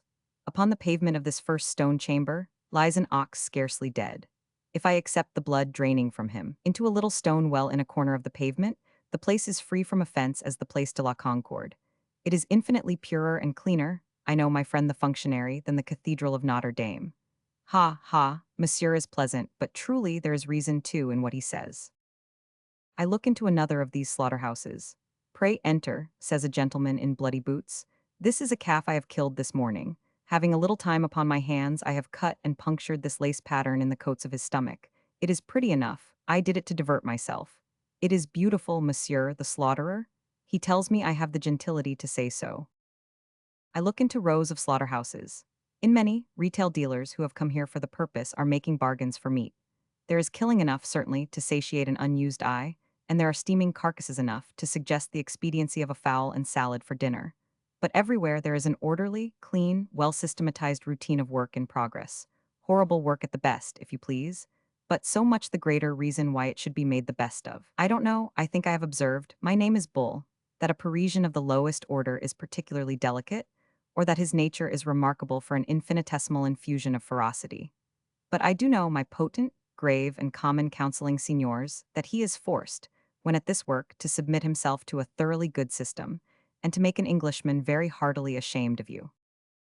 Here, within the walls of the same abattoir, in other roomy and commodious buildings, are a place for converting the fat into tallow and packing it for market, a place for cleansing and scalding calves, heads, and sheep's feet, a place for preparing tripe, stables and coach houses for the butchers, innumerable conveniences, aiding in the diminution of offensiveness to its lowest possible point, and the raising of cleanliness and supervision to their highest.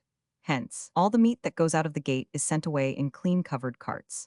And if every trade connected with the slaughtering of animals were obliged by law to be carried on in the same place, I doubt, my friend, now reinstated in the cocked hat, whose civility these 2 francs imperfectly acknowledge, but appear munificently to repay, whether there could be better regulations than those which are carried out at the abattoir of Montmartre. Adieu, my friend, for I am away to the other side of Paris, to the abattoir of Grenelle, and there I find exactly the same thing on a smaller scale, with the addition of a magnificent artesian well, and a different sort of conductor, in the person of a neat little woman with neat little eyes, and a neat little voice, who picks her neat little way among the bullocks in a very neat little pair of shoes and stockings. Such is the monument of French folly which a foreigneering people have erected, in a national hatred and antipathy for common counseling wisdom. That wisdom, assembled in the city of London, having distinctly refused, after a debate of 3 days long, and by a majority of nearly 7 to 1, to associate itself with any metropolitan cattle market unless it be held in the midst of the city, it follows that we shall lose the inestimable advantages of common counseling protection, and be thrown, for a market, on our own wretched resources. In all human probability we shall thus come, at last, to erect a monument of folly very like this French monument. If that be done, the consequences are obvious. The leather trade will be ruined by the introduction of American timber to be manufactured into shoes for the fallen English. The Lord Mayor will be required, by the popular voice, to live entirely on frogs, and both these changes will, how, is not at present quite clear, but certainly somehow or other, fall on that unhappy landed interest which is always being killed, yet is always found to be alive and kicking.